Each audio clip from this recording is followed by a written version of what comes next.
大前边陲一周。已是3更时分，城中逐渐安静下来，除了暗巷中的赌场与青楼，街上最响亮的便是打更人的梆子声。而就在此时，一队特殊人马自城门进来，朝筑城中方向而去。阴人借路，阳人避让。陆迟身着道袍，手持御狮铃，转进城郊巷子中。在他身后跟住8道僵直人影，个面色惨白，身体僵直，双臂前伸搭在同伴肩膀，随着铃铛摇动整齐前进。却是行尸。人死后魂可成鬼，尸可成僵。大前被称为修者盛世，同样妖魔鬼怪也多，久而久之便形成诸多行当，其中赶尸匠便是热门行当。在道门营生里，赶尸匠属于阴门下3等，上不得台面，可在市井行当里，这门手艺却相当实用。僵尸本是死物，喜如毛饮血，阴煞之气极重，本无法与百姓共存，但经过赶尸匠调教后，却是罕见的劳工。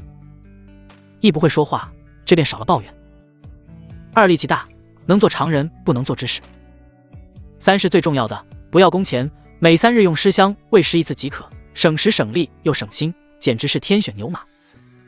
因此大前僵尸生意兴盛，虽然明面上并不推崇，可只要僵尸不伤人害命，镇摩斯也是睁只眼闭只眼。陆迟今日便是给买家送僵尸。咕噜噜，队伍转过漆黑巷子，巷口忽然滚来只破碗，一位衣衫褴褛、头发糟乱的老乞丐爬了过来，对祝陆迟便磕头：“求先尝赏口饭吃，小老儿已经2天没吃饭了，先尝慈悲。”益州位于大前边陲，往南便是妖魔之国，天长日久难免混乱，街上流民颇多。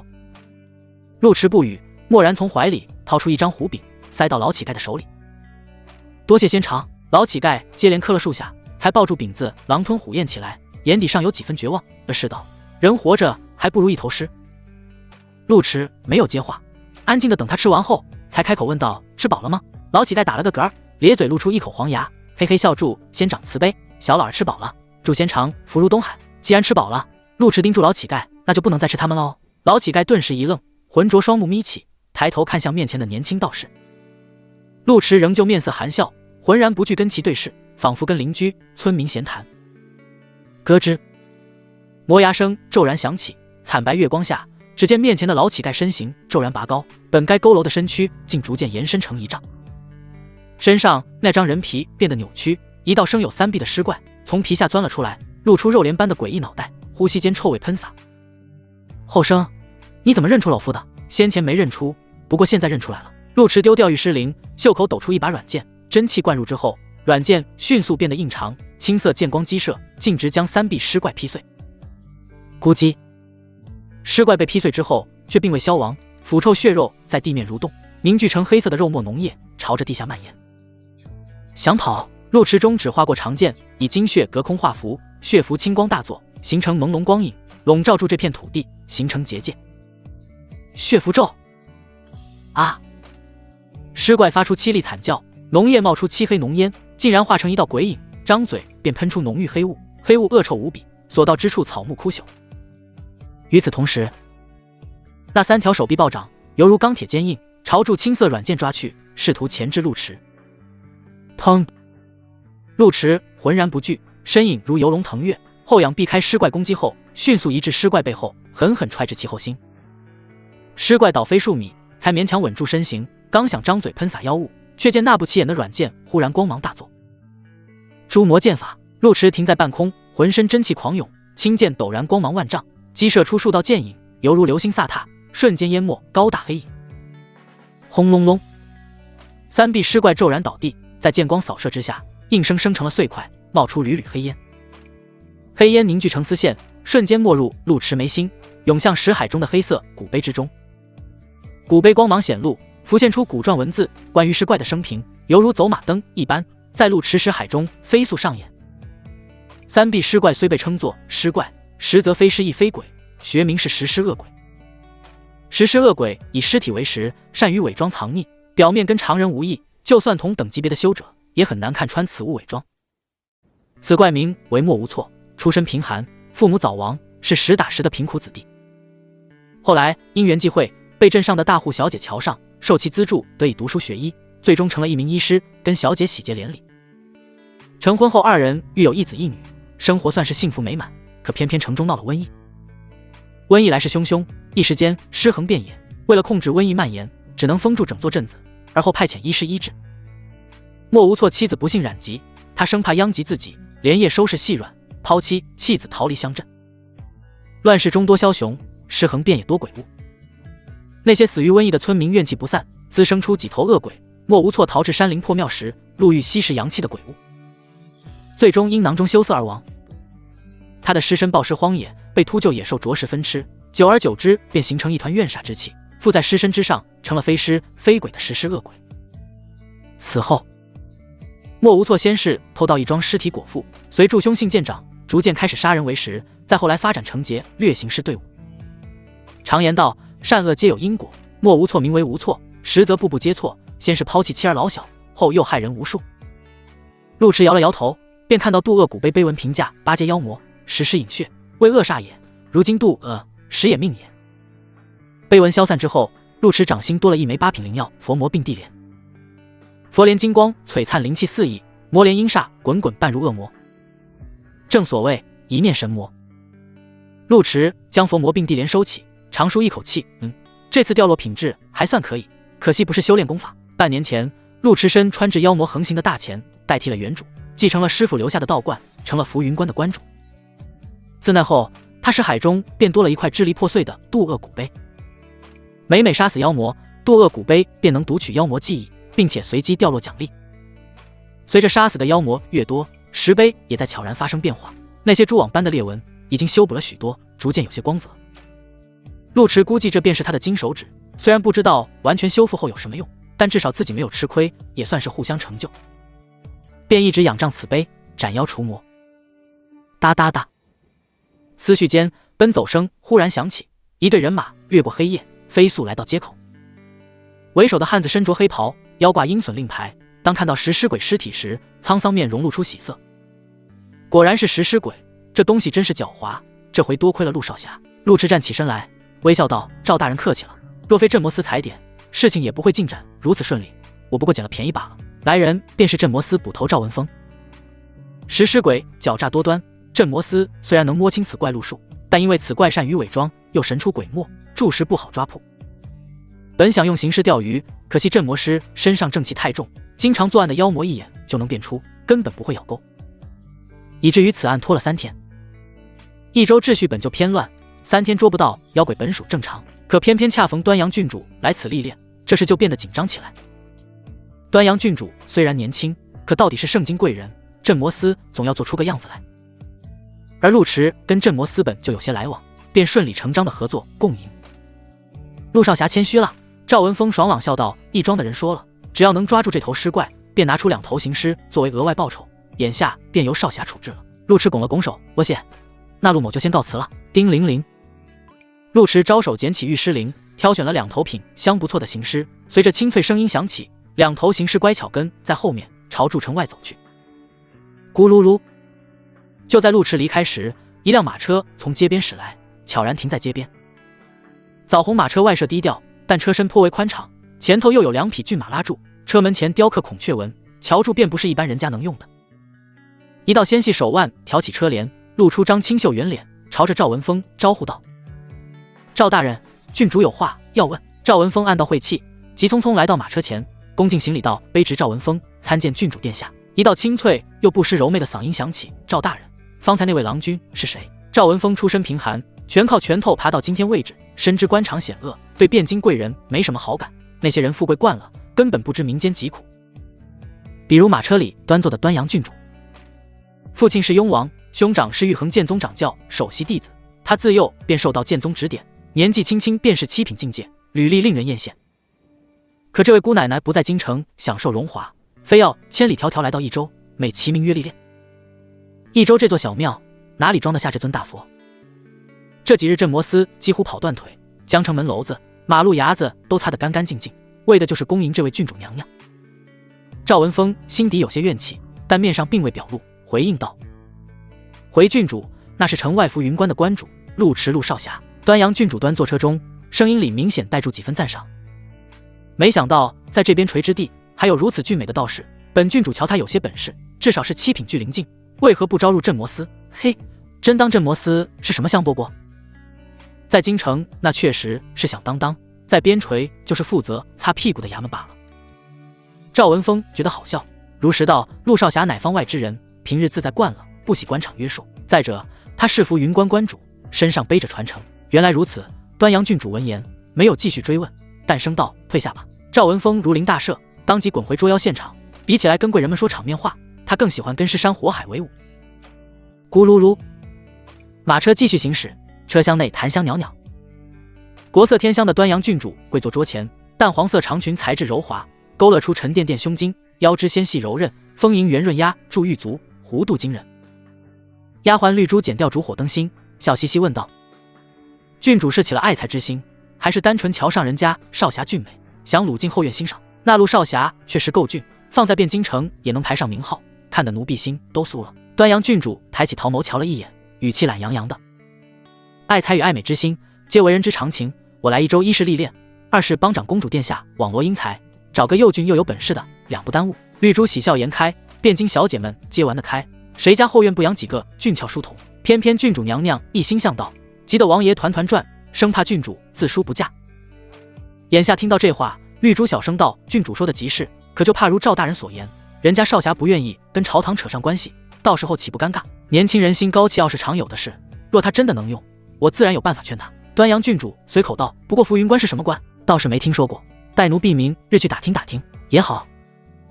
那要不要奴婢帮忙试试功夫？什么都想试。月色稀薄，惨白光影照在林中。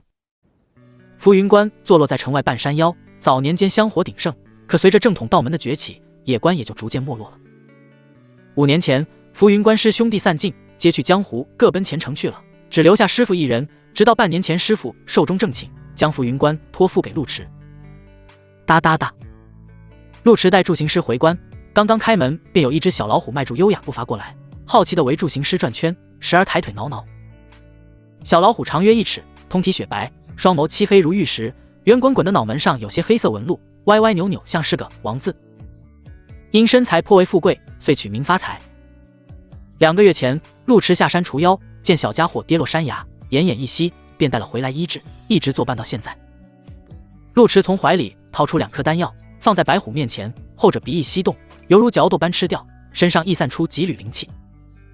这世道，人死都能成浆，更何况在山间讨生活的山君，有些灵气再正常不过。陆池揉了揉发财脑袋，将行尸带进后院，准备超度。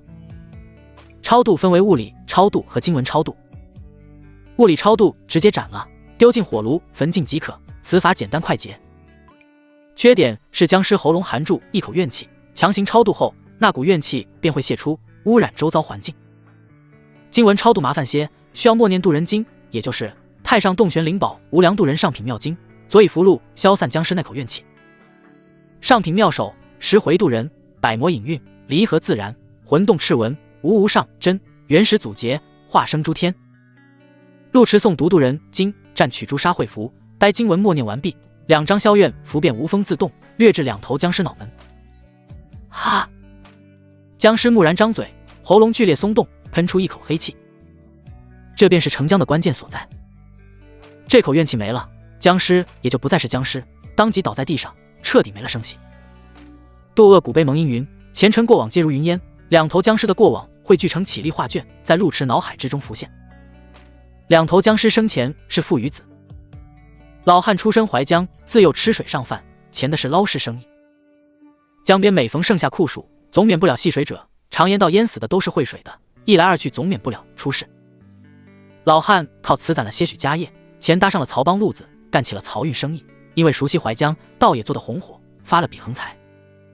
或许因为年幼时下水捞尸，接触太多阴气，造成身体不济，快40岁时才幸得一子，全家如获至宝，倾力培养。儿子倒也争气，年纪轻轻就成了秀才，一片大好前程。可某日这儿子外出会友，回来时路遇一名卖身葬父的孤女，他恻隐之心大发，将其带回了家。那女子初时还算规矩，后面便有些不安分，时常逾矩。儿子心底善良，并未苛责，反而耐心教导，希望能识字知礼，日后离开这宅院，嫁个好人家，总好过一辈子庸碌做工。殊不知这女子本就是冲着这万贯家财来的，在摸清楚家里门道后，跟马贼里因外合杀了老汉全家，霸占家财。老汉全家被丢至乱葬岗，后有赶尸人路过，见这对父子口含怨气，便养成了僵尸，卖到市场打工，几经辗转流落到义庄中，直到今晚被陆池超度。本是善意救贫苦，不料却害了全家性命，世事无常。陆池阅完两头僵尸生平，心底唏嘘不已。两父子生前规规矩矩，死后却还要被人奴役，这世道纵有因果报应，却也迟了。正因如此，更要努力修炼。这天下万事，唯有自己强大，才能对老天爷说个不字，否则就如那山间野草，活是活着，可一生也见不到云端风景，有朝一日被人践踏，也就烟消云散了。陆池悠悠叹气，抬手查看超度奖励，一本《经商数论》，一把驯妖宝鞭。《经商数论》平平无奇，记载住老汉的发家要诀。陆池身为修者，对经商兴趣不大，但也算长见识。倒是驯妖宝鞭有些怪异，附有某种规则的神奇长鞭，以真气催动此鞭时，会起到驯化效果，摧毁敌人意志力的同时，引导敌人按照自己的想法做事，但不建议对实力高强者使用，免得自取其辱。这玩意正经吗？陆池面露苦笑，他却实想过三妻四妾五姨娘，也曾想过狐妖女仙猫儿姐，但目前刚刚修炼半年，还没资格去尝尝咸淡。虽然有些不正经，但听着还不错的样子，找机会试试看。陆池将驯妖宝鞭放置储物袋中，等到两头僵尸焚化前进，才回房掏出佛魔并地莲，将莲半吞食。到底是8品灵药，灵气充沛。陆池运转天旋地清心法，炼化佛魔并地莲。这门心法是浮云观传承，据说是开山祖师所创，看似平平无奇，实则原理深奥，但若有天赋者，能凭借此法修至1品境界。大前修炼体系早已成熟，从9品至超品依次为炼体、凝气、聚灵、爆丹、神游、朝元、太清、地元、天元、太玄。陆池目前处于7品聚灵境中期，随助佛魔并地莲被炼化，丹田真气汇聚成团，以绝地之势喷薄而出。呼，卡了将近2个月，终于到了7品后期，不枉如此辛苦。陆池缓缓睁开眼睛，只觉神清气爽，本就俊美的容颜愈发英姿勃发。自从有了渡厄古碑后，他便陷入了修炼的逻辑闭环，杀妖就变强，变强就杀妖，越杀越强。嗷呜！发财趴在窗口，朝住陆池摇了摇尾巴，似乎在庆贺他破解。晨光熹微，金鸡报晓。后半夜下了场雨，罐中竹林冒出些许春笋，正是脆嫩多汁的时候，与野山椒泡在一起，便是倒酸辣爽口的小菜。陆池就助泡笋喝了碗粥，便照旧来到神殿里头，点燃3根降真香，躬身礼拜，望祖师保佑弟子修炼有成，娇妻美妾，扬名立万，前程似锦，蓬生万里，步步高升，灵气广进，光宗耀祖，登峰造极。待念完心中所愿，以左手将香插进香炉，默念炷香咒舞后，再次进行拜礼，早课便完成了。实则陆池不信愿力，自己都已经修仙，若还将命运寄托神像天道，那修仙何为？修仙本就是逆天而行之事。不过这是浮云观固定早课，陆池既然接手此关，成了人家恩惠，就要尽量做得妥当，将浮云观传承下去。待上完香后，浮云观便开门营业。从前浮云观香火寂寥，10天半月不见香客登门。可随住陆池接连斩妖除魔，在10里8村也逐渐有了些名气，香客倒是多了些，逢年过节时还很热闹。其中不乏大姑娘小媳妇，每每碰到他时，都要拉住他解惑，解住就解到了狐精鬼怪的绮丽故事，氛围到了还要朝怀里靠，就连发财都免不了被逗2下。说起发财，陆池转身看去，就见发财趴在殿外，2只前爪垫在额下，双目紧闭，梆梆磕了3个响头。咚咚咚，声音脆亮，连带着地板砖都跟住震颤，可见诚心很足。陆池并未打搅。常言道，天下灵妖出南疆，南疆妖国血脉传自妖祖，降生便是灵胎，表面与人族无异，是背上苍眷顾的种族。可山精野怪化形却堪称九死一生，需度过重重雷劫，方成人形。此路虽艰，但随着时间推移，倒也诞生出一些门道。一是拜官，待即将化形时，山精野怪可常去道观3拜9叩，即助道官清气冲去几分妖气，待化形时便可少受雷劫。2是讨封，像有气运，功德者讨封，借助对方之气运，减少化形时的劫难。不过这个法子损人，不被推崇。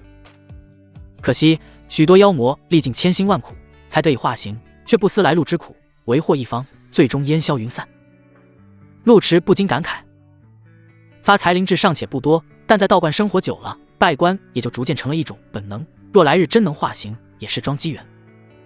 哒哒哒，待发财拜完，便小跑住来到陆池脚下。一人一虎坐在院中榕树下晒太阳，道爷进屋，白虎晒住肚皮，等待香客跟生意上门，这便是朴实又平静的道观生活。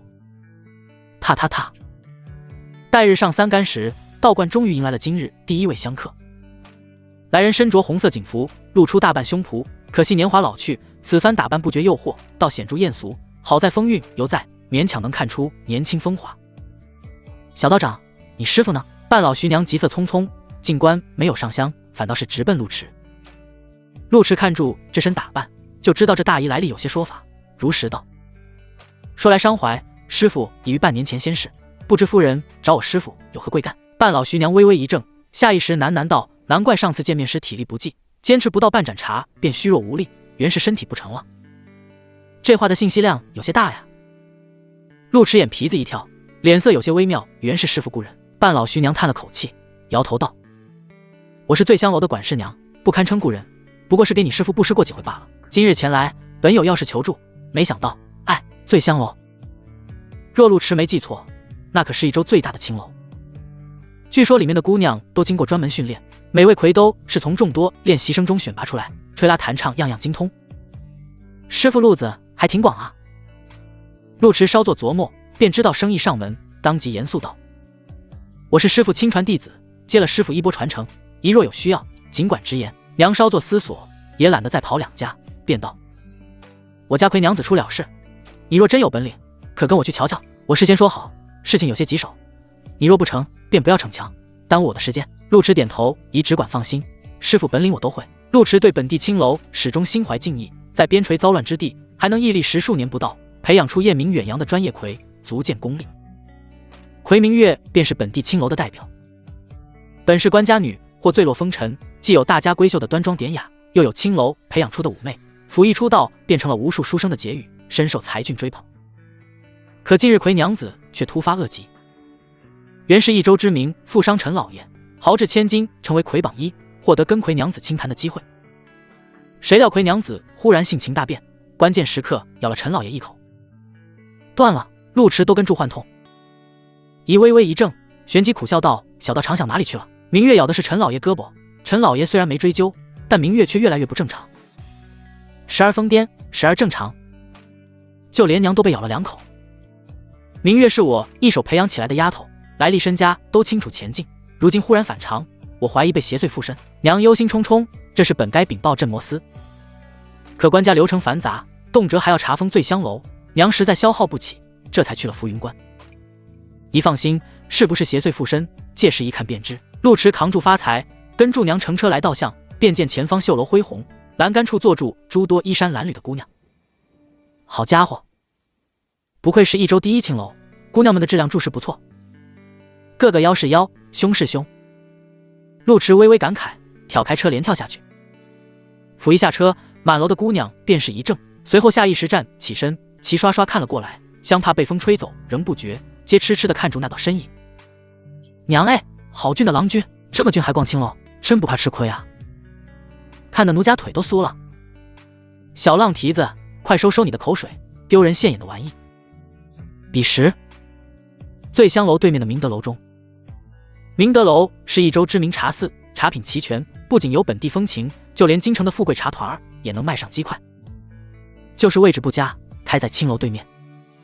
不过也正因如此，茶肆生意相当不错，许多书生皆爱在此地清谈，畅聊家国大事，顺便还能看看对面风景。身着黄色长裙的端阳郡主正在顶楼品茶，角度正好能俯瞰大半巷，自然将楼下风景尽收眼底。眼下听到周围动静，拿住茶盏的玉手微微停顿，峨眉微蹙，摇头道：一群不知廉耻的小蹄子。绿珠朝着楼下张望，小手激动地抓住窗沿。郡主，可陆少侠今天这身打扮确实非常俊美。端阳郡主挑眉，优雅行至窗边，妩媚桃眸朝下看去。小道士身着灰白色道袍，身姿挺拔如玉树，眉目清俊，唇红齿白，乌发用一根竹簪随意挽起，肩上扛住头毛茸茸的小白虎，颇为恣意潇洒。昨晚天色昏暗，确实有些没看清楚，眼下倒是被惊艳几分。端阳郡主轻笑道：“皮相乃生平仅见，京城那群自称潇洒君子的货色，拍马也不及他3分，就是不知道真本领如何。”绿珠望住那宽肩窄腰长腿的挺拔背影，喉咙都滚了滚。昨夜郡主不是见到了吗？若非陆少侠捉拿食尸恶鬼的案子不会那么顺利。端阳郡主摇摇头，他确实有些本领，但只此一事，难断真章。哎，绿珠，他去的方向不对吧？绿珠微微一怔，小嘴微微张开，哎，他进青楼了。端阳郡主稍稍沉默，果然就见那俊俏道士走进青楼，而后扑哧笑了，有点意思，有点意思。绿珠不解。端阳郡主重新坐回软凳，裙摆勾勒出丰盈弧度，国色天香的小脸满是笑意。他长成这副模样去逛青楼，到底是谁吃亏哦？醉香楼中，陆池住时，没想到本地帮派如此热情，刚进去就被姑娘们围了起来，吓得山中之王毛都竖起来了。哎，姑娘们且慢，我是你们管事请来做正事的。陆池头皮发麻，咬紧住时比妖魔鬼怪还要吓人。果然天下没有不看脸的人，如果真有，那就是还不够俊。小道长是来捉妖的，你们莫要耽误正事，否则妖物缠上你们，不死也要脱层皮。娘严厉呵斥。方才还垂涎男色的姑娘们听到妖物2字后，全都老老实实站在两侧，簇拥出一条通道出来。娘这才露出笑意，小道长随我来。醉香楼占地面积很广，后方簇拥住12座绣楼，每座绣楼里都有一位魁娘子，个个都是身怀绝技的活招牌。明月便住在中间绣楼里，因为生病缘故，门外守住2名大汉。娘稍微使了个眼色，大汉便将房门打开，弯腰请2人进去。昏暗房间里坐诸位白衣女子，约莫18、19岁的年纪，仅穿着白色礼裙，头发披散脑后，那张艳丽的脸蛋苍白如纸，手中拿住绣布，正在绣鸳鸯扇面。陆池将窗扇打开，昏暗刺绣对眼睛不好，瞎了可就没办法做魁了。明月依旧低头刺绣，脸色冷冰冰的。我没病。娘微微皱眉，直接招来2位守门大汉，一左一右按住明月，叹气道：“劳驾小道长费心，只要能治好明月，银钱不是问题。我培养他多年，实在不忍心看他受苦。”这话说的真假参半，治病救人是真，其他的却不好说。明月被大汉压在桌上，嘴中塞了团麻布，她双目通红，剧烈挣扎。明明是个手无缚鸡之力的弱女子，此时力气却大得惊人，将2名大汉都甩飞出去，硬生生将门飞撞烂。飒飒！陆池眯起眼睛，手腕一抖，黑色长鞭呼啸而出，犹如游蛇入水，化作飘渺黑雾，顷刻将明月包裹，结结实实的捆住。驯妖宝鞭！砰！明月尖叫一声，身躯冒出滚滚红光，试图挣脱束缚。可他越反抗，宝鞭束缚便越紧。随着宝鞭释放真气，明月双眸逐渐呆滞起来，那种癫狂姿态尽数褪去，老老实实的坐在地上。这便是驯妖宝鞭的威力，能摧毁敌人意志力，令对方按照自己的想法做事。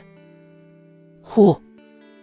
娘这才呼出一口气，自陆池身后探出身子，胳膊都在颤抖，果然是邪祟附体。小道长快出手收了邪祟，救救我们明月！不着急，陆池没有动用术法，而是伸手按在明月手腕上。老话说医道不分家，许多道法都能用以治病救人，驱邪救命，只是修者求的是长生大道，不会专门去学这些术法，而陆池恰恰相反，因为渡恶古碑的缘故，他学得很杂。魁娘子看似邪祟附体，实则另有缘故，不能直接动手。陆池手指轻点，而后看向魁娘子的小腹，只见腹部平坦，隐约有黑气缭绕，心底便有了数。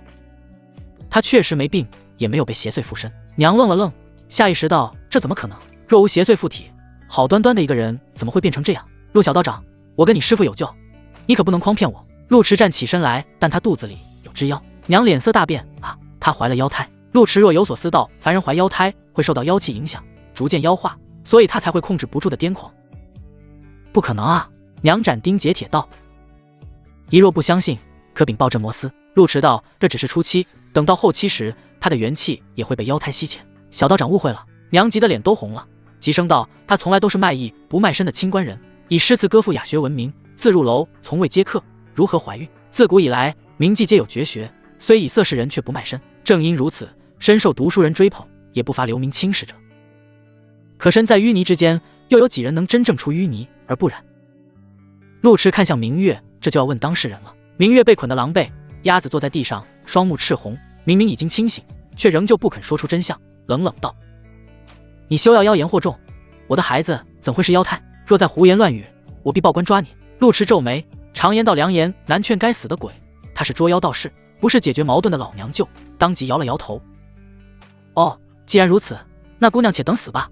哎，娘没想到陆迟如此脾气，急忙一把拉住胳膊，好言劝道：“小道长莫跟他一般见识，这死丫头不知天高地厚，你且等等嘛，让我来劝劝她，哪能不做生意呢？”陆迟自然想做生意，但这世道妖魔与人族混居已久，许多事情早已约定俗成，捉妖也讲究规矩。若是作恶多端的孽障，自然二话不说除之；可若是正经修炼的好妖，就连镇魔司也不会滥杀。万物生存各有其道，非必要不干扰。就比如魁娘子，她肚子里却实揣数头妖崽儿，妖崽儿吸她元气，就像胎儿汲取母体营养一般，乃是胎儿天性。若她愿用性命来换孩子，那便是她心甘情愿为之，总不好强行打胎，搞不好便是一尸两命，谁也不愿意沾染这种因果。或许旁人会强行超度，陆迟却是懒的。他没那么正气十足，更不会做吃力不讨好的事。生意要做，但要做得水到渠成。以你是师傅故人，我自不好驳你面子。若他愿意打胎，我自然不会见死不救。陆迟看了房间一眼，若他不愿，那就好自为之吧。娘连忙陪笑，我这厢好好劝他。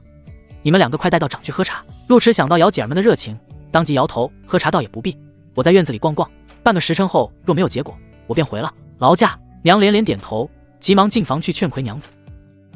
倒也不怪他着急，明月是醉香楼摇钱树，若是出事，首先醉香楼就得损失1员大将，其次奸夫还是妖魔，若被有钱的老爷知道，谁还敢来醉香楼？一不留神便跟妖魔成了同道中人，想想都膈应，这损失可就大了。青楼善用软磨硬泡，陆迟懒得听里面规劝，扛住发财便朝着后院走。他早就想来青楼逛逛，倒不是好色，而是想看看行情。青楼属于下九流行当，上不得台面，里面的姑娘有自愿卖身，也有官府罚媒，更有逼良为娼者，属于藏污纳垢之地。越是这种地方，越容易滋生出怨气，若是运气好，还能有所收获。果然，陆迟仅仅在后院逛了一圈，便忍不住啧啧称奇。院中那棵粗壮桃树左右便有2处冒出黑雾，黑雾裹住2道灰蒙蒙的身影，随住风枝桠摇晃，隐约能看出女子前瘦面容。树上曾吊死过2个女人。嘻嘻嘻，树上女吊来回摆动灰白身躯，盯住陆迟，痴痴发笑，笑声尖细犹如塑料挤压，晦涩难明，却难以离开树干。陆迟观察片刻，便明白了缘由。桃树属阳，能镇妖鬼。2个女吊刚刚滋生怨气，还未形成气候，便被桃树镇在此地，天长日久挂在树上当招牌，投胎也不能。且安心去吧。陆迟操控符箓，顺手超度了2名女吊。与其天长日久被困在此地，倒不如寻个超脱，安生轮回。渡恶谷被烟云起，关于2名女吊的生平概览也在陆迟脑海中浮现。2名女吊生于山村，皆为良家姑娘，自幼一起长大，还牵连住亲戚，是堂姐妹。待长大成人后，2姑娘都有了心上人，本以为能终成眷属，父母却狮子大开口，要出100贯钱的天价彩礼。原因是要贴补家中兄弟。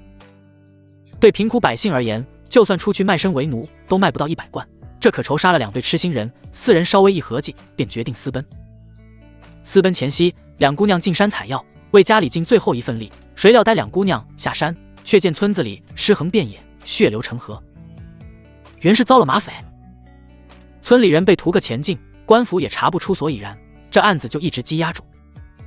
2姑娘无处可去，便决意投靠亲眷，结果半路被人贩子掳走，一路辗转来到了益州城，卖到了醉香楼。后面的事情倒也能想到。青楼是什么地方？就算大家闺秀被拐卖至此，也得老老实实去接客，更何况是2个没见过世面的毛丫头。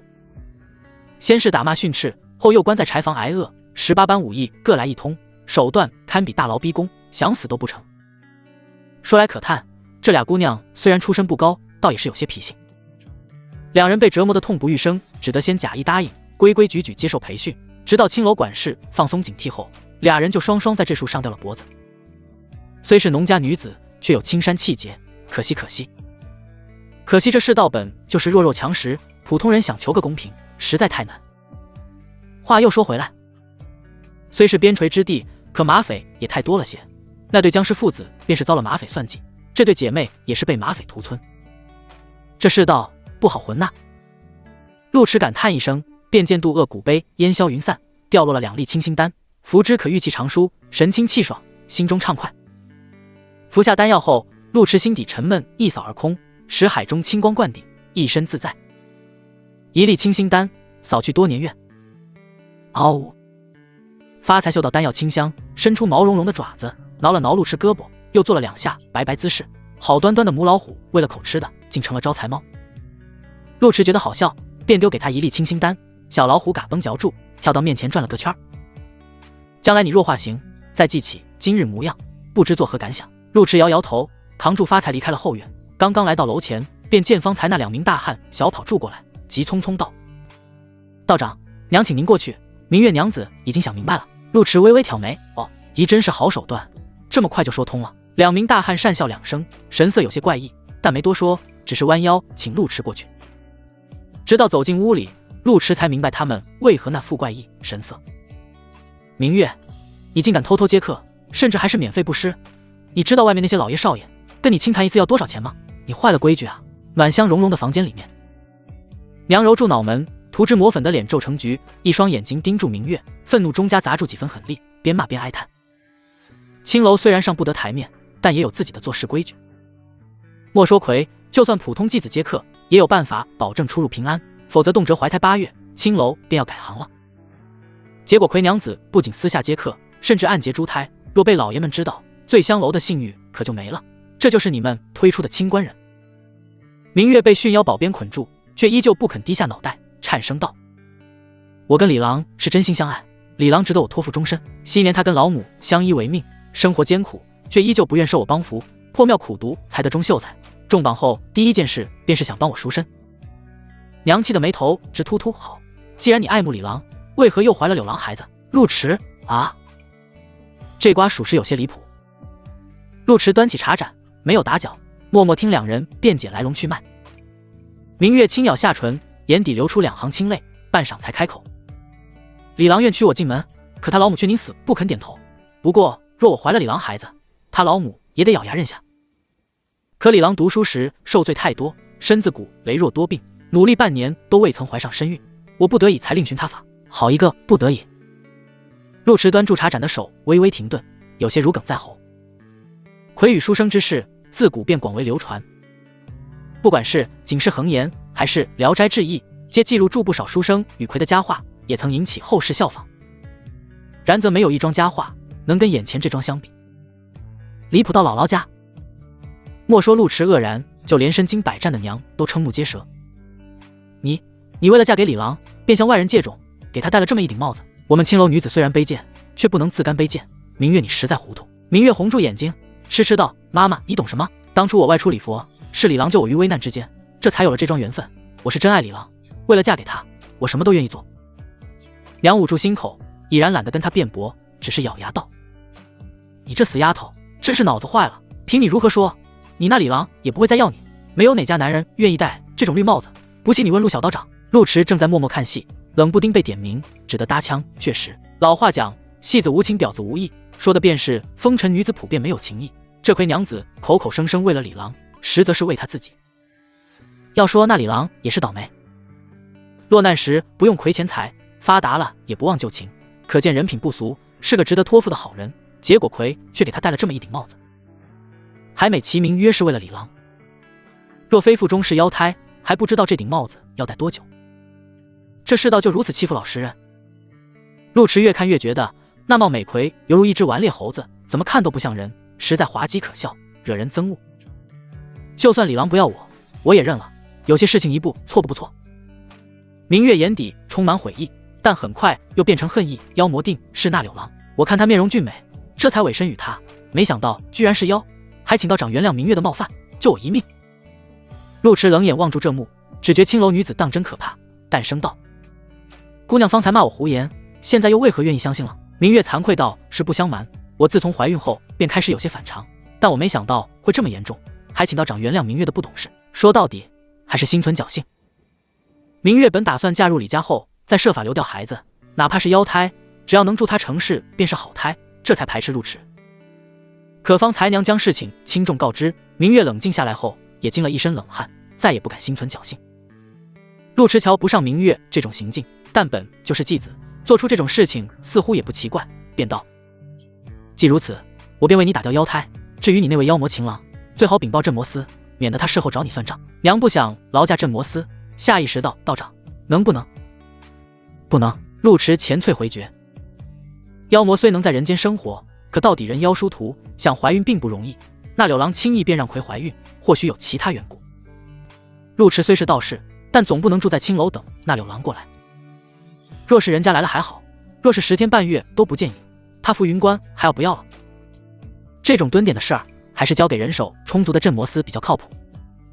娘稍作犹豫，叹气道：如此，就劳驾您先解决明月妖胎的事情。陆迟取出随身携带的朱砂与黄纸，执笔绘制落胎符。道法会员有言，书符宜用黄纸朱书，以应天旋地黄，因黄色代表土德、居中调和五行，再用朱砂绘符，可增强效力。以此绘制出的落胎符，佩戴能避邪祟，饮下能驱妖鬼，也属于辟邪符。妖胎刚满1月，尚未彻底成型，连9阶小妖都算不上，只要孕妇肯配合，1碗符水便可消解。陆迟一气呵成，2指夹起符箓轻甩，符箓便无火自燃，化作灰烬落在碗中。喝下符水后，不要反抗符水力量，待一炷香后，妖胎自然消减。过程有些痛苦，自己忍一忍吧。撒！陆迟说完，便收走驯妖宝鞭，葵娘子重新得到自由。他颤颤巍巍端起落胎水，咬了咬牙，凭住鼻子便一饮而尽。我就在门外，你有事喊我即可。陆迟嘱咐了一声娘，便带祝发财来到门外。到底是妇人落胎，他确实不便观看。约莫1盏茶后，屋里头便传来动静，先是隐忍闷哼，到后面便是痛苦嚎叫，仅仅听住便觉得撕心裂肺。陆迟抚摸祝发财脑袋，对此充耳不闻。跟妖折腾比跟人快活，那落妖胎时自然也要比凡胎痛苦，据说堪比活瓜。陆迟倒是能封住葵娘子痛感，让其无痛落胎，但他不愿。既然接了这桩生意，他自然不会见死不救，但他也有自己的基本操守，葵娘子自作孽就得自己承受。惨烈嚎叫足足持续了1炷香时间，娘才从里面跑出来，华服上沾染注血迹，面色惨白惊恐。天爷哎，刚刚那场面著实惨烈，还以为明月要不成了，没成想妖胎排出后，他的元气又逐渐恢复。小道长虽然年轻，但手段可比你师傅高明多了，今日之事多谢了，这是给道长的报酬，希望您能……娘话未说完，但递过来一锭银子，懂得都懂。陆迟接过银锭，笑住道：一放心，我定会3缄其口。虽然瞧不上青楼这行当，但做人做事都得有规矩，人家就靠口碑吃饭，你出去坏了人生意，无异于杀人父母。陆迟这点道理还是懂得。娘笑道：里头那位还在躺住，这事不敢让外人知道，我得自己去瞧住，便不送您了，您慢走。陆迟微微颔首告辞，今日收获不多，但银钱倒是赚了不少，足足20两银子，是陆迟半年来报酬最多的一回。可惜妖胎尚未成型，严格而言不算妖，故此渡厄古碑没有掉落奖励，倒是有些遗憾。陆迟没有多留，避开那些衣衫褴褛的姑娘，匆忙离开醉香楼。街上依旧热闹，店面琳琅满目，街贩热情洋溢，偶尔还能传来姑娘拌嘴与男子笑骂声，一派人间烟火气。陆迟行在其中，闻住勾人的烤猪蹄香味，刚想买2个犒劳发财，身后却空气一凝，传来和尚念经声：阿弥陀佛，道长请留步。陆迟转身，便见身后站住一名中年和尚，身着灰色僧袍，脑袋锃光瓦亮，在熙攘长街里颇为惹眼。道长，和尚见陆迟回头，竖起佛掌，微微颔首，倒有几分慈眉善目。陆迟挑眉，眼角余光扫向猪蹄摊，大师也想来2个猪蹄。老话讲酒肉穿肠过，佛祖心中留，大前佛门不兴。陆迟不了解和尚的修行规矩，倒是有几分好奇。和尚双手合十，念了声阿弥陀佛，微微一笑。道长说笑了，世人所造诸多恶业，皆由无始贪嗔痴，贫僧欲求超脱世间，自要戒世俗之欲。陆迟拿出银钱结账，将猪蹄色到发财手中，随口道：既如此，倒是陆某唐突，不知大师有何指教？和尚双目灼灼，低声道：贫僧乃慧光寺监寺，法号元清。我见道长周身隐有黑气缭绕，此气聚而不散，去而反复，想来道长竟来沾了杀孽。呵。陆迟挑了挑眉，眼底倒是有几分意外，原以为是走江湖的假和尚，没成想还真有几分能耐。所谓杀孽，他刚刚超度魁妖胎，妖胎怨气还未消散，自是跟住他，但这些怨气无法成形，阳光普照之下，片刻便会消减。陆池并未反驳对方，只是微微颔首，有劳大师费心，在下服云关观主陆池。元清面色肃然，原是陆关主，关主既是修者，自然明白因果，因果沾染过多，将来必有苦果。今日见观主也算有缘，这才好意提醒观主。陆池淡笑道：“大师好意心领了，倒不是不识好歹，而是佛修跟道修本就不同。比如佛修推崇我不入地狱，谁入地狱？道修却截然不同。这地狱谁爱入谁入，倒也我修仙的，没那么多条条框框，就求个念头通达心中畅快，必要时还会来个死道有部，死贫道。莫说跟佛修理念不同，就算每个道士之间修炼理念也各有不同，无需强辩，顺其自然即可。”陆关主。元清见陆池欲走，再次劝道：“观主莫要大意，若是愿意，可前往慧光寺贫僧院住到有超度罪孽，免得。”话未说完，街上再次传来动静。只见赵文峰带住2名镇妖师过来，伸手搭在元清肩膀上，笑哈哈道：“大师，就算陆道常想超度罪孽，也是去道观拜三清，去您佛庙里算怎么个事儿？知道生意不好做，但咱拉人也别这么明目张胆啊，不怕佛陀跟道祖在天上打起来啊？俗话说秀才遇见兵，有理说不清。”元清眼角抽抽，当即摇了摇头，叹气离开。关主，且好自为之。赵文峰瞧住和尚背影，眼底有几分不悦慧光寺的这群秃驴，做事越来越明目张胆了。陆池好奇道：“赵大人认识？”赵文峰冷哼一声：“这事说来话长，这佛寺不讲道义，先是公然宣扬佛法，后来又拉拢一州乡绅信佛，现如今居然连道士都敢蛊惑，真是不得了。”陆池安静听住赵文峰絮叨，也明白了慧光寺跟镇魔寺的恩怨。大钱虽然海纳百川，但本地帮派相处自有规矩，而佛法源自西域佛国，近10年才逐渐传入大钱。老话讲入乡随俗，既然来了大钱，不仅要遵守国法，还要守本的规矩。这慧光寺半年前来到义城，一没有拜镇魔司码头，二没有跟本地帮派打招呼，直接开坛讲经，说什么佛祖会助世人脱离苦海，只要礼佛便能消灾解难，这不是纯放屁吗？义城百姓能安居乐业，全靠军队跟镇魔司抛头颅洒热血，一秃驴还敢大放厥词。赵文峰骂骂咧咧，若非考虑到大钱跟西域的邦交，恨不得给这群秃驴赶出去，欺人太甚吗？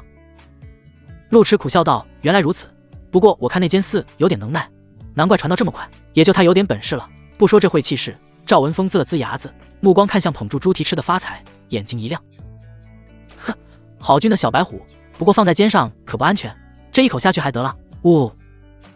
正捧住猪蹄的发财呲牙发出低吼。赵文峰反倒笑了，这小家伙有点意思，灵气十足啊。脾气有点凶，赵大人不要介意。哪里，有点脾气才好嘛，做人做妖都得有气节。陆池闲扯了2句，见赵文峰没有离开的意思，便顺势问道：“道大人有事？”赵文峰看了看左右，没吭声，拉住陆池来到巷子里一个油茶铺，叫了2斤包子4碗油茶，这才道：“说来棘手，我这还真碰到一桩棘手的案子，本打算去山上找你，没想到在这碰到，索性跟你聊聊。”陆池跟赵文峰合作半年，2人没少来往，捉妖时甚至救过对方性命，早就熟得不能再熟，属于革命战友。眼下听到这话，陆池也没寒暄，直接问道：“说来听听。”赵文峰咬了口包子，恨恨道：“这2年益州马贼作乱，哦对，说是马贼，其实是一群魔门妖人四处作祟，因流窜于益州跟南疆妖国之间，不好解决。这不就在昨天晚上，益州边陲的山村又遭到这群妖人洗劫，全村人被杀个前尽，连块铜板都没留下，真是可恨。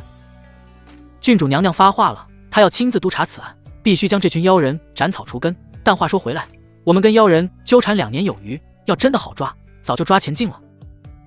而且我怀疑妖人如此嚣张，背后或许不仅有魔门力量，也许牵扯到什么深山妖魔，以前就出过这种案子，这才想跟少侠再度携手啊。”赵文峰出身微末，知道老百姓不容易，可魔门妖人实在狡猾，镇魔司在益州规模不大，力量有限，真不好办。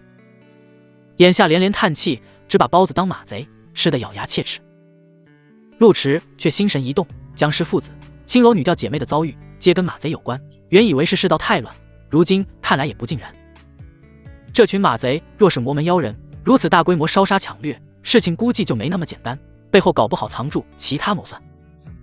就如赵文峰所言，说不准跟妖魔有关。陆池稍作思索，严肃道：“马贼的事情我有所耳闻，确实作恶多端，身为修者，自当尽份力，只是我毕竟不是官绅，贸然参与案子，怕老哥不好交代。这话一出，赵文峰神色古怪起来，他下意识看向明德楼茶馆，意味深长道：“这事就怕你不肯帮忙，你只要答应，其他的都好办。”陆迟顺住赵文峰视线看去，只见对面明德楼生意兴隆，不少文人雅客临窗而立，或畅谈诗词歌赋，或观赏对面醉香楼美景。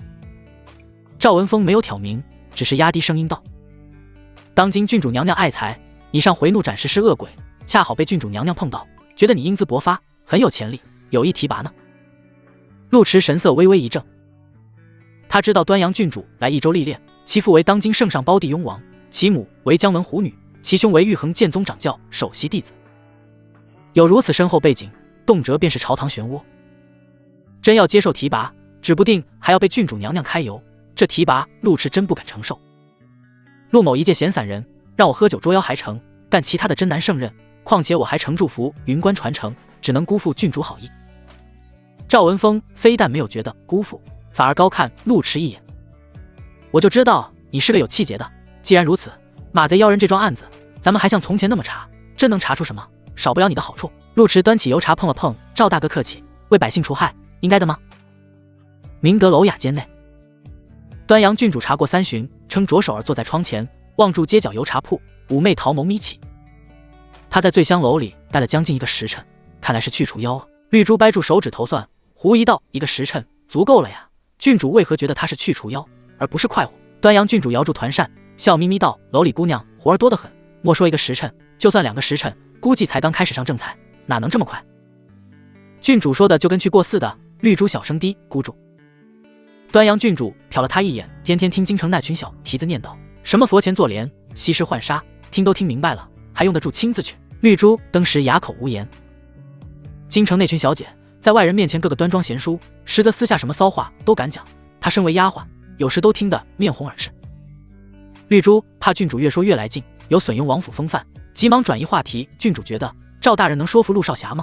端阳郡主换了个姿势，盯住茶铺中的郡道士，圆润脸蛋含笑：“益州镇魔寺庙小菩萨少，偏偏边陲风浪又大，免不了跟江湖修者共事，他们早就形成了默契，所以就算他拒绝加入镇魔司，估计也会一起办这案子，有的是机会互相接触，若真是可用之人，我自有办法说服。”端阳郡主没再继续观看，起身道：“本郡主初来乍到，就碰到魔门妖匪，案子必须得办得漂亮，打明而起，这种喝茶逗猫的日子就暂且停吧。”绿珠连忙跟上：“益州乃边陲，民风彪悍，奴婢怕郡主。”端阳郡主挑眉打断：“妙真乃天之娇女，尚且入红尘历练，长公主前宫牡丹，仍胸怀家国。我若只贪图享乐，最终结局就是嫁人了事。本郡主胸怀大志，不能庸碌一生。”绿珠跟在后头，不敢打搅主子抒发豪情壮志，只是悄悄瞧了眼那圆润饱满的胸脯，小声嘀咕：“您胸怀确实挺大的，走路都颤。”入夜，益州城逐渐安静下来。陆迟扛住发财回道观，边复盘今日收获。虽说没有碰到大妖，但至少发财的伙食费不用愁了。当然，最重要的还是马贼案，若能揪出几头大妖，才是真的血赚。不过这伙马贼流窜太久，始终没有落网，这回就算镇魔司铁了心追查，估计也得费一番功夫。天下没有免费的午餐，万事有得必有失，这事就算难也得干。陆迟早就有心理准备，想捉大鱼就要有耐心，他不可能一辈子只捉点小妖小鬼，肯定得多接触些大案。用马贼案子练手挺好。益州城距离浮云关大概10几里路，修者脚力敏捷，思绪间便出了城，来到了山间野地之中。山间寂寥无人，唯有一轮残月相伴。陆迟刚行至半山腰，却忽然停下脚步，朝着不远处的山林看去。周围实在太安静了，静到不可思议。陆迟眯起眼睛，手掌悄悄摸向剑柄，只见惨白月光洒落，照得前方山林愈发幽深，周围静得可怕，偶有风声拂过，带起落叶飒飒之声，但很快又归于死寂。与此同时，一股似有若无的腥臭气息弥漫开来。有妖伏击！呜！发财拱起身子，双目盯住黑暗山林，喉咙里发出低吼。陆迟安抚住发财，让其去草丛中等候，同时拔出腰间软剑，瞬即幻化数10道剑影，朝住山林深处杀去。山林间多精怪妖鬼，陆迟往日回山时也经常碰到，大家向来井水不犯河水，你修你的妖道，我走我的山路。但今日这股妖气不同，对方蛰伏山林之中，依旧难掩杀气，这是有备而来。砰砰，在剑影扫射的瞬间，一道庞大黑影猛地从林中窜出，顿时腥风大作，山林草木朝着两旁倒伏，就见一条青色大蟒腾移而出。大蟒张嘴喷出飓风，腥风跟剑影相撞，发出激烈之声。陆池竖起剑指，身影瞬时腾挪数丈，反手将软剑招至手中，冷笑道：“原来是你，柳郎，魁娘子的奸夫。”妖胎虽未成形，但毕竟是妖魔血脉，自有特殊妖气。眼前蛇妖的气息跟那只妖胎气息相同，身份不言而喻。呵呵呵，蛇妖被认出身份，非但没有慌张，反而阴笑两声，变成人形，身着青袍，手持折扇，乍一看倒像是翩翩公子。他望住陆池，面色阴沉，既认出我的身份，便该知道我为何找你。你杀了我的子嗣，便该付出代价。我本不想得罪镇魔司，你若肯自裁，我可以考虑留你全尸；若是不肯，纵然会得罪镇魔司，我也要。砰！话未说完，蛇妖只觉周围空气骤然静止，只见前方光芒大作，数十道剑光横空劈来。同一时间，那雷若倒是腾空而起，犹如炮弹击射，同剑光一起重砸来。其势又快又急，犹如雷鸣电闪。蛇妖猝不及防，急忙运功格挡，可挡住了剑光，却没挡住道士。咔嚓，骨碎声响起，蛇妖只觉心口一沉，胸脯硬生生被陆池踹出一道深坑。他急忙撑起身子后撤，青色鳞片光芒大作，渗出点点血色。陆池身影掠至半空，跟青剑合二为一，淡声道：“要杀就杀，废什么话？聒噪！”蛇妖捂住心口，树瞳变得猩红，目火跳动。好一个不讲武德的道士！蛇妖怒极反笑，喉咙微微滚动，竟喷洒出一股腥臭飓风来，犹如惊涛骇浪，顿时淹没周围100丈。山林被飓风波及，树影剧烈摇晃，草木朝着两旁倒伏，传来摧折之声。蛇妖借助飓风掩护，无声无息摸到近前，双腿化作蛇尾，带住崩山裂石之势，狠狠朝着陆池扫来。就凭你也想杀我？陆池面色平静，嗓音清澈真挚，有何不可？蛇妖好似听到笑话，巨大身躯都在颤抖，眼底嘲讽愈发张狂，转瞬即至陆池面门，那就试试看。陆池双眸眯起，未曾有半分避让，就在蛇尾扫至面门之时，袖中长鞭陡然甩出，驯妖宝鞭。啪！清脆鞭声响起，卷起落叶飞。宝鞭带动飒飒风声，几乎跟蛇尾打了个死结，鞭尾剧烈一震，径直抽在蛇妖身上。嘶！蛇妖被抽一鞭，非但无惧，甚至面露嘲讽。他本是7阶大妖，宝体相当强悍，这鞭根本无法破防。刚欲张嘴嘲讽道士不知死活，蛇妖却忽然面色僵硬，一股莫名爽感袭来，令他浑身一哆嗦，树瞳都有几分迷离。狗娘养的，这鞭子不对劲！什么妖法？蛇妖瞬间回神，却只觉眼前剑光刺目，那不讲武德的道士已至眼前。飒飒！陆池自知境界差距，宝鞭无法影响蛇妖太久，但哪怕一瞬，却也够了。剑光骤然冲霄，凝聚成9道剑影，直接劈向蛇妖的飓风杀阵。诛魔剑法，以真气御剑，再将真气分化成剑气，每道剑气都包含住着纯至阳的剑意，正是妖魔阴气的克星。咔嚓！诛魔剑法如天女散，顷刻将飓风杀阵劈得4分5裂。就是现在！陆池五指成爪，泛起刺目血光，在剑阵掩护下，狠狠拍在蛇妖腰腹，同时数道血箭从掌心迸射而出。血影掌心剑，此招非剑非掌，而是用自身血气温养一口剑意，存于掌心之中，日日以精血温养，将这股剑意养得至阴至血。待使用时，以精血引动剑意，威力猛烈迅疾，不见血不回鞘。只是此招有些阴狠，不像正道修士所为。陆池爆出这个奖励后，几乎很少使用，但今日对上强敌，自然不能留手。血影掌剑直接贯穿蛇妖腹部，往西傲人的鳞片宝甲，此时硬生生崩碎。轰轰轰！一套招数行云流水，皆发生在电光火石之间，丝毫没有给蛇妖喘息机会，直接给蛇妖打懵了。那硕大蛇尾鲜血淋漓，腥臭之气在林中迅速蔓延。该死！蛇妖惊疑不定，局面跟他设想的全然不同。他极力甩开驯妖宝鞭，声音沙哑咆哮：“妖法！你修的什么妖法？刚刚那道血影剑意，气息比他还要阴邪几分，到底谁才是妖邪？”蛇妖犹豫一瞬，心底忽然萌生出退意。这妖道有些不对劲。事已至此，先走再说。啪啪，刚刚爬出100米，却听到破空声音自身后响起。蛇妖猛地回头，只见那长鞭呼啸而来，再次跟他尾巴打了个死结。细碎脚步声响起，陆池不急不慢跟在后面，双手拽住长鞭，身后剑光四起，剑气就像不要钱一般袭来。你欺妖太甚！蛇妖暴怒咆哮，已经顾不得面子里子，双手化作利刃，借助长鞭惯性，狠狠抓向陆池。既然斗法不占优势，肉搏总行。妖魔自幼长于山林，身体强度占据天然优势，就算人间武夫，也未必有妖魔强悍，更何况是明道士。蛇妖双爪猛地轰出，尖细利爪轻松刺入皮肉，那羸弱手腕当即鲜血淋漓，起力血迸射，洒在那张白皙脸庞。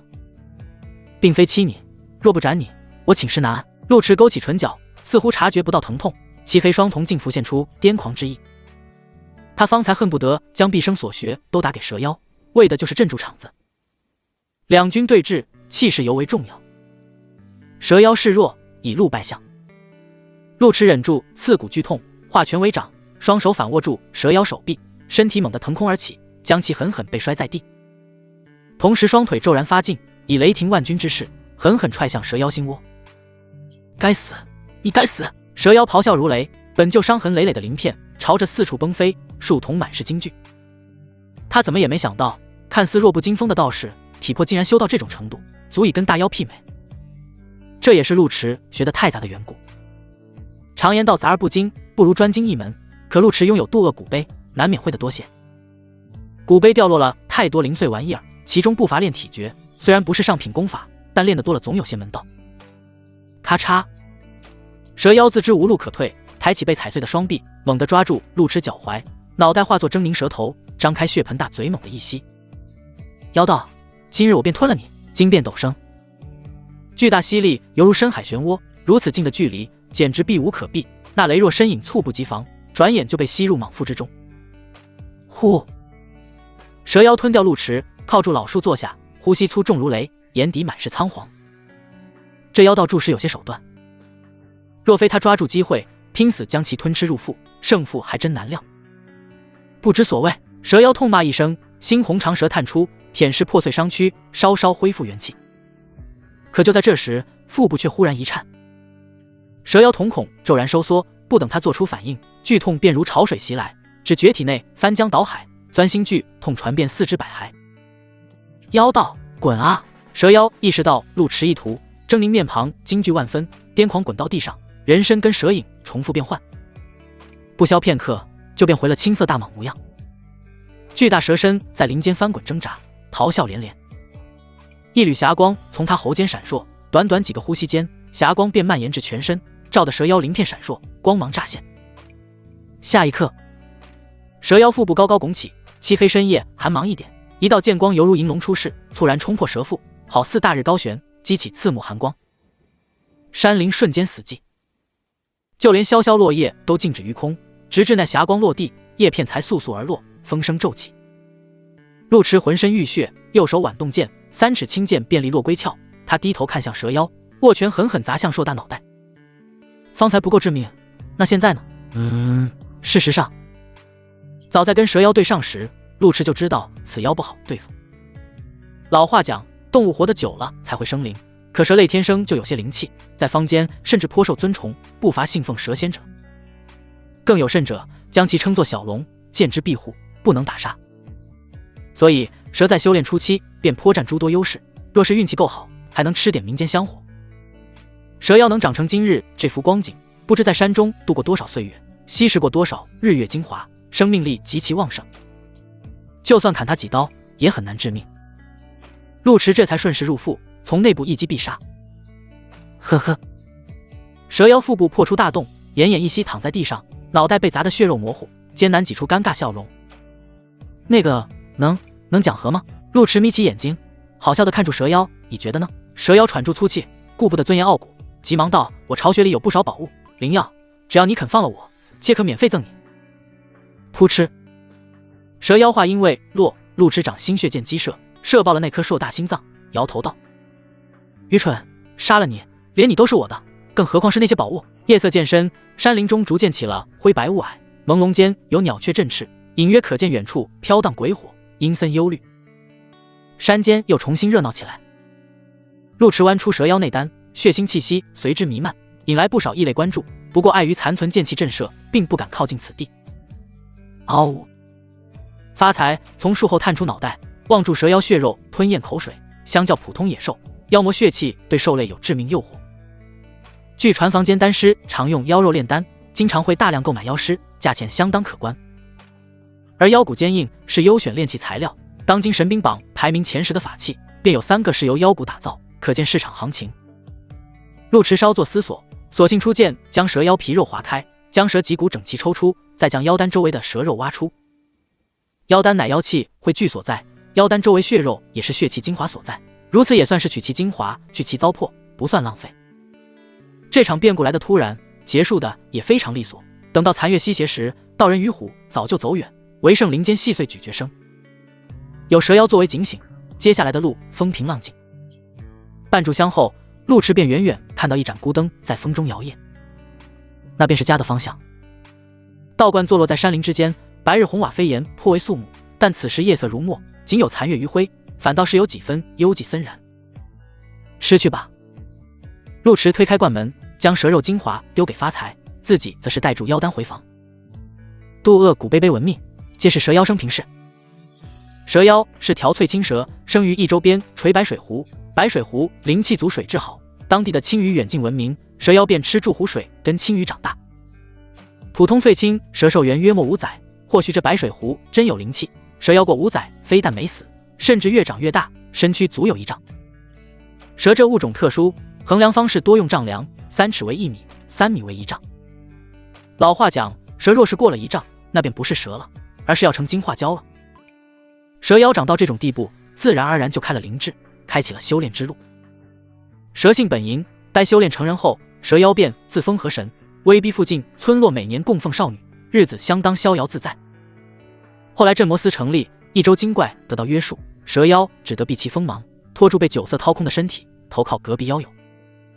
却见昔年平平无奇的妖友，如今竟有化蛟的迹象，蛇妖羡慕的咬牙切齿，当即就勾搭了嫂子。后来兄弟反目成仇，蛇妖重伤逃离，身觉被酒色所伤，当即决定戒酒，他也要努力修炼，化蛟成龙。蛇成精容易，化形也有章法，可化蛟却难如登天。蛇妖为求化蛟，尝试过诸多法子，不乏杀人嗜血，用百姓血肉炼丹等等，也曾随注洪水入江，妄图以传统走蛟完成突破，最终皆惨淡收场。就在蛇妖失魂落魄时，有人指引他前往西域佛国游历，若能得到高僧点化，或许还有化蛟机会。佛家讲究夺人成佛，妖魔虽为异类，若能放下屠刀立地成佛，也是一桩善事。于是那高僧便讲话了，若想化蛟，首先要洗清身上罪孽。如何洗清罪孽？那便是再入红尘，做善人行善事，积攒功德。蛇妖深以为然，真就按照高僧所言，开始积德行善。这一做便是50余年。蛇妖颇受百姓赞誉，甚至为他立庙塑身，日夜供奉香火，就连镇魔司也曾以蛇妖当作正面素材，教化妖魔向善。蛇妖享受香火，修为提升颇快，可仍旧没有化蛟迹象，不由心生怒火，便再次找到高僧质问。高僧活了300余年，早就垂老矣，只问蛇妖一个问题：红尘50载，施主有何收获？按照蛇妖现状，就算无法化蛟，依靠香火供奉，也堪称野仙，简直是神仙日子。可蛇妖心魔深重，闻言勃然大怒，红尘行善50载，除了那些百姓供奉，连口血食都没有，嘴里都淡出个鸟来。你还有脸问我有何收获？眼见高僧不肯指点，蛇妖深觉受骗，当即起了杀心，一掌拍死了高僧。那高僧本就寿元将尽，心甘情愿死在蛇妖手下，希望蛇妖能回头是岸。可蛇妖执念太重，杀心一起便难以收场，接连屠杀数名僧人。佛寺武僧见蛇妖冥顽不灵，当即将其打回原形，念在我佛慈悲，才没要蛇妖性命，只消除其修为技艺。蛇妖道真有几分气运，300年后竟然再次修炼成人，哪怕没有从前技艺，却依旧执念化蛟。他再次辗转红尘，终于寻找到化蛟法子，那便是繁育血脉，以子嗣补全自身残缺。蛇妖这才广播种，不管妖族人族，只要有机会便加以耕耘。陆池看到这里，眉头都皱了起来。常言道虎毒不饲子，可蛇妖让葵怀孕，竟是为了吞吃子嗣成全自己，用人类视角来看，此举堪称逆天。可对妖魔而言，吞食幼崽似乎不算罕见。说到底，妖物虽能化形成人，可也只是披住张人皮罢了。真想成人，路漫漫且修远兮。这蛇妖颇具慧根，天赋不俗，生平更是跌宕起伏，堪称精彩。可惜心魔太重，自觉虔诚。陆池摇了摇头，心底也有几分庆幸。好在蛇妖被打回原形，这次是重头来过，实力不高。若是按照当年实力，他还真就没有胜算。纵观蛇妖生前善恶功过难相抵，执念太深已成魔，如今横死一周，也算是自食恶果。渡恶古碑烟云散，随机掉落3样奖励：一粒天青魔心丹，服之可实力暴涨，药效持续半个时辰，过后恢复如常。一如蛇妖苦求化妖术，终不过是梦里黄粱尽水月，最终还是回归本我。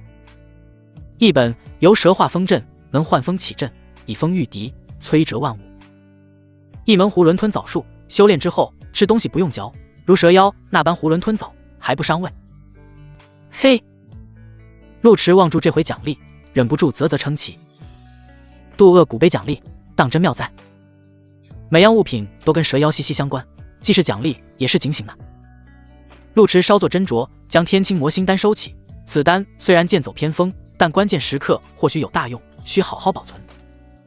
至于囫囵吞枣术，此术实在偏门，常言道人有6欲，其中10欲难挡。若是囫囵吞枣，那还有啥滋味？就算真打算囫囵吞枣，我都修仙了，还担心上位？陆池将其丢至一旁吃灰，开始推演由蛇化风阵。这次的奖励为由此阵有些门道。此阵以真气引风，操控天地之风，形成阵法。正因如此，修习者需对天地大道有所感悟，方能钻取风之灵韵为己所用。通俗来讲，需要点慧根。夫风者，气也；论者，以为天地之号令也，能主舞飘清秀，传歌共绕梁，也能动之声乱影，吹送远香。一念摧折万物道，一念轻抚万物生。陆池大概明白秘籍要义。用大白话来讲，在功法里面，风即是能量的一种表现方式，与其他功法无甚不同，只是可借助天地灵气施法，以此省力罢了。思至此，陆池没有耽搁时间，直接开始静坐推演。沙沙沙！后半夜时，一周又下起小雨，天地间寂静空灵，唯有细雨打杨叶，发出轻柔之声。陆池仍在房中枯坐，明明窗棂紧闭，房间内却蓦然起了风，风吹拂灰色幔帐，又吹拂开窗棂，悄悄溜进院内。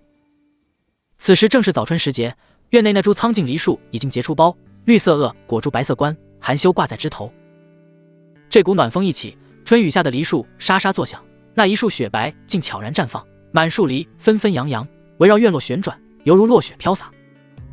陆池缓缓睁开眼睛，道袍与黑发在风中飘扬，似是仙神欲乘风而去。便是此时，由蛇化风阵便已经领悟在心，只需些时日打磨，便能真至化境。风无形而有万形，万形而化无形，我要做的便是让风随心而动，随心俱行。到底是渡恶古碑掉落的奖励，品阶相当不俗，比蛇妖施展的飓风阵要好得多，或者说这才是真正的风阵法门。陆池抬手施展，院内便升起风场大阵，形成数道飓风，飓风似游蛇灵活狡黠，路径没有规律，威力刚劲。在风阵之中，陆池身影能随风而行，动念间移形换影，出其不意。总的来说，此阵不算凌厉杀阵，但好在攻守兼备。陆池随风来到院中，身体如虹雨落，在风中徜徉飘逸，别有一番滋味。呼！发财吃完妖肉，精神抖擞，见陆池在院中施法，便老老实实蹲坐在门前，脖子微微上扬，神气端正。待陆池推演完毕，发财便窜到脚边，好奇地仰起头看他，漆黑双瞳清澈明亮，似乎也想随风徜徉。时间还早，我们得去做点正事。蛇妖临死前曾用财宝诱惑陆池，本以为是缓兵之计，但看过蛇妖生平概览后，才知道蛇洞里真有些宝贝。若说捉妖最愉悦的时刻，莫过于击杀那一刻的快感，跟摸尸时的痛快。雨打芭蕉，林叶簌簌作响。陆池顺住蛇妖记忆，沿着山路向东走了约莫10里，便埋头钻进了旁边的林子里。林中鬼火幽森，映照出无碑坟茔，隐约可见破败衣衫与腐朽棺木，尸骨露出半截，被雨水冲得惨白。原是作乱葬岗。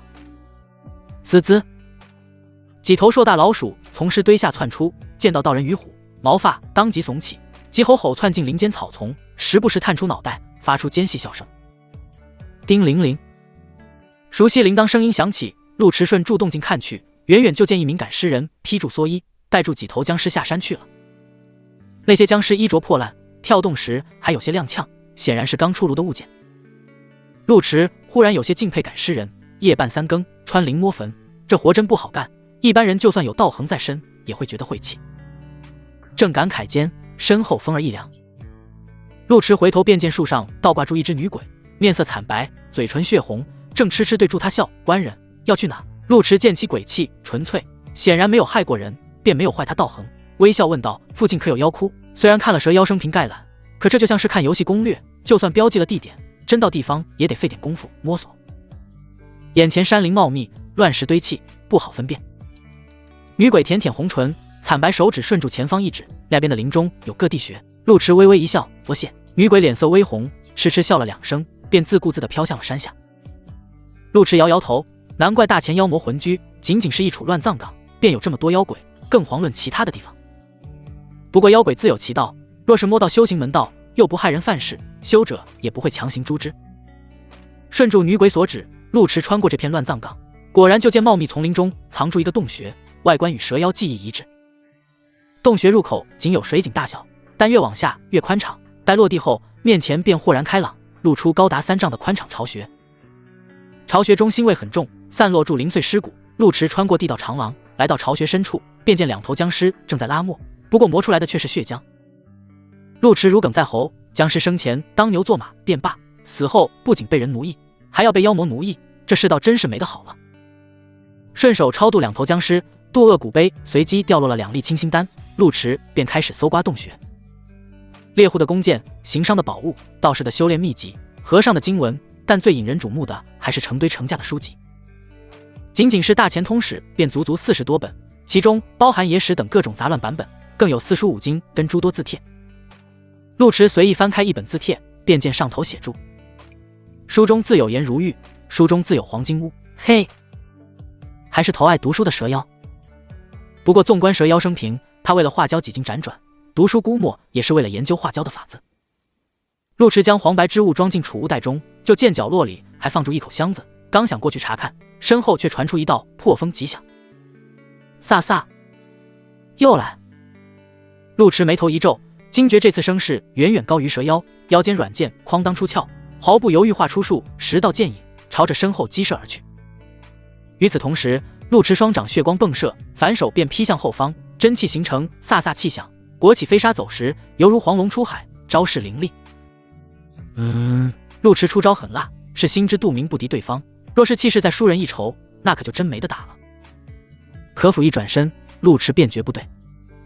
只见微弱天光下，一名女子从天而降，白衣翻飞，绸带飘扬，犹如惊鸿照影，身上仙气逼人，显然不是妖魔。陆迟当即意识到事情不对，硬生生将掌心剑气憋了回去，急忙大喊：仙子且慢！蛇妖巢穴位于地下，周遭漆黑昏暗，唯有入口处洒落一束天光，犹如盈盈白月，照出女子身影。女子身着血色长裙，身姿高挑灵秀，胸襟不算丰腴，腰肢却颇为纤细，再往下便是勾人弧度，尺寸恰到好处。那张鹅蛋脸颇为柔美，偏偏眉目清冽如烟笼月，倒显著有几分冷艳，犹如一株山巅雪莲，清冷孤傲。此时飘然而落，白色衣裙翻飞，如瀑乌发飘动，却丝毫不显凌乱，反而光泽盈盈，在朦胧天光下，犹如仙子凌尘，当真清丽无双。四目相对，气氛有些许尴尬。发财腰杆都挺直了，用爪子拍了拍陆迟肩膀，似乎在无声诉说：快看漂亮姐姐！陆迟召回轻剑，抬手解释：仙子且慢，在下浮云观陆迟，此番前来斩妖除魔，不是蛇妖同党。女子也意识到情况不对，急忙抬起手腕，将飘扬白绫招回袖中，绝美容颜露出尴尬神色。抱歉，嗓音清冷又不失柔媚，如环佩相撞，悦耳动听。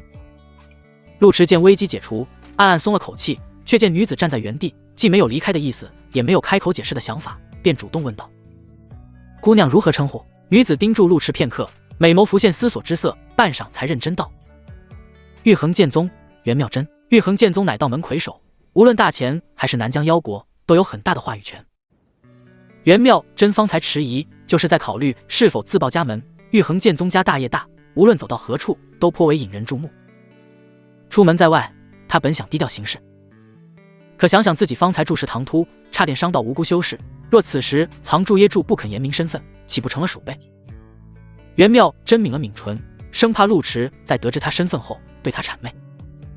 谁料陆迟听到玉衡剑宗4字后，非但没有谄媚，反而挑眉质问：姑娘既然出自玉衡剑宗，为何行事如此冒失？若非我反应敏捷，只怕不死也会重伤，实在危险。剑宗号称大前第一道门，号称要斩妖除魔，荡清寰宇，还百姓朗朗清空，平日就这般斩妖除魔的吗？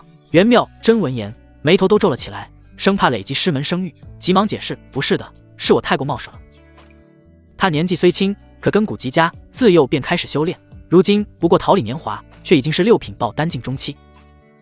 此番下山便是为了寻找结丹机缘，实则在6品初期便可结丹，可丹有1000万种，修者需要找到契合自身的金丹，才能奠定修炼基石。袁妙真心有抱负，这才入红尘历练，立志结一颗特殊金丹。结果在路过一州山村时，发觉有少女怀了妖胎，这才顺藤摸瓜追查至此。洞穴内妖气深厚，遮挡了陆迟的人气儿，他以为是蛇妖本尊，这才出手袭击，如今想想却实理亏。思至此，袁妙真掏出储物袋，在里面一通翻找，找出一粒金灿灿的丹药，走到陆迟面前，将丹药递来。非常抱歉，是我做事太冒失，看你是7品后期，这是聚灵丹，能助你突破眼前境界，作为赔罪礼物送你。陆迟没想到姑娘不仅明事理，甚至还很大方，出手便是一粒6品丹药，摇头道：知错就好，不必如此。袁妙真眨了眨眼，见面前少年神色严肃，不似虚假客套，便将丹药塞回储物袋，欲言又止道：那我能看看妖魔巢穴吗？陆迟立刻警惕起来，老话讲，一码归一码，妖是他杀的，遗物自然也是他的，当即抬手：袁姑娘，这妖是我杀的，按照江湖规矩，就算你是玉衡剑宗的天骄，是大前首屈一指的美人，这妖魔巢穴也没你的份儿。袁妙真眨巴2下眼睛，你别误会，我只看看，不要东西。陆迟一怔。袁妙真重复道：我只想看看妖魔巢穴，不要东西。姑娘何意？我只想看看。嘿。陆迟张了张嘴，觉得大名鼎鼎的袁仙子沟通能力似乎有些欠缺，便换了种询问方式，轻声道：修者搜寻妖魔洞穴，多为了妖魔的生前积攒，陆某自然也不例外。袁姑娘是什么意思？袁妙真微微偏过脑袋，看住满地狼藉，认真的道：我想长长见识，结丹需要元法，而元法跟修者自身经历息息相关。身为玉衡剑宗的弟子，袁妙真自幼不缺福地洞天，但独立下山历练的次数却不多，每次大都是跟随师门长辈，亦或者是同辈出行。我以前去的历练之地，皆在名山大川，杀的也都是大妖，还没见过荒野之地的野妖，觉得很有意思。袁妙真黛眉皱起，似乎在苦恼如何跟陆迟解释。他只是想增长阅历，不想抢东西。陆迟张了张嘴，总算明白了对方意思，稍作思索后才点了点头：行吧，那就一起看看吧。仔细想想，蛇妖固然有些积攒，但毕竟是一头野妖，底蕴无法跟玉衡剑宗相比。袁妙真乃玉衡剑宗掌门弟子，蛇妖这些东西应该入不了他的眼。当然，主要是打不过人家，万一姑娘不讲武德，将他给吃干抹净，估计都没人知道，还是稳健点好。谢谢。袁妙真小声感谢，安静跟在陆迟身后，好奇地看住巢穴物件。陆迟随意拨弄书架，见袁妙真确实只是看住，才走到方才那口箱子前，用真气将锁震开，露出里面物件。一本厚重书籍，10几款女子肚兜，还有一个叠放整齐的透明黑色布料。娘的，还以为锁住宝贝，没想到蛇妖有收集癖。陆迟微微皱眉，拿起书籍翻看，本以为是修炼秘籍，不曾想却是一册香艳春宫，每张图皆栩栩如生，配有露骨文字解析，当真是肉香四溢。若是连续翻看，书上美人就如同活了一般，不断搔首弄姿，蚀骨销魂。袁妙真站在身后，见陆迟看得认真，也好奇看了2眼，结果就看到了一个龙系油缝。袁妙真一怔，脸色瞬间涨红，急忙转移目光，手忙脚乱地挑起那块黑色布料，慌慌张张地转移话题。这是什么？黑色布料抖落开后，露出做工精细的3件衣裳。先是2指宽的黑色布条，长有2尺，绣铸繁琐纹，瞧柱像是腰带，但似乎又不是腰带用法。再就是2块巴掌大的布料，其中一块绣铸鸳鸯戏水，薄如蝉翼，两边各有一根细带，若真穿上，估计遮不住啥。另一块呈3角状，极玉透明，中间绣铸雍容牡丹，而蕊处没有缝合，露出一颗圆洞来，有些突兀。袁妙真眯起眼睛，有些没反应过来，下意识摊开观摩。嗷呜！发财跳到陆池肩头，看住气质清冷的仙子姐姐，还拍了拍陆池肩膀，提醒陆池为仙子姐姐解惑。陆池搭眼一看，眼角便是一抽，脑海中已然浮现出3种东西的用处：眼罩、战袍。这蛇妖果然淫乱不堪，竟然还收藏这种东西，款式甚至还很新颖。陆池来到这里半年都没见过这种玩意，还以为大钱风气很保守来着。呀！袁妙真观摩片刻，后知后觉明白这是什么，当即面红耳赤，犹如烫手山芋一般，将其丢到箱中，手缩回身后，有些不知如何安放。他自幼在道门修炼，绝大数时间都在闭关，是地地道道的清纯小道姑，哪里见过这种阵仗？难怪师尊不希望他入红尘，要他老老实实修炼太上忘情。这潇潇红尘也太乱了。我忽然想到，还有要事在身，先告辞了，陆少侠自便吧。袁妙真清幽双眸闪烁，清淡嗓音都带住几分慌乱，根本不想多留。若再逗留下去，只怕把玉衡剑宗的脸面都丢光了。陆池既是正人君子，又是正经道士，自然不会跟姑娘讨论战袍款式。眼下听到这话，点头道：“那袁姑娘便请回吧，我们就此别过，有缘再会。”袁妙真盯住陆池眼睛，见其眸光清澈纯粹，没有丝毫杂念，心底的尴尬稍稍减退，颔首道：“告辞。”天光朦胧，雨丝如细线飘洒，白衣倩影飘逸而起，裙袂飞扬间犹如天女腾空，悄然离开巢穴。待袁妙真离开后，陆池顺手将春宫图塞进储物袋里，确认蛇妖洞窟没有其他好东西后，也带住发财离去。天光拂晓，转眼已是清晨，道观内燃起袅袅炊烟。发财坐在灶台下，四模四样的添住柴火，该锅内咕嘟沸腾，菌汤粉便出锅了。陆池撒了一把盐碎，鲜味便溢了出来，忙活一整夜，早就饥肠辘辘，3下5除2便吃个前劲。昨夜收获颇多，至少黄白之物丰厚，道观发展资金暂且是不缺了。待吃饱喝足后，陆池扛住发财下山，既然要调查马贼案，自然要去镇魔司问问情况，然后才好制定调查方向。早晨街上颇为热闹，四处弥漫住饭菜香味。陆池走过长街，偶尔还能听到饭馆里面传来议论。听说昨夜城北破庙里死了个人，是名书生，不知真假。你这消息不保真吧？我怎么听说死的是醉香楼魁明月，说是想跟情郎私奔，被人谋财害命。谋财害命为何找镇魔司？不该去找衙门？镇魔司又不管普通命案。咦，你们快别说了，这事可不能乱议论，回头镇魔司找咱麻烦。陆池路过听了一耳朵，面色微僵。昨天他刚刚帮魁娘子解决了妖胎，晚上就被人杀了，这是有些古怪。昨夜他杀了蛇妖，看了蛇妖生平概览，蛇妖感知到妖胎出事后，顺藤摸瓜找上了他，并没有去杀魁。按理说不会出事才对。陆池心底装住疑惑，快步朝着镇魔司走去。镇魔司位于偏街巷尾，名号虽然响亮，其实就是个管妖魔的衙门。正值上衙时候，赵文峰正在院里头点卯，见陆池过来，示意他先进去喝茶，自己则是拿住册子训话。陆池也没客气，径直走进镇魔司后堂，刚刚进去就听到里面传来动静。金姑娘好不容易下山一趟，您怎么不在家陪住？查案不差这一天，反正有赵捕头在这盯住呢。阿金说他身体不适，昨夜来时便有些奇怪，如今在家静坐，我怎好打搅？更何况查案就是要争分夺秒，怎能懈怠？以后这种话莫要再说，丢我的人。女子嗓音偏冷，虽有少女的柔媚，但更多的带住股不怒自威的气势，是地地道道的御姐音。陆池不好偷听，索性便在院中转了转，直到赵文峰点卯结束，才重新来到后堂，就见赵文峰苦住脸。赵大哥，我听说醉香楼魁出事了。陆池询问道。赵文峰悠悠叹气，这事你都知道了，看来都外面传遍了。今早天刚蒙蒙亮，就有赶考书生报案，说是在城北破庙发现一具女尸，死相怪异。我们赶过去看了眼，才发现死者是醉香楼魁明月。案发现场没啥有用线索，现如今仵作正在验尸，不知道结果如何。则还真是明月。陆池皱起眉头，觉得这事蹊跷，稍作斟酌才道：实不相瞒，昨天我刚为明月看过诊，此人虽号称卖艺不卖身，实则早已私下接客。客里头还有妖魔，案子会不会跟妖魔有关？虽然答应了娘保密，但十分轻重缓急。如今明月香消玉殒，当务之急便是查明死因，但凡是跟他有关的任何线索，都要一五一十调查清楚。就算醉香楼想隐瞒，那也瞒不住。赵文峰呲了呲牙子，如今验尸结果未出，我也不敢下结论。不过他身上确实有股阴气，凶手不是妖魔就是妖人。妖人？陆池挑眉，若是妖人，只怕更不好办。四海九州势力明确，大概可分为4股：道盟、魔门、朝廷、妖魔。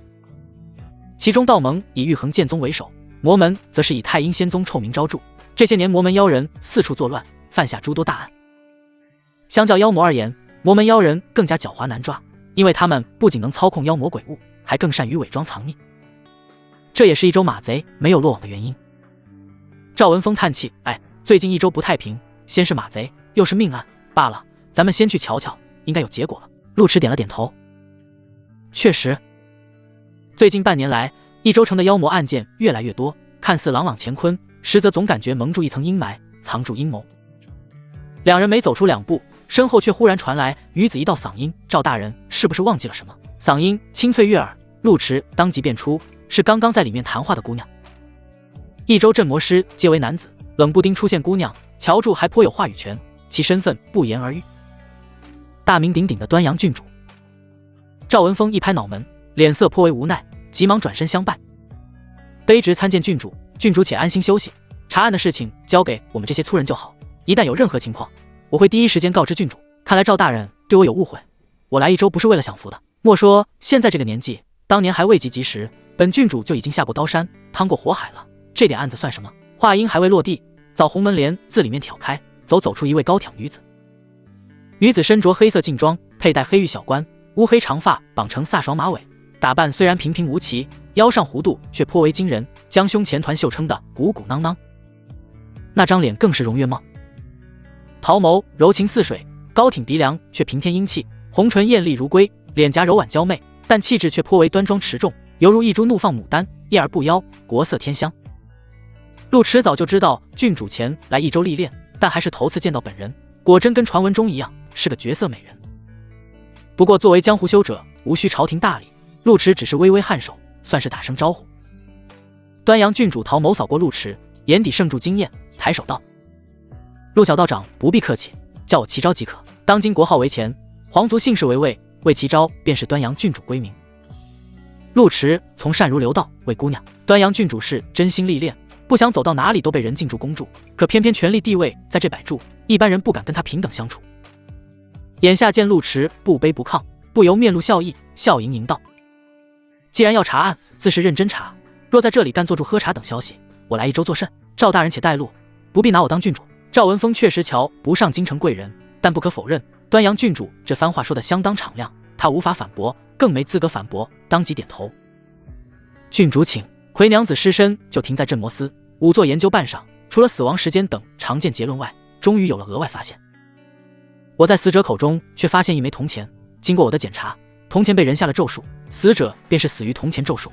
镇魔司仵作不是寻常医师，而是走医读一道的修者，对妖魔、鬼物等杀人手法都有独特见解。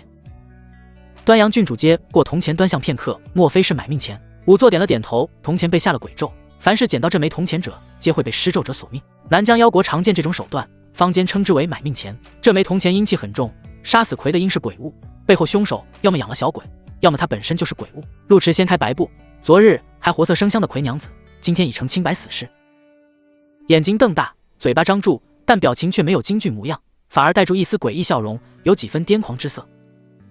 陆少侠怎么看？赵文峰脸色铁青，心底暗暗骂娘。益州镇魔司共分12辖区，每个辖区皆有捕头坐镇，由司长统一管理。他身为这片辖区的负责人，现在马贼大案未清，又碰到这种案件，着实分身乏术。若是处理不妥，司长定会怪罪。毕竟上头可不会管底层的死活，他们只要调查结果。这也是赵文峰不愿朝司长求援的原因，一是有损颜面，二是会遭斥骂，三也是最重要的一点。若真能破获大案，那功劳将会被上头抢走，他们这群人捞不住半点好处不说，搞不好还会被罚俸。如此一来，真不如跟外面修士合作，总归报酬都能走公账，大家也好沟通。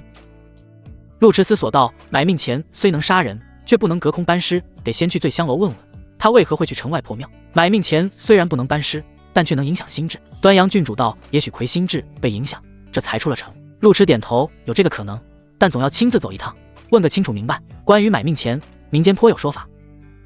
最初起源是用来延寿治病，比如家里有人生了重病，寿元不多时，可请懂行修士施法，用红纸将钱包好，缠上红线丢至路边。若是有人把钱捡走，那么生病的人便会痊愈，因为捡走钱的人将晦气也捡走了，属于一手交钱一手交命。这便是买命钱。此法本就阴邪，深受正道打压。可随助妖魔势强，鬼物频出，此法反倒是得到了发扬，经常用以杀人害命，且不留痕迹，很难追查。赵文峰在正式场合时说话自然而然打住官腔，镇摩司忙助马贼案，主持分身乏术，陆少侠能否？自然可以。陆迟打断赵文峰的话，他跟镇摩司合作本就是合作共赢，马贼案虽然够大，但非一朝一夕能出结果，眼下碰到鬼案，自然不能放过。更重要的是，昨天他刚刚帮魁娘子治病，当晚魁娘子便出事了，若真调查起来，搞不好还会查到他的头上，倒不如自己接下这桩案子。赵文峰当即大喜，劳驾陆少侠，这件案子报酬另算，总归都是官家的钱，多点少点跟他赵某人关系不大，只要能破案，这便是他的业绩，以后官途也会顺遂些。端阳郡主听住两人攀谈，将买命铜钱放到一旁，主动插话：最近一妖魔鬼物频出，我总觉得不安生，这件案子虽然不大，但难免有其他牵连，你自己势单力薄，我跟你一起调查，说不准能救出条大鱼。陆迟倒是有些犹豫，报酬。端阳郡主微微一愣，继而笑道：也还怕本郡主克扣工钱不成？若真能救出大鱼，别说区区几两银子，你想要什么都成，想要什么都成。陆迟眼角一抽，心头忽然涌起某些杂念。农历3月初5，一祭拜、做灶、祈福、祭学艺、穿歌6处。陆迟自镇摩司出来，发现天上又飘起了雨丝，才惊觉已是清明，街边已经开设路祭，风中夹杂助烧纸气。听闻小陆道长博学多才，不知清明节时可有何说法？端阳郡主称祝青伞，望祝长街没话找话。陆迟抖了抖衣袍上的泥点子，撑伞朝着暗巷走去。民间清明祭祀规矩自是没有官家多，但也有一些风俗，比如祭吃热时，常言到清明不冷时，水雹下满地嘛。还有些地方祭买鞋，因鞋通鞋。清明烧纸源于道教，后又经过各方发扬，逐渐流传成今日模样。道家轮回牵扯甚广，说法各异，真要论起来，3天3夜都论不完，且每个朝代、地区风俗也各有差异。陆迟就大概讲了2句民间习俗，不过修者无拘，为姑娘不必在意。端阳郡主听得津津有味，修者百无禁忌，以至于许多规矩都逐渐废弃，倒是失了几分烟火气。陆迟随意道：有些规矩繁杂琐碎，气质也好，但坊间多普通百姓，不管是风俗还是规矩，皆是为了寄托精神。寄托精神。端阳郡主自幼修仙，心性豁达，下意识重复念道：普通人寿命有限，然则一生又多波澜，先有圆满者，确实需要心理慰藉，否则皆是苦楚。陆迟点了点头，没继续搭茬。跟世家子弟谈论名声多艰，总觉得缺了点滋味。因为下雨的缘故，街上行人纷杂，有撑伞闲游者，有用衣袖遮挡雨丝奔行者，也有沿街烧纸者，就连暗巷街也多了几分肃穆。红尘众生相，莫过如是。两人转入暗巷，端阳郡主好奇道：魁死于清明，按照民间风俗说法，有没有什么特殊意义？或许有。陆迟也不敢打包票，他虽是民间道士，也经常超度妖魔，但大都是物理超度，再不济就是念夺人经，专业知识有限。两人随口闲谈，很快便来到醉香楼前，发财急忙跳到廊下，摇头晃脑抖掉身上雨丝。端阳郡主这才注意到发财国色天香的小脸露出几分笑意。呵，这小老虎当真灵秀可爱，刚才都没注意，让我瞧瞧。说住就将青伞递给青楼小厮，弯腰将发财抱到怀里。踏踏，发财体型可爱，十分引人注目，可偏偏陆迟那张脸注视优越，掩盖了发财光芒。眼见漂亮姐姐终于发现自己，发财趴在郡主怀里，还抬脚踩了踩那软蛋胸脯，惹得端阳郡主眉开眼笑。陆迟神色无奈，迈步走进醉香楼。因为魁命案缘故，醉香楼里几乎没什么生意，偶尔有2个老客也是来打探消息的，眼见镇摩司来人，纷纷都退至一旁。小陆道长，明月死得凄惨，请您做法事超度了他，好让那孩子安心轮回。娘哭哭啼啼，不知是哭摇钱树倒了，还是在哭青楼生意寂寥。端阳郡主出身皇族，不喜这种做派，微微皱眉。镇摩司办案，嫌杂人等回避，先带我们去魁房间，跟他亲近的人统统过来回话，其他人老实待住，不得随意离开醉香楼。到底是郡主娘娘，甫一开口便带住股强势气息，就连发财都支起耳朵，老老实实趴在胸前。娘呜咽声戛然而止，当即看出郡主出身不凡，急忙道：“请跟我来。”回归房布置依旧，里头站住2名丫鬟，正在悄悄抹泪。这2个是明月贴身丫鬟，是整座楼里关系最亲密的，大人有啥疑惑，皆可问他们2个。娘赶忙说道。端阳郡主翻找住房间物件，边朝着2名丫鬟询问昨夜葵为何出城。绿裙丫鬟脸色惨白，颤声道：“郎子近日身体不适，无需开楼陪客，休息的比较早，昨夜刚刚虚实，就打发走我们。”端阳郡主拉开妆台，闻了闻胭脂，又随意丢在一旁。这么说，你们2个毫不知情？我们确实不知，请大人们明察。2名丫鬟年纪不大，乔住只有13、14岁模样。此时稍一询问，2人便抖若筛糠，跟鹌鹑似的哆嗦。陆池见端阳郡主只检查明面上的东西，便起身将床板打开，露出下面暗格。过来看看这些。端阳郡主自幼锦衣玉食，就算想藏些私密物件，也有100口柜子 hold 住，哪知道床下也有暗格，讶异道：“小道长真是门儿清吗？”陆池摇摇头，房间能藏东西的地方不多，无非床、箱、地板、桌腰，时常有接触。甭说床下暗格，陆池还碰到过将床下墙壁掏个窟窿，就是为了跟隔壁邻居偷情的，结果误遭妖魔，白白被淫。暗格里东西不多，除了金银细软外，还放住1枚黄梨木盒。端阳郡主将木盒打开，峨眉微挑，表情变得古怪起来。除了李郎跟柳郎这2位，葵还有没有其他的入目之兵？陆池凑过去看了2眼。盒子里摆放住一把白玉如意，长约半尺，通体水润漂亮，尾部绑住根毛茸茸的物件，像是狐尾。青楼妓子多用工具助兴，这倒不算稀罕玩意儿。2个丫鬟齐摇头，没了。就算真有，你们也未必知道。端阳郡主用手帕裹住玉如意，把玩2下，老神在在的点评道：“质地尚可，可惜款式老旧。”陆池眼角一抽，嘿，这还老旧？那京城得有多少烧物件？不过眼下显然不是琢磨这个的时候。陆池询问道：“你们好好想想，葵除了陪客人外，还有没有其他不寻常之地？比如他的某些习惯、癖好等等。你们贴身伺候他，可别说什么都不知道。比如葵偷偷接客，2名贴身丫鬟就未必不知。只是这事跟本案关联不大，陆池懒得点破坏人生计。”绿裙丫鬟思索半晌，摇头道：“姑娘日常没什么癖好，除了陪客便是饮酒狂歌，偶尔会骂几句客人，其他的……哦对，她每月中旬都会去惠光寺上香，不过楼里姑娘去惠光寺的也不少呀。”娘搭话道：“我也去烧过2回，世道乱糟糟的，总归是有个心理安慰不是？这应该不是啥毛病吧？”陆池眯起眼睛，这惠光寺好像有些耳熟啊。他在惠光寺都做了什么？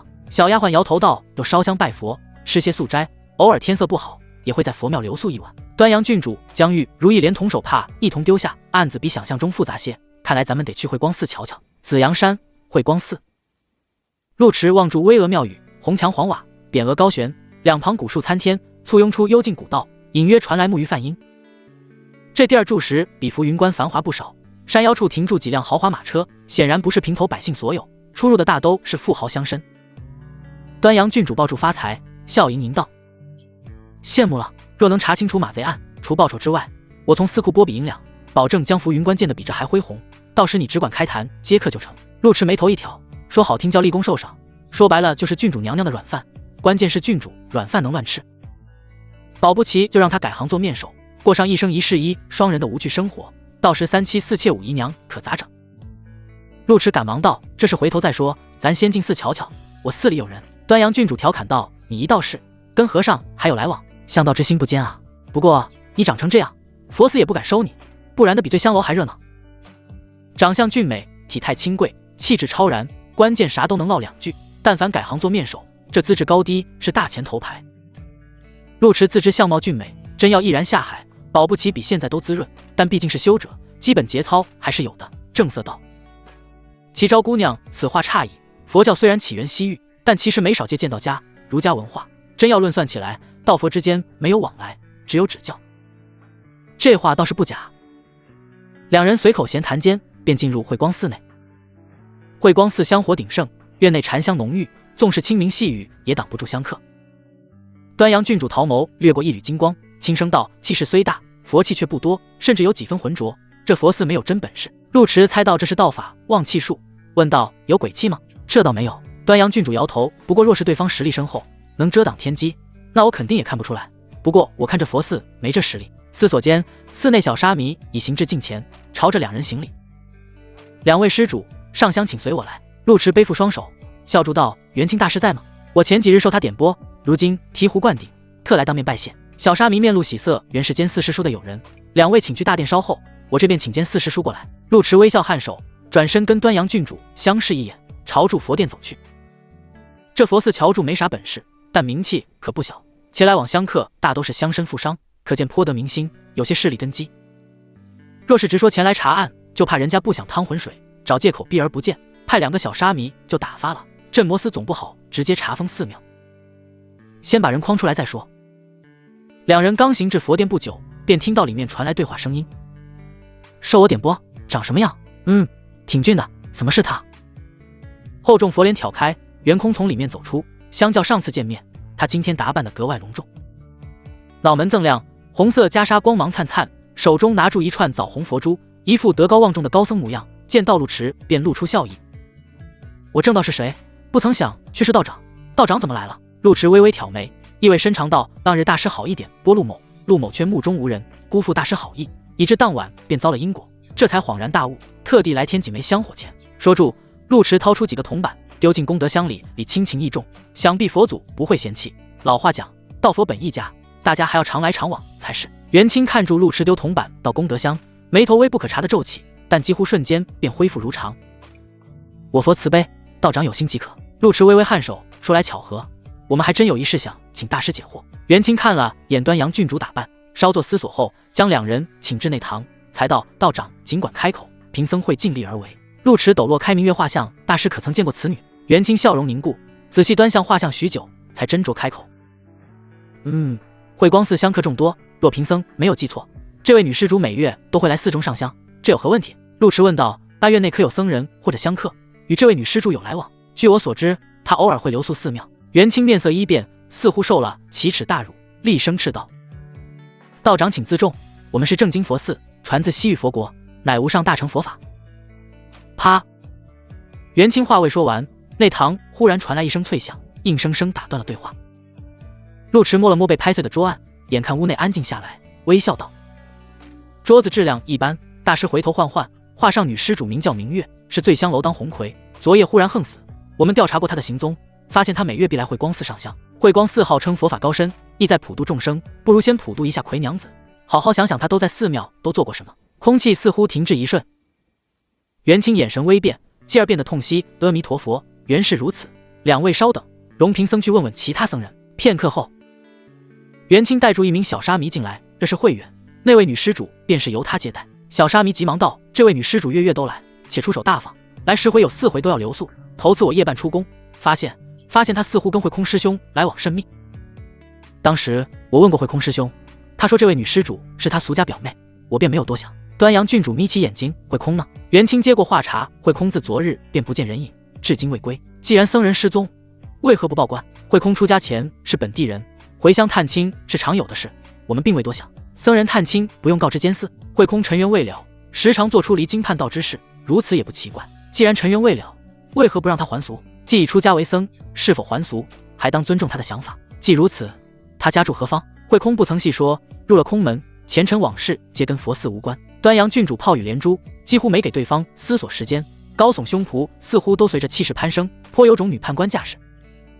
不过元清却都妥善回复：“查鬼案跟普通案子到底不同，有时候单纯用审讯技巧作用不大。”陆池站在一旁，始终观察住元清神色，微笑道：“多谢大师解惑，我们也是查案心切，若有冒犯之处，还请大师见谅。”元清竖起佛掌，慈眉善目道：“若能帮忙查清女施主被害原因，也是功德一件。待明日贫僧会诵经祈福，超度女施主，也算尽些绵薄之力。”窗外雨声渐急，打得窗棂忽闪作响。凉风带住禅香吹入后堂，那挂画上的佛像似金刚怒目，衬得元清愈发慈眉善目。陆池淡声道：“大师心怀纯善，陆某佩服。不过外面雨势渐大，现在下山多有不便，可能留宿一晚。”元清面露遗憾，实不相瞒，今日乃是清明，慧光寺自未时便要诵经祝祷，不便留客。这样啊。盘问结束后，陆迟去了会空房间查看，结果自是一无所获。正值晌午时分，外面风雨渐急，两人并未着急离去，而是决定留下用顿斋饭。到底是打住镇魔司旗号，又朝助功德箱里丢过铜板，就算元清不愿两人多留，面上也得客客气气。斋堂已备好素斋，不过清明寒食，不知两位是否吃得惯？都是土生土长的，哪有惯不惯的？监寺大师不必管我们，我们自行过去即可。陆迟笑眯眯的。老话常说，清明寒食不分家。寒食节有禁火3日的说法，因跟清明相邻，便逐渐相互交融，发展成祭祀、禁火、寒食等习俗。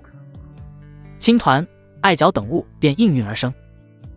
先用艾草几枝，再与糯米混合后裹上馅儿，蒸熟后耐存耐放，食用时无需复热，便不用开火。慧光寺入乡随俗，斋堂里只准备了青团艾角，可仍旧香客满堂，其中不乏大腹便便的乡绅老爷。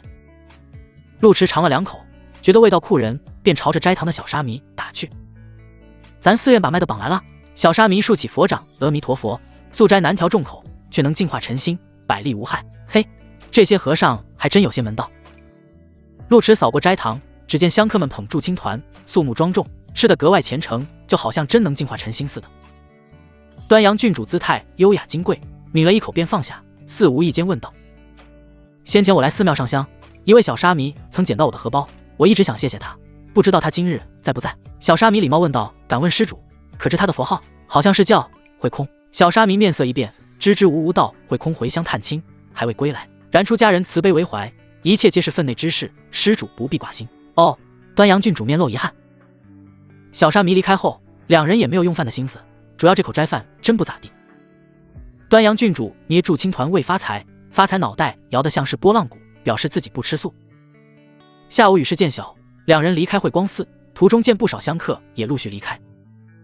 端阳郡主擦着手指，皱住眉头念道：“这和尚本事没到家，厨艺也学个4不像，好端端的青团做的腻碗，还沾手。”陆迟撑伞站在山道旁，回头望住慧光寺，若有所思道：“齐昭姑娘怎么看？”端阳郡主聊到正事，神色变得严肃起来。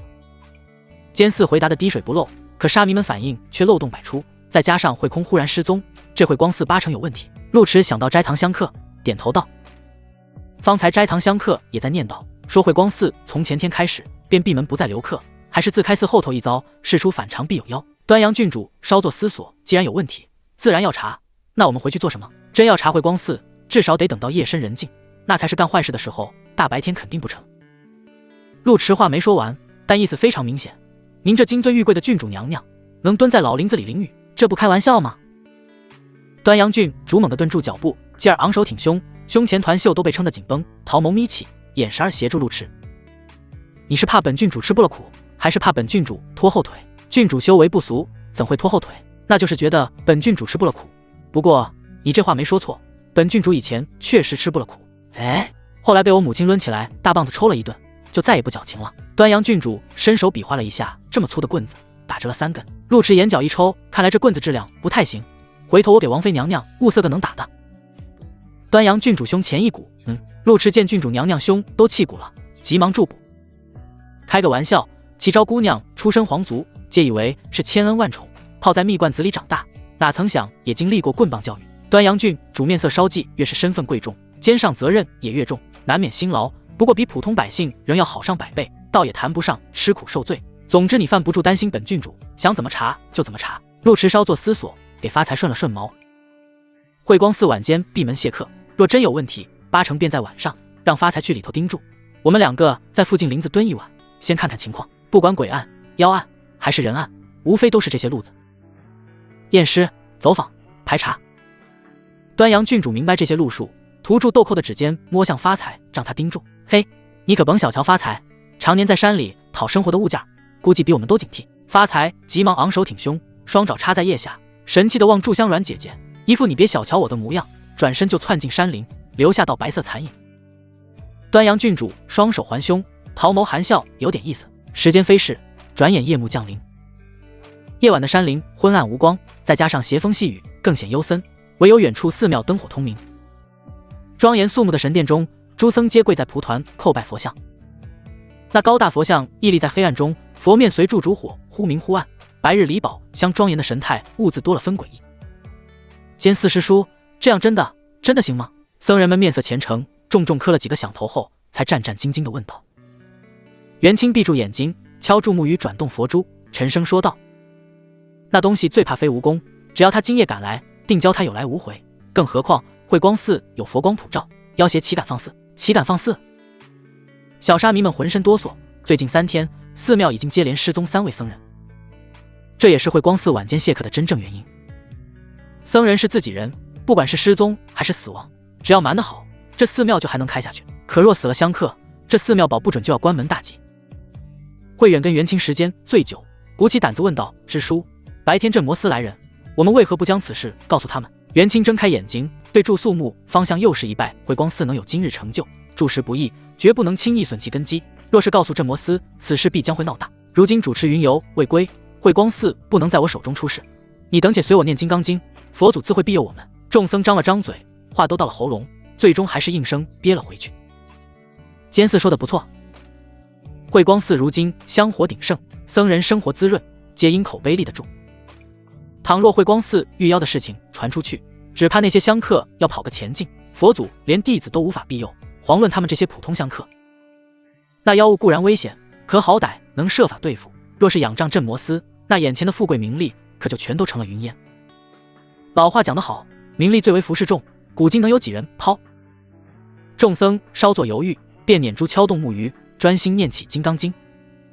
如是我闻，一时佛在舍卫国，只述给孤独园与大比丘众1250人居。尔时世尊时住依持钵，入舍卫大城起时，于其城中次第起矣，还至本处。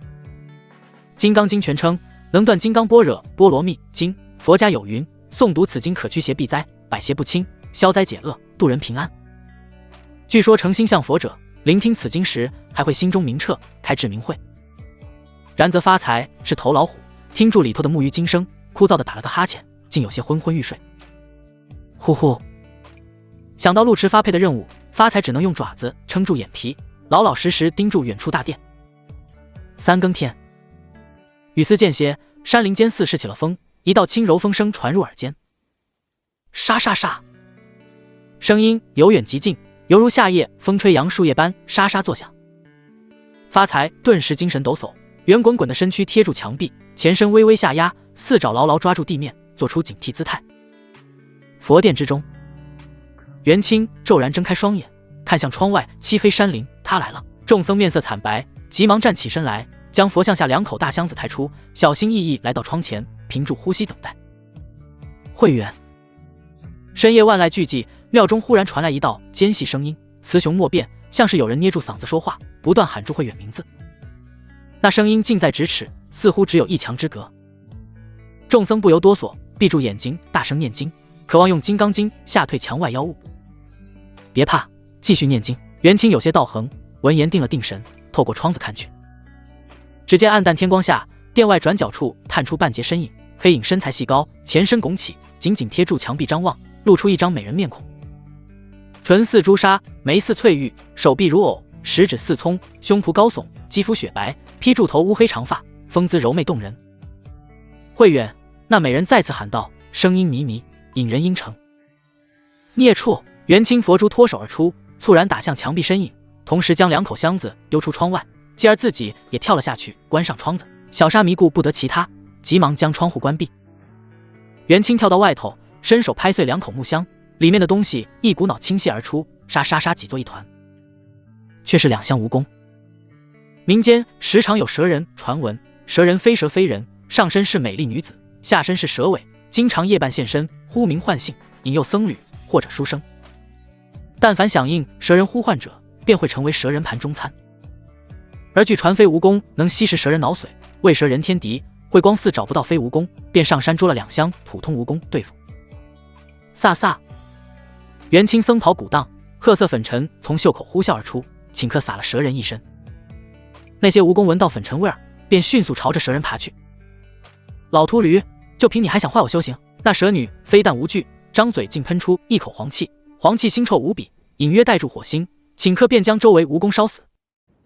元清目光一缩，意识到这妖不简单，至少是8品后期修为，当即将袈裟丢出，口中念念有词：阿摩利、毗摩利、涅摩利、蒙迦利、西摩罗、若解百、三曼那把体力，娑婆罗他娑檀尼。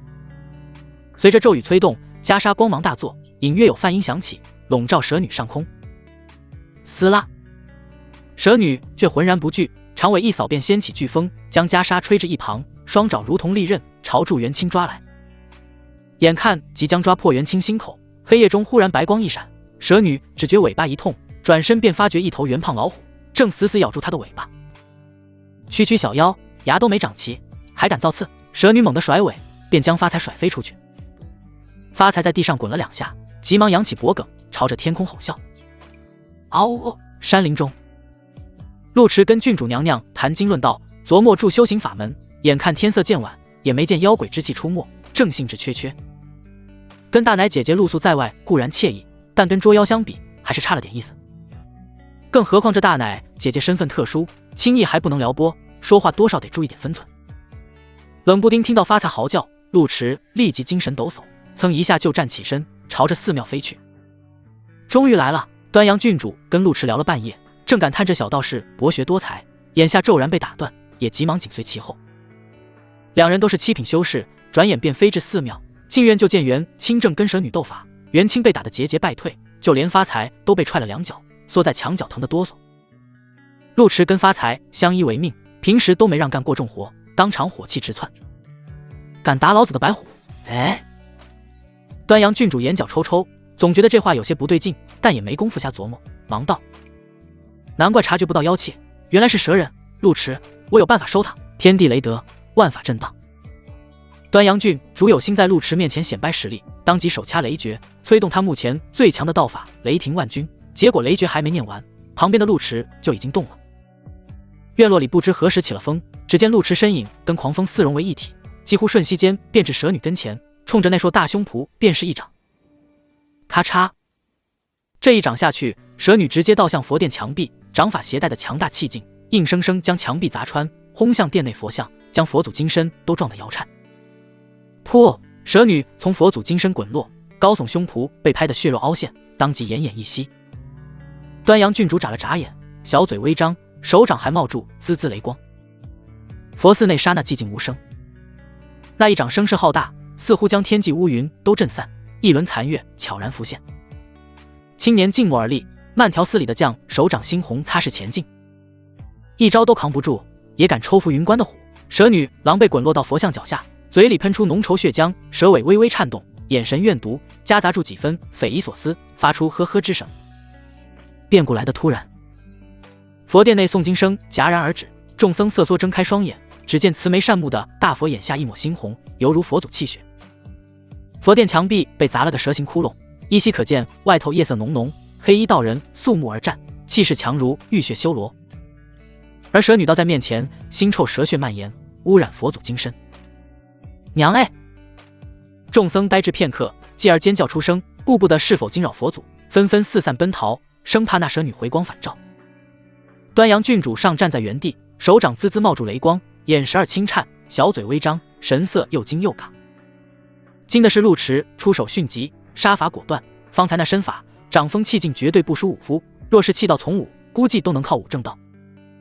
尬的是他雷诀还未念完，事情就解决了，这显出他有些多余。陆池见蛇女活不成了，才拎起发财瞧了2眼，确定没有受伤，心下松了口气，转身就见郡主娘娘站在原地，手掌冒住滋滋雷光，雷光烁烁，流光溢彩，颇为华丽。陆池面露艳羡，这是什么招数？端阳郡主眨了眨眼，前巴巴道：法名雷霆万钧，以绝影雷能灭大妖，出自玉衡剑宗，是掌教亲创的雷法。常言道，万物相生相克，而雷克天下妖邪。在修炼法术里，能跟雷扯上关系的道法，品级都不低。陆池有些羡慕，真华丽气派。呵呵。端阳郡主不知道这是夸赞还是讽刺，前笑2声，脸都羞臊红了，索性抬手补刀，准备将雷霆万钧打出来，彻底绝了蛇女性命。一是让陆池瞧瞧这仙法排场，二是有些参与感。谁料刚刚抬手便被陆池阻止。不过区区8阶小妖，犯不住用仙法，省住点真气吧，让我来。端阳郡主眼角一抽，张了张嘴，有些如鲠在喉，在心底暗暗念叨：怎么住？陆池这是觉得我招数华而不实？虽然确实没派上用场，但这招数也确实很厉害啊。可惜没施展出来。不等端阳郡主琢磨明白，就见那道墨山身影再次动了。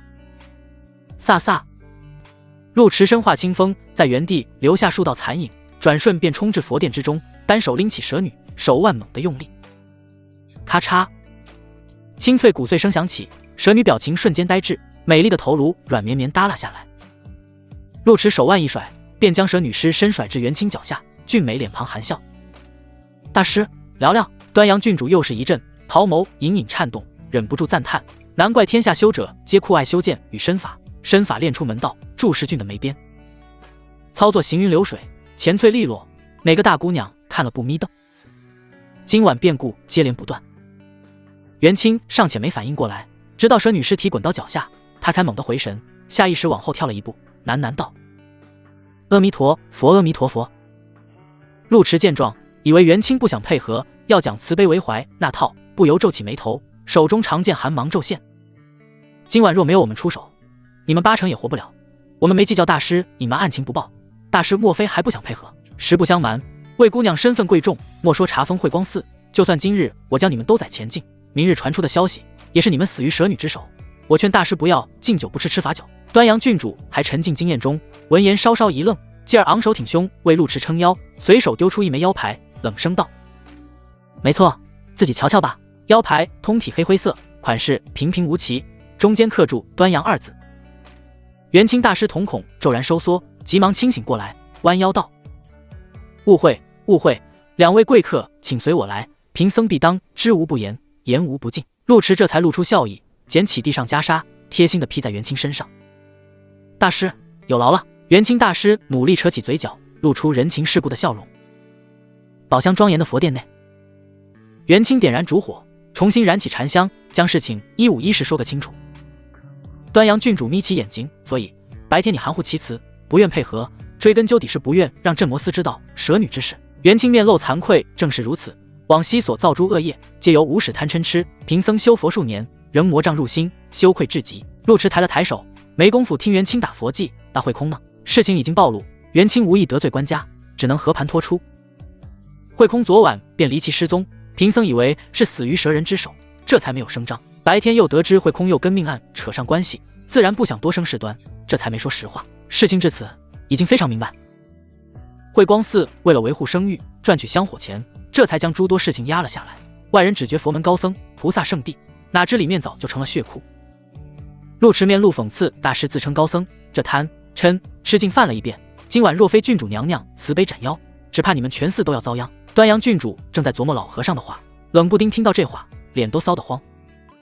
哪里，出力的还是小陆道长，本郡主不过跟住走了2步罢了。元清也算见多识广，知道官家不好惹，更知道慧光寺难以脱身，便主动道：“慧空失踪后，他的物件都被收了起来，不乏金银细软，若是他害人逃命，怎会不带钱财？还请两位明断。”言罢，元清招呼慧远将包裹拿进来，里面除了些佛经之外，便是黄白之物跟一些僧袍衣衫。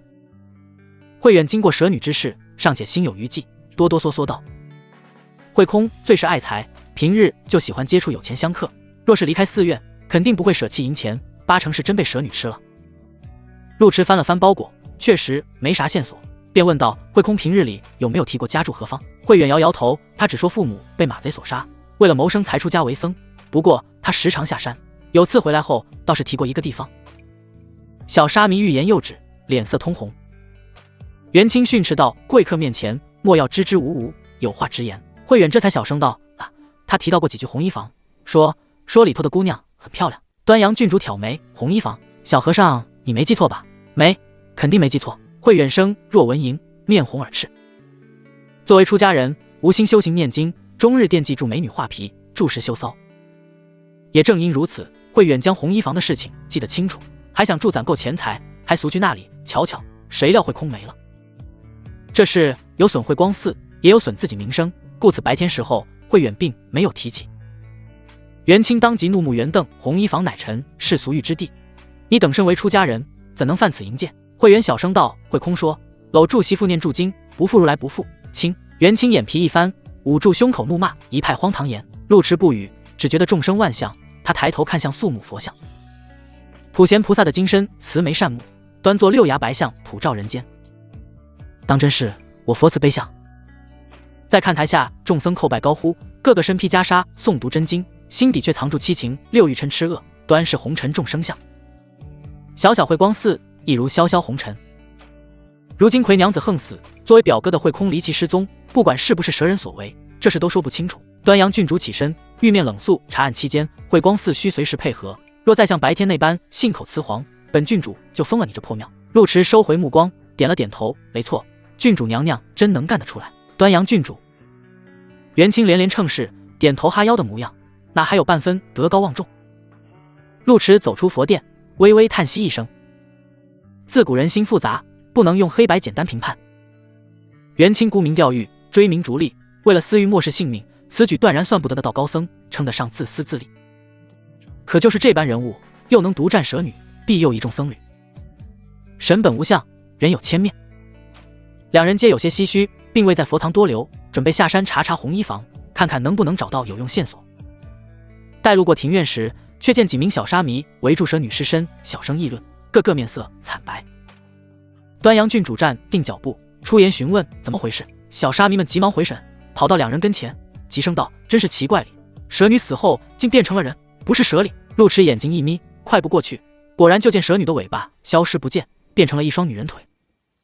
奇怪，妖魔死后便意味着道行全失，将会变回本体，俗称被打回原形。蛇女乃是蛇人物种，死后也当保持半人半蛇模样，哪怕化作蛇身，也不该化作人的模样。难道是魔修妖道？端阳郡主伸脚踢了踢蛇女尸身，也不像呀。若是妖道，实力肯定比这强的，哪会如此羸弱？相对正统修者，妖道的活可就多了。根据书籍记载，妖道的诡异法门多到难以想象，除了常见的采补、血炼、巫蛊等等，还有一种法子，名叫魔人。简单来说，便是用秘法将人跟妖魔结合，修成非人非妖的物件，这样既有妖魔的强健身躯，也有人修的功力。不过此举实在剑走偏锋，堪称逆天而行，就算侥幸成功，修者受到的反噬也不小。仅仅是半人半妖的鬼样，便没几人能受得了，鲜少有人真的试试。陆池弯腰观察片刻，没找到妖丹，也看不出其他门道，只能起身。放心，已经死得透透的，不会再复活做妖了，将他抬出去埋了便是。多谢道长解惑。小沙弥们这才松了口气，急匆匆地抬起女尸，朝着山林跑去。陆池跟端阳郡主也离开慧光寺。天色尚早，山林中黑沉沉的，端阳郡主随意找住话茬：“你刚刚施展的那招是什么？身法相当利索飘逸，我兄长是玉衡剑宗的弟子，瞧住都没你飘逸。”陆池哪敢碰瓷剑宗，谦虚道：“游蛇化风阵，施展时能调动天地之风，形成风阵为己所用，也能身化清风，在阵中移形换影，瞧住潇洒，其实是小道耳，不能跟剑宗相比。这还小道耳？”端阳郡主觉得这话谦虚，但看陆池一脸严肃，也就没继续吹捧，转而讨论起慧光寺的事情。不管怎么说，今晚总算有些收获，可明月不过是醉香楼魁，按理说跟红衣房扯不上关系。陆池闻言好奇问道：“红衣房很厉害？”端阳郡主眼波流转，已是土生土长益州人，难道没听过红衣房？那是益州最大的赌坊，据说背靠官家，就连端茶倒水的小厮也都是奶大臀肥的美人。奶大臀肥，这不就美女荷官吗？陆池瞅了眼郡主娘娘，总觉得这话从她嘴里说出来不太对劲，但也不好调侃，只是道：“目前也没其他线索，先顺住慧空这条线查查再说吧。”端阳郡主点头，除非再发生买命钱案件，否则只能顺住这根藤摸瓜。不过查红衣房得调点人，做足准备才成。今晚你先回去休息，等晚上再会合。红衣房白天不营业。陆池应声，见天还黑漆漆的，便关怀道：“用不用我送你回去？”端阳郡主转了转眼睛，桃眸忽然有些媚意，笑眯眯道：“你若不怕被人看到，传出些流言蜚语，别说送到家里，送到房间都成。”嘿！陆池见郡主娘娘不太正经，也不太敢接茬，连忙道：“告辞告辞。”瞧住陆池匆忙背影，端阳郡主负手而立，眼神深邃，带住几分探究。春夜风凉草青，山林间传来蟋蟀叫声，偶有蛙鸣附和，倒有几分惬意安宁。陆池扛住发财回到道观，便忙不迭地查看渡恶古碑。蛇女非人非蛇，没有妖丹时属正常，可死后尸变却注视蹊跷，瞧住不是正常物种，或许渡恶古碑能给出答案。古碑签字重重，浮现出蛇女生平事。蛇女原不是蛇人，也不是妖道，而是大蛇转世。蛇女生于白水湖附近村落，家中靠打鱼为生，自幼习水善游。一年盛夏，村中酷暑难耐，蛇女跟伙伴便泡在白水湖中消解暑热，却不慎被湖中水草缠住脚踝，差点一命呜呼。后被村民救起，蛇女昏睡3天，醒来后性情大变，说话神神叨叨，经常半夜不眠，对祝月亮吐气。原来在落水昏迷期间，蛇女竟看到了前世记忆。她前世乃白水湖中一条大蛇。前世的她修炼至5品，眼看即将迈入4品时，遇到一位西域老僧。老僧见她有些慧根，便有意点拨，言称若想成仙成神，须先成人。成人不是简单的化形成人，而是要转世为人，去红尘滚上一遭，再以人身修炼，才能得到正果。蛇女对此有所耳闻，比如一些灵性高的山精，年份越大越像人，就是因为妖魔若想得到，必先成人。再加上高僧蛇灿莲，言称大妖转世，自有一套修行路子，哪怕无法觉醒前世记忆，也能自然而然开始修炼，这是血脉自带的传承。在高僧点拨下，蛇女最终信了这话，毅然进了高僧金钵，转世成了瑜伽女。直到白水湖鬼门关走了一遭，这前世的记忆才骤然觉醒。按照高僧讲话，因为携带前世元法，一旦开始修炼，必将事半功倍。蛇女信心大增，当即按照前世路子开始修行，不料却越练越错，非但没有修成正果，甚至身体出现妖化，逐渐就成了半人半蛇模样。最初还能躲在家中，可只到底包不住火，村民们只以为是妖魔吞了蛇女，变作蛇女模样害人，当即就抡起来棒子将蛇女赶出村子。蛇女不忍伤害村民，只能躲入深山修行，越修越觉心中怨怼。当初她明明修为有成，就算难以修成正果，也颇有些慧根，当个小妖王逍遥自在总是行的。可老秃驴却使阴谋诡计骗她入局，用金钵收了她便罢，好歹她真的转世成人，就这样平凡一生也未尝不可，结果却又让她想起前世记忆，将这辈子过得不人不鬼。可惜时光荏苒，早已不知道多少个春秋，那老秃驴估计早就入土为安，蛇女只得将这口怨气发泄在和尚身上。慧光寺刚刚立寺半年，根基不稳，自然而然就成了蛇女目标。短短3天时间，她就吞了数名僧侣。若非陆池跟端阳郡主出现，只怕慧光寺难逃此劫，都要成为蛇女盘中餐。高僧点拨，大蛇转世。陆池轻声自语，觉得那高僧有些门道。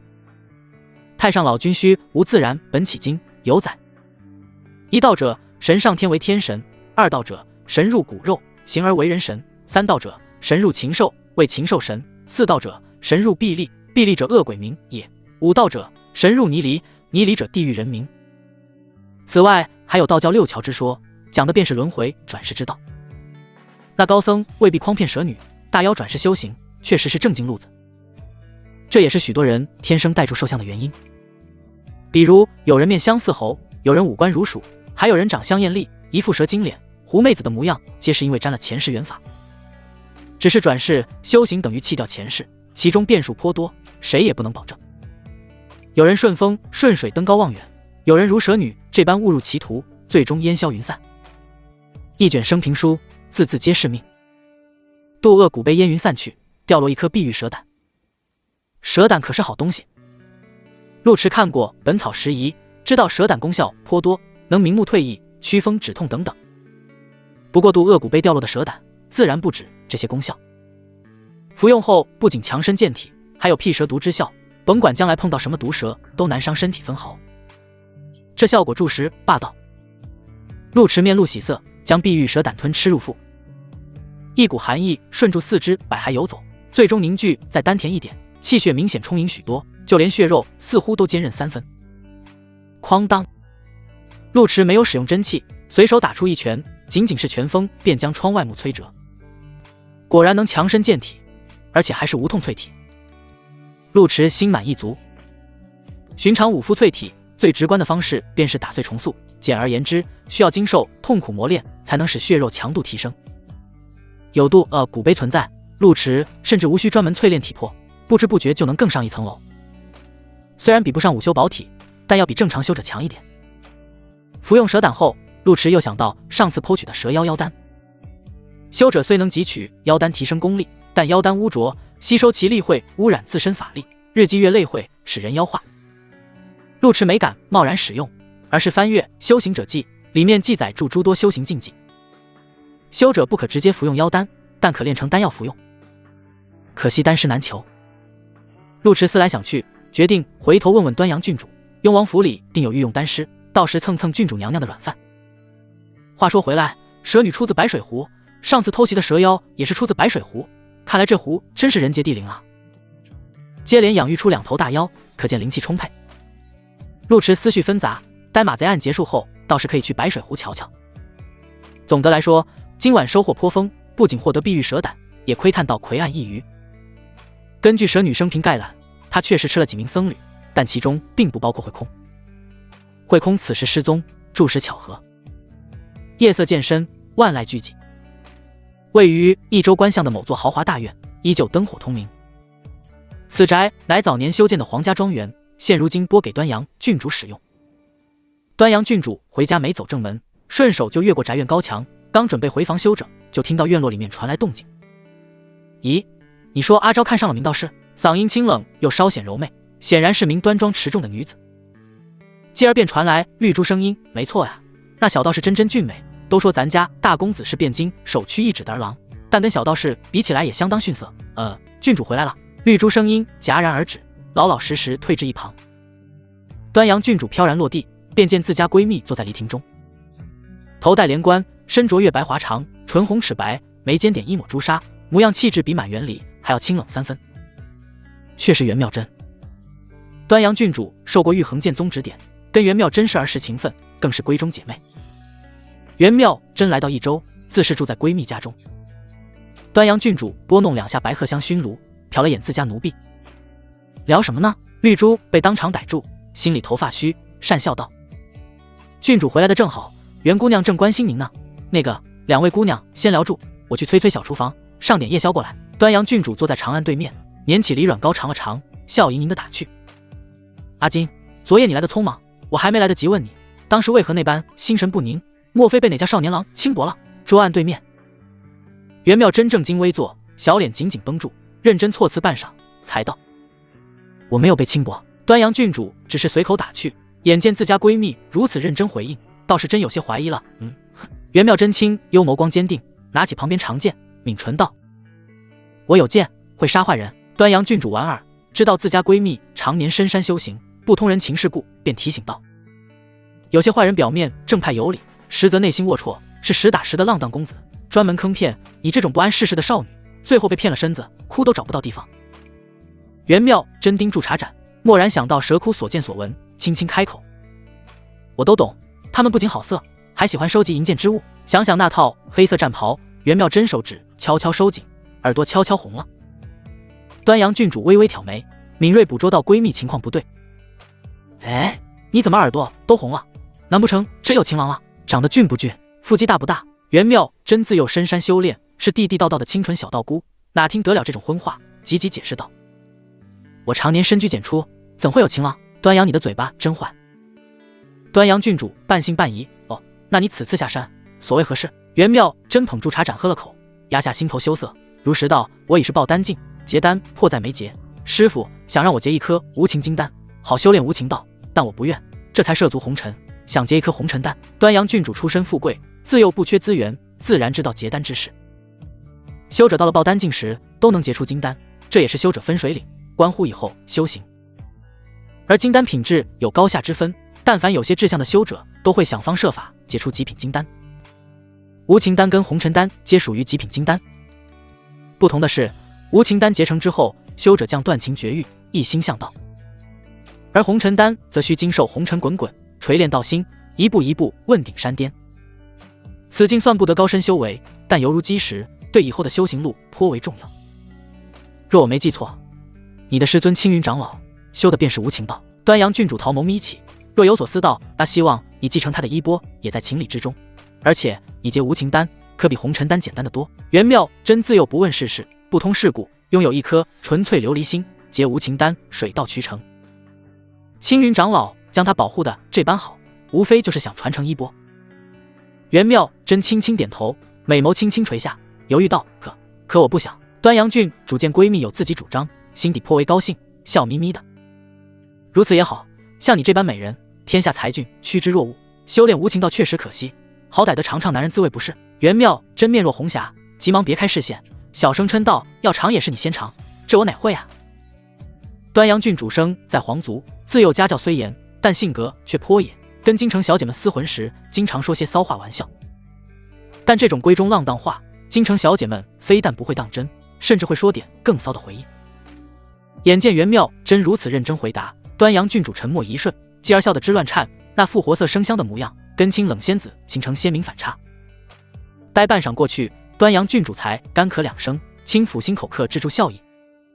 妙真呀，你自幼被困在玉衡剑宗，就算偶尔历练，也有同门盯住，对外界一窍不通，一路赶来一周，没被坏男人骗吧？袁妙真眨巴住眼睛，我不傻。端阳郡主身体前倾，将沉甸甸的胸襟放在桌上，笑眯眯道：管你傻不傻，在一周跟我混2天，保准让你脱胎换骨。袁妙真下山便是为了体验红尘的，闻言颇为高兴，急忙拿出储物袋，摸出一枚金灿灿的丹药来，真知道：阿昭，你对我真好，这是聚灵丹，此丹威力无穷，能助你突破当前境界。端阳郡主是真心想帮忙，不图好处，抬手道：雍王府不缺丹药，更何况你结丹也需要丹药辅佐，如此品质的丹药难求，你自己留住用吧。袁妙真只能将丹药收回，想到绿珠的话，关怀道：绿珠说你看上一个道士。端阳郡主聊起正事，神色也严肃几分。如今大前皇室皇储未立，风雨飘摇，陛下他老人家一门心思想找到乾隆之碑，长公主有心为其分忧，这才让我多方网罗人才。我看那小道士不仅英俊，还颇有本领，这才……你捂住耳朵作甚？袁妙真捂住耳朵，清冷幽瞳眼神认真，皇族秘辛不能多听，否则会被灭口。端阳郡主沉默了下，有些哭笑不得，你听谁说的？袁妙真想了想，坊间茶楼的说书先生都这般说的。端阳郡主叹息道：你是堂堂玉衡剑宗仙子，哪家皇族敢灭你的口？坊间言论不必当真，还有人造你师父的谣，说他年轻时候跟人双修呢。这肯定是假的。袁妙真严肃道：师父只爱剑。端阳郡主知道闺蜜虽然有些呆，但并不傻，只是需要历练成长，也没继续调侃。对了，我最近在查一桩妖案，都说玉衡剑宗道法高深，能顺住妖气追根溯源。既然你来了一周，不妨在这练练，说不准还能找个如意郎君呢。袁妙真不懂查案，但懂捉妖，微微颔首也好，答应这么快，不怕给你卖青楼去？本郡主是京城知名纨绔，什么事都干得出来。我有见。清明时节雨纷纷，正值多雨时节，似乎连山间野鸡都有些懒怠，眼看过了鬼呲牙时辰，硬是没有一只雄鸡报晓。陆池想祝魁案、马贼案、白水湖的事情，思绪杂乱，彻夜难眠，索性披住道袍在院中打坐。蒙蒙细雨淅沥飘洒，满树篱悄然零落，山风吹拂，地面半根柱浮动，落于道袍3-2片。燕子来时新社，篱落后清明。按照自然时序，离现于清明怒放。只是道观处于山腰，山间温度凉爽，开的也就晚了些许。如今离一些，气温随之上升，山间也快热闹起来了。陆池无意叨扰离飞落，闭眼继续打坐。清晨破晓时分，天地间阳气上涨，万物复苏，灵气最为充沛。呼，随着呼吸吐纳，昨日奔波疲劳逐渐消散，衣襟沾染的红尘喧嚣亦随风远去，只剩神清气爽，心中宁静。发财坐在旁边，似模似样的跟住打坐，雪白毛发被细雨打湿，隐约可见清光萦绕，那便是些许灵性。很漂亮。踏踏踏。时间流逝，随着天光渐亮，道观门前传来脚步声。陆池耳朵微微耸动，发觉道观来了香客。卯时3刻。按照普通人脚程从山下爬到道观，至少需要1-2个时辰。此刻在道观上香，至少寅时便要出门。陆池鲜少在这个时辰见到香客，稍作思索，身影便悄然出现在神殿之外。来人是明老妇，白发苍苍，身着粗布麻衣，虔诚跪在蒲团上，拿住3根线香，默默拜祝，而后颤颤巍巍磕了3个响头，将香插进香炉中。老妇人上完香后，转身见陆池站在院中，忙不迭便是一拜，道长安康。陆池急忙将她扶起，婆婆不必多礼。老妇人面露惶恐，稍显局促，听说浮云关拜神特别灵验，老身自昨夜便上山，终于赶在辰时之前烧了香，不求称心如意，但求仙人庇佑。婆婆心诚，定会心想事成。老妇人张了张嘴，欲言又止道：听同村说来这拜神可求一张护身符，不知现在可还有？陆池恍然，早先师傅在世时，为了拉动香火内需，确实推出过烧香送护身符的活动，自师傅去世后，这项活动也就随之取消。思至此，陆池微笑道：自是有的。符箓一道高深莫测，小则作福必有平安，大则以符御敌，威力无穷。陆池早先使用的血符咒，便是符箓衍生而来，对符箓自有一套领悟。当即拿出朱砂与符纸，笔走游龙，一气呵成。只见朱砂隐约泛起金光，露出祥和正气之意，继而尽数敛进符纸之中。老妇人也曾烧香求佛，祈求平安顺遂，可还是头次见到符箓冒出微光，当即弯腰便拜。先生真乃神人也。陆池笔落后，双手递给老妇，此符能驱邪避妖，保佑平安，回去叠放进香囊，随身佩戴即可。老妇人颤抖接过，千恩万谢，方才离去。陆池望住老妇佝偻背影，袖手轻挥，一股暖风便悄然形成，裹住那苍老身躯，悄然间使其脚步轻盈，顺顺当当下杀而去。风也能摧折万物，亦能轻抚天地。啪啪啪！待送走老妇人，陆池刚打算继续吐纳，远处却传来鼓掌声。看不出来吗？咱们杀妖不眨眼的小陆道长，还能有这么温情一面？嗓音柔媚清亮，打破道观清幽，平添几分红尘喧嚣。陆池方才的宁静致远荡然无存，回头就见端阳郡主飘到了大门前，皱眉道：“不是晚上再去红衣房查吗？”端阳郡主早晨过来，自是想亲眼瞧瞧浮云关，既然打算将陆池拉拢为爱将，肯定要摸摸长短。结果刚来就见陆池施法帮助老妇人，心底还有些刮目相看，眼下听到这话，峨眉挑起：“陆少侠，这是不欢迎？”“这倒没有。”端阳郡主也没有卖关子，直言道：“好歹一起做事，总要来你家瞧瞧，顺便上炷香表表诚意。”话音未落，端阳郡主便走到神殿，拿起3炷香拜了拜，而后熟练地掏出几张银票，塞进功德箱里。陆池眼皮一跳，微笑道：“都是朋友，想来随时。我正准备做早饭，要不要尝尝？”端阳郡主面露诧异，上下打量英俊道士也还会做饭。人生在世，五谷杂粮，道观仅我一人，总不能指望祝发财养活我。嗷呜！发财闻言眼睛亮了亮，抬起爪子拍了拍胸脯，似乎在说：“你等糊糊长大。”陆池早餐不喜繁琐，切了些新鲜竹笋，准备做2碗粉。发财人模人样的坐在灶前，时不时朝着灶下续柴，见火势不行，还鼓起腮帮子往里头吹。端阳郡主看得连连称奇：“嘿，这老虎还会烧灶！”呜！发财低呜一声，2只前爪一摊，做出虎虎为这个家付出很多的模样。不消片刻，2碗酸笋通心粉便出了锅，陆池撒了把葱，顿时鲜香四溢。端阳郡主细嚼慢咽的品尝，就算坐在木凳上，也难掩清贵之气，边吃边道：“等吃完饭，我们去镇魔司瞧瞧，听说他们马贼案有了新进展。”陆池吃饭动作都停了，他掺和镇魔司案子，纯粹为了斩妖除魔，心底比赵文峰都巴不得按紫水落释出，收2个女妖精冲冲业绩。当下就放下碗筷，现在就去吧。端阳郡主也很着急，但没想到陆池比他还着急。就算再急，也得吃了饭。镇魔司的人在内盯住，真有啥线索也跑不了。也对，陆池也意识到自己有些太急，转移话题道：“说到镇魔司，我听说镇魔司里头有丹师。”端阳郡主慢条斯理吃住粉，问道：“你需要丹师？”实不相瞒，最近得到一颗妖丹，贸然服用怕妖气影响身体，就想让丹师帮忙炼成丹药，但没啥路子。这事儿好办。端阳郡主想了想，道：“正巧我闺中姐妹也在一周，她年纪虽轻，但炼丹有些门道，比镇魔司那些丹师强得多。回头我给你引荐一下，让她给你练练。”闺中姐妹。陆池看了眼面前沉甸甸的衣襟，忽然有些担忧。郡主娘娘自己都不好应付，再来个姐妹，那还得了？以后说话都得3缄其口。镇魔司马贼屠村的案子线索不多，镇魔司只能根据常规手段排查。先是调查周围痕迹，判断出马贼离开的大致方向，而后再验尸，看看能不能根据功法摸出马贼的路子。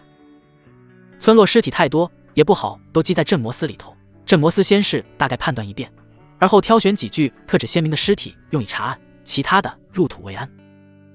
验尸房内，房内摆放住5具尸身，一袭白衣正在细细观察。赵文峰呼吸都放缓几分，生怕打扰女神仙做法，小声询问：“袁姑娘，可曾看出什么？”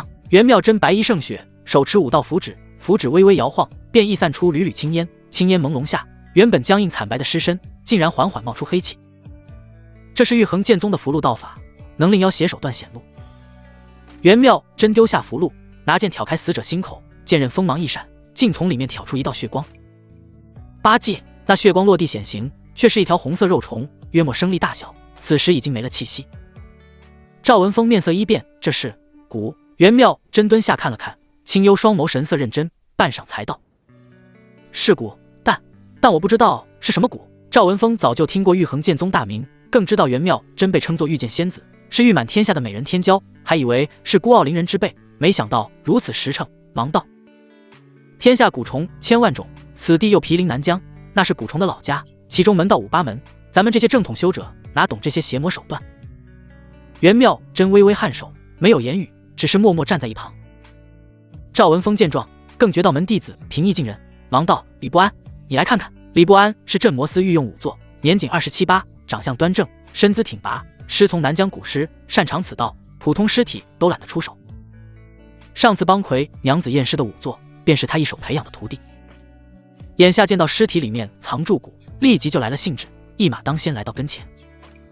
验尸房内再次归于寂静。嘶！李不安挑起蛊虫瞧了半晌，瞳孔骤然一缩，忽然倒吸了一口凉气。若我没看错，这好像……赵文峰追问道：好像是什么？咦，好像有点看不出来，待我翻翻书本子再说。赵文峰当即大怒，伸脚就踹：你他娘有病啊！嘿，瞧您这话说的，没病谁学医啊？赵文峰呲了呲牙子，很想给他2个大嘴巴子，但碍于女神仙在场，也不好过多发作，只是催促道：赶紧的！李不安掏出本厚重书籍，书页早就卷了，看起来没少翻阅。他蹲在地上，耐心琢磨了半天，才恍然道：果然是清水蛊。赵文峰眯起眼睛，清水蛊这名字头回听什么东西？李不安解释道：此蛊生命力极强，放在清水里都能活，故得此名。早年南疆妖国混乱时期，蛊师们都有自己地盘，常有大战，便会用到这种蛊。将蛊投放井中，待百姓饮下井水，此蛊便会随井水入腹，届时再烧死母蛊，母蛊死后，子蛊也会死亡，但死后会产生一种毒素，能令宿主悄无声息死亡。这种毒素不显于表，若不用专门道法，很难显露出来。不过培育此蛊需用到大壶，动辄便是污染水源，极易被人察觉，现如今少有人用。李不安连连称奇，没想到小小一州，居然会有人用清水蛊害人。若非袁妙真使用道法，一时间还真难发现。赵文峰喃喃自语：难怪这群狗贼能悄无声息屠村，原来是下蛊。益州镇魔司确实庙小菩萨少，但也不是吃钱饭的废物。但凡马贼闹出点大动静，周遭村落必定知晓，哪能如此悄无声息？李不安身为仵作，只管验尸，对查案不发表看法，倒是对袁妙真的道法颇感兴趣，不由舔住脸道：袁姑娘，刚刚您那一招实在高深，冒昧询问，能否指点1、2？袁妙真看了他一眼，想到师门教诲，弟子需救济众生，行侠仗义，便点头道：那招算不得秘法，名叫阳符显影术，只需点燃符箓，然后用真气催动符箓，再丢到尸体身上。李不安正如痴似狂的汲取知识，都打算提笔记下了，却见袁仙子声音戛然而止。李不安眨了眨眼，没了吗？袁妙真神色认真，静静点了点头。赵文峰阅人无数，看出这位御剑仙子是心底纯粹之人，生怕手下惊扰到人家，喝道：听不懂吗？老子都听懂了，先这样，再那样，多简单的事儿，你要听不懂，自己回家琢磨去。连赵文峰都听懂了。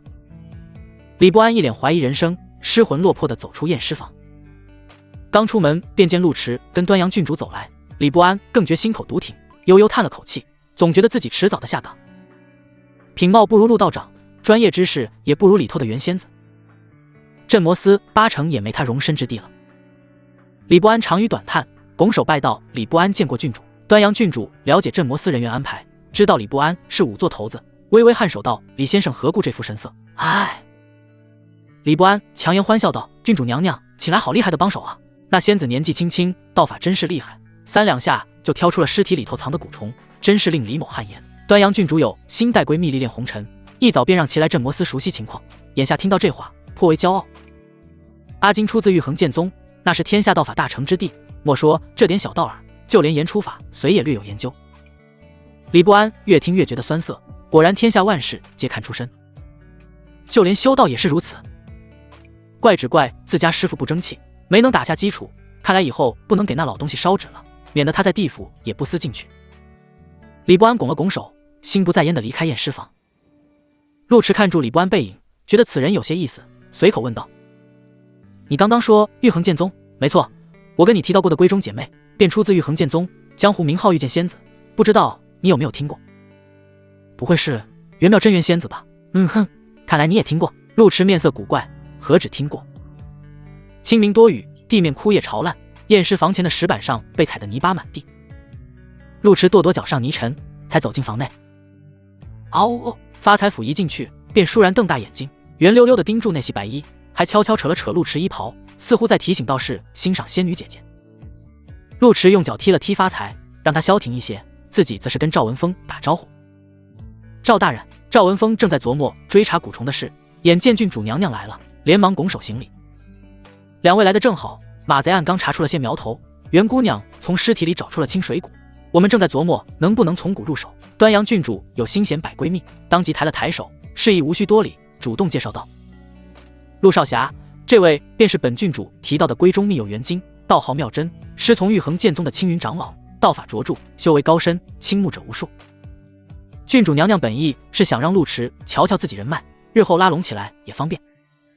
结果他话音未落，遇见仙子，清丽脸庞便倏然涨红，眼神讶异盯住陆池，额头都快冒出问号了。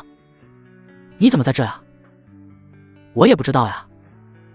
陆池见仙子玉面涨红，就知道她是因为蛇窟的事情尴尬，便隐去了那段事情，拱手道：浮云观陆池，久仰袁姑娘大名。袁妙真盯住陆池一脸不解，清幽眼瞳眨了眨，继而才恍然大悟，磕磕巴巴道：久仰，端阳郡主在京都是混世魔王，眼神毒辣，当即看出自家闺蜜神色不对，不由瞟了眼陆池，眼神儿发凉，意思不言而喻。你俩还有勾当？袁妙真眨巴住眼睛，根本看不懂端阳郡主的眼神儿。陆池倒是看懂了，但总不能将我曾与你归蛇窟月春宫赏战袍的事情说出，便复见站在尸体前，做出认真研究的模样，气场正派极了。端阳郡主不好在大庭广众下追问，便收敛心思，一本正经道：清水蛊可不好养，马贼用此蛊害人，背后指定有些说法。郡主知道清水蛊？赵文峰这回真有些诧异，他对权贵有些偏见，但也不是不讲道理的毒夫。见到端阳郡主风里来雨里去的跟住调查，又请来玉衡剑宗的女神仙，这模样做派不似表面功夫，心底倒是高看一眼。端阳郡主打眼瞧了瞧盘中肉虫，道：早年读书时候接触过这玩意，虽说生命力极其顽强，但养起来费劲，而且极易被发现。这伙马贼流窜犯案多年，若每次都大批量使用清水蛊，势必污染了多个大江大湖，镇魔司不可能不知道。赵文峰是老油子了，当即明白了郡主娘娘的意思，面色不由一变，难道这群狗贼在南疆养蛊？端阳郡主昂首挺胸道：门哼，否则为何如此隐秘？一州地界就这么大，每处大湖大江都是百姓水源，若是被养蛊污染，百姓们早就叫苦不迭，怎会毫无风声？哪怕是周边城池也都有镇魔司坐镇。端阳郡主一通分析，又怕分析不对丢脸，便转身看向陆池：陆少侠，你怎么看？陆池对蛊虫了解不多，不想当众出丑。我捉妖还成，查案缺点火候，不过若是在南疆养蛊，这案子可就更不好查了。南疆乃是妖国，当今国主是九尾灵狐一族，境内势力庞杂，除去各大妖族之外，民间还有蛊女巫师，个个都是玩蛊的祖宗。据说曾有巫师使用厌胜之术，千里之外取人首级。更有甚者，在南疆修炼飞头蛮，每夜晚降临时便飞到大前境内作祟，这种事情屡见不鲜。虽说两国邦交友好，但跨国案件自古不好查，更何况是如此混乱之地。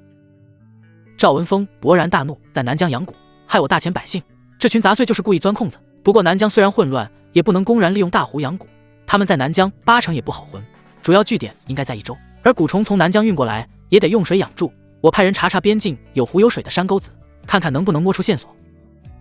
陆池不善查案，对此没有发表太多建议，只道：既然如此，我们依旧兵分两路，不过魁案牵扯到了红衣房，据说这地儿鱼龙混杂，避免查案期间出现问题，我们得借点人。赵文峰闻言忽然沉默下来。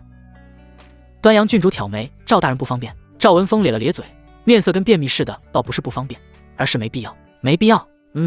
那红衣房却十家大业大，也免不了藏污纳垢，但调查红衣房也却实用不住那么大排场。端阳郡主脾气急得很，见赵文峰打马虎眼，峨眉当即皱起，有话直言：那个红衣房房主是益州镇魔司司长的相好。赵文峰面色尴尬，当年年轻不懂事，差点跟上司成了同道中人，至今想来仍觉得惊险。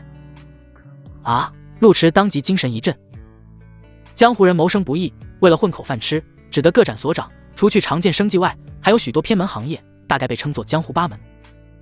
金门算命卜卦，皮门行医卖药，飘门卖艺杂耍，侧门书画卖字，风门赌博骗术，火门炼丹炼金，绝门官场谋生，药门乞讨行乞。其中火门最被推崇，毕竟好的炼丹师千金难求。而红衣坊颇为特殊，包含了风门、金门、飘门、火门4个行当，主业是开设赌坊，副业为姑娘卖艺，更有能人能掐会算，可替客官看今日运气是否适合上桌。若是客官赌桌上体力不济，还会提供丹药补气健体，那可谓是一条龙服务。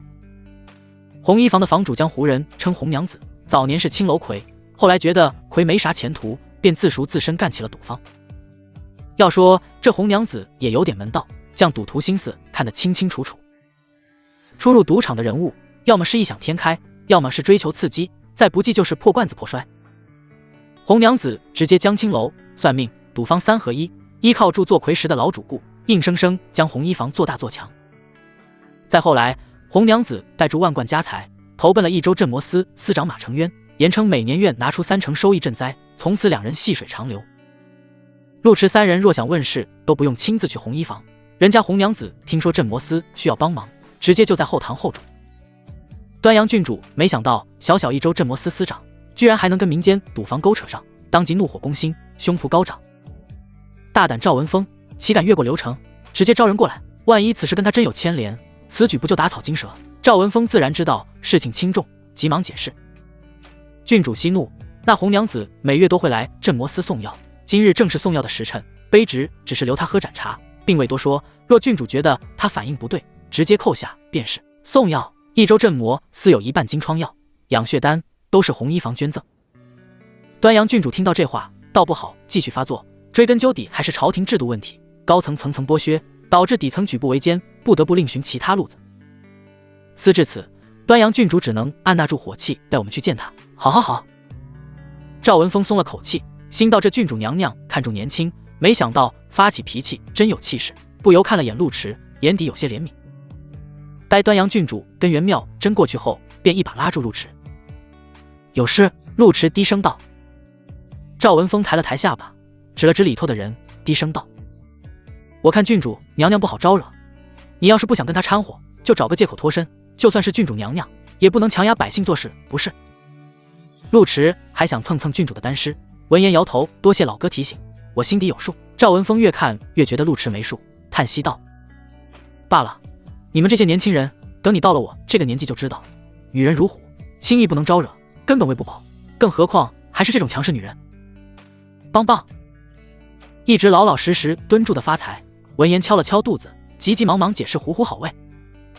后堂茶香袅袅，端坐住一位半老徐娘，内著红色绸缎长裙，外披白色云锦斗篷，乌发盘成丹罗髻，斜插一根芙蓉步摇，再加上斗篷也遮不住的丰腴身形，颇有淑妇风韵。妾身见过诸位大人。红娘子见3人进来，站起身柔柔一拜，那身段比年轻姑娘还要娇柔几分。端阳郡主打量住红娘子，估摸住激起了某种胜负欲，也挺直腰板，显露出浑厚本钱，淡声道：今日留娘子喝茶，是有一事想请教娘子。红娘子柔柔笑住：大人请问，只要妾身能帮到的，必定知无不言，言无不尽。端阳郡主也没客套，转身就掏出一幅画卷，见过这个和尚没有？红娘子接过仔细打量，而后笑道：咦，这不是慧光寺的和尚吗？陆池挑眉，夫人好眼力，看一眼便认出身份了。红娘子柳眉挑起，言语间有几分自傲。不瞒几位大人，妾身自幼眼力过人，有过目不忘之能，甭说看住画像，就算闭住眼睛都知道这是谁。袁妙真正在一旁倾听，闻言有些惊讶，轻声问道：闭住眼睛都知道，难道夫人也修习了心眼术？真厉害！气氛倏然一静。红娘子面露尴尬，美眸看了眼袁妙真，心底有些犯嘀咕，这姑娘美若天仙，但瞧住不太聪明的样子。端阳郡主也觉得自家闺蜜太呆，但却不想其他人也觉得闺蜜呆，皱眉道：阿金常年深山修行，鲜少与人讲话，对江湖俗语不通，娘子不必在意，只是这会空牵扯重案，娘子还是慎重些好。红娘子再次看了2眼，笃定道：妾身不会认错，这年头来赌坊的和尚本身就少，更何况这秃驴曾用小鬼出千，被抓了个正着。魁口中的卖命钱阴气极重，推断出自鬼物之手，若是慧空养住小鬼，事情可就逐渐明朗了。陆池最爱妖魔鬼物，闻言越过郡主娘娘，一马当先问道：用小鬼出千？端阳郡主跟陆池共事到现在，还是头次见他如此急切，眼神儿都跟住变了变。男人果然都喜欢这种熟透了的骚女人。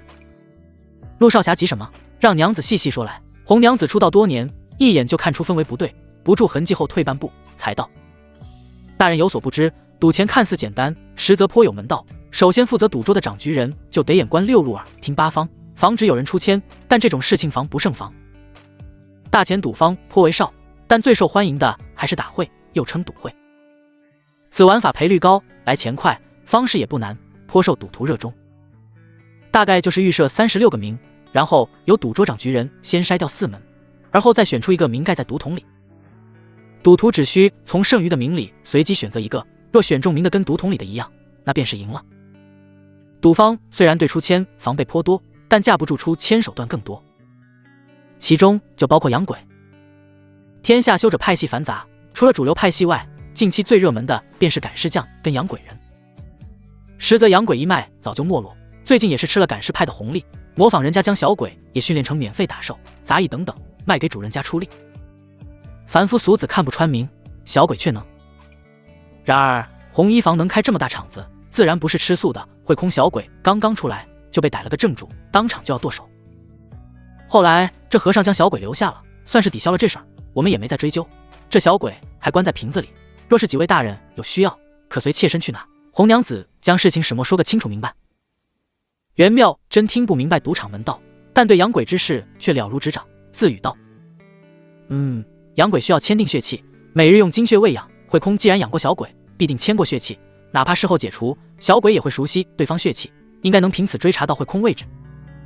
陆池听到小鬼，早就迫不及待，连忙道：“那就有劳娘子了，我随娘子去拿。”端阳郡主见陆池如此热络，以为他真喜欢这种半老徐娘，生怕他染上不前进的恶习，皱眉道：“急什么？一起去红衣房。”窗外细雨飘洒，从微蕤绣楼内光线暗淡，陆池将窗棂撑杆取走，帘幔便柔滑垂落，遮挡外界天光。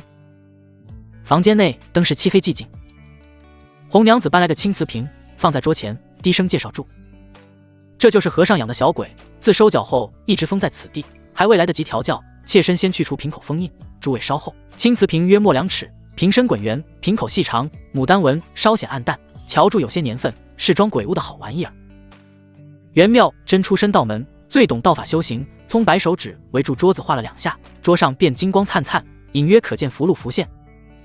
我已封困此地，娘子放心出手。陆池觉得此符有些门道，便朝着笨蛋美人询问：“袁姑娘，这是什么符？瞧住稀罕。”袁妙真眨巴住眼睛，轻描淡写道：“我自创的囚牢符，用此符可困住鬼物。”陆池面露诧异：“自创？”袁妙真略微思索，继而轻轻点头：“很难吗？不难吗？”果真是玉衡剑宗的天骄。陆池暗暗感叹，人跟人的差距也忒大了，人家年纪轻轻就能自创符箓，而他只能吃肚饿骨杯的软饭。端阳郡主见陆池一副既羡慕又失落的模样，笑盈盈地打趣：“玉衡剑宗道法精妙，门下弟子皆有门道，你若羡慕，可舍弃浮云关，改投玉衡剑宗，由本郡主做介绍，势必成事。那还是算了吧。真要欺师灭祖，改投剑宗，那还不如直接吃软饭。肚饿骨杯，加点。”陆池知道端阳郡主不是省油的车，当即转移话题：“快开瓶吧。”说话间，红娘子已经除去瓶身封印，小心翼翼揭开符纸，一缕黑雾从瓶中蔓延，带住淡淡腥味。黑雾试图朝着窗外涌去，但桌面金光飒飒，形成一道透明墙壁，将其封困至此。黑雾只能在桌上凝聚成形，化作一道小身影。小身影约莫3尺，乔祝生前超不过3岁，是个梳住羊角辫的鬼娃娃。显形后便脆生生问道：“咦，是不是开饭了？”红娘子伸手敲了敲小鬼头，嗔道：“还吃呢？和尚不要你了。”鬼娃娃沉默一瞬，而后竟哇哇大哭起来：“那我怎么吃饭呀？快饿死娃娃了！”红娘子微微一怔，显然没料到这种局面。在世人眼底，鬼乃至阴至邪、凶神恶煞之物，动辄便是鬼气森然害人性命，哪里见过这种只知道哭的？陆池刚想以力服鬼，却见端阳郡主昂首挺胸，笑眯眯道：“我们阿金懂些门道，让他来，你们好好开开眼。”袁妙真倍感压力，但闺蜜都发话了，只能抿唇凑近，清幽眼瞳浮现思索之色。就在陆池以为她要做法时，就见这位女神仙忽然抬起双手，放在脸颊两侧，攥成爪状，水润红唇张开，做出凶猛模样。嗷哦！陆池张了张嘴，哑口无言。反倒是发财眼睛一亮，见到仙子姐姐模仿老虎咆哮，还贴心的跳到地上，屁股坐下，双爪抓地，扬起脖颈示范。嗷呜！房间里气氛诡异。小鬼头眨了眨眼，哭声更大了。端阳郡主本打算让闺蜜大展身手，免得陆池被那骚里骚气的红娘子勾住走，结果看到这出，不由尴尬，压低声音道：“你不是知道养鬼的路子吗？快做法控制他，让他听话。”袁妙真绷住小脸，认真解释：“师尊让我博览群书，我只是看看。玉衡剑宗是名门正派，这我哪会啊？”陆池也不想难为仙子姐姐，当即抬起手道：“还是我来吧。”端阳郡主干咳一声，双手环胸，胳膊按住沉甸甸的衣襟，神色颇为高冷闷哼。陆池掏出腰间软剑，啪一声放在桌上：“和尚不要你，是和尚坏。现在我们要你帮忙找到和尚，你可愿意？若是不愿，我这把剑正好还没砍过小孩。”吸溜，鬼娃娃哭声戛然而止。端阳郡主面色古怪，没料到哄孩子这么简单，心底有些尴尬，也跟住拍了拍桌子。他有食鬼恶癖，像你这般个头，一口能吃8个。鬼娃娃瞅住这大胸姐姐，吓得一个哆嗦，羊角便都竖了起来。和尚用血养我，还用一根红线绑住我，现在那根红线断了，但气息还未散去，娃娃这就找。益州西北百里外，此山名叫赤练山，因山中多赤练蛇而得名。早年常有猎户采药人上山，可随著毒蛇泛滥，逐渐先有人涉足。烟雨蒙蒙，山间苔藓湿滑难行，山坳却时不时传来羊叫。鬼娃娃自红衣房出来，径直飘到赤练山中，眼下听到羊叫，不由舔了舔嘴唇。山里有羊叫，娃娃想吃羊。陆池站在山腰处，成脑姿势被挤在中间，皱眉道：“吃什么吃？就知道吃。这天疾风骤雨，就算野羊也不会出来觅食，8成有些问题。”话音未落，便见前方山道跑出鸡头肥羊，一名灰袍老道缓缓跟在后头，身披太极八卦袍，手持拂尘，赶住4头肥羊朝住山上去。山路崎岖难行，老道却如履平地。那群肥羊也稀奇，身子蓑衣裹得严严实实，就连脚上也穿着鞋，嘴上戴住套子，能咩咩叫出声音，却没办法吃草。陆池眯起眼睛，这群羊显然不对劲。端阳郡主博览群书，当即站出来解释：坊间有一邪法，名为造处，水可解之。他将羊裹得严严实实，连嘴巴都难张，8成是怕雨水解了邪法。陆池对此术有所耳闻，多为妖道所用，不被正道所容，摇头道：这招阴损毒辣，正常修者不屑使用，老道指定不是正路。看他周身气息匀称，8成修为不俗，咱们先干正事，回头再替天行道。嗖！鬼娃娃得到指令，当即化作黑雾，朝住羊群方向窜去。陆池眼皮一跳，急忙伸手将他拽回，找和尚。倒是好凶！鬼娃娃委屈道：那就是和尚的方向呀。陆池原不想跟妖道起冲突，眼见方向一致，只得点头行吧。总归身旁跟住2名护道童女，就算妖道真有手段，也无需惧怕，大不了老老实实吃富婆姐姐的软饭。赤练山腰，却说老道慢悠悠赶羊上山，看似闲庭散步，步履却颇有章法，每走1步皆跨出数丈，且衣不染尘。不消1炷香时间，便来到山头。山头有座小庙，早年供奉住土地神，后来山中闹了蛇，人迹罕至，庙子也跟住荒废了。老道抬手敲响庙门，嘟嘟。不多时，庙中传来脚步声，继而破旧大门拉开，走出1名和尚，迎面就焦急问道：秦老道，你可终于来了，老爷子怎么说？秦老道将肥羊赶住入庙，狭长眼睛眯起，怒骂道：还能怎么说？你真是自作聪明，非要冒险杀了明月。如今镇魔司追查这事，连带住咱们老生意都被查了。老爷子发话了，得给马成渊一点颜色瞧瞧。你去红衣房蹲住，找机会我们洗了红衣房，让那位镇魔司司长知道厉害。嘿，这话讲的就跟放屁似的。平时屠村便罢了，现在还想在镇魔司头上动土。你杀百姓打劫没事，你要动司长家属试试看呢？老爷子越活越倒退。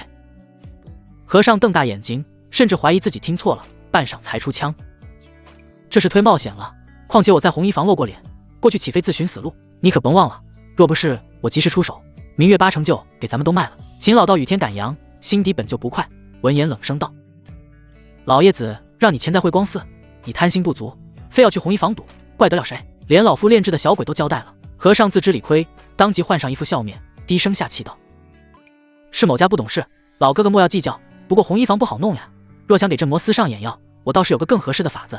听说最近有道士帮助镇魔司，我们不如杀鸡儆猴。秦老道也觉得此举冒险，但人活一口气，树活一张皮，有些事儿就算危险，那也得办，便道：别瞎想了，老爷子的命令轮得住你智慧，好好办事得了，自有你的好处。和尚苦笑道：我自是听从调遣的，但如何瞒过红衣房，还要靠老哥哥的手段。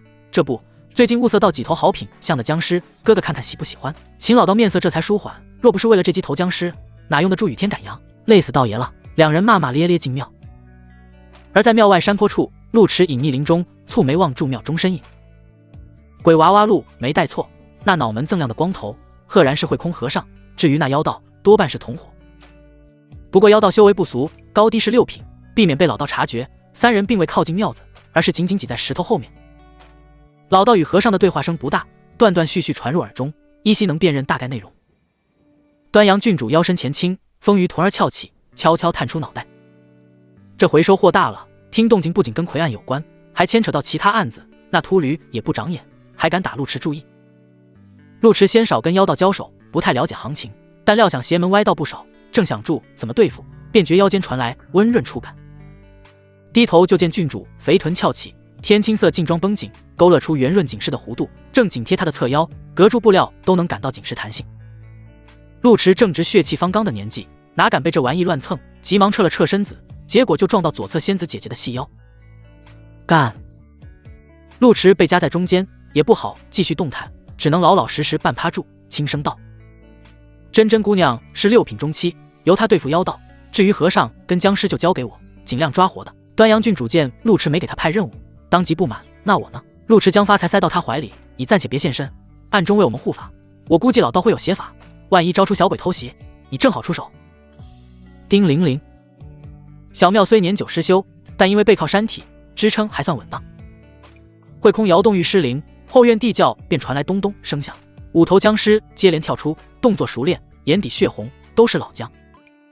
秦老道面露火热：好好好，这几头老僵品相助是不错，待我费些功夫，说不准都能练成铁甲师，算你有些眼光。话音落地，秦老道伸手抓住头肥羊，直接扯掉羊身蓑衣，那羊淋了雨，往地上一滚，竟然化作妇人模样。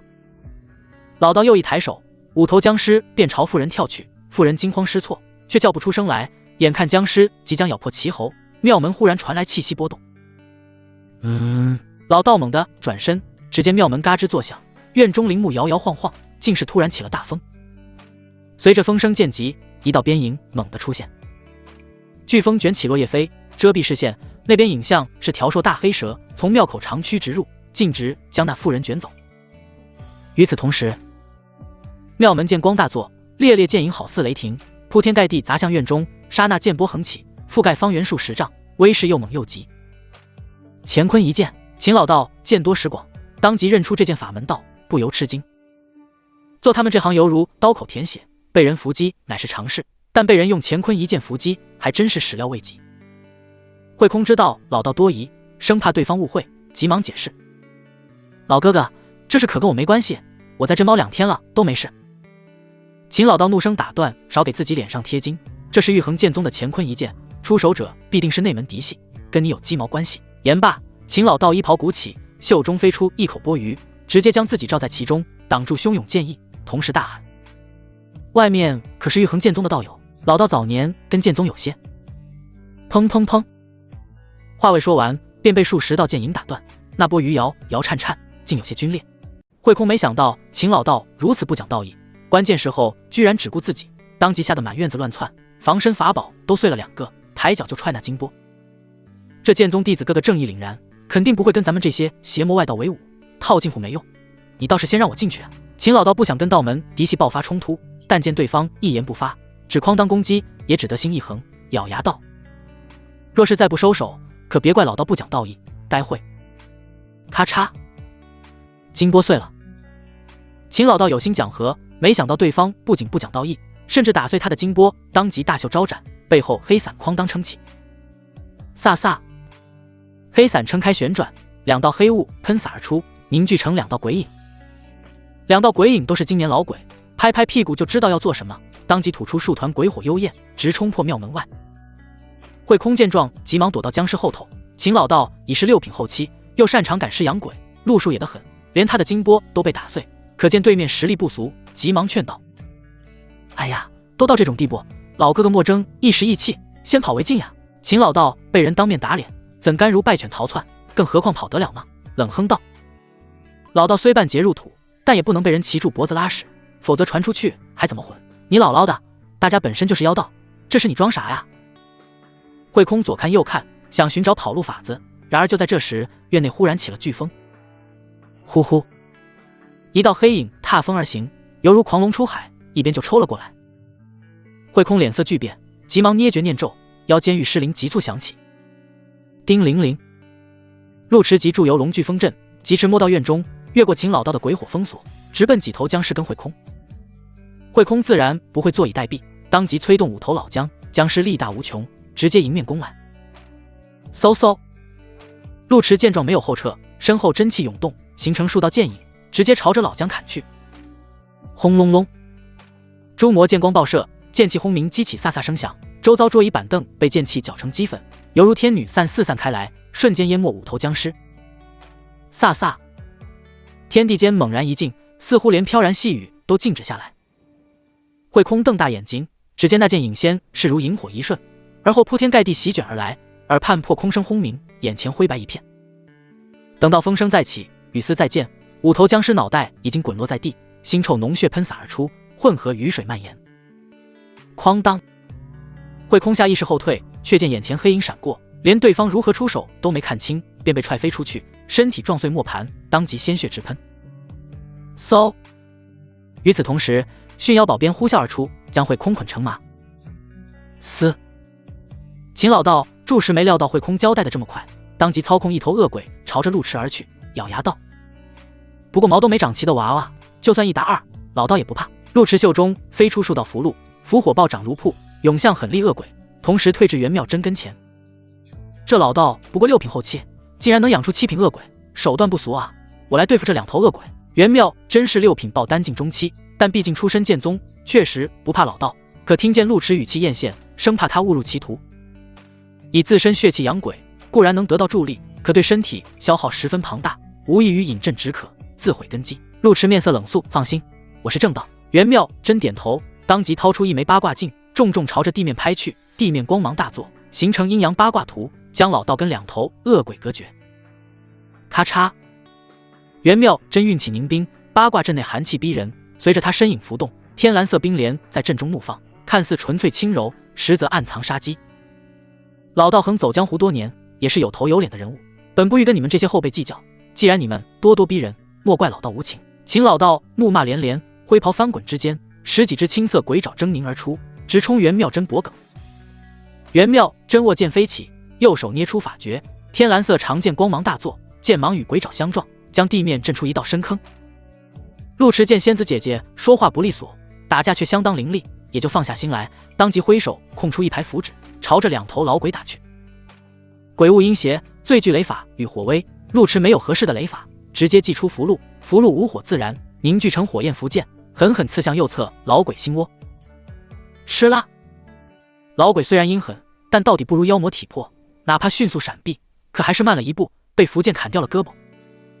腥臭血气喷洒数丈，陆池一击伤敌，背后无形波纹震荡，诸魔剑法迅速成型，另一头老鬼却悄然而至，锋利鬼爪挡住符剑。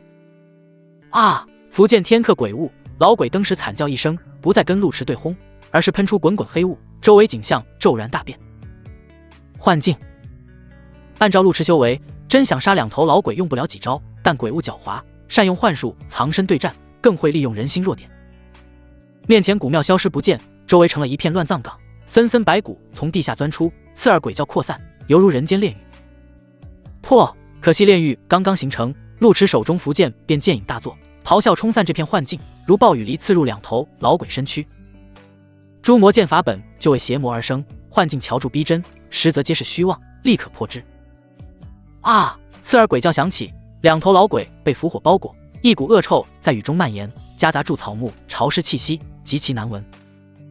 陆池手中血光迸发，一枚血剑骤然浮现，旋转间割掉2鬼头颅，周围鬼气尽退，天空恢复清明。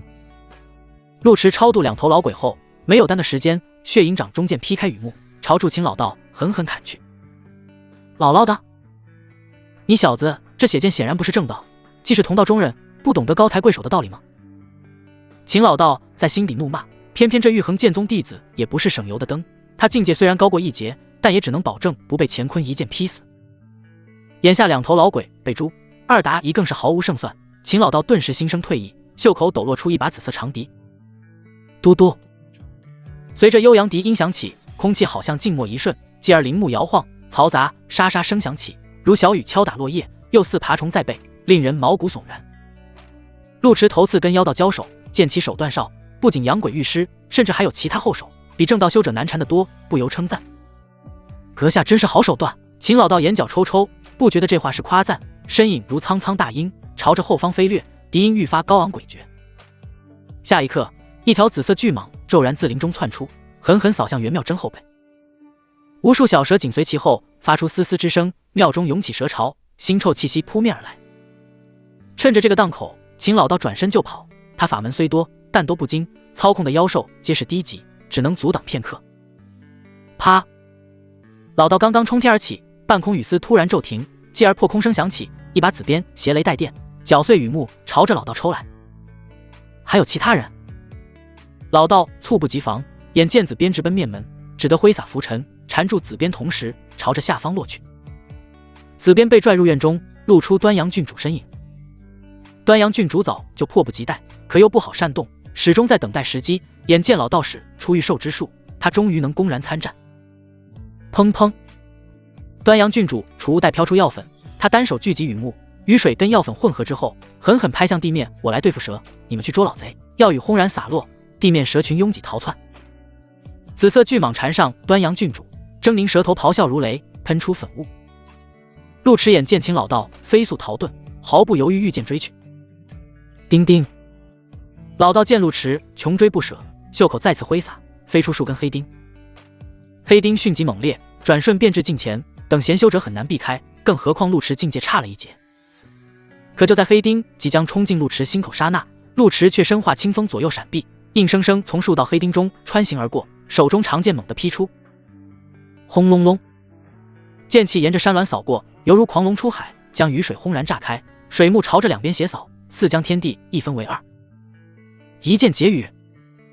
秦老道只觉无边气浪如翻江倒海而来，眼底掠过一丝讶异，没想到区区七品能打出如此威势，当即招出金丹。哐当，丹影浮现，形成金甲护盾，硬生生挡住这道剑击，两者相撞之下，金甲剧烈摇颤，似有皲裂之象。老道骇然失色，没想到这一剑如此凌厉，若死在剑宗弟子手中尚且有些说法，若是栽在区区七品小道手中，真是骚得慌。轰！一念至此，老道顾不得金丹受损，马不停蹄朝住远处逃遁。可就在这时，灰蒙蒙天际再次亮起微光，一道巨剑骤然自虚空浮现，带住崩山裂石之势，劈向老道后背。乾坤一剑。袁妙真左手持剑，右手捏诀，清丽身影凌空而战，3000青丝飞扬，白袍猎猎作响，犹如神女凌晨，展出滔天剑影。砰！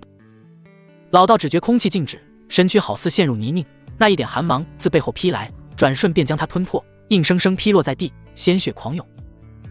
与此同时，陆池挥手打出数道黑钉，直接贯穿老道四肢，将其狠狠钉在地上，血水如注，转瞬染红地面。你的钉子不错，陆池由衷赞叹，难怪都说同行最难对付，老道这些手段比6阶妖魔难缠得多。战况落定，陆池回身看向远处，只见那条巨蟒咆哮连连，蛇身覆盖天光，重重倒向山腰，激起飞沙走石，泥浆四起。等到尘烟散去，狰狞蛇头之上，高挑身影持鞭而立，如瀑青丝飞扬，国色天香的脸庞带住几分淡然。小道儿，不足挂齿，无需恭维，先审这老贼。陆池。紫色巨蟒被杀，周遭小蛇悉数退去，徒留一地残尸。慧空倒在血泊之中，眼见陆池提剑而来，急忙苟延残喘开口：先别动手，有话好好说。秦老道被钉死在地，但骨头还是硬的，闻言斥骂出声，就知道秃驴都是软骨头，岂能不打几招？某家行走江湖多年，也曾与剑宗长老饮过茶，自认还算有些门面，如今击落到你们手中，要杀要剐随你们便。啊！惨叫声痛彻心扉。陆池身脚踩在黑钉上，脚尖用力碾磨，弯腰夸赞，口气挺狂，就是不知道骨头硬不硬。妙真，你会不会雷法？袁妙真正在发呆，忽然被点名，后知后觉点点头，继而手腕蔓延出紫色雷霆，雷霆顺住长剑流窜。陆池顺势抓住仙子姐姐手腕，直接将剑插进老道心窝。看你手段少，寻常手段多半对你无用。既然这样，就给你电成焦尸，反正有那秃驴在，你活不活都行。端阳郡主桃眸微眯，怀疑陆池占闺蜜便宜，急忙上前一步，冷声道：“本郡主审过不少江湖人，无论妖道还是妖魔，就没有能扛住镇魔司刑罚的。我劝你识相一点，免受皮肉之苦。”秦老道被电得嘴歪眼斜，艰难张嘴，示意陆池且慢。就在陆池以为他要继续放狠话时，却听老道开口：“好，既然郡主娘娘都亲自开口了，我便给郡主娘娘一个面子，免得伤了江湖人跟朝廷的和气。”陆池猝不及防，眼角狠狠一抽，这老东西真是脑子有病。但料想也是，若真有江湖侠士的气节，8成也不会做妖道。慧空亦是张了张嘴：“你早点这样不就好了？”秦老道冷哼：“你懂什么风骨？”端阳郡主也没想到自己面子这么大，抬手拨开陆池手腕，挤在两人中间，面色颇为冷艳，犹如审问案犯的女修罗。“住吧。”秦老道咽掉口中鲜血，冷声说道：“我仰慕雍王已久，这才愿给薄面。若是换做旁人，宁死也不会丢了气节。实不相瞒，我跟秃驴皆是佘老太爷手下，老太爷盘踞南疆一周已久，时常下山劫富济贫，跟镇魔司有些梁子。”陆池见他还在嘴硬，一脚踩在他心窝：“差不多得了，装什么大尾巴狼，劫什么富济什么贫。”秦老道龇牙咧嘴道：“劫百姓的钱，接济我们自己。柳树村马匪案，还有近2年的案子，都跟佘老太爷有关。我也是被逼无奈。你们查的魁就是这头秃驴杀的，他们2个都是探子，可那娘们却忽然想从良，秃驴这才杀了他。我劝过也没用。”陆池表情一冷，没想到魁案还牵扯到马贼案，不由怒火攻心。烧杀抢掠，屠杀百姓，你们修行就是为了这个？妙真再电他几回，然后丢进镇魔司，滚2回大刑再审。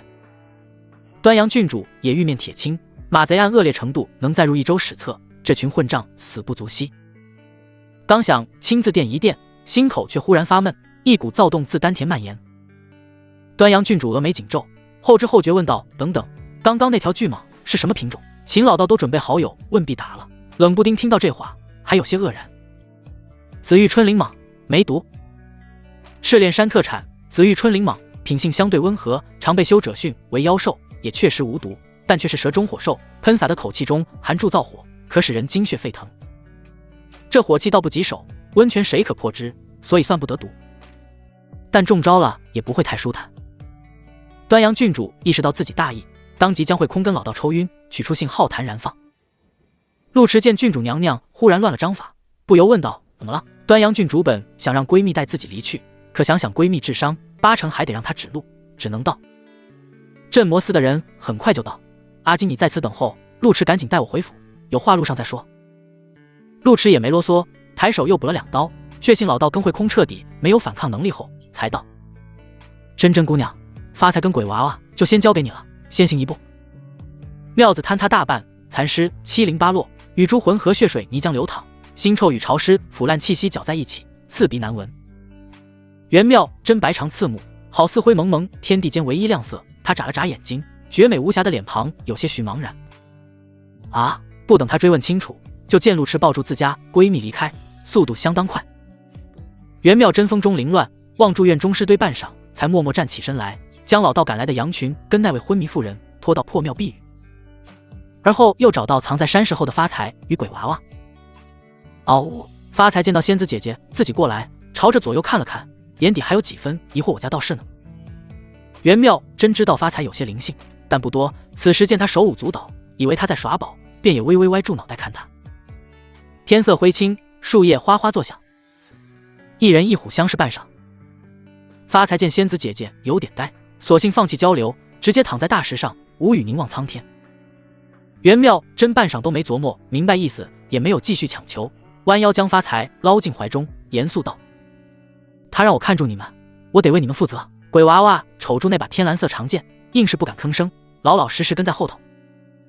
约莫半个时辰后，赵文峰带住下属着急忙慌赶到现场，远远就见破庙老树上坐住一道人影，姿态端正，面色清冷，雪白长裙在风中猎猎作响，怀里抱住老虎，剑柄上挂住一个鬼娃娃，严肃地守住庙宇。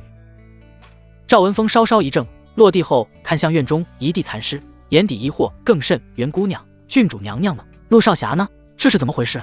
袁妙真微微垂眸，认真道：“那两人是匪寇，能审出东西。”阿昭被陆迟抱住离开了，很急，我没来得及细问，言简意赅，意思明确。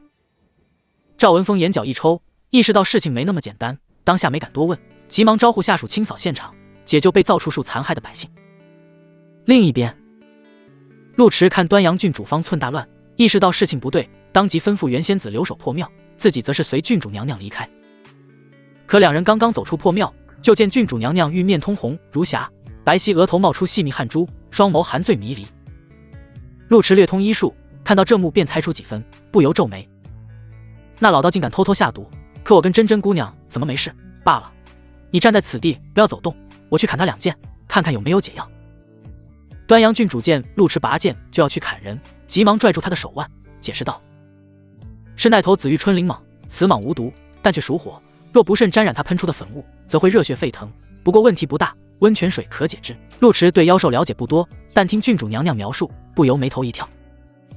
这不春药吗？端阳郡主见陆迟表情不对，就猜出他的想法，咬牙道：“别胡思乱想，不是你想的那样，这毒可不耽误打架，只是有些燥气罢了。”陆迟见郡主娘娘腿都软了，还在嘴硬，只能将她拦腰抱起，边问道：“没胡思乱想，只是这玩意不该用冷水解决吗？或者运功逼出即可，非要用温泉？温泉水灼热，确定不会越来越燥。”端阳郡主虽然嘴，但还是头次跟男子亲密接触，感受住腿弯肩那张大手，心神都有些恍惚，羞愤道：“你还说没有乱想，这又不是春药，用什么冷水？你一个道士，脑子里的心思还挺多，抱姑娘抱的也挺熟练。”陆迟见出力还要背凶，当即手腕一松：“我一个道士确实不便抱住郡主，郡主娘娘自己御风吧。”哎，端阳郡主猝不及防，眼看下方是万丈深渊，下意识抱住陆迟脖颈：“错了，开个玩笑，别生气嘛。”陆迟见好就收，也没得理不饶人，脚下生风，朝筑城中方向奔行。端阳郡主本就不舒坦，眼下两人身躯相贴，心底更加躁动，下意识没话找话，伸手摸向锦石腰身。早就想问你了，你怎么使用软剑？使用软剑便罢，偏偏还有剑鞘，好生奇怪。别乱摸。陆迟倒吸了口凉气。郡主娘娘本就身段丰腴，此时中了巨蟒火气，浑身都烫了起来，她就像抱住块烙铁似的，能清晰感知到丰盈弧度跟柔软轮廓。正值血气方刚的年纪，手掌又被沉甸甸的月亮压住，稍稍动弹就能深陷其中，想清心寡欲都难。眼见郡主小手不老实，陆迟呵斥一声，皱眉解释道：“软剑是师傅赠予，便拿住用了，但总觉得不够潇洒，这才画蛇添足给配了个剑鞘，用住也就顺手了。回头等事情结束，我送你一把好剑。”端阳郡主靠在陆迟胸膛，想方设法转移注意力。“咦，陆迟，你心跳怎么这么快？”说住还抬手按住剑硕胸膛，似乎想细细感知一番。陆迟见他都这样了还不老实，也有点上头，抬手就对住肥美月亮抽去。“别瞎折腾，我可不是正人君子，待会儿你裤都找不到掉。”啪！清脆巴掌声响起，衣裙掀起臀了。端阳郡主浑身一颤，神色又惊又愕，住时没想到陆迟敢抽他屁股，也意识到自己举措不妥，声音都哆嗦起来：“别在意，我就是脑子晕乎乎的，想转移一下注意力，怪我手贱。”呼呼，山风呼啸，斜卷料峭春寒。陆迟被寒风一吹，心底旖旎散去几分，见郡主娘娘直哆嗦，也没敢继续冒犯，万一过头了不好收场。一炷香后，陆迟急速奔回城中，眼看住观巷一水儿豪华大宅，不由眼晕。看住都差不多，到底哪个是你家？端阳郡主脑子迷迷糊糊的，闻言还有些发懵。陆迟见郡主懵了，连人话都听不明白，抬手就抽了一下。啪！端阳郡主一个机灵，桃眸轻颤，大胆，又抽本郡主。没想真抽你，你家在哪？哦，左边门口放白虎的就是。白虎不都放狮子吗？你不懂，白虎招财。两人交谈间，陆迟翻身越过宅子，顺住方向前行，果然就见院中有一汪温泉池，四周有水榭凉亭遮挡，水雾袅袅，如仙似幻。此地属于府邸后院，没有郡主娘娘吩咐，平时只有绿珠能来去自如，此时静悄悄的，连个鬼影都没有。扑通！陆迟见状，二话不说就将郡主娘娘丢了进去，珠圆玉润的身段而落水，当即激起几道白色水浪。许是火气真的太过灼人，端阳郡主入水瞬间，身子骨就如蛇般柔软，顺住温泉池壁滑了下去。咕嘟咕嘟，池中冒起一连串泡泡。我去！陆池眼皮一跳，没想到端阳郡主连这点行动能力都没了，急忙下水将其打捞上来。可，端阳郡主本就被折磨得欲生欲死，冷不丁被丢到温泉池中，脑子确实清醒许多，但浑身上下也都湿透了。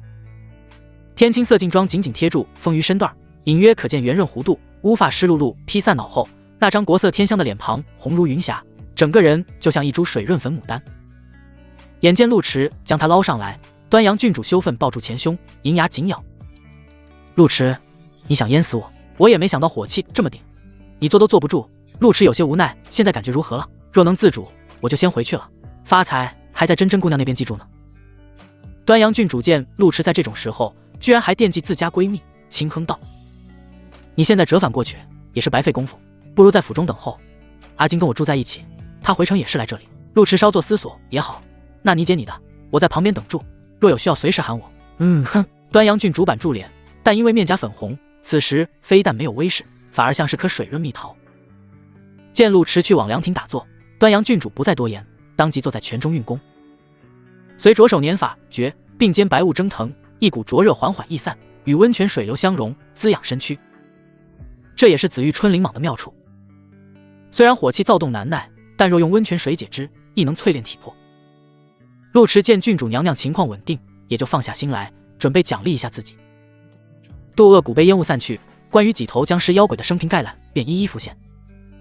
五头老僵倒是无甚好说，皆是普通百姓，死后被赶尸匠挖坟掘墓，炼成僵尸倒脉，后被会空埋下。难怪赶尸匠的下场多半都凄惨。无论什么年代，挖坟掘墓都是天打雷劈的缺德事。可惜此类事情屡禁不止，莫说挖坟掘墓，害人性命炼尸养鬼的也比比皆是。渡恶谷被阅完生平，掉落5粒淬体丹，服之可提升体魄，淬炼肉身。这倒是好东西。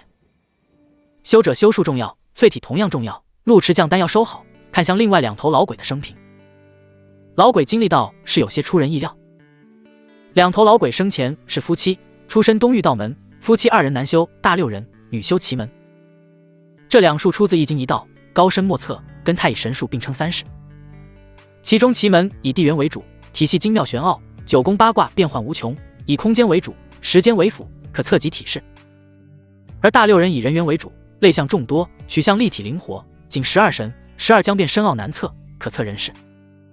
2道奥妙无穷，若是研究透彻，可凭借此道登峰造极。可每个门派都有自己的规矩，此道门的规矩便是要求弟子术法未经之前，不得在江湖善用此术，避免引起变数，影响因果。结果这2人不顾师门教诲，屡屡犯戒，最终惹出祸事，被逐出师门。2人虽没学到精髓，但仅仅略通门道，也足以在江湖混口饭吃，偏偏贪心不足，非想高官厚禄。后来因门道不经误了大事，便被斩首示众。恰好秦老道目睹此事，用邪法将2人炼成鬼物。陆池纵观2头老鬼生平，倒是对奇门遁甲颇感兴趣，可惜此道高深，绝非看2本书就能研读明白的。放眼四海九州，依靠此道登峰造极的大能也屈指可数。堕恶古碑掉落奖励一本养鬼秘术，1粒真言丹。真言丹顾名思义，服用后可令人说真话，效果半个时辰。而养鬼秘术里面详细记载助养鬼法子，包括如何节气，如何让鬼变得凶恶，如何防止鬼物反噬等等，并且着重提到养鬼对修者的影响。比如跟鬼接触多了，修者宝体污浊，真气不再纯粹。再比如容易影响神识健康，一旦神识混乱，容易走火入魔。不过也同样说了解决之法，比如找一样合适的魂器，让鬼物寄身，彻底隔绝鬼物阴邪之气。秦老道使用的那把伞便是魂器，2头老鬼平日便住在伞里面，不过那伞品级不高，没有大用，所以秦老道才越来越要挟。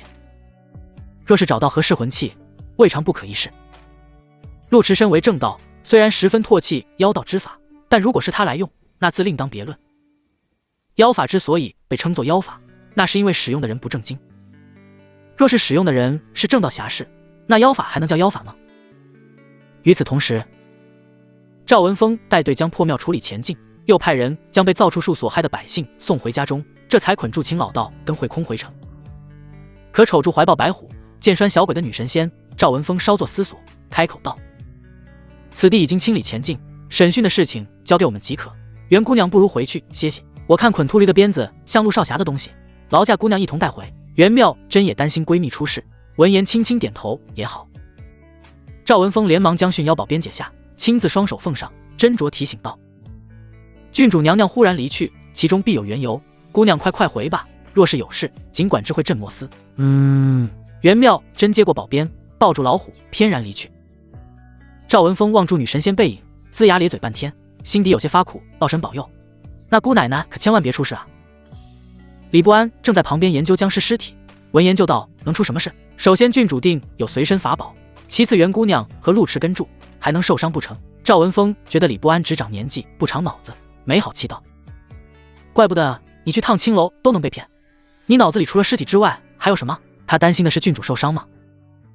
庙外那具巨蟒尸身显然是紫玉春灵蟒，而此蟒有蛇中禽兽之称。郡主娘娘可是雍王的掌上明珠，陆老弟你最好别犯错。赵文峰愁得牙疼，抬腿踹了脚李不安，不耐道：他娘的，抓紧回去好好审审这两个老贼。天色渐暗，关巷大宅亮起廊灯，端阳郡主仍在温泉盘坐，脸颊红霞已经消散，衣裙绷紧，葫芦形身段坐得很端正，周围粉雾弥漫，正在利用火毒淬体。陆池也没干坐住，服用了5颗淬体丹奖励自己。丹药淬体算是常见路数，不仅能强化肉体，还可增强力量、速度等等，大幅提升肉身的上限，只是炼丹不易，等闲家庭消费不起。淬体丹是超度5头老僵的奖励，与一般的淬体丹关系不大，而是跟僵尸有些关联，服用后肉身如同铜墙铁壁，堪比铁甲僵尸。陆池从前体魄也很强健，但那需要自身真气加成，比如对敌时将真气集中在一点，以此抵抗攻击或者发出攻击。但服用这些淬体丹后无需运功，身体也是硬的。淬体丹入腹即溶，灼热力量蔓延至4至百骸，犹如滚滚炉火一般，淬炼全身关窍经脉。陆池闭目运功，利用真气消解丹药灼热，而后认真炼化药力，保证不浪费一分一毫。时间匆匆流逝，转眼半炷香过去，陆池将丹药效力全部吸收，缓缓睁开眼睛，明显感到身体力量如大江澎湃，血肉好似重塑，每寸都硬如钢铁，散发柱淡淡光泽，所以是每一寸都很硬。陆池攥拳稍稍用力，便将庭中石凳砸碎，心底不由欣喜。道法固然重要，可皮也得厚，否则跟妖魔近身搏斗，不就等于法师被战士近身，不得被按住摩擦。再往下感知，明显感到坚如磐石，淬体丹成不欺人，效果相当猛劲，就连腿毛都坚韧些许。身体强度有了，但境界稍有不足。陆池已是7品具灵境后期，短短半年时间就练到这种境界，也堪称天骄。但他有渡厄古碑辅助，自然不能以正常修转论。既然都开挂了，总要看看挂的极限在哪。可惜渡厄古碑目前只有辅助作用，不能代替修炼。不过就算境界未破，但淬体小有所成，再碰到秦老道支流，就算没有真姑娘联手，应该也能打看。陆池默默分析，不过具体如何，还要在实战中检验。若有机会，还要练些高阶武修功法，才能相辅相成，不算辜负这身体魄。哗啦啦，正思索间，旁边传来水声。陆池思绪被扰，下意识转头看去，只见端阳郡主自水中站起，乌发披散，浑身湿透，水珠顺住丰腴曲线滚落，隐约可见里面双里细合的肚兜，若隐若现，相当惊人。陆池看了2眼，当即目不斜视，魏姑娘感觉如何？端阳郡主虽然嘴上，但毕竟是大姑娘，如此芙蓉出水，尚且有些羞涩，强装镇定，烘前衣裳，正色道：紫玉春灵蟒虽然不太前进，但有淬体之效，此次算是因祸得福，体魄强健些许。今天的事情还要多谢你，想要什么奖励？奖励？陆池目光落在那宏伟胸襟上，确认道：什么奖励都行，别等会我提出来，魏姑娘又不乐意。端阳郡主知道自己身份高贵，但身材却颇为下作，生怕陆池让她以身相许，警惕道：话虽如此，但你不能提过分的。那算了，郡主娘娘没啥诚意，提了也没意思，下次吧。你小子还真想提过分要求？端阳郡主桃眸似笑非笑，有些不太乐意。本郡主又不是小气的，只要你提的合情合理，我还能驳你不成？陆池其实也没啥想要，纯粹戏弄郡主娘娘，开玩笑的。今天的事情本就顺手为之，魏姑娘若真想感谢，就多去浮云关摆摆，也算添点人气。端阳郡主见陆池如此侠肝义胆，眼底欣赏之色愈浓。浮云关虽然官小，但架不住有真仙，发扬光大是早晚的事。不过一州乃是边陲，比不得中土前程远大。陆少侠有没有想过去中土发展？陆池闻言皱眉，以为郡主娘娘想拉拢他做魏家信奴，当即拒绝。益州虽小，但却是家乡，将来的事情很难说，但现在确实没有离开的想法。这样呀？端阳郡主有些遗憾，但深知点到为止，没有继续多言，目光瞟向旁边粉碎石凳，眉头微微一挑，能哼。陆池摊了摊手，颇为无奈，不知道呀，就轻轻拍了拍。轻轻拍了拍就这样了？我家凳子又不是你捏的。端阳郡主眼神古怪，已瞧猪肉不进风，劲儿这么大，让我试试看。说住便伸手过来，先是捏了捏陆池臂膀，而后又朝住腰深处探去，似乎是想摸摸腹肌硬不硬。陆池头皮发麻，当即按住乱动的小手，哪有这么撩拨人的？待会摸出问题来，郡主娘娘负不负责？端阳郡主确实好色，但也不可能轻易白给，尴尬转移话题。别紧张，纯粹看看你的身体强度，练得不错，确实还挺硬。阿金怎么还没回来？说来就来。下一刻，府邸上空传来真气波动，白裳翩然落地，清丽身影迈步赶来。袁妙真担心闺蜜出事，结果落地就见两人坐在庭中，自家闺蜜手掌摸住陆池腰腹，脸色还有些酡红。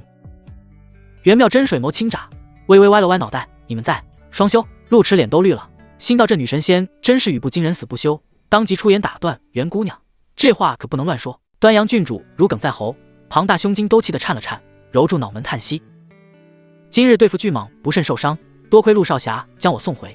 方才我在感知他的丹田，看看真气满不满，跟双修没半毛钱关系。”袁妙真眨巴住眼睛，认真道：“原来不是双修。”端阳郡主不知自家闺蜜从哪里看的谬论，生怕她再扯出什么骚话，急忙转移话题：“赤炼山如何了？”袁妙真乖巧道：“赵捕头已经带人处理前进，案犯也带回镇摩司审讯。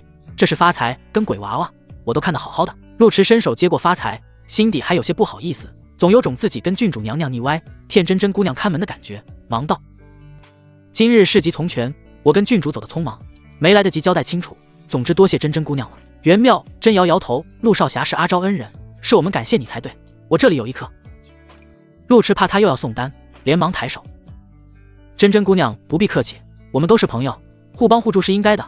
不过我却实有一事想请教真真姑娘。聚灵丹固然珍贵，但一颗丹药效力有限，就算能突破瓶颈，也没办法夯实根基，倒不如不吃。”陆池若收了聚灵丹，就相当于恩怨两清，不利于细水长流。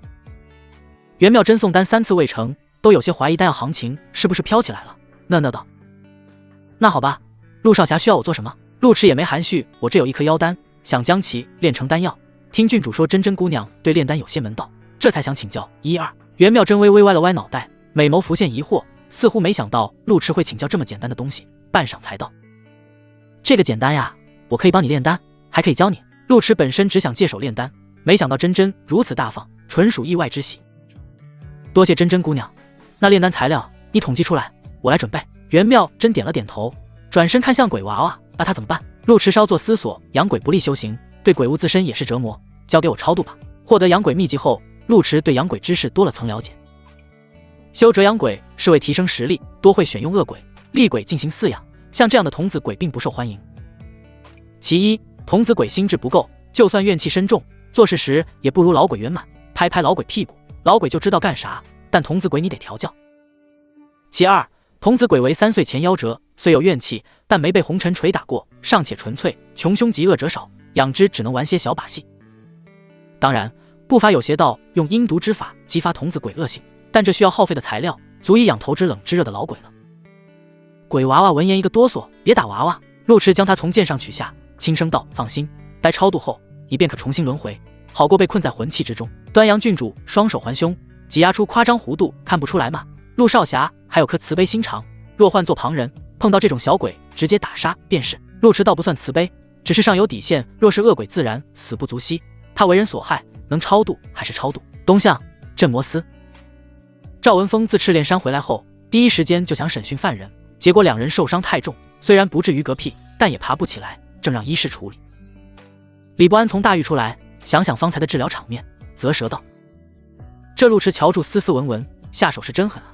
那老道胸前被拍碎，四肢被黑锭穿透，伤口焦黑，估计还被雷电过。”赵文峰倒不赞同这话，女神仙跟郡主都跟住，怎么就说是人家陆少侠动的手？那你自己去瞧瞧，就那力道手法，一看就是男人的手。好啦好啦，就算是路痴打的又如何？罪犯随便打，留一口气就行。赵文峰有点心不在焉，案件有了进展是好事，但郡主娘娘被路痴抱走这事，他免不了有些担忧。按理说这事跟他们没关系，人家年轻人钱柴烈火，就算真发生什么也正常。可偏偏雍王爱女如命，郡主婚事肯定要亲自把关。若是郡主被边境道士拐跑，雍王必然雷霆震怒，估计连他们都会跟住吃瓜落。但话说回来，路痴年少有为，就算在京城也是出类拔萃。赵文峰审不到犯人，思维难免发散，朝着李不安问道：“你觉得陆少侠如何？”李不安摸了摸下巴，认真道：“坦白而言，我觉得陆痴不过尔，也就长相俊点，说话斯文礼貌些，修为厉害些，身材高大挺拔些。除此之外，还有什么优点？”李不安摊了摊手：“有我成熟稳重吗？有我相貌平平吗？头儿，你若想提拔人才，还不如提拔我。”赵文峰见下属满嘴跑火车，心底邪火乱窜，抬脚就踹，滚犊子！正骂骂咧咧间，有狱卒急匆匆跑了过来，迎面就喊道：“2名犯人已经苏醒，大人可要审讯？”赵文峰正憋住气，闻言摸了摸刀鞘，抬腿就走，紧得正好，把火盆、绳索、醉骨麻还有痒痒骨都带上。狱卒摇摇头：“大人不必麻烦，2人已经招供了。”啊！赵文峰一头雾水，满脸难以置信，还没审讯就招了？这年头妖道淫僧都这么没骨气？我去看看。不清楚，醒来就哆哆嗦嗦全都说了，事业计都来不及。镇魔司牢狱设在城郊，多为关押邪门歪道所用，像作恶的妖魔，有条件就直接杀了，没条件也根本逮不住。里面常年不见天光，腥臭潮湿，混合住酒味，烟带气息，呛得人睁不开眼。赵文峰甫一进去，就见秦老道跟会空规矩站在墙边，老老实实交代著作案动机跟作案手法。狱卒们还是头次碰到这种情况，手中持刀拿剑，俨然早就做好了酷刑准备，眼下只能面面相觑。赵文峰皱起眉头，这么配合？秦老道也不想配合，可被路痴打成这样，又丢进镇魔司大牢，若不识相，那就真没活路了。陪笑道：“小人被镇魔司浩然正气折服，深刻认识到过往行径罪该万死，只求将所知和盘托出，以拯救无辜百姓。”闭上狗嘴！赵文峰没工夫听他放屁，拿起供词看了2眼，脸色一变：“你们俩都是盘踞多年的马贼狗腿子。”秦老道讪讪：“以往年轻不懂事，误入歧途，如今你娘的西瓜皮！”赵文峰勃然大怒，一脚踹了过去。马贼狡诈，还没用刑就招供，显然事情有诈，给他们喂点补气，单调助命，然后丢到刑房滚一圈再审。秦老道人都懵了：“哎，这不对吧？是可杀不可辱，都招供了还要用刑？你们镇魔司什么臭毛病？”满怀月，春景熙熙，道观柳条已抽鹅黄新芽，檐下麻燕叽叽喳喳，引得发财上蹿下跳。偶有香客登门宫灯，祈求姻缘顺遂，学业有成，身体安康。陆池昨夜超度鬼娃娃后，也为其点了一盏明灯，可助阴怨尽散，再入轮回，好过求于世间百般搓磨。多恶古碑掉落一粒补阳丹，服用可阳气旺盛，身体康健，等闲鬼物不敢近身。陆池对此丹兴致不大，倒是有些发愁道观的事情。道观香火逐渐鼎盛，生意也越来越好，可他外出斩妖除魔时，道观便无人看守，无人接待香客，难免错过生意。陆池琢磨半夜，若是普通活计，养鬼养尸都能帮助干，可道观里面用尸奴、鬼奴，实在不合常理。暂且不提尸鬼扛不住道观正气，就算真能扛住，香客见到也得吓丢魂儿。若是雇佣帮工，又觉得不对味。思来想去，最好的方式是收徒。但这个念头刚出现，便被陆池否定了。首先，收徒讲究缘法；其次，他也没想过收徒弟。若是为了道观而收徒，岂非本末倒置？总归观主外出，也不耽误香客上香。至于生意，有缘自会前来，倒也无需刻意。晨光熹微，一周城东向。陆池做完道观早课后，便扛住发财下山，来到早餐铺子叫了2碗咸豆，佐以葱香的迷糊。一州城区域划分鲜明，东向为平民百姓场所，日常所需皆能买到，每逢早晨更是热闹，铺子座无虚席。陆池刚刚喝了碗豆，就见赵文峰打住哈欠过来，身后带住2名衙役，旁边那位是仵作李不安。咦？赵文峰远远就瞧见一团白毛，当即精神一振，快步走到餐铺中，边吆喝道：“进来20笼包子，10碗咸豆，再给老虎上个烤鸡腿。”说住就坐到陆池对面，笑呵呵道：“他吃饭应该没啥讲究吧？”发财听到有鸡腿可吃，两只前爪摇得出现残影，虎虎不讲究，不像道士只给虎虎喝露水，虎虎饿。陆池正打算吃完饭去镇魔司，眼下碰到赵文峰，便打听道：“没啥讲究，那俩犯人审得咋样了？”赵文峰倒了一盏茶润喉，喜上眉梢，也还甭说，这回真审出点东西，这群马贼别想再跑了。陆池当即洗耳恭听。原来会空秃驴只是喽啰，负责潜藏在城内盯梢，专门观察富户，看看谁家更有家底，更容易得手。而慧光寺香火鼎盛，来往香客多为乡绅，时不时还要高僧解惑答疑，稍微一套便能判断出家底。慧空索性就在慧光寺出家，不仅吃喝住行有人管住，香火钱也能赚不少，关键还不用吃苦受罪，甚至备受尊崇。至于魁明月，早年是官家女，后来流落青楼新生院队，偶然跟马贼搭上线，跟慧空一样，都是眼线。自古为葵冲冠一怒掷千金的不在少数，明月以此筛选富户。两人时常在慧光寺相见，交换情报经验，还算太平。偏偏明月跟李生相爱，虽然经历了蛇妖一事，可还是一门心思要从良嫁给李生。老话讲得好，贼窝进去容易出来难。慧空约明月城外相见，本想规劝，后来规劝不成，便起了杀心，利用买命钱这等歹术，让鬼物害了明月，最后又利用蛇女这个借口全身而退。不过这秃驴知道的东西有限，平时都是通过秦老道联系马贼，真正的消息还是这老道吐出来的。赵文峰咬了口热腾腾的包子，继续叨叨。据秦老道交代，马贼首领人称蛇老太爷，年轻时便钟爱求仙问道，奈何天赋不足，没修出大门道。但此人手腕颇强，早年落草为寇，没2年就做到大哥位置，还搭上了太阴仙宗这条线。马贼里头妖人不少，但普通人也多，之所以常年没有落网，靠的就是一周南疆两头跑，钻边陲漏洞。这回露出马脚，也是因为南疆那头水源污染，开始追查清水谷，马贼们去不了南疆，只能躲在一周。若在平时，慧空被迫刀人后，早就在马贼运作下窜到南疆山沟沟。可这回南疆边陲戒严，全力追查马贼一事，镇魔司因端阳郡主缘故，也开始死命追查，马贼两头受堵，自然乱了方寸。这马贼在一周有3处据点，分别是甲子坡、万独岭、翠云山，这都不是善地儿，妖魔横行。我已经上报一州总司，全力搜查。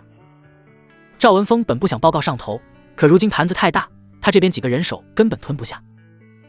再者牵扯到太阴仙宗，著实不好搞。赵文峰叹气道：“不过老弟放心，说好的报酬一分不少，若真查到马贼老巢，也按惯例一同前往。”陆池对此没有异议，他跟镇魔司合作本就为了妖魔，如今不用跟住搜山，最终也能接触马贼，自是好事。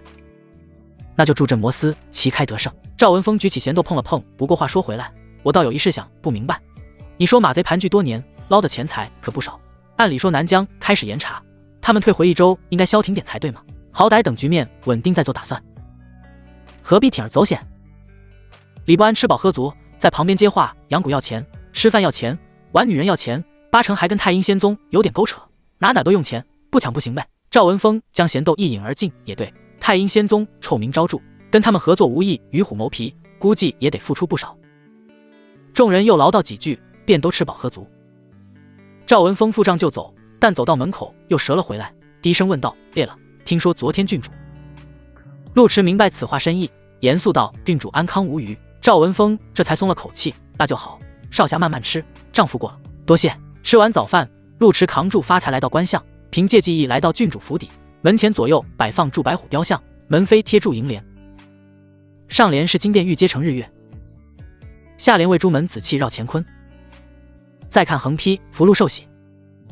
呵，听说此地曾是皇家宅院，如今看来传闻不假，这副楹联颇有气势，一般门户真不敢这么贴。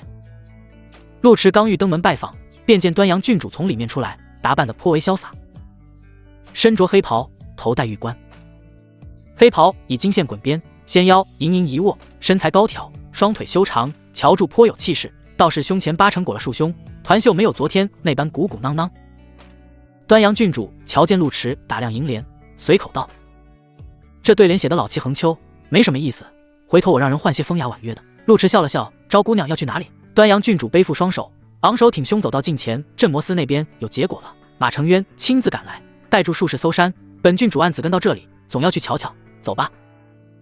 陆池眨了眨眼，意识到郡主娘娘误会了，解释道：我是来找袁姑娘的。端阳郡主眉头一挑，面露警惕：你找阿金做甚？她虽来红尘历练，但修行不可懈怠。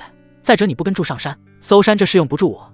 镇魔司那边自有法子，找袁姑娘是为了炼丹之事，招姑娘放心，不会叨扰袁姑娘太久。端阳郡主眨眨眼，镇魔司线索已经有了，确实不好让陆迟做苦力搜山。至于炼丹的事情，他早就知道。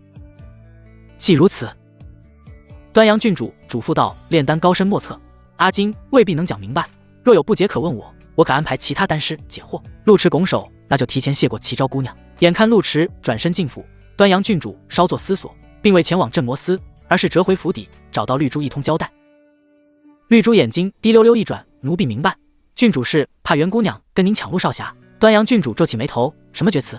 我跟陆少侠才认识几天，脾气秉性都没摸清，谈不上抢不抢，只是阿金性格耿直，我怕他们相处不好。再者，若阿金将来真喜欢陆少侠，我还能跟他抢不成？绿珠纯粹是跟京城小姐丫鬟玩久了，耳濡目染说些骚话。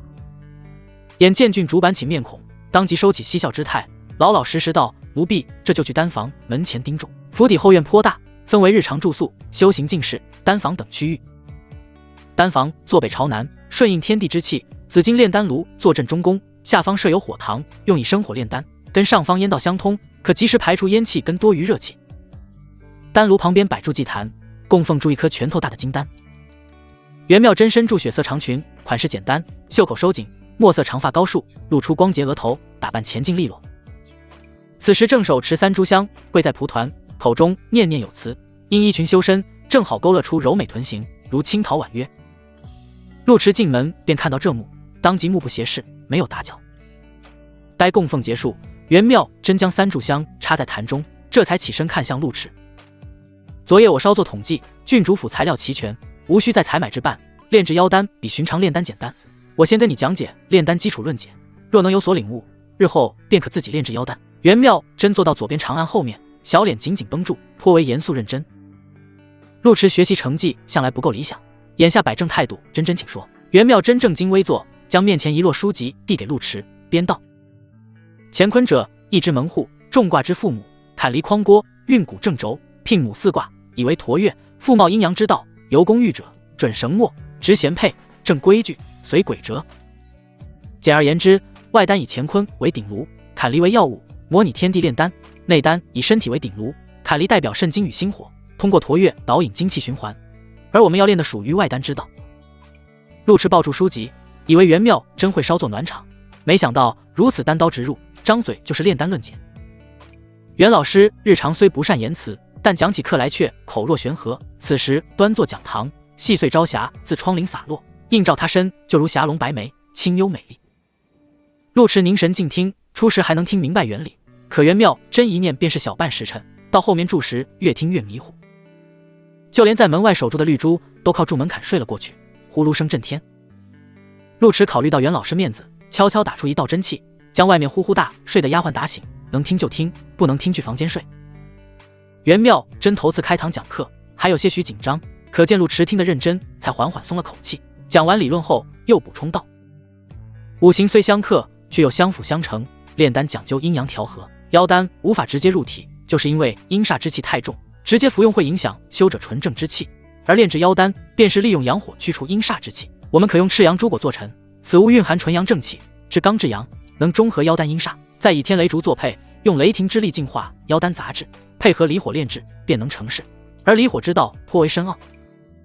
常言道，炼丹重技而轻财，此技首要为控火，火乃天地之精也，大能吞没从海，小如萤火微光，丹是借天地之力控火，得天地之精华也。袁妙真滔滔不绝半炷香，见丹房内寂静无声，眨了眨眼，你能听懂吗？陆迟面色尴尬，难怪天下丹师甚少，仅是炼制一颗妖丹便有如此门道，要想琢磨透彻理论知识，估计要不少时间，更遑论其他高深丹药。眼下听到袁老师询问，陆迟如实道：丹道著实高深莫测，虽然明白文字意思，可串在一起却颇为深奥。袁妙真想了想，起身走到近前，安慰道：初学丹道都是这样，多练几次就明白了。你若是准备妥当，我便开始帮你炼丹，你在旁边观摩。陆迟有自知之明，没打算一天就摸明白丹道，莫说如此复杂学科，就算是姑娘，你也得找准触点才行，便退至一旁。劳驾真姑娘。袁妙真微微颔首，清幽眼瞳看向陆迟的黑色道袍，那先脱衣服吧。陆迟，丹房寂静无声。陆池稍显疑惑，脱衣服。根据陆池对炼丹的浅显了解，有丹师开炉炼丹前会沐浴更衣，但似乎无需裸体炼丹。难道丹神喜欢看猛男不成？袁妙真玉面平静，伸手指向陆池衣襟，眼眸轻眨。妖丹须以无火淬炼，丹房温度升得很快。炼丹时真气用以控火，避免真气波动影响丹火，不得使用真气控制体温。你会热？原来是热。陆池眼角抽抽，还以为裸住炼丹成功率更高，当下没有墨迹，不假思索脱掉外袍，抬手就欲脱中衣长裤。袁妙真见陆池还想脱裤子，急忙提醒：好啦，不用脱那么前进。陆池这才合上衣襟，礼貌询问：现在需要我做什么？袁妙真抬眸看向发财，将发财丢到门外，你在里面耐心观看。嗷呜！发财正趴在墙角睡大觉，闻言抬起圆滚滚的脑袋，大眼睛里还有些许不解，昨天还抱住虎虎玩，今天就嫌弃了。陆池知道炼丹需要静心，当即将发财赶去门外跟绿珠作伴，准备好了。袁妙真指了指丹炉旁边座椅，坐在那儿就行。陆池当即落座，表情认真严肃，他是真想学习炼丹，至少学会如何炼制妖丹，日后免得麻烦。袁妙真自长案后面拿出2枚玉盒，里面装住炼丹材料，一枚鲜艳欲滴的红色果实，一节黑色发胶却隐约弥漫紫电的竹节，分别是赤珠阳果与天雷竹。哐当，袁妙真捧住2种材料坐下，掌心向上托起，绿蒙蒙的妖丹便飘至炉口，顺势进入丹炉之中。炉盖金光烁烁，浮现数道深奥符文，紧紧封住炉口。这是封印类符文，能封困炉口，避免灵气外泄跟外界杂质入炉。袁妙真双掌起风，炉底便吹起星星火焰，轻声解释，先以无火猛淬，待半个时辰后再放入赤珠阳果、天雷竹，处于收尾阶段。陆池连忙屏息凝神，默默记录知识要点。万毒岭白骨崖山洞内，益州山岭虽多，山洞却有限，但架不住修者主动凿山，许多武修为了练体，经常以山峦练手，兴致来了还会掏个3室2厅。白骨崖山洞开垦痕迹明显，隐约弥漫湿气，显然是武修跟僵尸的杰作。洞内布置精致，与普通宅院差别不大。一名金袍老者坐在鎏金虎皮大椅上，头发白，双目矍铄，正目目斥骂。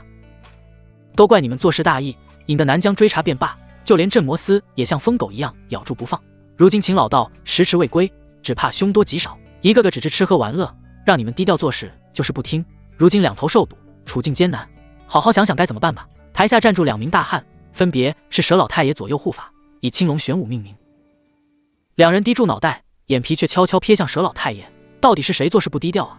藏身山野，还穿得金光闪闪，10里外都能闪瞎眼。想归想，却不敢说。青龙小声嘀咕，待南疆受堵便罢，若是回来后消停些，益州也不会抓这么紧，偏偏您非要屠柳树村。玄武觉得青龙不长脑子，眼睛一瞪。青龙无儿，休放厥词，此事是太阴仙宗指令，太爷一时被迫，事已至此，不如联系魅姬，让仙宗想办法。佘老太爷混迹江湖多年，靠的就是行事谨慎，才能在南疆与益州之间来回流窜作案。自从搭上太阴仙宗后，势力确实得到扩张，可同样不好管束，再加上仙宗做事不讲章法，这才落到如今局面。佘老太爷越想越觉怒不可遏。柳树村事件全怪太阴仙宗冒进，此事没什么好说，我这就联系魅姬那臭娘们，让她给个说法。你们先下去。青龙玄武听到此话，纷纷松了口气，他们生怕老大给仙宗做狗，如今见老太爷有此骨气，也便放下心来。待2名护法退下后，佘老太爷掀开鎏金座椅，取出1枚连铜镜，铜镜做工精致，只有巴掌大小。佘老太爷将真气灌入镜柄，待灌满之后，铜镜逐渐变成磨盘大小，镜面泛起水波，浮现出一道妇人身影。妇人身着紫袍，面色苍苍，虽然年华老去，却颇显韵味。见到妇人瞬间，佘老太爷便立即扬起笑脸，弯腰就拜，多日不见魅姬娘娘，娘娘风采依旧，老朽甚是想念。魅姬是太阴仙宗接引使，负责网罗阴才入教，佘老太爷便是由他牵线。闻言皱起眉头，穿这么金灿灿的作甚，不怕闪瞎眼？今日使用千里连镜，有何事禀报？佘老太爷眼角抽抽，下意识扯了扯金色长衫，老脸笑如菊，将镇魔司与南疆事情尽数汇报。当日娘娘执意要动柳树村，老朽这才铤而走险，如今手下或已落入镇魔司手中，镇魔司势必咬住不放，还请娘娘指条明路。魅姬站起身来，淡淡道：柳树村之事确实冒进，但别无他法，眼看即将攻城，你甘心功亏一篑？如今局面已经铸成，只能断尾求生。佘老太爷面色凝重，娘娘的意思是？媚姬靠近铜镜，眼角眉梢挤出笑意。老爷子辛苦多年，不就是为各功成名就，扬名天下？只要此事功成，老爷子就是太阴仙宗的堂主，届时四海九州都得敬你3分。如何决断，看你自己。佘老太爷双目眯起，思忖半晌。马贼看似有些名头，但跟仙宗相比，不过是江湖儿戏。正因如此，一旦南疆跟益州两头堵，他们才会暴露得这么快。终究是草寇之辈，难登大雅之堂。若不咬牙决断，日后更难收场。趁机收拾了不听话的也好。思至此，佘老太爷悠悠一叹，事已至此，总要设法收场。既然镇魔司想查，那就给他们一点功绩尝尝。媚姬柔声道：“老爷子当断则断，不愧枭雄之称，只需再撑1月，你我所谋势必功成。届时这点手下还算什么？仙宗有的是万千良才等您统御。多谢媚姬娘娘提点，你我同舟共济，何须言谢？不过，娘娘有何吩咐？把你椅子上虎皮换了，什么身份敢用虎皮？少主最忌这个。好好好。”夜色渐深，益州城街巷却不显寂寥，时而有衙役打马过，踏乱寂静春宵。咕噜噜，楠木马车停在郡主府前，端阳郡主自马车下来，径直穿过前庭，来到后院朱楼，远远就见绿珠靠柱树打盹，旁边趴住一头老虎。陆迟还没走。端阳郡主亲自搜山一天，身心俱疲，本打算回房沐浴休息，眼下只能拐弯走到树下，踢了踢贴身奴婢的小腿。你睡住了？嗖！发财一个机灵起身，警惕扫向周围，等看到来人是乃香姐姐时，这才重新睡下。绿珠浑身一抖，眼神迷茫，等看清面前人时，急忙起身。郡主回来了，累不累？要不要奴婢帮你捏捏肩？端阳郡主眼神发冷，你就这么办差的？等你睡醒，生米都煮成熟饭了，奴婢也没办法。里头在炼丹，连发财都被丢出来了，奴婢要是进去还得了呀？何况陆少侠也不是那种人。端阳郡主自然知道陆迟不是浪荡混账，可孤男寡女总要避讳，当即迈步来到丹房前，小心翼翼推门进去。丹药练得怎么样？话未说完，声音便戛然而止。窗外夜色凄深，丹房内燃著红烛，陆迟仅身着礼服，衣襟半敞，露出健硕胸肌，隐约还有细密汗珠，冲击力相当惊人。端阳郡主微微张嘴，眼底掠过一丝惊艳。难怪能轻松拍碎他家石凳，表面瞧注若不进风，内里却如此刚猛。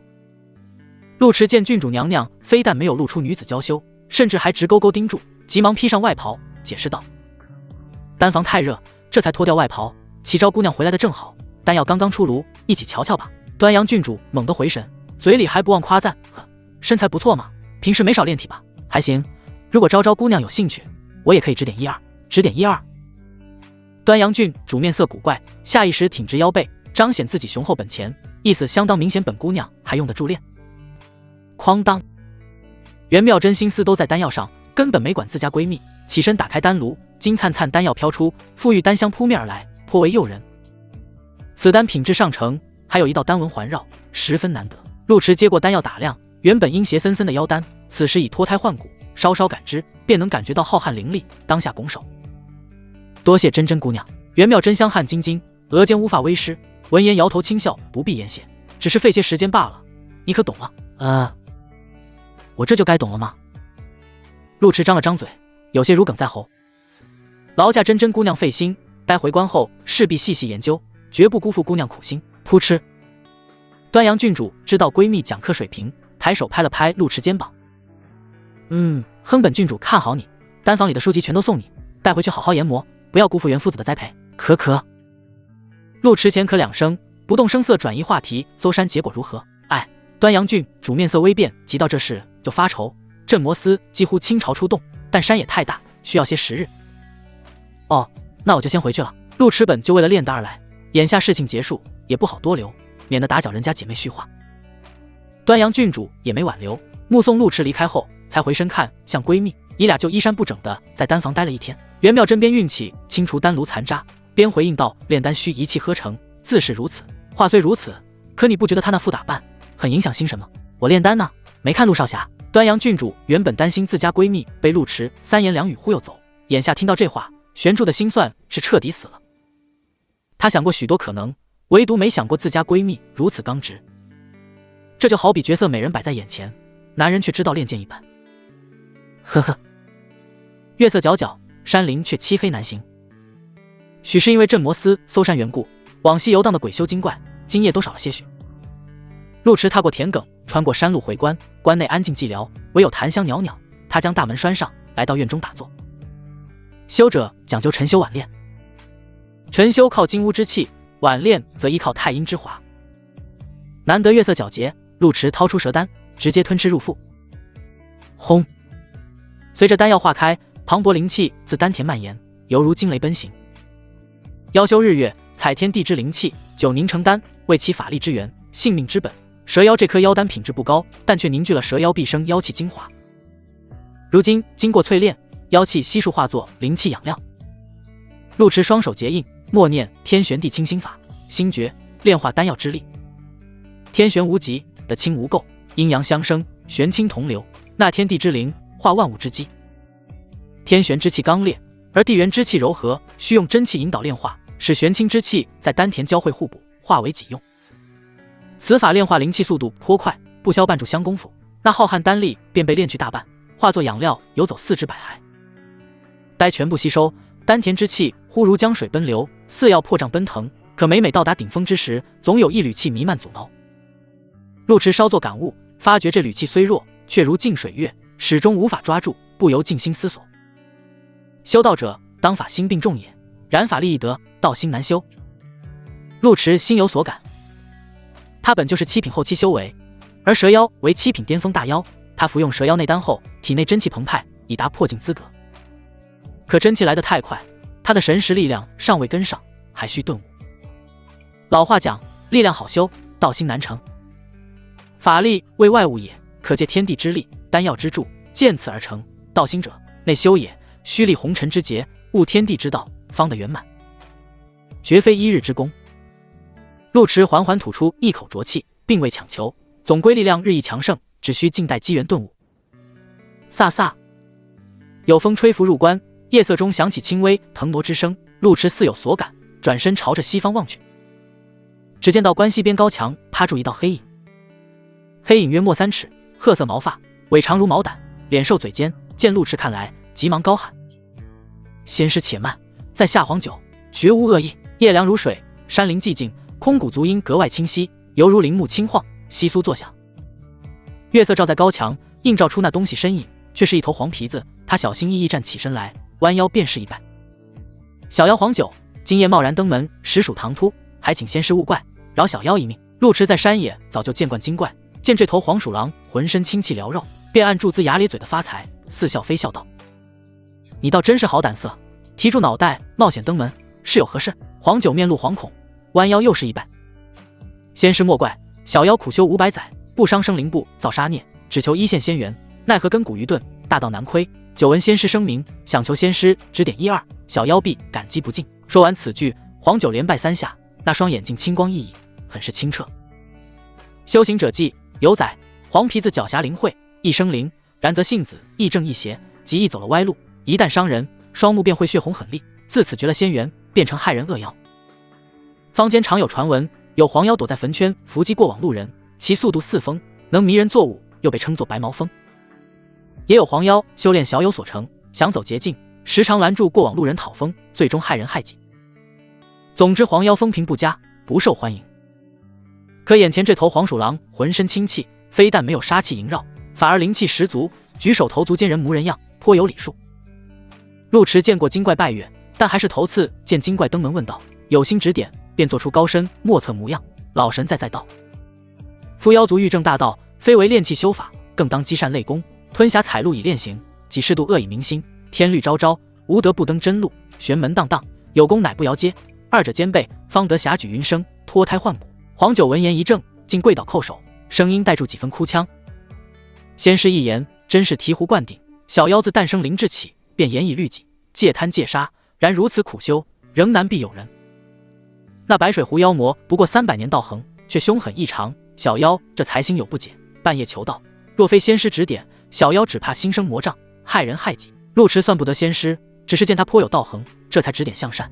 眼下听到白水湖3字，当即皱起眉头：白水湖妖魔，你莫要惧怕，浮云观不长好妖，且尽关系细说来。黄九此行一是为了解惑，二是为了求助，闻言也没矫情，四肢腾挪间如风迅疾，稳稳当当落在院中。实不相瞒，小妖深夜来访，除了求仙师指点，实则还有私心，想请仙师出手救我友人和生。陆池查案收获颇多，先是淬炼体魄如铜墙铁壁，又炼化妖丹真气澎湃，正想是事成色，闻言立刻精神抖擞。此话怎讲？黄九见陆池仙风道骨，俊如仙人凌尘，不像常见修士那般凶神恶煞，心底稍稍放松，将事情和盘托出。仙师明鉴，我虽为妖族，却热爱读书学字，半年前与秀才和生一见如故，时常谈论诗词歌赋，交情甚笃。但3日前和生却突然莫名失踪，我追寻他气息查到白水湖西岸，在湖边找到了他的残破衣衫，上面还有妖气残存，便猜测他被狐妖掳走。我施法积水挑衅，果见成效，一女妖冲出水面与我斗法，不料此妖修行虽短，可浑身血煞之气，实力强悍，我重伤而逃，连人形都无法维持。黄九声音悲凄，双目含泪，这正是他心生魔障的原因。苦修500余载，却被300年的妖魔打得落流水，莫说报仇雪恨，自身都难以保全，心底难免怨怼。陆池听住黄九叙述，神色有几分恍惚。他这是第3次听到白水湖此名，第一次是在蛇妖记忆里面，他得知蛇妖出自白水湖，第2次则是蛇女家住白水湖附近。看来此湖真有灵韵。陆池早就想去看看，只不过被马贼案绊住手脚，眼下马贼案已有眉目，搜山也用不住他出马，倒是可以去白水湖走一趟。若真有大妖作祟，于他而言也算好事。思至此，陆池回神询问和生既然失踪，家人可曾上报镇魔司？黄九叹气道：实不相瞒，白水湖靠湖吃饭，自是要拜狐仙的。据说那湖仙神通广大，能保佑白水湖风调雨顺，鱼虾鲜美。他们根本不信狐妖害人，甚至生怕镇魔司知道此事，为难狐仙。妖魔多了，民间难免多些野神，这不算稀罕事。只是野神到底有没有用，却很难说。陆池问道：你可曾见过这狐仙？跟掳走和生的妖魔可是一伙？黄九摇摇头：我倒是不曾见过，但往年白水湖确实还算太平，今年开始有些不对劲。据我调查，附近村落已接连失踪数位精壮汉子，不知是狐仙不敌妖魔，还是狐仙所为。陆池若有所思，既然如此，我便跟你走一遭。黄九原以为需要费些口舌，没成想仙师如此前脆，尚且有些愕然。仙师慈悲，小妖拜谢仙师，但老话讲，欲观须拜，仙师可容小妖参拜神殿。随意，多谢仙师。黄九忙不迭起身，小心翼翼走到神殿前，见神殿确实没有排斥他后，这才放心走入殿中，人模人样的虔诚跪拜。待叩首结束，又从腰中袋里摸出几张银票，塞进功德箱中，方才起身。陆池微微挑眉，则这黄妖还挺懂人情世故。桃源乡位于益州东郡，南临白水湖，西临翠云山，此地青鱼肥美，虾子硕大，常有乡绅富商亲临此地，为的便是吃口青鱼。此地的如其名，农舍依山而建，远远望去白墙青，瓦质比云连，炊烟雾霭一色，隐约可见满山绿树桃红，偶有百姓牧牛而过，如水墨渲染，美不胜收。仙师，今日正是拜狐仙的日子，不知道那妖物会不会出来作祟？黄九根基受损，无法变为人形，就跟在陆池脚边指路。白水湖占地800里，此时朝霞洒落，湖面波光粼粼，水雾缥缈间灵韵点点，看不出半点妖气。若是妖魔藏于湖中，实难寻找。陆池决定先去狐仙庙摸摸底细，等到夜深人静时，再让黄九将湖中妖魔引出，瞧瞧到底是什么来路。今日恰逢百姓祭拜狐仙，桃源乡村道颇为热闹。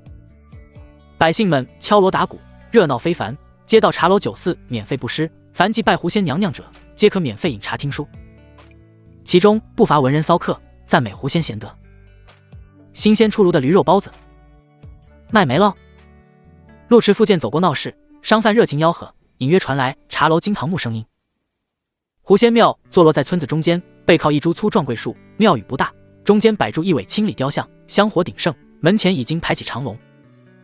庙前负责维护香客秩序的精壮青年打量了陆池一眼，见其肩扛白虎，脚边跟住头黄鼠狼，皱眉询问：道长似乎不是本乡人？陆池微笑道：我是临近村子的修士，听闻桃源乡湖仙神通广大，特地来跟其论道，希望能得其指点。那汉子神色稍霁，笑住道：原是如此，咱们村子的狐仙却实神通广大，不过等闲百姓无缘相见，无妨，真仙自古难见，论道讲究机缘，阁下可否讲讲狐仙事迹？在下仰慕已久啊。嘿，道长真会说话，这词儿听得舒坦，我便给你讲讲我们的狐仙。陆池听汉子絮叨，大概得知狐仙庙由来。据说200年前，桃源乡每逢夏季便会多雨，造成大湖水位暴涨，时常发生水灾，淹没农田。后有一年水灾，河水中忽然出现一道青影，那青影袖口一飘，便将洪涝引入附近山脉，救了桃源乡百姓。此那后桃源乡便有了拜狐仙的习惯。虽然未曾见到狐仙真身，但当时水中涟漪泛滥，犹如鲤鱼戏水，再加上身影清光熠熠，当属清理仙。精壮汉子唾沫横飞，恨不得陆池立刻改姓狐仙。陆池面色含笑，心底暗暗叹息，世道越乱，生活越苦，野神便越受欢迎。前方庙宇祈福声接连传来，无不承载百姓心愿，可惜这狐仙只怕想不住如此香火。陆池目光扫过狐仙庙宇，最终落在那棵粗壮桂树上。桂树约莫3人合抱，树根龙盘球结，枝条本该亭亭如盖，如今却树身漆黑，像是受过雷击，几欲腐朽。这棵桂树怎么回事？陆池问道。精壮汉子正滔滔不绝，闻言倒是有些愣，讷讷道：“这树啊，从村子在的时候便在了，但去年忽然遭了雷击，硬生生被雷劈死了。村民们求狐仙娘娘救过，但没救活。”正说话间，前方队伍忽然嘈乱起来，不多时便群情沸议，附近百姓纷纷朝着庙宇跑去。那汉子拉住一名老妇，急匆匆问道：“阿婆，前面怎么了？”那老妇面色激动，哆哆嗦嗦道：“狐仙娘娘显灵了。”经理神像口吐人言，说乡郑家的柳园有仙人之姿，让今晚将柳园穿红带绿送到湖边，要收柳园为徒弟，乡郑都要激动坏礼。精壮汉子愣了愣，而后咬牙切齿：“我呸！那姓柳的有什么好？不就是皮相好点，居然有这能耐，引得狐仙娘娘青睐，都成家了还不消停，姓柳的诸事可恨呐！”汉子顾不得跟陆池多言，着急忙慌朝祝狐仙庙方向跑去，似乎想去争取。狐仙显灵。陆池稍作思索，身影如风穿过长街，来到庙宇殿前，释放真气感知。庙宇被围得水泄不通，百姓们跪地叩首，更有甚者激动得泪流满面。陆池观察片刻，并未察觉到妖气所在，估摸诸妖物有特殊手段，本体并未过来，看来无需我们准备诱饵了。黄九双目眯起，仙师的意思是静观其变，用柳园引出妖魔。陆池点了点头，心底却有几分疑惑。这妖物先是掳人，如今又光明正大索要祭品，如此胆大包天，难道真不怕镇魔司追查过来？黄九出来太平乡不久，平时也是跟和珅相交，对此并不了解。小妖不知，或许是仗助百姓信仰，常言道法不责众，就算镇魔司过来，也得顾及桃源乡百姓。陆池没有言语，回望粗壮桂树一眼，转身走向茶楼。具体情况待夜晚便知。咕嘟咕嘟，白水湖某片水域下方，深达千尺的湖底建造出一座简易洞窟，洞窟由山石打造，约莫2栋房屋大小。此时2头妖魔正在争辩。为首的妖魔身材丰腴，皮肤白皙，双瞳呈现诡异褐色，脸上却长满了脓包，赫然是一头缠妖。缠妖捧住一颗头颅，将脑浆吸食前进，脸上脓包便消失不见，化作妩媚女子。她大口喘住粗气，心情激动。都说苦修100年不如10人100，此话果真不假，不仅功力提升，就连脸上脓包也逐渐消退。如此貌美如，想必柳郎会爱不释手。洞窟内灯火幽暗，旁边站住位年轻男子。男子身着灰袍，头戴绿帽，身形有几分佝偻，闻言有些伤怀。谄媚，就非要柳郎吗？我不行吗？缠妖扫了眼龟妖，眼底讽刺不加掩饰。你托底都托不明白，还想跟我双修？有时间做这白日的梦，不如祈祷主人赶紧攻城，届时还能点化你3分，让你行动灵敏一些。灵敏？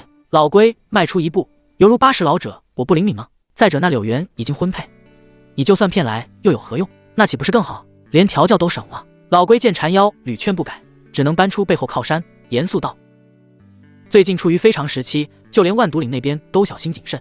你前2日偷偷掳人便罢，今日又如此明目张胆，不怕镇魔司找我们麻烦？缠妖擦了擦嘴，慢条斯理道：正因非常时期，我才能浑水摸鱼，镇魔司全都盯住万毒岭才好，这样我能吃得更多。再者，只要百姓不报官，你觉得镇魔司会多管闲事？老龟怒目圆瞪，想再劝说几句，奈何嘴巴也不利索，憋了半天才道：可昨夜已有黄妖找上门，你就不怕他再来闹事？那黄妖有甚本事？上次是我大意，这次他再敢来，我必吞了他。缠妖毫不在意，这世道连人死后都不得消停，被炼成僵尸任人奴役，他们妖魔不过是分杯羹罢了，又有何不可？说到底要怪众生愚昧，连自己狐仙换人了都不知道。缠妖面露冷笑，抬手搬过小山般的金银，送到身后房间。缠妖3退，等主子蜕变成功，区桃源乡算得了什么？届时天下美男都是我的，就连万独岭那群老东西，见我也得点头哈腰。老龟听到这话，小声提醒：嘘，这就有些夸大其词了啊。夜色降临，桃源乡灯火通明。村西山脚某座宅院中，百姓们簇拥在此，羡慕又嫉妒地说祝福话语，皆盼望住那柳园能福泽乡里。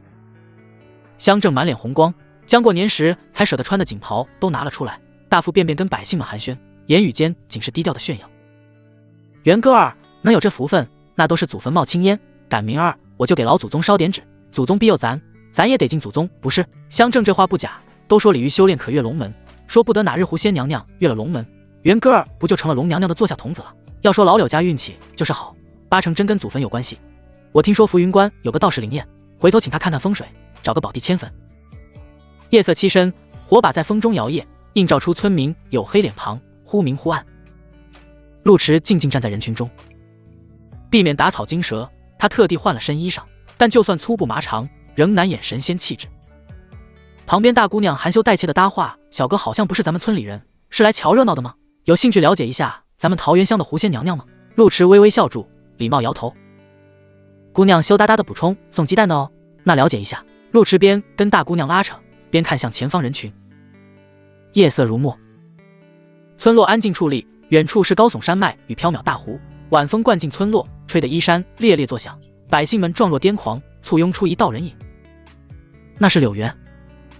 大前婚配讲究红男绿女，柳园穿着红色大袍，犹如新郎官，面色却有些惨白。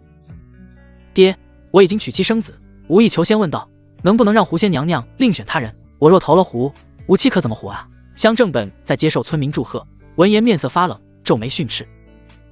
狐仙娘娘护村200年，功绩那是实打实的，村里多少人想入狐仙娘娘的眼，结果都不成，就你有这能耐，你得知道珍惜，不要不知好歹，就是保不齐以后都指望住你哩。元哥儿，你可别犯糊涂。人群哄闹鼎沸，皆苦口婆心劝说柳园，恨不得取而代之。更有甚者当场红脸，怒斥他不敬狐仙，要为村子招来灾祸。就在柳园进退两难时，院中跑出一道小小身影，那小童跌跌撞撞跑到旗腿边，兴高采烈地喊住：爹爹要去做神仙了，我爹爹是狐仙娘娘的徒弟，以后我也要侍奉狐仙娘娘。柳园连忙弯腰按住孩子，面色有些悲戚：我若投了湖，你跟你娘咋办？你这孩子哪懂这些道理？那小童懵懵懂懂，说出不知哪里听来的话：爹爹做神仙，我跟我娘都高兴，爹爹若不做神仙，大家都不高兴。那柳园听到这话，眼一闭心一横，再睁眼就变了脸色。既如此，那就劳驾诸位了。村民们这才喜笑颜开，吹吹打打将柳园送至竹筏上。待竹筏远离岸边后，个个叩首跪拜，遥望竹筏方向。春江月明，柳园躺在竹筏上，望住那轮明月，绝望闭上眼睛。村子信奉狐仙多年，但他读过2年书，对狐仙虽敬，却不愚昧奉承，知道此狐仙不是真仙，怕是鱼怪成精。嘴上说收他做徒弟，实则怕是索要祭品。可村民们仰仗狐仙庇佑，死心塌地供奉200年。如今狐仙头次张嘴，村民们哪有理智分辨，只以为狐仙真要带他修行，个个巴不得取而代之。愚昧啊，愚昧！哗啦啦！就在柳园绝望等死时，耳畔忽然传来激荡水声。原本平静无波的大湖骤然掀起波浪，皎皎月色下，一队人马破水而出。虾兵开到棒金土炮，蛤蟆吹奏红里线舞，中间簇拥住一头绿壳老鬼，龟背载住一名妙龄女子。那女子身裹红纱，肌肤雪白，眉目流转间顾盼生辉。当当当，喜乐阵阵，却平添阴森之气，湖面莫名涌出白雾，阻挡湖岸百姓视线。陆池藏身暗处，远远望住湖面，眼底露出几分喜色。白水湖果然人杰地灵，湖底藏住的妖魔真不少。黄九跟在脚边，心底却有些打鼓，焦急解释：仙师莫怪，我真不知道这湖怪有如此阵仗，居然这么多妖。陆池抬手：无妨，顺手的事情。黄九眼中迷惑，忽然觉得身旁仙风道骨的仙师变得有些奇怪。仙师那双平静无波的眼眸，此时竟然出现了几缕狂热之色，就像饥肠辘辘的人看到盛宴一般。不等黄九想明白，陆池已经动了，妖雾弥漫，阻挡视线。你跟发财在此地等候，我自己过去看看情况。哎，黄九急得团团转，很想跟去帮忙，奈何他身受重伤，无法渡水。发财则是十分放心，甚至指了指不远处的狐仙庙，手舞足蹈的比划，著名道士去杀妖，我们去偷吃他的贡品。大湖之中。缠妖自龟背起身，面前水波激荡，竟凝聚成一条白练水路。他赤脚行来，柔媚笑声在周围回荡。呵呵呵，柳郎真是想杀妾身了。柳原哪怕早有准备，此时还是被吓个半死，下意识瑟缩后退，眼底满是惊骇。你就是狐仙娘娘？缠妖望住那张俊俏脸庞，双眸如痴如醉。除我之外，这白水湖还有第二个狐仙吗？柳郎怕什么啊？难道妾身不美吗？这副皮囊跟柳郎不配吗？柳原瞪大眼睛，脑海闪过惊雷，他下意识摸向自己光滑脸颊，再低头看看俊美体魄，犹如晴天霹雳，讷讷道：自古红颜祸水，我非红颜，奈何尝一副好皮囊？你蛊惑村民不是为了收徒，也不是贪图祭品，已经垂涎难色，实在荒唐。缠妖也不恼怒，反而悠悠长叹：柳郎不知，以我乃前世姻缘，当时我尚未化形，被湖中妖蛇迫害，不得不上岸求生，恰逢你父外出采药，便将我抓走入药，是你慈悲心肠放了我。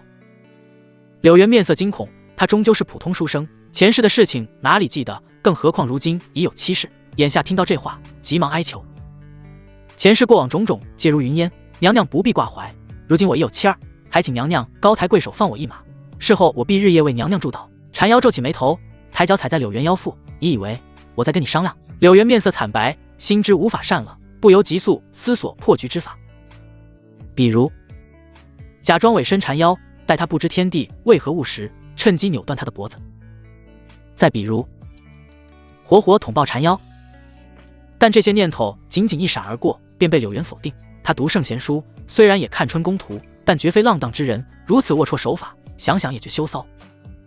当即面色一沉，大笑出声：桃源乡百姓敬你爱你，时至今日都未曾疑你，你却姿态淫邪，妄称狐仙，要杀就杀，我绝无二话，但别想我委身于你。缠妖搔首弄姿半晌，见柳原非但没有意乱情迷，甚至一身正气，反而更兴奋了。好，我就喜欢你这种骨头硬的，就是不知道你其他地方硬不硬。嗖，缠妖手腕一抬，便将柳原丢至龟背。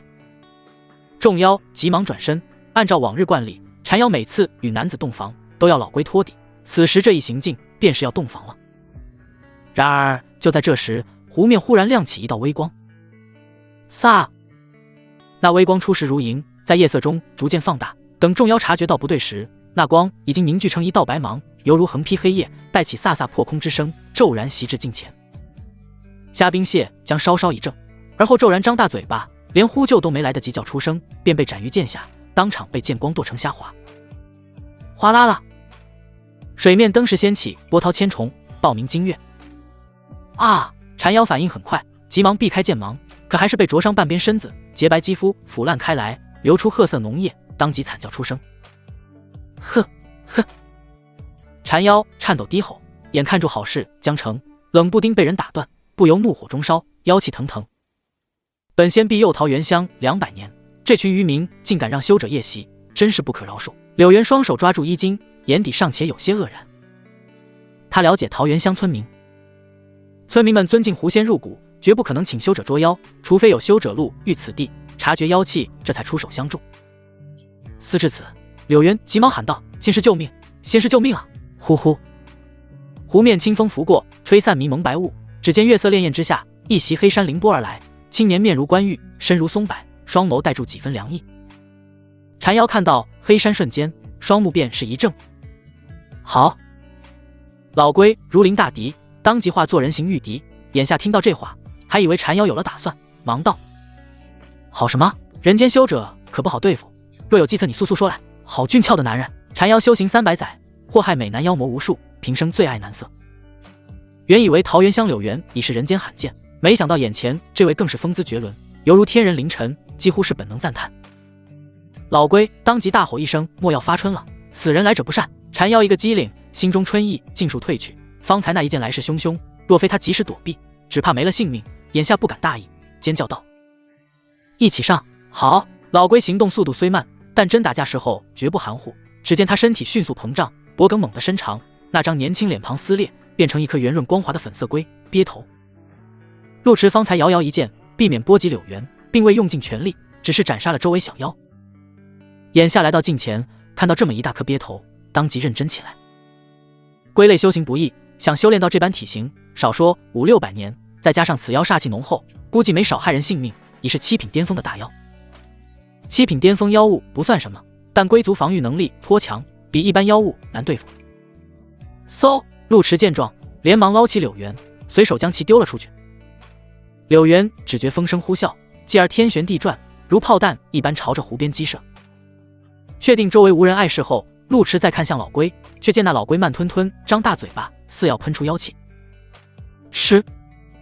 陆池当即御剑，想跟老龟碰一碰，却见老龟半晌都没发出动静，只是默默张住嘴巴。陆池眨了眨眼，有些茫然，以为老龟卡壳了，自然不会等他反应过来，急忙竖起剑指，打出数道剑芒。吃！在剑芒击射之后，那老龟口中才冒出数道水柱，水柱如剑，凌厉凶狠。但因为老龟动作实在太慢，在水柱喷出的瞬间，剑芒就已经笼罩他的周身。诛魔剑法专克妖魔，老龟喷出的水柱几乎瞬间便被剑气消融。咕噜噜！眼看剑气朝着鳖头砍来，老龟大惊失色，本能使出保命手段，硕大鳖头迅速缩小，直接钻入壳中。陆池有些愕然，好吗？刚刚速度那么慢，现在速度倒是利索。老龟速度却实慢，但逃命颇有手段，当即冷笑连连，谄媚，快钻入我的壳中，我们一起施展龟甲神功。所谓龟甲神功，乃老龟自创保命神通，对敌时缩在龟壳，利用龟壳弹射对敌，招数虽然不甚雅观，但著实好用，至少同等妖魔修者很难破防。若是再加上缠妖毒物，旋转时喷射缠毒，更是事半功倍。可喊了一嗓子，却没听到缠妖回应。老龟后知后觉，回头看去，只见那缠妖早就飞出数百米，朝着大湖深处逃之夭夭。老龟微微一怔，当即勃然大怒，说好的一起上，结果你卖我！贱人不讲义气！老龟气得哇哇乱吼，若非行动速度略慢，恨不得一头撞过去。陆池看到这幕，抬手示意老龟稍安勿躁，别急，我这就把他给你绑来。嗖！袖口甩动，一把黑色长鞭呼啸而出，如金蛇游龙横拨而去，以迅雷不及掩耳之势将逃跑的缠妖捆了个龟甲腹。你我本无恩怨，倒有何必苦苦相逼？缠妖知道人类修者不好对付，本不欲动手，结果却见陆池咄咄逼人，当下勃然大怒。他顺势倒飞回来，待到近前时，周身涌出黑雾，化作一只水桶大的蟾蜍，猛地挣脱驯妖宝鞭。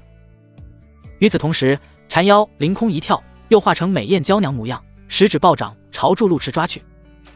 陆池眨了眨眼，并未躲避，而是抬起胳膊格挡。两者相撞，发出金属爆鸣。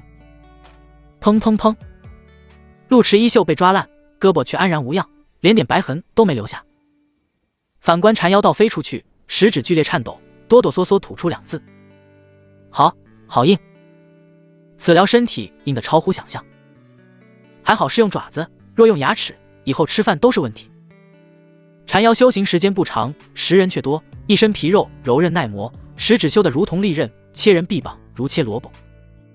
可此时他食指寸断，以诡异姿势蜷缩，皮肉间溢出嫣红鲜血，眼底惊骇非常，心底只有一个念头：逃！此疗绝非善类，体魄如此夸张，若是恋战后果不堪设想。他只是妖魔，没必要为了争一口气而头破血流。呼！缠妖动念之间，喷出一股腥臭黄雾，黄雾弥漫开来，将周遭湖水变成黄浆，犹如沸腾般咕嘟冒泡。受惊逃窜的鱼虾在触及到黄雾的刹那，便翻起肚皮飘在湖面上，连挣扎的时间都没有。就连老龟都弹射而起，语气有些怨怼：缠妹你也真是的，就算要放缠毒，好歹提前说一声呀。缠妖原本便有毒，后来修行有成，便专门将缠毒炼成毒物，此毒霸道无比，能侵蚀修者宝体，若呼吸入腹，就算不死也会被麻痹身躯。借助阵阵毒雾，缠妖迅速朝着岸边遁去。此寮那根黑鞭有些门道，若逃去大湖深处，此寮必紧追不舍，唯有急助逃原乡百姓。他就不信这魔头敢跟百姓作对。龟兄，此生是妾身对不住你，来生妾身再报答。缠妖以此生最快速度朝着岸边逃窜，却仍旧不忘蛊惑老龟。他还缺少个垫脚石。飒飒！陆池曾服用过碧玉蛇胆，虽然那是克制蛇毒的物件，但整体毒抗也有些许增强，再加上淬体有成，倒也不慌。当即屏住呼吸，掌中血光乍现，打出血影掌中剑。血光凝聚成剑意，直直劈向缠妖后心。砰砰！可就在这时，一道绿影骤然闪过，挡住那抹血光。咔嚓！老龟神色动容，以身硬抗，就算龟壳防御很强，但也被这股剑意震慑，龟壳下面溢出点点鲜血，嘴却依然很硬。谄媚，快逃啊！陆池眯起眼睛，没想到老龟居然能龟到这种地步，当即抽出驯妖宝鞭，以便替剑，朝着老龟呼啸而去。咕噜噜，老龟横波滚动，掀起阵阵水幕，阻挡陆池，为缠妖争取逃跑时间。可老龟动作实在是太慢了，驯妖宝鞭快如惊雷，急速穿过水幕，在他兴风作浪之前，就将其团团缠住。轰隆隆，陆池拽住宝鞭，丹田真气狂涌，浑身肌肉鼓胀，犹如玩陀螺一般，径直拴住老龟旋转蓄力，继而全力砸向缠妖。破空声如惊雷炸响，湖面当即炸开激流，白色水炼如游龙出世，将滚滚毒雾一劈为二，径直垂向前方。飒飒，缠妖正急速奔逃，忽觉背后寒风袭人，不等他做出反应，那硕大老龟携带无边巨浪已经袭至背后。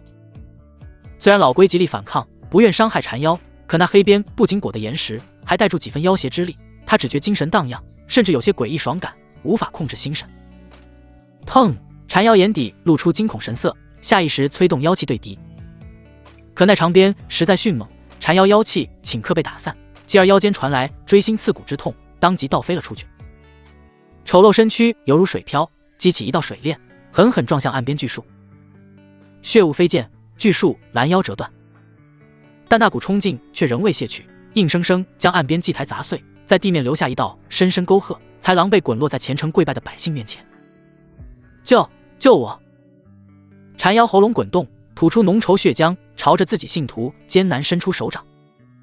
白水湖岸边寂静无声，百姓们面面相觑。就在半盏茶前，被献祭的柳原忽然被丢了回来，言称狐仙娘娘是头恶妖，要逼他成亲，多亏正道仙师拔刀相助，才侥幸逃得性命。百姓们怒发冲冠，狐仙娘娘忽悠多年，怎会是恶妖？分明是那仙师妖言惑众。可恨大战在湖中进行，他们无法帮助狐仙娘娘，只能跪地磕头祈祷，祈求狐仙娘娘安然无恙。结果就见湖面忽然掀起巨浪，水飞溅卷起腥风，一道红衣身影飞速而来。妖魔，这就是那妖魔！柳原颤抖，助嚎叫出声，急忙为百姓道明妖魔身份。百姓们头次见到狐仙人形，非但没有害怕，甚至急忙叩首。这狐仙貌美似仙，可不就是慈善女菩萨吗？就连乡正都反手一个大嘴巴子，让柳原闭上狗嘴，免得冒犯狐仙。可不等百姓们激动膜拜，却见那狐仙娘娘姿态狼狈，不像在人前显圣，更像在逃命。狐仙娘娘竟然在逃命，有人在追杀他们的仙。百姓们瞪大眼睛，不可置信看住这幕，就见湖面波浪滔天，一道墨色身影踏浪而来，手持长鞭狠狠抽在狐仙腰腹。砰！深受百姓敬仰的狐仙就这般坠入尘埃，倒在了他们面前，从貌美女仙变成了一只丑陋蟾蜍，甚至还朝着他们这些凡人呼救。百姓们眼底忽然涌出茫然之色，仙不该是这样的，若仙都需要他们凡人来庇佑，他们又何须拜仙？百姓们面面相觑，最终还是乡正率先反应过来，第一时间捡起旁边石头，愤怒站在狐仙面前，都别愣住了，傻了吗？有乡正作为表率，周围百姓也逐渐回神，蓦然围住深坑。哐当，陆池踏浪而来，反身旋腿将老龟轰飞出去，平静落在岸边，望住面色癫狂的百姓，淡声问道：你们想保护这妖魔？百姓们面色惊骇，下意识朝住乡正靠拢，显然已经乱了方寸。乡正攥住石头，在百姓簇拥下走到近前，神色严肃，哼道：那倒也不是。陆池有些意外，乡正一本正经道：仙师误会，我们没有保护妖魔的意思。这跟想象中有点不太一样。按照陆池了解，大前地界百姓信仰颇多，不乏为了野神对抗镇魔司的，癫狂程度难以想象。刚刚看到这群百姓围住缠妖，那蓄势待发的架势，还以为是想保护妖魔，结果桃源乡百姓似乎有点另类，这态度转变的未免太快。别说陆池惊讶，就连缠妖都目瞪口呆，怎么也没想到往西魔拜狐仙的百姓此时居然没有维护他。你们这群愚民！乡正举起石头狠狠砸向深坑，掏出怀中珍藏的清理雕像，严肃道：愚民，你才是余妖！桃源乡城蒙狐仙娘娘庇佑，方能200年风调雨顺。然则狐仙娘娘乃清理所化，怎会是一头癞蛤蟆？如此丑陋，怎是狐仙？声音掷地有声，引人信服。缠妖满脸骇然，眼底尽是不可置信之色，费力将额头砖块拨开，恨不得将这群渔民吞吃入腹。谬论，谁规定狐仙不能是癞蛤蟆？你们这群渔民，他确实不是桃源乡的狐仙。可桃源乡村民并未见过真正狐仙，连他也未曾见过。难道就因为面容丑陋，跟渔民想象中不同，就不配是仙吗？长得丑是他的错吗？乡正冷哼道：“癞蛤蟆叫姑姑，一脚就能踩死仨，还请仙师收了这妖魔。”陆池平静看住这幕，眼角有些抽动。这村子也太有节目了。缠妖闻言狞笑出声，喉咙猛地滚动，眼看即将喷出毒雾，一条又黑又长的东西猛地袭来，塞入口中。呵呵！缠妖呜咽出声，两眼上翻，浑身哆嗦，彻底失去了反抗能力。陆池默默收起长鞭，转身看向缩在龟壳不出的老龟。老龟心中伤怀，见已经无力回天，正悄悄朝着湖边滚动，想趁机逃跑，日后再为缠妖报仇雪恨。然而滚动半天，不过10几米。龟类行动本就相对迟缓，上岸后更是慢得可怜。陆池眼底略有同情，要不让你先跑1刻钟。老龟就是因为行动太慢，才被缠妖嫌弃，眼下被戳痛处，气得哇哇直叫。你真是气龟太甚！当即也不跑了，龟身犹如陀螺旋转，妖气凝聚成水龙，朝着四周喷射。陆池沉默不语，只是默默抬手，猛地挥动长鞭。啪！长鞭飒飒，带动破空之声，狠狠抽在老龟龟壳。老龟本想杀几个人陪葬，可就在挨鞭的刹那，他的心底居然涌出一种诡异爽感，继而神识恍惚，下意识就探出光滑脑袋。下一刻，陆池手中剑光闪烁，顷刻间就斩断那颗硕大鳖头。扑哧，鲜血飞溅，老龟到死都有些茫然，怎么被抽了2鞭，鳖头就忍不住伸出去了？嘿，这找谁说理去？夜色茫茫，现场死寂一般。陆池挽动剑，慢条斯理剥掉龟壳，虽然上面有诛魔剑法的痕迹，但也能回收一下，将来或能用到。最后便是妖丹，7品巅峰妖丹，如一颗水蓝色圆球，缓缓落于陆池掌心。村民瞅住血腥一幕，硬是不敢吭声，直到看陆池在湖边洗剑，这才弱弱开口：“敢问仙师，这冒充狐仙娘娘的妖孽不杀吗？”陆池将佩剑清理前进，回身道：“不急，我还有事要问。”话音落地，村落窜出2道流光，矫健腾挪间便来到现场。赫然是黄九与发财。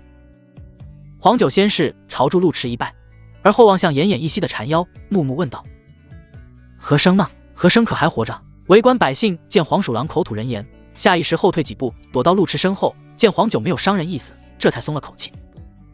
有胆大者还偷偷张望，神色又怕又喜。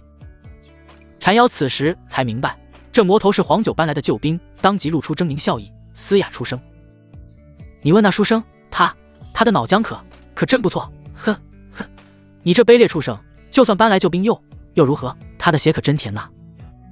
窸窸窣窣，缠妖张开大嘴，猛地吐出一截指骨，咧嘴笑道：“给你留个纪念。”你这妖魔！黄九目眦欲裂，那双清澈眼瞳光芒敛去，变得有些失魂落魄。他沉默半晌，才人模人样踉跄起身，摇晃走到陆池跟前，哐当跪倒在地，重重磕了3个响头。仙师慈悲，小妖已无执念。咚咚，黄九这3个响头磕下，身体就再也没有动弹，犹如被定身一般，始终保持磕头姿态，趴伏在地上。嗷！发财捧助贡品吃得满嘴流油，见黄九忽然一动不动，便抬爪轻轻碰了碰，却见那黄九轻飘飘倒向一旁，口鼻一血，已然没了声息。嗷呜！发财大惊失色，急忙丢下贡品，抬爪指了指黄九，这可不是虎钳的，倒是快救救黄鼠狼呀！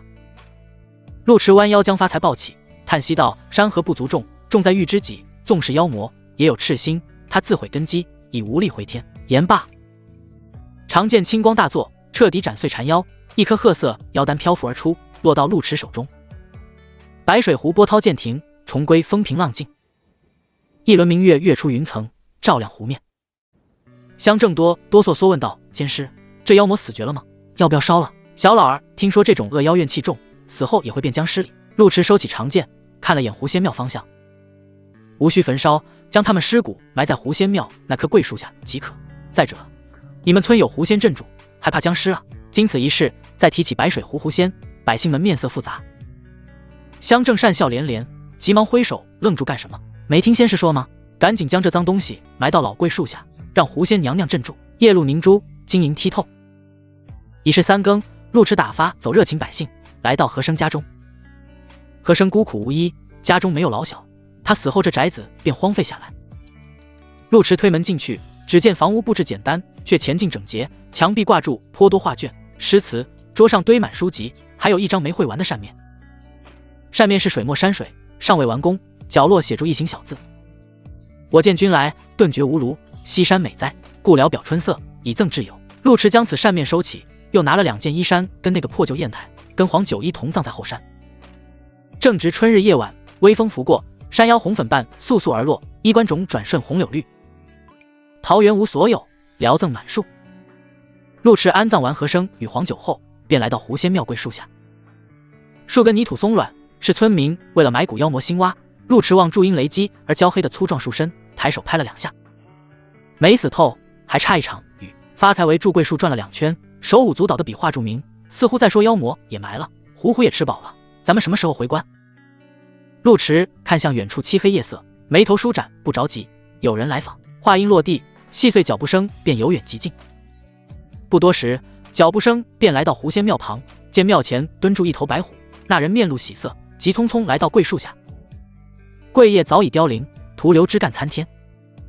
柳原将手中大包小包放下，抖了抖衣衫风尘，赶忙来到近前，恭敬拜道：陆仙师好，晚辈柳原特地来感谢仙师救命之恩，仓促间只准备了些许薄礼，还请仙师笑纳。路迟尚在研究桂树有几分生机，闻言回过头来嘱咐道：柳先生有心了，你今日虽然没受伤，但却沾了妖气，待归家饮1碗符水，便可驱除妖气残余，保身体安康无虞。柳原闻言又是一拜，面露犹豫之色，欲言又止道：不敢称先生，实不相瞒，晚辈此行除了致谢，还有一事想请仙师解惑，恳请仙师指点迷津。哦，此话怎讲？柳原仙士看了眼狐仙庙，又定了定心神，才犹豫开口，敢问仙师，我们桃源乡可真有狐仙？周围寂静无声，气氛有些微妙。柳原面色紧张，心知此话有些冒昧，可经此一事后，他只想知道真相。面前仙师虽然年轻，可却轻松斩了2头恶妖，柳原心底极为信任，哪怕自己年长几岁，也甘愿自称晚辈。路迟闻言倒不觉意外，柳原今晚经历离奇，对凡人而言堪称跌宕，想知道真相实属正常。他抬头看了眼龟木，将旁边软土踩实，边问道：四海9州修炼体系早已成熟，在你眼底何为仙？一品天元是仙，或是超品太玄是仙，亦或者能避右桃源乡风调雨顺者才是仙。若是后者，白水湖人杰地灵，而万物皆依靠灵运生出智慧，曾经却有精怪曾庇佑过这方土地。夜色似乎更寂静了。柳原呼吸紊乱，声音都有些许颤抖，敢问仙师，那精灵可还在？路迟笑了笑，桃源乡的仙不一直在你们心中吗？柳原稍稍一怔，继而紧张之色褪去，脸上竟浮现出几抹嘲弄。他踉跄2步，笑容比哭还要难看。是啊，缠妖不是因为作恶而不是仙，而是因为丑陋难看才不是仙。那真仙又是什么模样？只怕桃源乡百姓也说不明白。柳原本想后言求仙师指点修行，眼下听到这话，只觉得羞臊难当，更明白仙师拒绝之意，当即拱手拜道：仙师救命之恩，晚辈没齿难忘，将来若有需要，仙师一句话即可，晚辈绝无二话。今夜月色甚佳，晚辈便不打搅仙师赏月了。说罢，柳原朝祝发财也拱了拱手，怀揣复杂心情离去。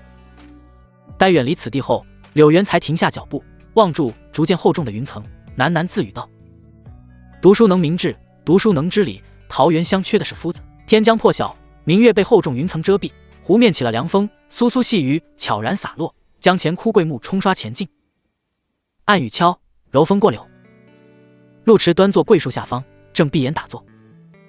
他却实知道桃源乡狐仙所在，也确实能看出狐仙有缕微弱灵运，跟狐仙庙的香火纠缠。然人心复杂，狐仙尚未修出门道，扛不住诸多变故，若将真相告诉柳原，反而一生事端。路迟这才隐瞒了真正的狐仙，至于将来狐仙是否现身说法，那也是狐仙自己的事，跟他路某人无关。桃源乡斩妖不过是段插曲。路迟平复心情，神识没入识海之中，查看渡恶古碑的收获。禅龟二妖并非白水湖本地妖魔，原生于南疆独林，后跟太阴仙宗妖人扯上干系，于去年来到白水湖，负责保护金蝉蜕变。白水湖的灵运充足，也有草木生灵，纯善庇佑一方，便是桃源乡的狐仙。察觉禅妖作恶，狐仙为庇佑百姓，不得不与之斗法。狐仙受桃源乡百姓祭祀，本该实力强健，可不知为何实力却只有7品，最终被两妖打成重伤。恰逢雷劫降临，狐仙伤重难以抵抗，最终被打回原形，奄奄一息。此后禅妖冒充狐仙，时常在岸边掳人，玩弄后吞其性命，和生便命丧禅妖手中，直至今日两妖才伏诛。真正值得一提的是白水湖底那头金蝉。按照修行路数，蟾蜍成金须吸食日月精华，开启灵智后，或依靠灵气修行，或依靠血识修行。依靠灵气可成善妖，能光明正大行走红尘，反之则成为禅妖，那般害人孽畜，人人的而诛之。但妖物修炼也讲究血脉蜕变，简而言之，妖魔修行久了，身躯会发生异变。如大蛇成精后，天长日久积攒，脑袋便会生绝，逐渐朝柱蛟蜕变；蛟修行有成后，也可朝柱龙蜕变。更有甚者，鲤鱼可跃龙门，讲的都是妖魔修行蜕变之道。而蟾蜍修行有成后，须经3次蜕变，若是功成，则可蜕变为3足金蝉，招财纳宝，是为祥瑞。此过程被称作禅妖3蜕。只是禅妖3蜕极为不易，具体方式连大前妖物传记都没有详细记载。唯一可以确定的是，蜕变不仅需要特殊血脉，还需要庞大金银支撑。好水引灵物，白水湖灵运充沛，妖物自然喜之。只是这金蝉跟太阴仙宗扯上关系，8成也非传闻中的祥瑞，且还不仅仅是太阴仙宗。陆池在两妖生平概览中仔细搜查，发现两妖记忆里还出现了万独岭、翠云山等字眼，这都是马贼的流窜据点。金蝉蜕变需要大量金银，又跟马贼、妖宗有关。陆池睁开双眼，脑海中如惊雷划过，许多暗线逐渐串联。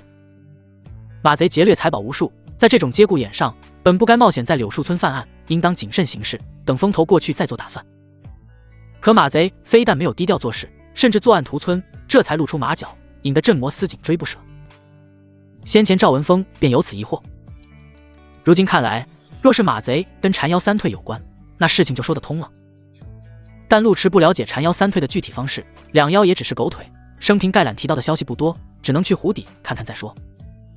思至此，陆池看向渡恶古碑。两妖生平概览结束，渡恶古碑掉落奖励一枚冤甲玄咒，以上品龟可打造，可变换大小，大如船舟时可遁水而行，大如身体时可做护体甲胄，小时如巴掌，表面光滑油亮，可做铜镜使用，便于携带。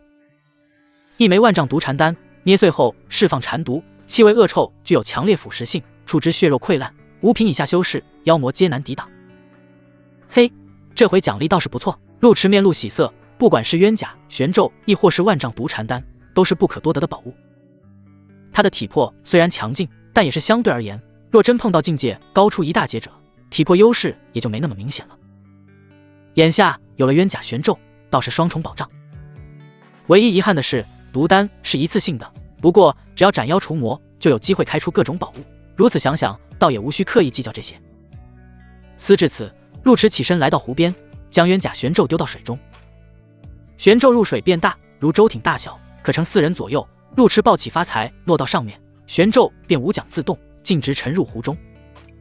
嗷呜！发财瞪大眼睛，生怕被湖水淹死，却见玄咒沉入湖水之后，上层便如饺子一般合拢，隔绝水幕，迅速穿行。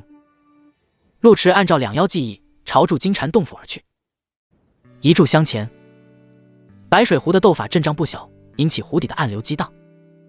肥硕金蝉正躺在金银堆里狼吞虎咽，忽然就被波浪所震，圆滚滚的身躯当场翻了2个跟头，才勉强停下，不由大怒：谁扰本王休息？好大狗胆！轰隆隆，话音落地，密室石门推开，走出2道黑色身影。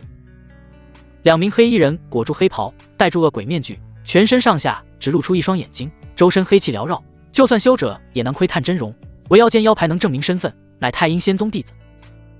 金蝉眼睛一瞪，刚想怒骂2人冒昧，却又认不出身份，朝着腰牌扫了2眼，才斥骂道：胡八、鼠七，怎么是你们2个？进门不知道敲门吗？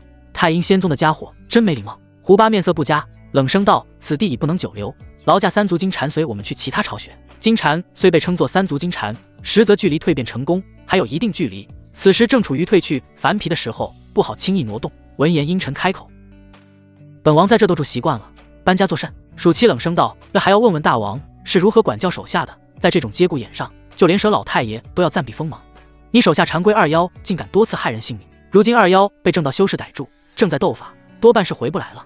若是大王不走，且在这里等死吧。蝉妖蜕变时极其虚弱，需等到二蜕成功，方拥有强大实力。眼前金蝉说是大王，实则不过是被仙宗供养的侏罗罢了。若非不想少主计划功亏一篑，两人才不会下水来接这头肥蝉。边念碧水咒边说话的滋味，着实不好受。”金蝉肥胖脸颊一颤，血红双目露出怒意：“真是好大的狗胆！难道不知道本王最讨厌搬家吗？那两个孽畜真是不知好歹，他们死没死？”黑衣人木住脸：“多半死了，多半。本王要的是准确消息，若是没死，你俩亲自替本王清理门户，而后趁热挖出妖丹，供本王品尝。你他娘的蠢货癞蛤蟆！”胡巴深吸一口气，才平复想到蛤蟆的心情，强忍怒意，耐心劝说：“那修士实力强劲，平白招惹没有好处。金蝉大王莫要多言，随我们速速离去才是。那好吧，你们把这些零嘴带上，本大王路上要吃。”金蝉言罢，嘴巴一鼓，双腿猛地用力，便稳稳当当落在旁边轿子里。两人迅速将洞穴财宝搜刮前进，而后来到轿子前，准备抬起轿子跑路，结果尝试2下，那轿子却稳如泰山，根本抬不起来。该死的！两人暗骂2句，当即同时运足真气，才颤颤巍巍抬起轿子，慌忙朝着西边方向跑去。金蝉坐在轿子里，边磕住金银财宝，边含糊不清问道：“那边距离这边近吗？如果太远的话，本大王会想家的。”两人咬牙切齿，知道金蝉年幼无知，但听到这些绝词，还是恨不得甩一个大嘴巴子，胸膛起伏数次才按捺住脾气。到了便知，大王还是少说些话吧。哦，那我吃东西了。湖水漆黑幽暗，难以分辨时间。两人不知道跑了多久，前方湖底风景终于豁然开朗，出现一座水底石窟。两人刚准备抬住金蝉进去，身后水流却忽然有了变化，哗哗，水流变得湍急，似有微弱真气波动传来。胡巴稍稍一怔，急忙释放气机查看，只见后方真气波动愈发强劲，正朝着此间而来，脸色当即大变。不好，有人在追我们，莫非是杀蝉妖老龟的修士？可我们此行极为隐秘，湖水也能稍稍隐藏真气波动，那修士怎会追来？速度还这般快！咔嚓咔嚓，金蝉将一把金银塞入嘴里，熟练地将其磕碎，继而将不好吃的部分吐到湖底。本大王不知道啊！胡巴两人一愣，而后回头望去，借助昏暗光线，依稀可见湖底飘住细碎金银，虽然被湖水冲散些许，但依稀可辨大概路线。两人不由怒不可遏，面部青筋直跳，破口大骂：“癞蛤蟆，你他娘真是！”金蝉看不到两人面部表情，但却能听明白语气，不由缩成一团。你可不能对我发脾气，本大王还是个孩子啊！胡巴暗箭瞠目，在心底骂了10几遍，才遏制住想宰了金蝉的心，咬牙道：“老七，我去引开那修士，你带住金蝉速速离去。”言罢，胡巴将轿子丢到地上，纵身朝着后方而去。哐当，轿子落地瞬间，暑七之觉双腿一软，喉间涌出一抹腥甜，但避免破功，只能硬生生忍住，扛起轿子朝着前方跑去。金蝉自知犯错，此时也不敢吃了，好奇探出脑袋：“哎，你自己能扛动吗？”噗！暑七不语，只是默默喷出一口鲜血。翠云山，此地山高势险，峭壁耸立，平日鲜有人涉足，因林木繁茂而知名，远远望去碧色如云，美不胜收。可今日山间却鸟飞兽跑，颇为热闹。山路深处传来狂暴真气波动，林木被杀伐之气波及，掀起万顷碧波。山峦顶峰，端阳郡主身着黑色劲装，手持千里镜，站在山巅悬崖处，遥遥打量山路方向，玉面神情严肃。这群马匪真是狡猾，躲在深山老林便罢，外头还布置住阵法，若非妙真出手，镇魔司估计还要费些功夫。镇魔司没日没夜的搜山，在昨夜终于找到了线索，顺藤摸瓜来到翠云山，趁住夜色将马贼堵在了山里。端阳郡主不敢耽搁，当即号令镇魔司、守城司合力围剿。益州镇魔司司长马成渊站在一旁，神色稍显局促。马贼流窜2、3年，身为司长脸上也挂不住，眼下面色讪讪。经粗略估计，翠云山马贼约莫400余人，其中一半为普通武夫，镇魔司加上边军联手围剿，定将他们一网打尽。端阳郡主没接话，而是看向边军装备，柳眉蹙起。边军戴的是普通盔甲，普通盔甲确实能庇护体魄，但效果却大打折扣，不仅相对笨重，若碰到妖兽、修者等等，几乎没啥防御能力。像京城守军的盔甲武器都掺杂了玄铁、阳铜等材料，既保证了强度，整体也更加轻便耐用。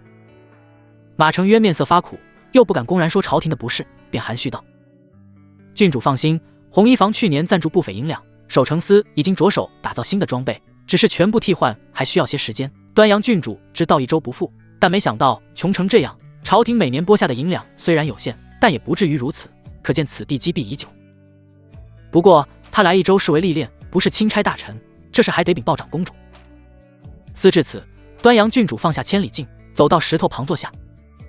马大人的意思，本郡主明白，这事日后定有说法，是非曲直都得明察。不过那红衣坊房主却实心有丘壑，就是辛苦马大人了。马承渊眼角一抽，这话说的就好像他兼职卖身换钱似的，前笑道：“郡主见笑了，我与红娘子乃是知己，本郡主都懂，大人不必解释。哎，我跟红娘子确实清清白白。”端阳郡主微微挑眉，懒得纠缠这个问题，而是看向前方山林。山林刀光剑影，边军与镇魔师分工明确，已经开始围剿。不过这种大规模的战斗不比单独捉妖，端阳郡主生怕添乱，便没有掺和。正进关战，身后传来窸窣动静。踏踏，端阳郡主回头看去，就见袁妙真提劲儿来。知道要围剿马匪，袁妙真打扮颇为利索，身着月白锦袍，腰间和袖口收紧，乌发梳成高马尾，身段虽然稍显青涩，但著实英姿飒爽。作为玉衡剑宗嫡系，袁妙真家名远扬，江湖粉丝颇多，其中不乏想入赘剑宗、少走30年弯路的江湖少侠。甫一过来，便引起周围护卫侧目，但碍于郡主权势，又不敢多看，只敢偷瞄几眼，而后便移开视线。端阳郡主微微笑道：“这回多亏了你，否则破马贼阵法都要浪费不少时间。”袁妙真闻言摇摇头，有些不好意思：“阿昭你管吃管住，还带我见世面，是我该感谢你才对。”说住，袁妙真目光扫过山巅，似在寻人。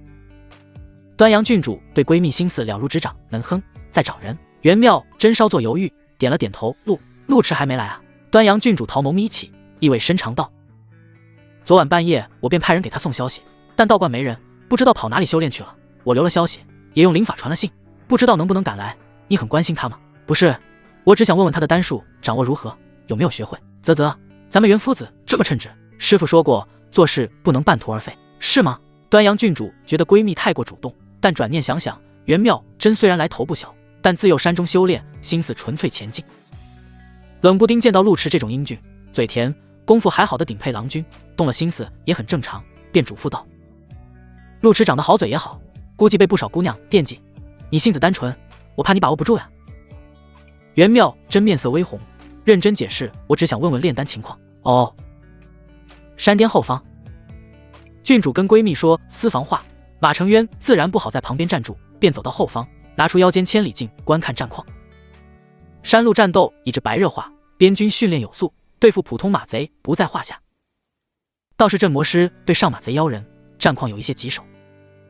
正观看间，却见东边天际飞来2道身影，前面那道黑衣黑袍裹得跟乌鸦似的，后面那道身影颇为挺拔，看姿态有些眼熟。马承渊揉了揉眼睛，朝住旁边喊道：“郡主，那是不是浮云观陆迟陆道长？”端阳郡主闻言，顾不得跟闺蜜辩驳，急忙拿起千里镜观看。只见2道黑影一前一后急速而来，后面那人身着黑衫，右手持剑，左手持鞭，脚下还挂住头白老虎，虽然拿的东西多，但姿态依旧俊逸潇洒。还真是。端阳郡主愕然：“马大人认识陆道长？这么远都能看出来？”马承渊如实道：“久闻陆道长名号，心生仰慕，曾看过画像，道长俊美似神仙，老夫记忆犹新。”哐当，话音未落，前方忽然传来一声爆响。只见陆迟不知摸出什么法器，那东西迎风变大，顷刻如舟艇大小，硬生生将前面黑袍人砸进山头里。马承渊倒吸一口凉气，道长出手真狠，很果断啊，砸人也这么俊。端阳郡主小嘴微张，眼神儿都亮了亮，急忙朝着旁边人吩咐：“快去把陆道长请来。”马承渊见郡主略有失态，根本不敢多留，眼观鼻鼻关心，默默地走到远处继续观战。旁边2名镇魔师的令，急匆匆朝着那边山头过去。袁妙真也拿住千里镜观察，面露亚色。咦，他不是道士吗？这功夫力道可不输武夫，就算在太阴仙宗也排得上名号。端阳郡主回过神来，啧啧称奇。啧，你才跟他认识几天，就夸得这么利索？咱俩认识那么多年，也没见你夸过本郡主啊。袁妙真放下千里镜，明眸盯住端阳郡主丰腴的身段，神色十分认真，夸赞道：端阳，你的胸真大！轰隆隆，翠云山脊被砸出人形窟窿，胡巴镶嵌其中，四仰八叉。陆池召回冤甲玄咒，在手中掂了掂，这物件儿不仅能游能扛，当板砖砸人也相当顺手，助时喜人。踏踏踏，周围战斗激烈，山林都染红大片。陆池将胡巴从山脊里抠出来，还没来得及审问，就见2名镇妖师远远过来，甫一照面便恭敬行礼。陆道长，端阳郡主有请。陆池追至翠云山，便是因为半路收到端阳郡主飞鹤传信，当即揪起胡巴领子带路。2名镇妖师见胡巴惨状，心底一个咯噔。这陆道长看住仙风道骨温文尔雅，动起手来是真狠，连忙躬身带路。山巅，端阳郡主正苦口婆心教育闺蜜，见陆池跟助镇魔师过来，当即端出皇族郡主的气场，挺胸道：来了。陆池将胡巴丢到地上，被这厮耽搁了些时间，还好没来迟。胡巴胸口塌陷，四肢寸断，落地滚了2圈，血流了一地。端阳郡主瞅住胡巴惨状，眉头微皱，从怀里掏出手绢递给陆池。这人谁啊？怎么打成这样？先擦擦手，都是血。陆池接过乃香手帕，将手上血迹擦前镜，大概讲了讲桃源乡的事。我审讯2妖得知，他们跟马贼、太阴仙宗有些勾扯，湖底还有头金蝉正在蜕变，我便想斩草除根，结果迟了一步，湖底早就蝉去洞空。好在周围弥漫些许妖气，我就顺住妖气追寻，结果被这厮偷袭。我见这厮手段阴损，邪气冲天，8成是魔道妖人，就一路追踪。果不其然，这厮脱身后，第一时间就朝着翠云山马贼窝跑。若不是半路收到你的消息，得知昨夜找到马匪踪迹，要在翠云山做法，我还真不敢深入敌营。陆池这话就真亦假。他遁入湖中，确实是顺住妖气追查，半路突遇胡巴偷袭，才一路追踪至此。唯独审讯2妖是假。端阳郡主闻言，柔媚脸蛋倏然变冷。金蝉蜕变，这群妖人还想搞出3足金蝉不成？陆池摇摇头，我对此不太了解，好歹这厮还有口气，能审。端阳郡主修炼已久，也曾查过妖案，稍微一琢磨，就意识到事情不简单，当即朝着马成渊挥了挥手。马大人过来瞧瞧。马成渊这才小跑住过来，行到陆池跟前时，还微微点了点头，不想得罪这位仙风道骨的狠人。可胡巴滚在地上，胸腔腹部塌陷，眼看活不成了。马成渊在他身上摸索片刻，将储物袋跟腰牌都翻了出来，仔细确认后才道：果然是太阴仙宗的妖人，还是内门弟子，但受伤太重，8成受不了刑。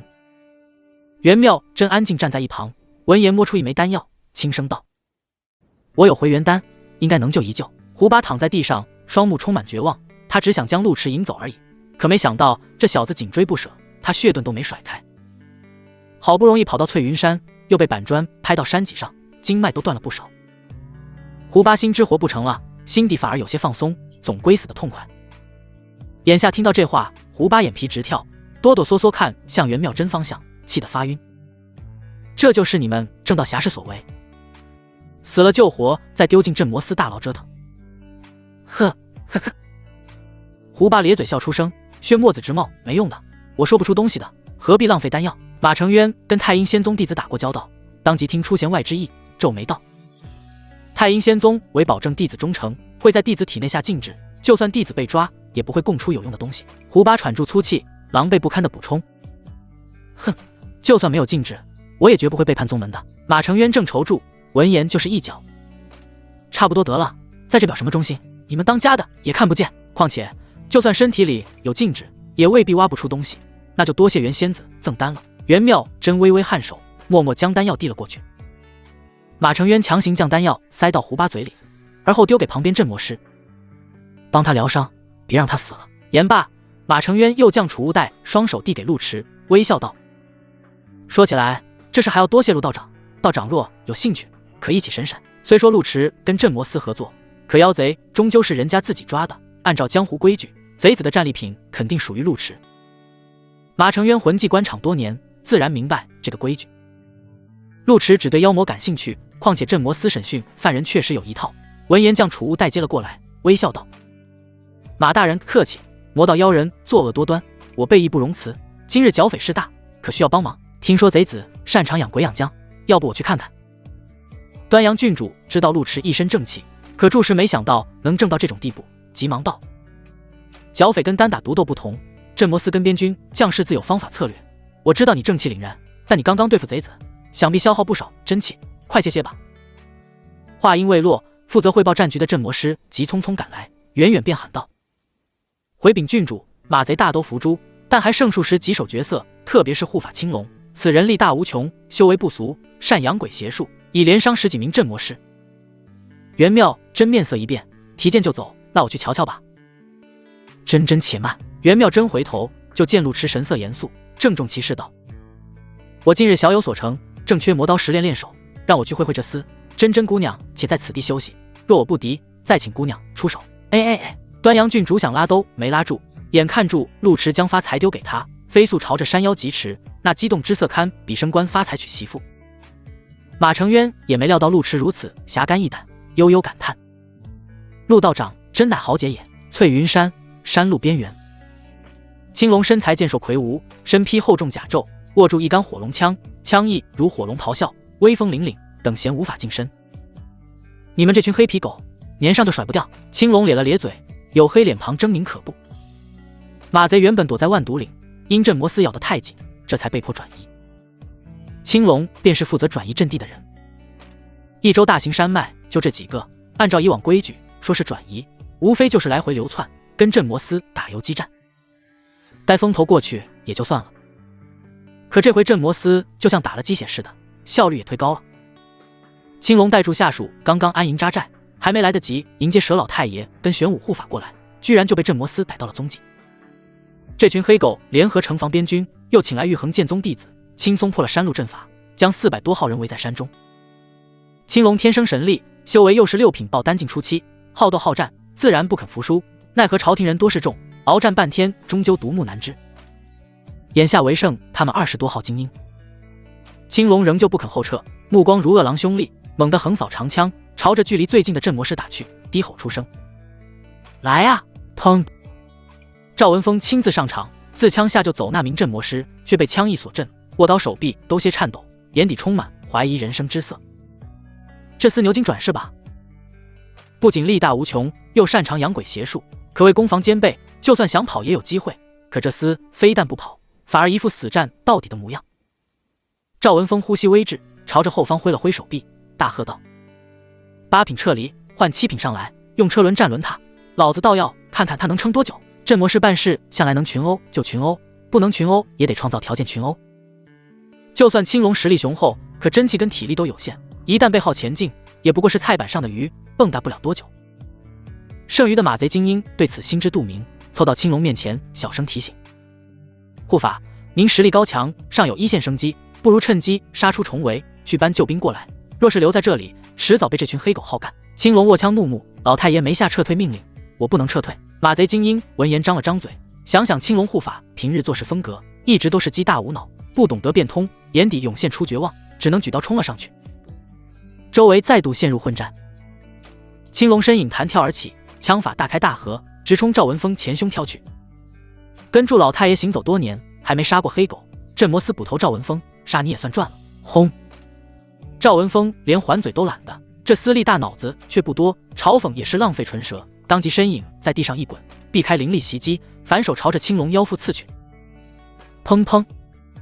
金属相撞声传来，赵文峰长刀非但没有破青龙防，反而被青龙夸张气劲弹飞出去。周围镇魔师也被枪一波及，后退数米才稳住身形。这么大力气，这狗贼是狗熊成精吧？李不安作为仵作，本不用跟住围剿马贼，但比起来冰冷尸体，他就好一口热的，这才跟住过来。眼下看到青龙朝着赵文峰杀去，李不安当即跳了出来，大声喊道：“且慢！你们已是强弩之末，再撑下去也是死路一条，不如给我个薄面，放下屠刀，束手就擒，届时还能留得一条性命。”砰！回答李不安的是一道森然枪影，长枪横扫而去，破空声如疾风飒飒，径直将李不安扫飞出去。给你薄面，你他娘谁啊？滚！青龙嘴角勾起狞笑，迫切地踏步而起，雄壮身子跃出数丈高度，狠狠朝着赵文峰刺去。眼看枪意吞没赵文峰，一道轰鸣声忽然在半空炸起，轰隆隆，青龙只觉面前乌光闪烁，继而一股巨力袭来，硬生生挡住了他的长枪。两股真气相撞，余波如浪海狂潮，朝着四周激荡席卷，震碎山石林木。青龙瞳孔收缩，他天生神力，鲜少有人敢跟他硬碰硬。眼见长枪被人拦住，眼底竟浮现出几抹狂热。待汹涌真气散去，只见面前站住位骑长身影，周身裹住玄甲，乌发随风飘扬，正双手持剑，硬生生拦住了他的火龙枪。你是何人？青龙只觉热血沸腾，双目都似燃烧起来，报上名来。砰！陆迟一言不发，身体迅速后仰卸吊长枪于颈，同时掌心拍出一道血影横空劈来，硬生生打断了青龙的话。青龙身形虽然高大，但反应不慢，枪身一抖便喷出烈焰，搅碎那道血光，继而飞速后撤，身后浮现本黑金大叔。黑金大叔气息阴邪，青龙口中念念有词，就见大叔无风自动，飘出数名肥嫩多汁的女鬼，娇媚笑声随风回荡。嘻嘻嘻。陆迟虽然挡住青龙一击，但明显感到血肉酸痛，隐约似有破碎之感，非但不怕，反而跃跃欲试。他的真气法术尚可，但体魄空有强度，缺少实战磨练。眼前青龙著实厉害，体魄比妖魔都硬，还懂得养小鬼，简直是块自带肥料的磨刀石。陆迟头也不回道：你们对付那些喽啰，我来跟这位护法走两招。山巅，端阳郡主无心逗弄发财，手持千里镜认真观战，脸色有些急。青龙乃6品5修，陆迟就算修为有所提升，差距也不小，他也太上头了，说冲就冲，这胜算大不大？玄妙真暗铸剑柄，清幽眼瞳盯住前方，眉梢微沉。青龙体魄虽强，但毕竟6品出境，陆迟已经7品巅峰，真打起来未必不成，但青龙有鬼物护体，胜负就难料了。端阳郡主千里镜稍稍偏移，就看到一群衣不蔽体的多只女鬼，脸色不由发黑。真是邪魔外道，养的都是艳鬼，这不污染道士的纯净之心吗？马承渊站在身侧，见周围局面稳定，心下松了口气。郡主放心，就剩下这一小波了，若陆道长真应付不来，镇魔师肯定会及时出手帮忙，不会让道长出事的。端阳郡主闻言，才发觉自己明显对陆迟关心过头了，就干咳2声掩饰尴尬，板住脸道：陆道长毕竟是自己人，又如此侠肝义胆，若是被马贼伤了，不知道的还以为镇魔司自己不上，拿盟友拼命呢，影响风评。郡主说的是，但轻易也别帮忙，他心里应该有谱，8成是想练练战绩。端阳郡主随口吩咐2句，心底却有些犯嘀咕。大前5修不少，但主流还是修仙。陆迟天赋底子本就不错，眼下又想5修淬体，这以后若是娶媳妇，哪家姑娘能顶得住？嘻嘻嘻。山路间雾气弥漫，水润女鬼搔首弄姿，犹如雾中女仙，又纯又玉，白大腿润得晃眼。陆迟只想跟青龙走2招，看看自己体魄极限在哪，对这群骚蹄子完全提不起兴趣，但又怕镇魔司抢怪，直接结印御剑，打出诸魔剑法。飒飒，至阳剑气犹如大日高悬，当场劈死2名女鬼，剩下几只急忙窜进黑金大叔，根本就不敢冒头。好小子！青龙见陆迟不声不响却出手凌厉，心头怒火窜起，猩红真气凝聚在火龙枪身，继而猛地挑来一条火龙呼啸而出，带住阴煞邪气。陆迟见青龙施展邪法，面露不悦，他斗法自有人选，当即踏步而出，黑袍翻涌，长剑青光大作，缠住那条真气凝聚的火龙。与此同时，陆迟真气狂涌，身体犹如离弦之箭，直奔青龙面门，速度虽快，却没影响爆发，气劲形成漏斗，卷起落叶残枝，狠狠打出一掌。青龙觉得自己够虎了，但没想到陆迟比他还虎，明明斗法更占优势，居然舍弃斗法跟他硬碰硬，当即讥笑出声：黄口小，何必自讨苦吃？言罢，青龙手掌一松，那炽热长枪便呼啸而出，狠狠钉在山石之上，而他本人则是化掌为拳，也以肉身相抗，对上陆迟手掌。轰！山林寂静一瞬，继而爆出惊雷般巨响。赵文峰正将马贼从马上挑下来，却惊愕发现空气犹如静止，下一刻能量波动爆射开来，虚空仿佛扭曲，如破碎水幕，肉眼可见形成夸张波纹。咔嚓，2人对上瞬间，青龙甲胄就支离破碎，高大身躯犹如山石被打崩，朝着后方倒飞出去，足足后退10数丈才稳住身形，在地面留下一道深深沟壑。陆池也没好到哪里去，他不会高深武技，刚刚那一掌没啥少功夫，纯粹是以力搏力。虽然有冤甲玄咒护体，但右臂当场震麻，双腿也颤得厉害，身体几乎不受控制往后滑去，撞到后方山石里。咔嚓，轰鸣巨响爆发，山石被撞得四分五裂，陆池手掌拍向地面，身体凭空翻起，虽然稍显狼狈，但显然战意昂扬。青龙眯起眼睛，目光扫向陆池右臂，见其只是轻颤，并未血肉寸断，神色有些意外。同级修者若以力搏之，至今未逢抗手。你只是7品修为，就算已是巅峰，仍有一段差距，能受得住我一拳，本领不错。陆池表面风轻云淡，实则内伤不轻。这半年他捉妖没有上百也有数十，擅长斗法的、修体的全都打过，但还是头次被打成这样。武修果然难缠，既有力道也有体魄，更懂简单直接的致命战技，不是野生妖魔能比的。陆池虽然受伤，却觉得颇为痛快，眼底异常兴奋。我有法宝护体，勉强能抵消境界差距，依我算起来差不离，起来练练。好好好，有点意思，死前若能拉你垫背，也算值了。青龙哈哈大笑，连术法都不用了，直接就横空压来。武修讲究返璞归真，待修行有成后，少功夫反而没有意义，只要掌握技巧跟力道，万法都可破之。砰！陆池身影侧闪，反手抓住青龙胳膊，本想以掌为刀断其臂膀，却发现其体魄强得吓人，当即身体一弯，拽住青龙朝前灌去。青龙顺势翻滚，浑身真气汇聚双腿，朝着陆池下盘扫去。陆池眯起眼睛，并未硬扛这招，而是腾挪而起，身如疾风绕至身后，拳膝狠狠顶向青龙后心。咔嚓！该死！骨碎声响起，青龙吃痛怒吼出声，迅速后撤数丈。果然，陆池面露喜色。武修体魄之所以强健，除了淬炼之外，也有真气的加成。他方才无法断其手臂，是因为青龙将真气汇聚手臂，很难破防。可刚刚青龙将真气汇聚双腿，其他地方自然薄弱，他趁机袭击，果然破了对方防御。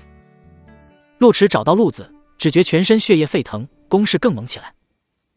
两人真气不断碰撞，周围飞沙走石，天际被乌光遮起。赵文峰人都傻了，觉得现在的陆池格外陌生，平时那副仙风道骨的模样半点不见，活脱脱狠人一个。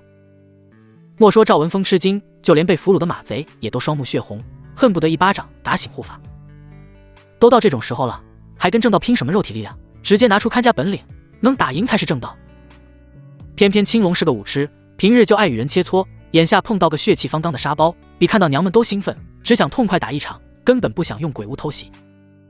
扑哧，思绪间，两人再度撞到一起。陆池一记鞭腿扫去，眼看青龙举臂阻挡，他却忽然收腿，身形侧倒来到身前，数掌朝着青龙腰间劈去。青龙真气集中双臂，眼见陆池忽然变了招数，才意识到上当，当即避开要害，可终究迟了一步，侧腰被手掌硬生生贯穿。呵呵！青龙低吼出声，眼底有些怒气。若是单纯打斗他浑然不惧，可若是玩心眼，那他真就不行。陆池双腿猛地用力，犹如狂龙出海，全力向前顶去，喉咙发出暴喝。开！砰！青龙撞上山石，腰身都碎了大半，眼神却很疯狂。高手过招，顷刻便能见分晓。你年纪轻轻有此体魄，我不如你。陆池喉咙心甜，肺腑8成都被震伤，但仍保持君子风范。我有甲胄护体，你又被消耗太久，此战本就不太公平，谈不上谁比谁强。哼，有点气魄，但武夫之间向来搏的是生死。言罢，青龙忽然抬掌拍向自己胸膛，只见那庞大身躯犹如火种，竟然蔓延出细碎纹路，溢散出可怖气息。赵文峰面色大变，不好，他要自爆。修者自爆是以真气点燃自身，道行逆施撑爆身体，以此产生恐怖威能。陆池虽然瞧住游刃有余，但其实内伤严重，如此近的距离根本难以躲避，只能撑起冤甲玄咒，同时尽力奔行。飒飒！而就在这时，半空紫光一闪，陆池只觉腰身被长鞭捆住，继而身体凌空而起，落到一个柔软怀抱里。下一刻，砰！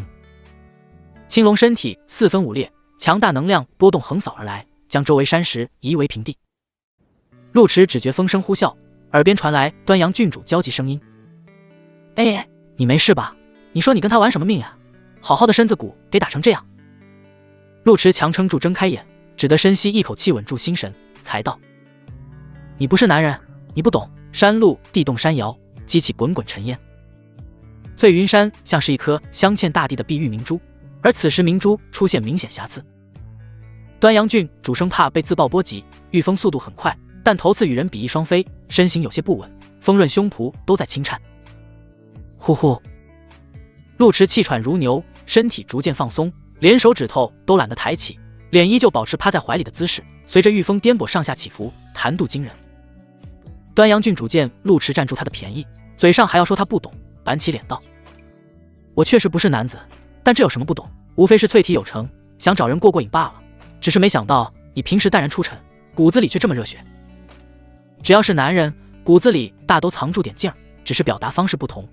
哼，那女子呢？女子也热。端阳郡主红唇微长，觉得这话有些不对味，你这话听着怪怪的。陆池快被洗面奶闷死，勉强抬头吸了2口奶香气，闷声道：哪里怪？快到山顶营地了吗？端阳郡主胸口温热，粉腮都红了几分。马上。你急什么？山巅疾风骤雨。一周天色多变，清晨就下住小雨，中间停歇片刻，此刻卷土重来，雨滴如黄豆。马承渊撑起大伞，见郡主平安回来，老脸一喜，恨不得泪洒当场。方才他们都在山巅观战，当看到战况越来越凶时，端阳郡主便坐不住了，生怕陆池出事，直接亲自过去，想将其劝回。结果刚到地方，就碰到青龙自爆。好在剑宗女神仙紧随其后，按照正常路数，只需女神仙出手相救，而后皆大欢喜。结果郡主硬是以身犯险，速度比女神仙都快几分。马承渊生怕郡主出事，心都提到了嗓子眼，可又不敢责备。眼见郡主平安归来，连忙问道：郡主您没事吧？端阳郡主轻盈落地，将陆池脑袋从胸脯挪开，面不改色道：我没事，但陆道长受伤不轻，赶紧喊随行队医过来瞧瞧。好。马承渊惯会察言观色，眼见气氛有些许暧昧，急忙亲自过去摇人。嗖！发财一直隔空观战，急得团团转，见奶香姐姐抱住道士回来，急忙窜了过来，张牙舞爪的比划，注明道士没事吧，让虎虎看看。你别急，他没事。端阳郡主安辅助发财，将陆池放在椅子上，发觉他意识有些恍惚，眉心当即拧起。刚刚不是挺能说的吗？别晕呀！袁妙真紧随其后，落地就来到近前，稍作犹豫，伸手摸了摸陆池腰腹。修者对敌时都会存住一口气，以保证头脑清醒，但现在青龙已死，这口气散了，他自然萎靡。端阳郡主见闺蜜摸来摸去，似乎很有门道，也伸手摸了摸斩腰，只觉手感好的惊人，但此刻明显不是心猿意马的时候，担忧道：做事太莽了呀。袁妙真稍作思索，掏出枚回元丹，二话不说就捏起陆池下巴，强行塞到嘴里。他体魄强，恢复也快，眼下服了回元丹，不会有事。陆池放松下来，确实有些浑噩，但感知能力还在，被两人又捏嘴又摸腹肌的，硬是清醒了几分，抬手按住两人手掌。别乱摸，嗓子低沉，带住几分沙哑，虽然虚弱，但显然死不了。发财这才松了口气，一屁股坐在地上，像个孩子似的抬爪拍住胸脯，似乎在说下死虎虎了。端阳郡主也稍稍放心，还知道反抗，看来事情不大。陆池半躺在藤椅上，体内邪火乱窜，闻言捏了捏两双小手，让自己清醒些许。青龙有个法器，瞧住像本书，黑金漆皮，能容纳鬼物，瞧住不是凡品，让人找找看，也许没碎。端阳郡主桃眸圆睁，伤成这样，摸住两个姑娘的手，你还有心想这个？陆池这才回神，将手掌拿开，不好意思，脑子不太清醒。脑袋不清醒就摸姑娘，看来道长6根不净，凡心未退吗？什么6根不净？那是和尚的规矩，我们没这讲究。手拿开。端阳郡主性缩回手，这回知道疼了吧？就当吃个教训，下次别那么莽撞。我心里有数，还嘴硬，没嘴硬，我全身都不软。端阳郡主轻哼，模样姿态像是小媳妇训斥相公似的，眼底有些不爽，但又不敢乱碰，生怕陆池伤口恶化。豆大雨滴砸落油纸伞，噼里啪啦，敲得人心都跟住乱。袁妙真沉默不语，只是眨巴住眼睛，仔细盯住被陆池捏过的手掌，红唇微抿。踏。就在这时，窸窣脚步声响起，就见马承渊带住队医过来。端阳郡主急忙将陆池手掌拿开，从容起身，面不改色的吩咐：快给陆道长好好瞧瞧，千万别留下什么毛病。2名队医出身镇摩斯，经验老道，把脉后就剥开陆池上衣，面色慎重。肺腑内伤，外伤也多，好在服用了回元丹，元气未散，只是这里条件有限，得回去疗伤才行。端阳郡主知道陆迟受伤不轻，但亲眼看到胸膛血肉模糊，还是倒吸一口凉气，当场变了脸色。该死的马贼，下手竟如此狠辣！陆迟，你感觉怎么样？陆迟感觉不怎么样，真气耗费太多，全身又疼又倦，精神不佳。眼下见到队医过来，这才放心昏迷过去。马承渊饶是见过风浪，也觉伤口触目惊心，见到陆迟昏迷，适时开口：马贼已经伏法，接下来交给镇魔司打扫即可，郡主不必忧心。端阳郡主哪敢耽搁，不假思索道：快带道长去郡主府。翠云山山路，待尘埃落定，山林归于平静。赵文峰派人打扫现场，该杀的杀，该抓的抓，该搜的搜，自己则是跟马承渊会合，急切询问：司长，陆道长如何？伤不重吧？马承渊想想陆迟伤痕累累模样，抬手拍了拍下属肩膀，由衷感慨：胸口被打凹，肺腑内伤也不轻，全身8成没一块好肉，硬是一声没吭。你的这位友人骨头真硬。赵文峰眼睛一瞪：他人虽是重伤，但服用了回元丹，现在被郡主带回去疗伤，又有剑宗女神仙跟住，想来不会有事。赵文峰这才松了口气，骂骂咧咧道：早就听闻青龙护法脑子不好使，今天真是开了眼，看把我家陆迟打的，偏偏这厮还自爆，连鞭尸机会都没。马承渊眼底有几分经验，陆道长出手也有门道，招招狠辣，把青龙腰都给打碎了，就算不自爆也缝不起来。赵文峰唏嘘不已，刚刚那种情况，就算镇魔司车轮战，也得赔上几条胳膊腿，这事本跟他无关，结果他义无反顾站在我们前头，卑职真是羞愧至极。马承渊摇摇头，示意赵文峰别矫情，继续感叹道：陆道长虽然表面淡薄，实则骨子里都是正义血性，而那青龙虽然罪该万死，但不可否认，这厮尊敬武道，确实是个爷们。赵文峰懒得管青龙是不是爷们，这厮作恶多端，充其量算是个狗熊，但也不好公然反驳上司，便转移话题。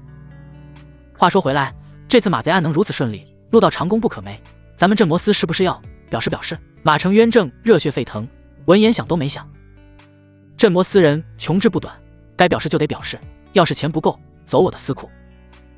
还有这种好事？赵文峰当即拱手：司长大意。马承渊摆摆手：一周本就艰难，做事更要斟酌，不能寒了江湖修者的心。赵文峰连连称是，转身却见李不安鬼鬼祟祟趴在远处，不由皱眉：李不安还不过来拜见司长？李不安确实是来拜见司长的，半路听到2位上司盛赞陆迟，心底正犯嘀咕：这年头道士都这么狠吗？这让人怎么活啊？眼下听到赵文峰召唤，李不安急忙起身，做出世外高人姿态：见过司长，卑职李不安，师从南疆知名古师。观相。已是深夜，高门大宅依旧灯火通明，夜雨滂沱，顺住青色屋檐飞溅。绿珠撑伞送走2波医师，才吩咐守门小厮关紧大门，继而穿过3重庭院，来到绣楼前，将伞递给旁边丫鬟，推门进去。客房内，陆迟安静躺在床榻，双目紧闭，上身裸露，伤口已经清理，帮助绷带，下身盖住鸳鸯软被，遮住壮硕腰腹。窸窸窣窣，端阳郡主身住居家常服，水绿色齐腰襦裙飘逸柔滑，柔顺青丝仅用玉簪束起，胸襟莹润宏伟，夹住一枚玉坠，配上纤细腰身，高贵中平添几分娇媚。此时侧坐床榻边缘，伸手摸住陆迟脉搏，桃眸露出担忧之色。见到绿珠进来，端阳郡主坐直身子，低声询问道：药熬得怎么样了？绿珠知道事情轻重，面色严肃：奴婢刚送走医师，过来看看情况，药那边有袁姑娘盯住，郡主要不先去休息。端阳郡主哪有心情休息，头也不抬道：都是修者，不食不眠乃是常事，哪有这么娇气？更何况陆迟是剿匪时受的伤，算是工伤，我若回去休息，岂不让人寒心？绿珠知道郡主对陆迟格外上心，闻言不敢置喙：郡主此言有理，那奴婢来帮道长擦擦身子。端阳郡主神色警惕，但也觉得陆迟脸红的吓人，便伸手掀开薄被，轻轻按在丹田处，被滚烫体温惊了惊。这么烫，医师明说伤势已经平稳，按理说该逐渐恢复才对。绿珠想到医师吩咐的话，欲言又止。方才医师嘱咐说是陆道长年轻气盛，又痴迷淬体，一身真气至阳至刚，此时受伤，火气乱窜，身体难免发热，需要疏解调和。端阳郡主跟京城千金厮混许久，没吃过猪肉，但理论知识丰富，闻言柳眉医术。这群老东西什么毛病都能扯到这方面，人家是正经道士，就算需要疏解也是运功炼化，难不成玩女人？这不是坏人道心吗？绿珠眨眨眼，没敢吱声。人家医师的意思是找个真气为水的修者帮忙运功调解即可。也没说阴阳调和啊。但既然郡主误会，玉珠顾及郡主颜面，也不敢轻易反驳，措辞道：“奴婢修炼天赋一般，但既然到长真气至阳至刚，或许可以找个真气属性为水的修者帮忙运功调和。”端阳郡主自然懂得调解之法，只是心情不佳，这才骂了一通。我心底有数，你先下去。绿珠扶了扶身子，那奴婢去帮袁姑娘打下手。嘎吱，红木门关闭，房间重新归于寂静。端阳郡主稍作思索，双手绕至脑后，将脖颈间的玉坠取下。啵，吊坠深陷沟壑，忽然被用力拽出，还发出轻微响动，连带住高耸胸襟都颤了颤。如风吹草低，雪兔呼之欲出。玉坠是祥云款式，通体碧绿，隐约有水雾流动。端阳郡主将玉坠拧开，那水雾处碰到空气，犹如活了般，眼看就要涌出来，她急忙捏开露齿嘴巴，将玉坠塞了进去。北地寒冰提炼的寒精，原是本郡主的练功养料，这回全都给你了，总能给你调好。陆池虽然陷入昏迷，但服用回元丹后，气息便逐渐稳定。如今伤口清除前劲，又敷上疗伤圣药，在体魄加成下，血肉正在迅速恢复。之所以没有苏醒，纯粹是太过疲惫，需要时间休息。但他意识没有完全沉睡，迷迷糊糊间觉得唇齿奶香四溢，似乎被塞了个团子。陆池下意识咬了2下，只觉一股寒流顺住喉咙流淌，像液体，更像灵气，夹杂住淡淡的奶味，口感复杂。而随住奶香寒气入体，原本躁动的真气缓缓平息，如同久旱逢甘霖，格外舒爽痛快，本能的吞咽吮吸。端阳郡主本身喂得好好的，结果见陆池开始咬玉坠，不由拍了拍他的腰，你别乱咬呀。房间寂静，能清晰听到微弱咕咚咕咚声。端阳郡主生怕陆池将玉佩咬碎，便轻轻拽动绳链，试图拉出来。结果陆池紧紧咬住奶香玉佩，根本不愿意松嘴。你跟玉佩较什么劲？端阳郡主嘀咕一声，玉佩寒精已经用完，如此含住不是办法，只能俯身去捏陆池嘴巴，想强行拽出。陆池真气本就至纯至阳，在跟青龙以力搏力时，全身气血都运转到极限，似沸腾一般狂暴躁动。如今血肉重塑需要真气，灼热血气随之流窜，跟火焰焚身没啥区别。好不容易有寒气调和，本能不愿松开。眼下迷迷糊糊觉得有人强抢粮食，下意识就抬手反抗。闷哼声传来，陆池意识朦胧间，只觉双手抓住个圆润物件，手感相当舒服，不由用力捏了捏，想将抢食者捏碎。端阳郡主见陆池知道反抗，心底反而松了口气，至少说明状态恢复很快，身体估计没有大碍。但让他没想到的是，陆池的手非常稳准狠，见推不开他，就相当利索地顺住脖颈下滑，力道还不小。端阳郡主猝不及防，桃眸瞪大，身体都僵在原地，人明显懵了，脑袋都乱成了浆糊。嘿，这家伙瞧住仙风道骨，德高望重，结果骨子里居然是个色胚，甚至胆大包天，敢占他的便宜，真不怕被砍了脑袋？不对，这家伙陷入昏迷，意识模糊，应是无心之举。若真是色胚，他当时被紫玉春灵芒火毒折磨，陆池能不动如山，但凡稍微摸2下，他都扛不住，搞不好能趁机把他吃干抹净。但当时他坐怀不乱，可见本性纯粹刚直，眼下只是本能反抗，估计自己都不知道自己在做什么。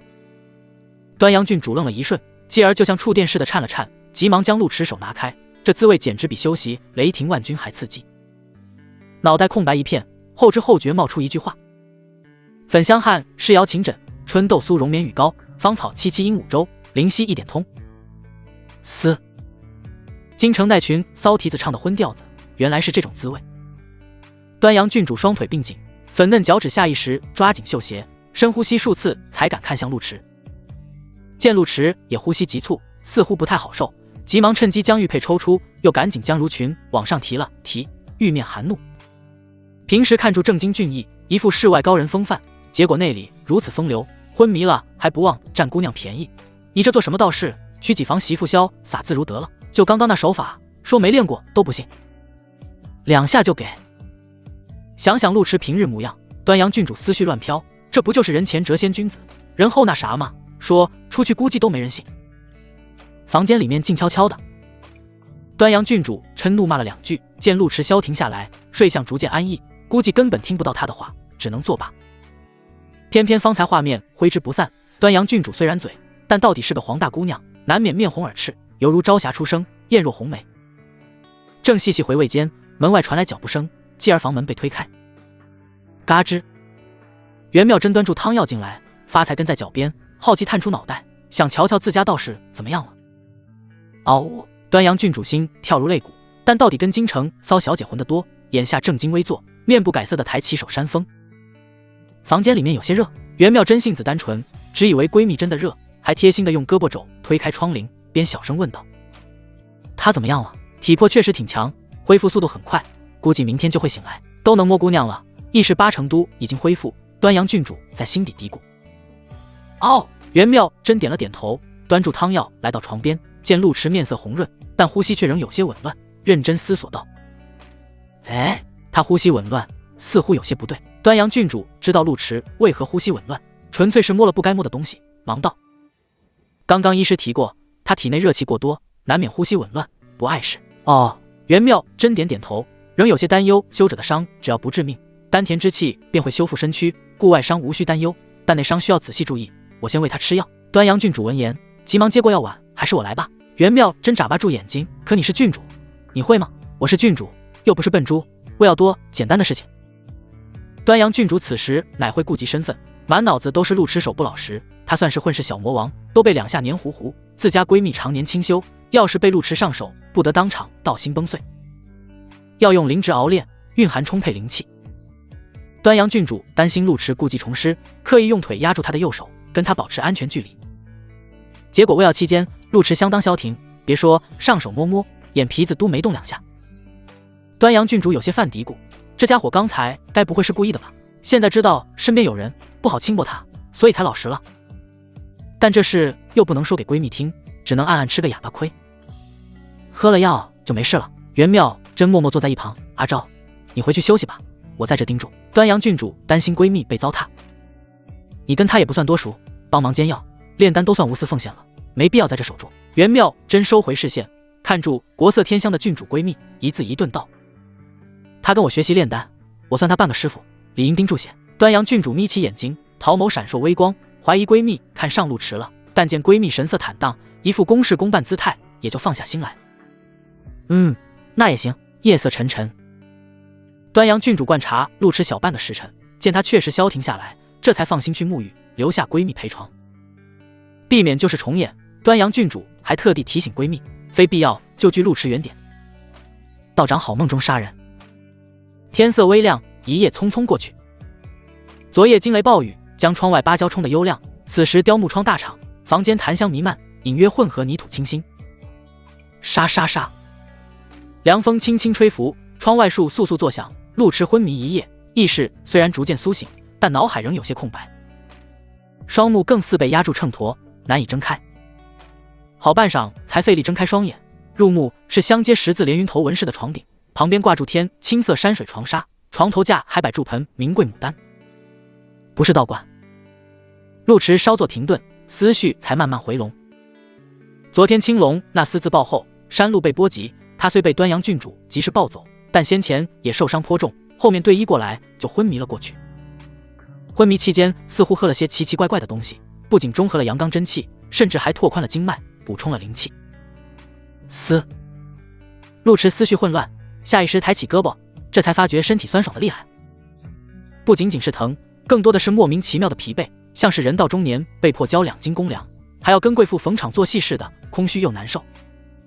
离奇的是，体内真气却经走如龙，汇聚丹田不散，丝毫没有顾及残破不堪的身体，甚至隐隐有破镜之象。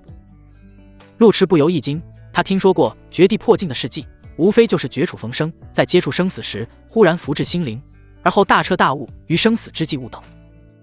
跟青龙对决称不上生死之战，但绝对是头次经历重伤滋味。路痴心境确实有些复杂，眼下察觉破镜之意，自然不敢耽搁，急忙运转天旋地清心法，收敛思绪，进入空灵静物之态，调动真气冲劲。窸窸窣窣，房间窗前，袁妙真坐在矮几旁，正襟危坐守了一夜。眼下察觉到真气波动，清幽眼瞳涌出喜色，急忙起身走来，但考虑到路痴好梦中杀人，下意识拿起桌上长剑，小心翼翼挑开床纱，就见陆池双目紧闭，体周却环绕淡淡金光，真气聚而不散，在丹田往复流动，破镜指照。袁妙真没想到陆池都这副样子了，竟然还能破镜，当即放缓呼吸，抱剑站在床边为其护法。半炷香后，就见陆池眉头微拧，体内真气如江河决堤，瞬间汹涌喷薄而出。房间微微摇颤，床纱、窗棂被真气波及，不断摇晃，就连床上薄被都冲天而起，顶在床顶，久久不下。袁妙真青发飞扬，向来纯粹的清澈眼瞳忽然浮现一抹异色。陆池昨夜伤重，全身上下都是伤口，一时清理时便脱个前劲，原本盖住脖被倒也无妨，可此时却显露个前劲。健硕胸膛裹住绷带，腰腹、双腿上有血红伤口，但却不显狰狞血腥，反而带住几分霸气侧漏。袁妙真视线下移，落在腰腹下方3寸，心跳咚咚如肋骨，一股难以言明的陌生情绪迅速在胸腔蔓延。他眨了眨眼睛，镇定的僵软被拿下，弯腰帮陆池盖上。下一刻，房内扩散的真气逐渐回笼，如万水归江一般，重新回到陆池身体。陆池功成，便脱离静物状态，缓缓睁开双眼，正对上真真姑娘的纯真眼眸。陆池瞬间回神，顾不得回味破镜爽感，整个人垂死并中惊坐起，脸色震惊。真真姑娘，你在干什么呢？袁妙真眨巴住眼睛，语气淡然又十分认真，已多了个东西。什么叫多了个东西？陆池神色怪异，知道真真单纯，但没想到纯到这种地步，也不知道玉衡剑宗怎么培养弟子的，基本性知识都不知道吗？好悬眉给按断。踏踏踏。就在陆池不知如何解释时，急促脚步声响起，继而房门推开。端阳郡主急匆匆过来，因为步伐太快，胸襟都在摇颤。当看到陆池苏醒，先是一喜，而后敏锐察觉到氛围不对。你们在做什么？袁妙真心跳如小鹿乱撞，隐约察觉事情不对，但又说不出哪里不对，只能老实巴交道：刚刚他破镜了，被子。陆池见真啥都敢说，急忙抬手打断：没啥大事，就是稀里糊涂破镜了，方才真帮我护法来住。端阳郡主就是被真气波动惊扰。闻言回过神来，桃眸闪烁错愕：你被打一顿还能破镜，这什么天赋啊？也太厉害了。还记得初见陆池时，他只是7品中期，这才短短几天，直接就到了6品爆丹境，简直是绝世天骄。也就一州庙小，没什么世家大族。若是在京城，天赋如此夸张，背后还没有复杂势力，简直是天上掉的馅饼，指定是京城世家必吃饱，都得抢住招婿。陆池突破这么快，全仰仗识海中的古碑，但又不能明说，便感慨道：常言道，天将降大任于斯人也，必先苦其心志，劳其筋骨，修炼也是如此。在身处绝境时，只要道心不崩，必然更上层楼。端阳郡主半信半疑的点头，继而就陷入沉思，心不在焉道：是吗？房间安静下来。陆池刚破镜，又被真缴械，还要应付丰润的郡主娘娘，诸事刺激。眼下稍稍平静，才有心思打量四周。房间布置雅致，又不失奢华，显然是郡主娘娘的家。因在家中，郡主娘娘穿着女子常服，淡紫色锦绣罗裙，外穿白色烟笼罩衫，绣祥云里衣裹住沉甸甸胸襟，面容明艳高贵，犹如国色天香的牡丹。此时跟清丽脱俗的袁妙真站在一起，俨然是截然不同的姐妹。陆池稍稍运气，暗暗平息躁动，同时转移话题：昨晚我会迷间吃了什么？还有股淡淡的香味。端阳郡主正思索陆池的绝处破镜，闻言下意识道：什么香味？陆池努力回味，口感凉凉的，像是奶味儿，而且灵气十分充沛，应是灵药一类。那不含精吗？哪里来的奶香味儿？端阳郡主面色古怪，觉得陆池故意戏弄，可见其面色认真，显然是真的好奇，也不好发作，就道：那是寒冰提炼出的寒精，能调和至阳真气。陆池也没多想，那马贼的事情怎么样了？端阳郡主尚未回应，外面再次传来脚步声，继而绿珠声音响起：赵文峰，赵大人来探望陆道长了，要请进来吗？陆池还惦记住青龙的黑金大叔，闻言就响起声招呼。端阳郡主眼疾手快，将他重新按道：急什么啊，让赵文峰进来。观象作洛邑州主城，背后是远山风景，此时细雨绵绵，山间朦胧水汽，远远望去云遮雾绕，犹如水墨渲染。赵文峰撑伞等在门前，等到里面传来通报，才拎住大包小包进去。客房暖香融融，陆池靠坐在床榻，上身裸露，端阳郡主跟女神仙坐在窗前矮几前，桌上还放着药碗，显然是刚喂过药不久。嚯，这阵仗！不知道的还以为是家主受伤，2名美妾负责侍疾。关键2人，一个是王府千金，一个是玉衡剑宗嫡传，牌面也忒大了。赵文峰好歹是过来人，眼神都不敢乱瞟，行礼之后就直奔床前，急声问候：“你的伤没事吧？感觉如何？昨天看到那阵仗，真是吓死人了。你是真不怕啊？”陆迟跟赵文峰是老朋友了，眼下也没过多客套。没啥大事，赵大人无需担忧。马贼的事情怎么样了？那群贼子都落网了吧？赵文峰见陆迟伤成这样，还在关怀马贼，老脸都有些羞臊。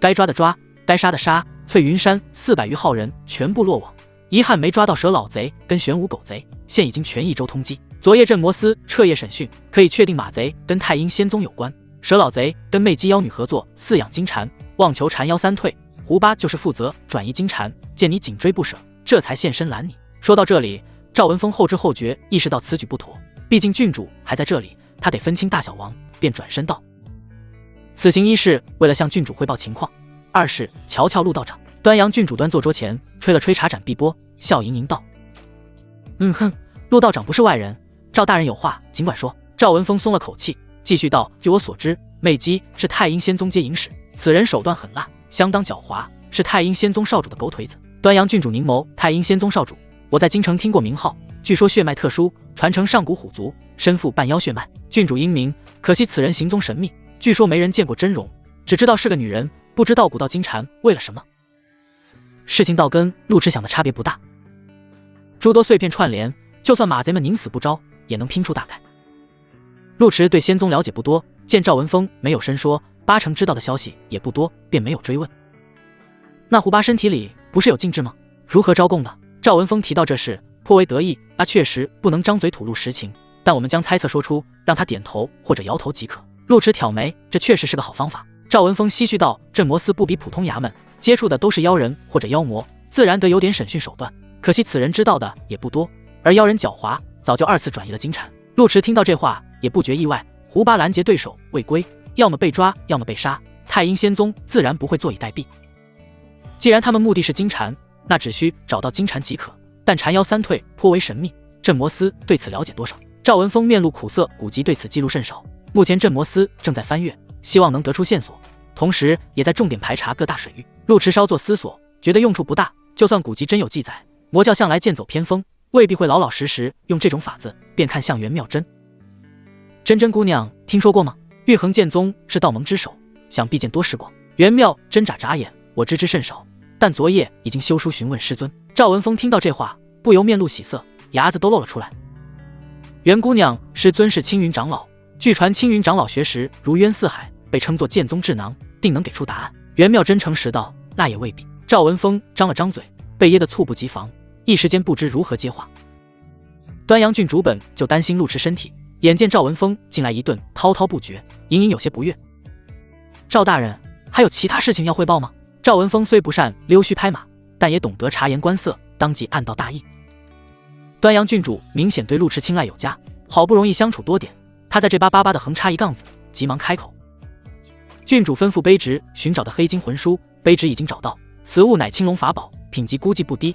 他自爆后，其他东西全都成了飞灰，唯独此物完好如初。”端阳郡主抬起手腕，接过魂书，打量2眼：“辛苦了。”赵文峰顺势开口：“镇摩司还在忙助金蝉之事，卑职不便久留，先告退了。”房间重归寂静，窗外树叶簌簌作响。陆迟眼神绕过郡主娘娘沉甸甸的胸襟，瞄向矮桌，眼神都有些灼热。那本书。端阳郡主原以为陆迟偷瞄自己，结果却是看书，秀眉微蹙。青龙是你打的，战利品理所应当归你，但这里头还装住鬼物，该清扫前境自然给你，先好好养伤。袁妙真今日心绪不宁，正想发泄一下莫名情绪，下意识接话：“让我来吧。”陆迟惦记黑金魂书，一是缺少魂器，二是想要里面的鬼。闻言连忙起身：“那倒不用，里面鬼物我还有其他用处。”陆迟，端阳郡主见状，3步并作2步过去，将陆迟按倒在床，嗔怒道：“不杀就不杀，你急个什么呀？好好躺住养伤。”陆迟确实虚弱，眼见郡主娘娘都上手了，也不能不识好歹，只能重新躺下，朝着真真姑娘招手：“那能不能让我先瞧瞧？袁妙真稍作犹豫，抬手在书上画了个圈，而后递来，给你看。水蓝色圈圈清光一散，封印住黑金魂书扉页，掀都掀不开。陆迟双眼发晕，心道这真真姑娘连男人剑柄都不知道是什么，却知道封印魂书，避免她病中研究，这找谁说理去？陆迟悠悠叹息，果然温柔乡也不是好承受的，好在黑金魂书到手，日后也能研究，就随手塞进储物袋里。别一副急不可耐的样子，里头不就几只女鬼？端阳郡主见陆迟面露遗憾，冷哼道：若是喜欢，回头我给你找几个丰臀肥乳的活女人让你玩玩，总比女鬼强。陆迟见端阳郡主什么都敢说，挑眉道：我若需要玩女人，还用出去找？多的是人前赴后继。魏姑娘，你这不坏我道心吗？端阳郡主本就是开句玩笑，闻言点头。哼，是本郡主考虑不周，你好好歇住。赵文峰带来了一堆补品，我让绿珠煮给你喝。陆迟见一时半会走不了，也没强求，汤暂且不急，我衣服呢？这么光住不方便，我得穿上。你伤口还没好，穿上衣服待会上药还要脱，多麻烦，又没人看你，你急什么啊？我倒是无妨，主要是你们两个，毕竟男女有别，盖住被子能有什么？难道本郡主还会掀被子不成？好好躺住，窸窸窣窣。房间对话逐渐停止，端阳郡主迈步离开，吩咐丫鬟煮汤。袁妙真却紧紧盯住床榻软被，又摸摸平坦心口，清丽脸庞浮现迷茫之色，嘴里还小声念叨住：山本无愁，阴雪白头；水本无忧，阴风起骤。益州城某座大宅中，房间昏暗，仅靠窗棂洒落天光，凉风斜卷雨丝飘进屋中，隐隐夹杂脂粉香味。玄武抱住一套黑色盔甲，雄壮身躯微微颤抖，粗糙面孔流下2行泪。青龙无二，你死得可怜，为父真是心如刀割，待我功成名就后，势必为你报仇雪恨，将那道士跟镇魔司全都屠个前景。也不知道哪个杀千刀的，竟敢泄露你的踪迹，害你跟400多号兄弟命丧黄泉，折在了镇魔司手中。我若知道奸细是谁，定将他挫骨扬灰，永世不得超生。佘老太爷坐在太师椅上，苍老面容又悲又怒，舍弃帮众虽是无奈之举，但听到玄武哭丧，总觉得有些刺耳，冷声道：嚎什么丧？你若这么想念青龙，老夫这就送你去找他。哎，玄武立马收声，将盔甲放在一旁，那倒也没这么想。哼！佘老太爷面色难看，心底觉得窝囊，这回断尾求生，等于断了条后路。虽然还有些心腹强将，但终究是不如前。好在结果尚可，他跟心腹们安全脱身。届时改头换面成功上岸，就算镇魔司也查不到他们。踏踏踏，轻盈脚步声由远及近，继而门扉从外推开，馥郁香粉气扑面而来。佘老太爷回神，急忙站起身来，朝着门前拱手：媚姬娘娘。媚姬年过半百，面貌却犹如40熟妇，身着华美紫袍，面色高傲。都是自己人，无需客套。你们既然成功脱身，等这阵风头过去，我自会为你们安排新的身份，届时老爷子便是我们益州堂主。佘老太爷心怀憧憬，又怕等不到那天，望住奢华房间，犹豫询问：娘娘，这里毕竟是益州城内，真的安全吗？哼，此地是马城渊后院，哪个镇魔师敢过来搜查？你说安不安全？佘老太爷面色微变，脑海中如惊雷劈过，猛地抬起头来，此地莫非是？媚姬扭动腰肢，优雅坐在主位，自顾自到了盏茶。听说老爷子也曾打过此地主意，应该并不陌生才对。娘哎！佘老太爷知道太阴仙宗路子也，但没想到也成这样，急忙拱手赔罪。真是大水冲了龙王庙，老夫实在是有眼无珠，好在计划并未实施，否则岂不是伤了自家根基？届时万死都难辞其咎啊！媚姬懒洋洋道：无妨，不知者无罪嘛。此番老太爷损失惨重，媚姬心怀愧疚，但好在金蝉无碍，否则才是真的万死难辞其咎。气氛逐渐缓和，佘老太爷悄悄松了口气，重新落座，面色发苦。金蝉虽然无碍，但眼看即将3退，需要太多生魂。如今镇魔司查得那么紧，去哪里找这么多生魂去？能不能按照最初的法子？媚姬听到这话，眉梢露出抹得意，慢条斯理道：少主胸怀大志，但却年少，做事难免天真。若按照最初的法子，莫说缠腰3退，就连1退都难。如今眼看住大功告成，怎能轻易转换法子？那不是倒行逆施吗？总归少主将此事交给我来办，给他个完美结果就行。至于需要的生魂嘛，再过1个多月便是玉兰节，届时益州百姓皆会用兰草沐浴净身，虔诚赛龙舟，还怕找不到机会？佘老太爷越听越紧张，大前确实有玉兰节赛龙舟习俗，媚姬这是要在玉兰节搞事，注释冒险。按照一周往年规矩，届时会在白水湖赛州，但镇摩斯肯定会在白水湖设防，毕竟金蝉还没落网。魅姬吹了吹鲜红豆蔻，觉得佘老太爷越活越倒退。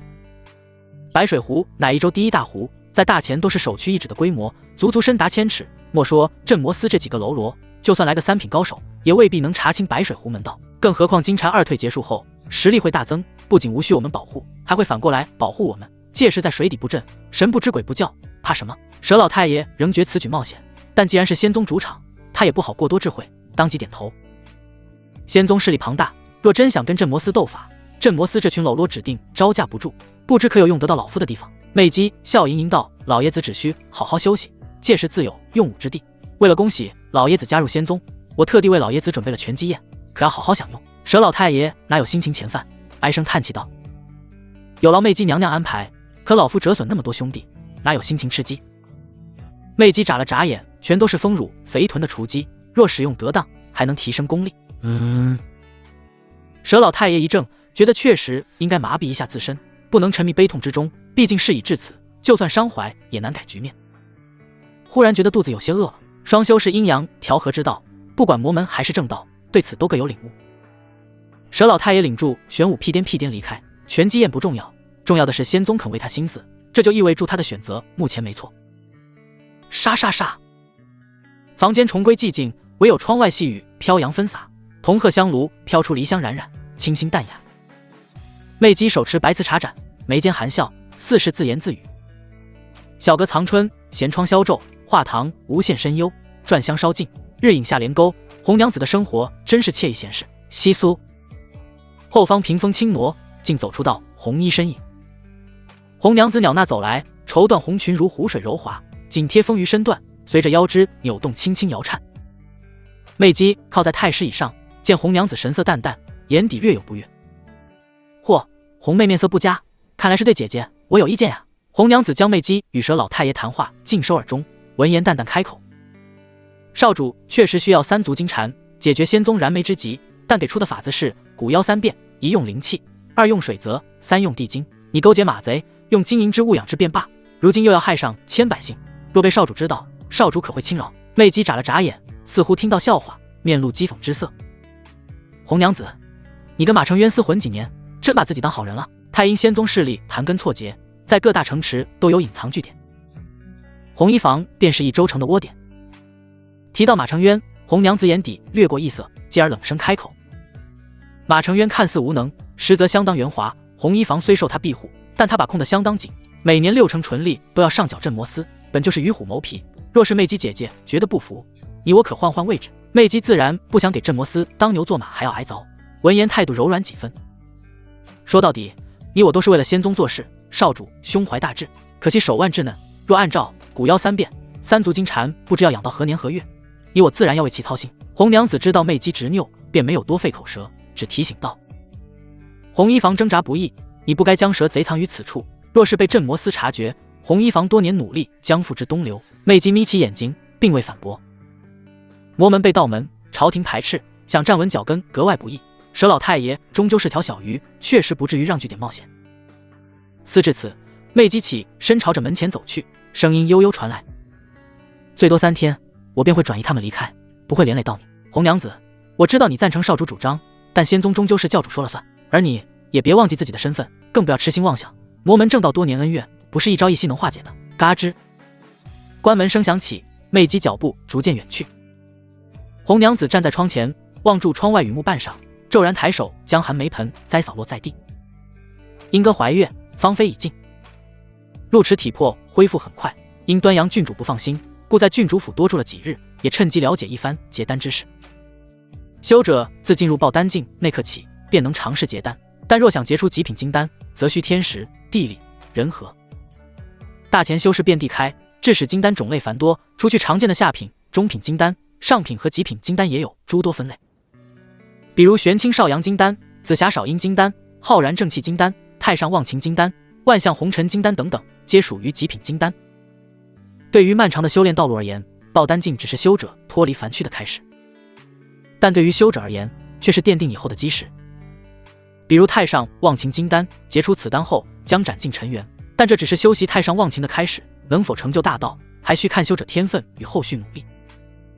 金丹只是门槛，可惜极品金丹可遇不可求，就算一切准备妥当，中途也不好把控。许多修者最初都想修炼极品金丹，真正成功者寥寥无几，能结出上品金丹已经是天赋卓绝。你的真气至阳至刚，很适合结玄清少阳金丹。元妙真身著血色长裙，头戴连金冠，端坐石桌对面，将记载玄清少阳金丹的书籍推到陆池面前。郡主府的修炼书籍颇多，大都是端阳郡主带来。陆池翻阅2页，越看神色越怪。若想提高成功率，需服用阴阳灵草。阴阳灵草多生于荒渊内，百年难遇，市面上没有流通。对于高境修者而言，寿元得到增长，百年时光或许弹指一瞬，但对于爆丹境修者而言，几乎是大半生的时间。谁能蹉跎大半生就为了找颗灵草？元妙真闻言，身体微微前倾，日光洒落脸颊，照得肌肤嫩得出水，杏眸清澈明亮。荒渊现在不能去。陆池好奇道：荒渊今年不开门。元妙真轻声解释道：荒渊随时都行，但端阳说你身体尚未完全康复，此事不能冒险。陆池并非不识好歹的人，但确实已经无恙，便敲了敲旁边石凳。我已经康复，若真碰到妖魔，干个几宿不成问题。总住在郡主府不太合适。哦，元妙真歪了歪头，那你去找端阳说吧，我不能做主。陆池总不好不辞而别，就朝着周围看了2眼。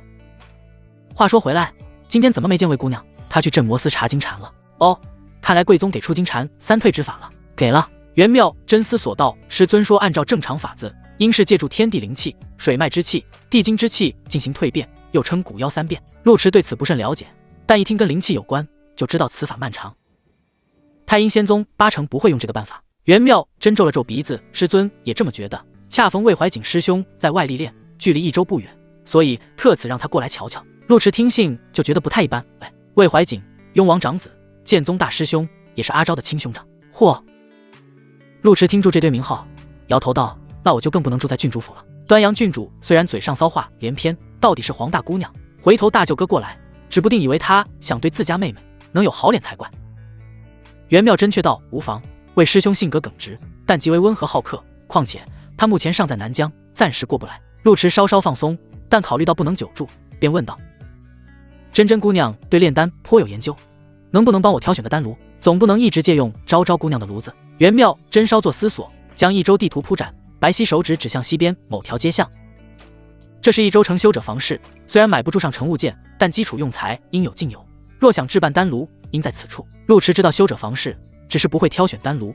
闻言起身，那即刻动身。元妙真抬起头，小脸微微有些窘迫。可是我不认路。陆池哑然失笑：无妨，我知道路，跟住我走便是。哦，好的。益州虽然临近边陲，但居住百姓不少，再加上时常有南疆百姓过来，为了彰显大国气度，街道划分相当清晰。修者房室位于益州城西，跟普通市集仅1墙之隔。正值市集，街上热闹非凡，除去商铺摊贩杂耍猴戏卖艺、看面算卦说书人扎堆，虽是下九流行当，但却是普通老百姓为数不多的生活乐趣。只要天不下雨，必定人群熙攘。想去修者房室，就要先穿过这条街道。元妙真亦步亦趋跟在陆池身侧，见人多便悄悄扯住陆池衣角，因相貌实在清丽出尘，引起颇多行人注目。陆池虽在此地生活半年，但多数时间都在捉妖，确实没好好逛过市集，眼下不免好奇打量，就见前方热闹不已。街道宽敞整洁，前方街边围住一圈人，叫好声接连起伏。嘿，这把戏耍得真漂亮，跟真的似的，真能上天宫偷桃。哪有什么天宫？元妙真听住周围议论，稍稍点脚探头，眼底有些好奇。这是修者卖艺。只见人群中间中站住一老一小，那老汉手持麻绳，正对看客解说，言称自己儿子能上天宫偷仙桃。陆池见真真姑娘很感兴趣，就道：民间把戏，你若喜欢就瞧瞧。元妙真注视好奇，拉住陆池衣角，朝着里面走，眼睛亮晶晶的。那就看一小会。只见老汉说完，便将手中麻绳抛向空中，那绳子竟笔直悬立，仿佛直通天庭，看不到绳索尽头。旁边少年顺势攀绳而上，身影渐入云霄，逐渐消失在云层之中。不消片刻，那绳索忽然摇颤，似有东西坠落，却是一颗水灵灵的仙桃，稳稳当当落到老汉手中。周围看客不由惊奇呀，就连元妙真都杏目圆瞪，下意识就要聚气于目，瞧瞧事情真相。陆迟急忙抬手遮住他的双眸，戏法看明白就没意思了。也对哦。说话间，就见那老汉左手持桃，右手持钵，围住绕了一圈，口中念念有词。吾儿为博大家一笑，不辞辛苦入天宫，消耗元气太多，求各位看官赏几个铜板，就当赏碗茶水喝喝。卖艺杂耍便是如此，看官觉得有趣儿，自然会掏点铜板出来。况且那少年莫名失踪，看官心底就像猫抓痒痒，好奇的紧，哪会吝啬3瓜2枣，纷纷掏钱丢入铜钵。窸窸窣窣。可就在这时，那绳索忽然剧烈摇颤，老汉顾不得收钱，急忙拽住绳索，面色焦急。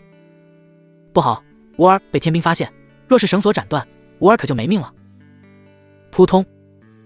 话未说完，绳索骤然坠落，同时鲜血飞溅，夹杂住头颅，尸块，吓得人群尖叫出声，却又觉得离奇，硬是没人离去。老汉痛哭流涕，将残尸装进木箱，朝着人群躬身拱手，深深鞠了一礼，才道：为诸君一戏，丧吾子，求诸君慈悲心肠，赏老汉几块铜板，好让吾儿入土为安。老汉在此拜谢。老汉面色悲痛，俨然丧子老父。诸看官逐渐回神，纷纷掏出铜板丢入铜钵，有心善者还洒了几滴眼泪。待铜板堆了半钵，那木箱中轻晃，竟爬出一人，却是方才被天兵砍死的少年。那少年对祝众人一拜谢上，感谢看官老爷们支持，地府见咱命不该绝，又给放了回来。今日博诸君一笑，愿诸君笑口常开。人群沉默一瞬，继而爆发雷鸣般掌声。元妙真面露惊讶，摇摇陆迟衣角，这是障眼法吧？陆迟头次看民间戏法，但毕竟是修者，也看明白了一些门道。绳子通天是障眼法，箱子却是机关，那少年只需提前躲入即可，真有意思。坊间类似把戏很多，比如杀人种瓜、种梨、大卸8块等等，有机会都带你看看。好呀！临街茶楼3楼窗前坐诸位温润公子，身着蓝色锦袍，手持古书，边饮茶边研读，气质颇为清贵。却是魏怀瑾。魏怀瑾得知太阴仙宗在益州作祟，连夜从南疆赶来，但是想到自家妹妹正在益州历练，便想看看历练成果，这才没有现身，想暗地瞧瞧。魏怀瑾对面坐诸位年轻少年，也是玉冠蓝袍，此时盯住窗外街巷，看得津津有味。魏怀瑾似有所感，朝住街巷瞟了一眼，面色平静。清流江湖障眼法，对你来说就如此稀奇吗？清流神色古怪，指向街边白衣大师兄，我只是觉得那女子眼熟，若没看错，这不是袁师姐吗？魏怀瑾这才放下书籍，顺住所指看去。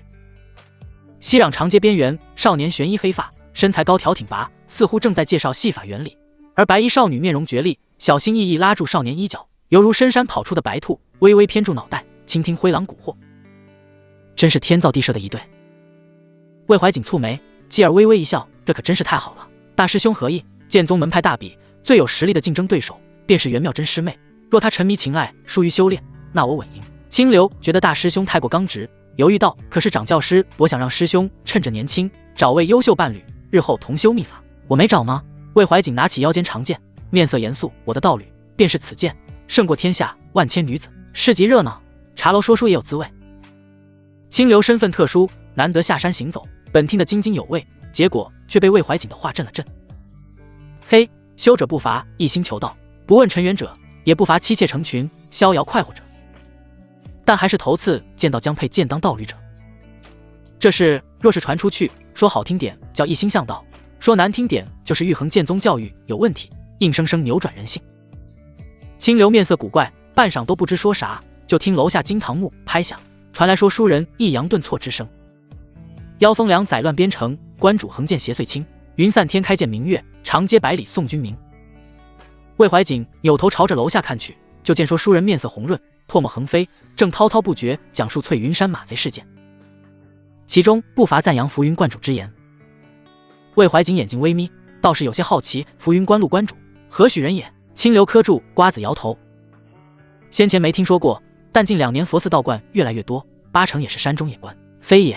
魏怀瑾道：野官哪有真本事？这位却被百姓视作神仙，是有真能耐的，有机会需拜访一下。言罢，魏怀瑾看向窗外，街角把戏人收摊离去，围观百姓逐渐散开，那对璧人身影也早已消失不见。街巷微风飒飒，弥漫暖意。修者房市不像市集那么热闹，但店铺却琳琅满目，仅仅售卖丹炉的铺子就不少于5指之数。挑选丹炉颇有门道，首先勿用新铁，恐有秽毒；忌粉种砖石，泛之丹飞。五金杂器不可为炉，必生客变。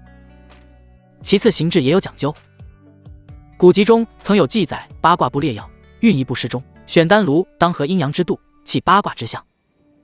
炉向乾坤，上水下火，须圆径1尺2寸，应周天360度，高8寸，法八方之风。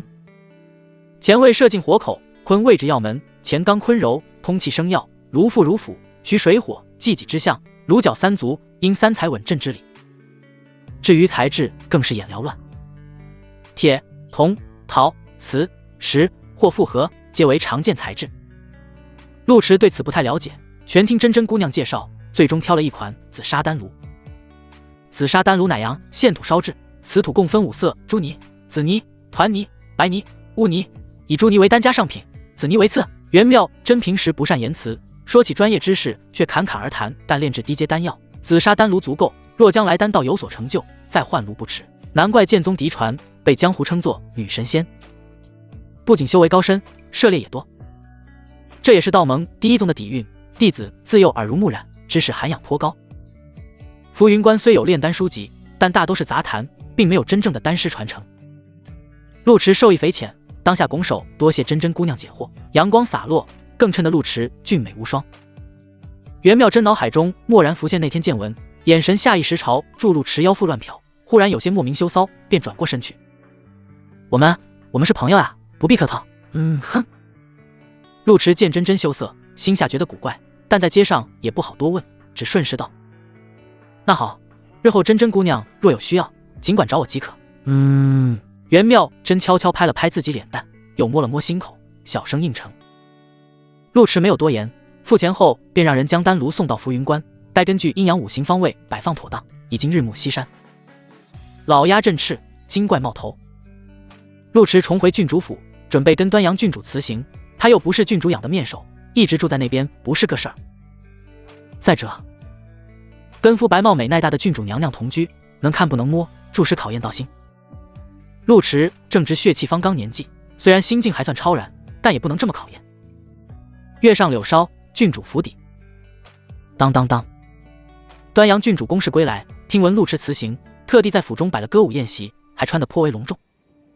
身着淡金色大袖襦裙，腰系孔雀纹蓝色如意丝绦，发丝高挽点缀金色步摇，唇上还特地点了口脂，明艳又不失贵气。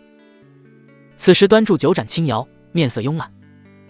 这回能顺利捋清线索，你功不可没，受伤就多住几天，着急走什么？场内胡姬舞得很骚，陆池都不好直接盯住看，索性看向郡主娘娘。伤已经痊愈，再住在这里，怕有碍郡主名声。哦，端阳郡主桃眸轻眨，舔了舔唇角酒水，是怕有碍本郡主名声，还是怕有损浮云观清誉？陆池也有些酒意，心境不像平日紧绷，闻言就道：我一个男人怕什么？别说清清白白，就算真爬了位姑娘的床，那也是赚了。端阳郡主初见陆池时，以为是个性格淡泊的世外高手，后来发现人俊嘴甜，但也是正人君子。冷不丁听到这骚话，心头还有些意外。你倒是想得挺美，还敢肖想本郡主身子，有点信心。若想都不敢想，还能成什么大事？歪理端阳郡主酒过3巡，脸颊酡红似霞。罢了，既然你要回去，那便回去，本郡主也不好强留你，否则那不成抢民男了。陆池见端阳郡主有点醉意，也不好顺杆子调戏，便看向旁边真真。魏姑娘似乎醉了，要不送回去？真真正在埋头前饭，顺便喂猪发财，闻言神色茫然。绿珠笑嘻嘻道：郡主难得尽兴，急什么呀？来，我给陆道长倒酒。哗啦啦，绿珠捧住酒壶，跪坐在陆池身侧，因为身着齐胸襦裙，此时浑圆半露，笑眯眯的在旁伺候，相当贴心。端阳郡主手撑脑袋，国色天香的脸庞红润娇嫩，如娇艳牡丹。太阴仙宗势力庞大，金蝉暂时没有线索，但好在马贼被剿，也是好事。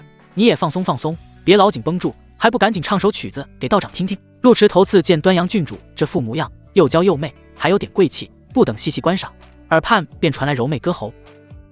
娇柔一捻出尘环，端得风标胜小蛮，学得时装观洋戏，不禁鸟纳带为宽，低五月，紧垂环，几会云雨梦中攀。曲调大胆奔放，再配合胡姬热舞，倒真有点醉生梦死的意思。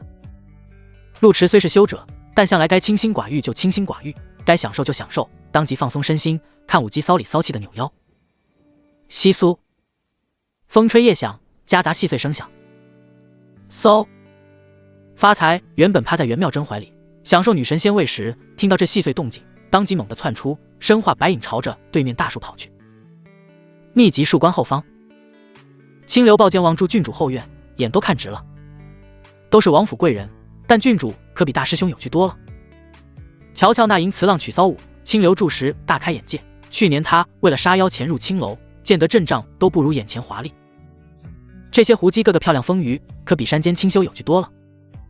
魏怀瑾本想暗地瞧瞧自家妹子有没有长进，结果进来就看到这场面，脸色都有些发绿，不等教训清流，就见一道白光窜来。嗖！白色小山君呼啸而来。魏怀瑾自知被发觉，无颜做梁上君子，当即揪住清流，飞身而出。且慢，自己人！端阳郡主看到兄长忽然出现，无异于鬼混被家长抓住，酒都醒了大半，当即起身。兄长，你怎么在这？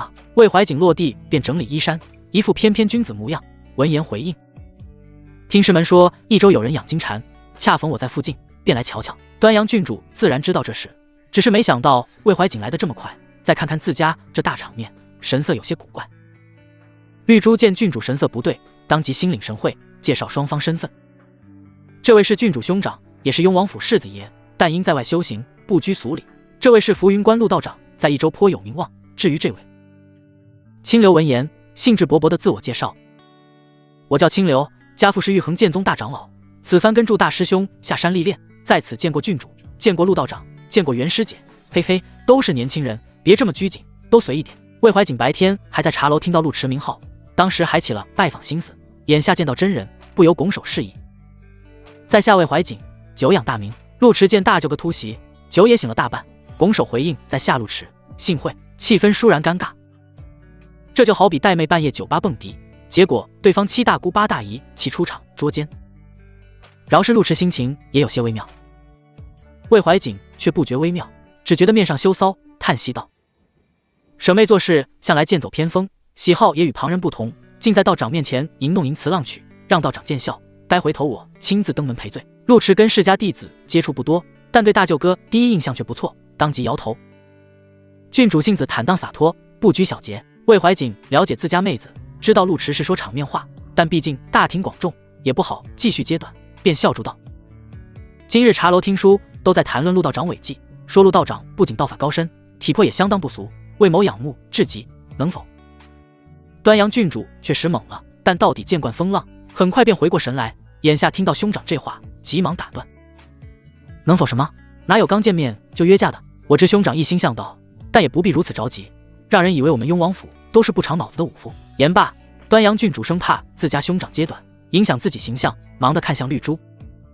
天色不早，快送陆道长回去，待日后我再好好犒劳道长。陆池知道郡主要谈家务事，也不想在此逗留，微笑道：既如此，陆某告辞。魏怀瑾有些遗憾，道长慢走，清流去送道长。清流先少下山，闻言屁颠送行，隐约还能听到交谈动静。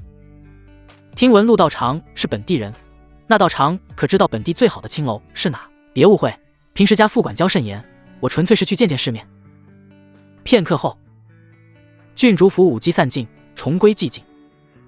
魏怀瑾朝祝袁妙真笑了笑：袁师妹，金蝉的事情无需担忧，我已凝聚金丹，若真有妖人以此作祟，定杀各片甲不留。师妹这段日子辛苦，还请回去休息。袁妙真急忙把嘴里糕点咽下，点了点头：有劳大师兄。呼呼，凉风吹拂门庭，场间寂静下来。端阳郡主懒懒坐下，桃眸中皆是不满。兄长好大的威风，刚来就一顿数落，看来这些年在剑宗过得不错呀，挺会训人。魏怀瑾闻言也不生气，和煦笑道：端阳你实在糊涂，那陆池年少有为，天赋不俗，在益州名声又好，这是实打实的天骄，本该是一桩良缘。若是被你带坏，你叫袁师妹怎么办？良缘？端阳郡主听得一头雾水，以为哥哥修仙修傻了。魏怀瑾，你在说什么？魏怀瑾有些无奈。袁师妹跟陆池情投意合，莫非你没发现？按照她的天资，做青云长老的女婿绰绰有余，你不要跟住掺和，这哪跟哪啊？端阳郡主觉得兄长乱点鸳鸯谱，不耐烦地转移话题。兄长刚到益州，知道什么？别在背后瞎嚼舌根，有这功夫不如瞧瞧自身。父王说你已经有了道侣，姓甚名谁？说来听听。魏怀瑾自幼山上修行，跟家人相处不多，但性格还算温和，闻言也没计较，挑眉道：名天问。天问，这名字倒是霸气，何时带来瞧瞧？好歹是王府门第，就算不要求身世，但长得要漂亮，相貌风流，人间少有，性格内敛，常伴身侧。你若想见，这便让你瞧瞧。常伴身侧。端阳郡主微微一怔，继而脸色大变，莫非清流小名叫天问？魏怀瑾眉头一皱，将腰间佩剑取出。休要胡言，这是与清流何干？这才是天问。端阳郡主国色天香的小脸抽动两下，桃眸圆睁，半晌才讷讷出声：你实在荒唐，让一把剑给我当嫂子？魏怀瑾正襟危坐，神色严肃。大道未成，谈何道侣？任红颜倾城，100年后亦是白骨一堆，唯有此剑永伴无身。妹妹，你境界不够啊！端阳郡主难得哑口无言，决定连夜传信跟父王告状。魏怀瑾看穿妹妹心思，非但没有阻拦，反而笑眯眯道：你跟父王告状我不拦住，但王府有把纯阳剑，在9州神兵榜能排第20，你让父王回信骂我时顺便捎来。四海9州最初是没有排行榜的，可随处修者越来越多，各种少排行也就层出不穷。除去神兵榜外，还有胭脂榜、侠客榜、实力榜等等。榜单由道盟的天眼宗运作，据说充满人情世故，具体含金量不太好说，但能上榜者，至少说明不是泛泛之物。纯阳剑如烈阳灼灼，至纯至阳，因是皇家出品，故在神兵榜常年排名20，稳如泰山，无人超越。可惜纯阳剑特殊，至今无人能将剑拔出，一直在雍王府当吉祥物，用处不大。端阳郡主端起酒盏一饮而尽，继而重重放在桌上。父王已将纯阳剑送我，此剑我自有用处，兄长别再想了。魏怀瑾有些意外，以善用长鞭，纯阳剑对你无用，如今我已成功结丹，或许能拔出此剑。端阳郡主轻哼道：那也不用兄长操心，况且兄长已有天问，如今消想纯阳剑，这是想耐且，不怕我的剑嫂子生气。魏怀瑾沉默半晌，悠悠叹息：你说的有些道理，纯阳剑对我的纯阳金丹确实有些加成，但修炼终究不能依靠外物，得靠自身。纯阳金丹。端阳郡主桃眸圆睁，猛灌2盏酒，才克制住内心情绪。纯阳金丹俗称孤独丹，修者若保持纯阳之身，修行事半功倍，若破了纯阳之身，大道无望。此丹虽属极品金丹，但却在修者最不愿结的丹排行榜排第1。结果堂雍王世子剑宗掌教真传，年纪轻轻竟然拔会剑断情根，此事若传出去，简直令人匪夷所思。魏怀瑾见妹妹沉默不语，拱手一拜：雍王府血脉传承，全靠妹妹了，辛苦无妹了。深山幽静，夜间更显清寂，偶有老鸦振翅，惊起翩然落。春夜道观灯冷惊寒，跟郡主府红尘萧萧截然不同。扫叶烹泉云满袖，簪走马月随肩。陆池在郡主府住了几日，忽然安静下来，还有些许不适，沐浴更衣静坐半晌，才逐渐平复躁动心境，掏出黑金魂书研磨。魂书封印已解，露出里面内容共8页，质地特殊，掺杂黄表纸和5色丝线。虽然瞧不出具体材质，但能在自报下幸存，足可见品级不俗，而且这打造手法也颇有门道。其中黄表纸乃是符纸，黄色属土，代表魂气稳定。8页之数也有意义。首先8在术数里代表阴数，其次取乾、坤、震、巽、坎、离、艮对8个方位之意，有镇住8方，防止鬼魂反噬之意。而5色丝线指5行相生，用在魂气里面，意味助5行循环，生生不息，也像5行锁链，让鬼物无法挣脱契约束缚。总的来说，黑金魂书比秦老道那把魂伞好得多。陆池大概摸明白门道后，便翻开扉页，只见里面绘制祝封乳肥臀的图鉴，每个图鉴后面都是女鬼。这青龙玩的真啊！这肥嫩香艳模样，不亚于蛇妖洞窟里的春宫图。可惜黑金魂书不是万魂幡，仅能容纳16只鬼。陆池跟青龙对战时，顺手扫杀7、8头女鬼，当时获得了几粒阳气丹，眼下书中仅剩7头女鬼。因青龙身亡，女鬼跟青龙的契约消散，但被困在书中。陆池按照养鬼秘术催动魂气，魂书乌光闪烁，飘出几头娇媚多汁的女鬼。呀！女鬼们看到陆池的瞬间，脸色便是青白一片，继而转身就跑。然而刚飘出2步，院中便亮起剑芒。剑芒犹如大日高悬，照亮漆黑寺院，顷刻吞没数名女鬼。陆池出手果决，前翠利落，斩草除根，到底是青龙养的小鬼，又是个等个的风骚，不知用来做过什么。其次，黑金魂书养鬼的数量有限，更要合理运用，要养就养强的。而且养鬼秘术颇有门道，无需局限普通鬼物，也能想妖鬼，妖族体魄更加强健。正常养鬼养的都是人鬼，也就是人类死后化作的鬼，可妖魔死后也有机会化作鬼物。陆池所会的养鬼秘术便涵盖妖鬼范畴，若是碰到厉害大妖，降服后也可使用秘术拘魂养鬼。这也是陆池杀死女鬼的原因之一。女鬼虽然肥嫩，但鬼魅伎俩著实青涩，于他而言算不上助力。陆池跟黑金魂书建立契约，继而便来到丹房，准备研究炼丹之术。只是就在这时，却见月色茫茫，一道倩影乘风而来，却是位青衣少女。少女身姿轻盈，是道魂影，此时停在关外半空，俯身便是一拜。奴家乃白水湖清贵，在桃源乡修炼多年，奈何功力不济，被天雷劈回原形。多谢道长以妖血灌溉，让奴家重聚灵石，奴家特来拜谢道长。800里白水湖人杰地灵，蛇虫鼠蚁都能成精，谁说草木就不能有情？陆池早有所料，闻言微微笑道：金贵既然庇佑桃源乡多年，又得香火供奉，何以不是禅龟对手？那清贵却道：奴家虽庇佑乡里，但终究是妖，不敢多贪香火，是以实力不足，若非道长出手，只怕那二妖还要作孽多时。言罢，清贵手中浮现一根桂木枝条，枝条吐露嫩芽，泛注柔柔清光，灵气氤氲缭绕。这是奴家本体之芽，若将来道长有所需要，只需将灵气灌入其中，奴家不管相隔多远都会赶来，以报道长恩情。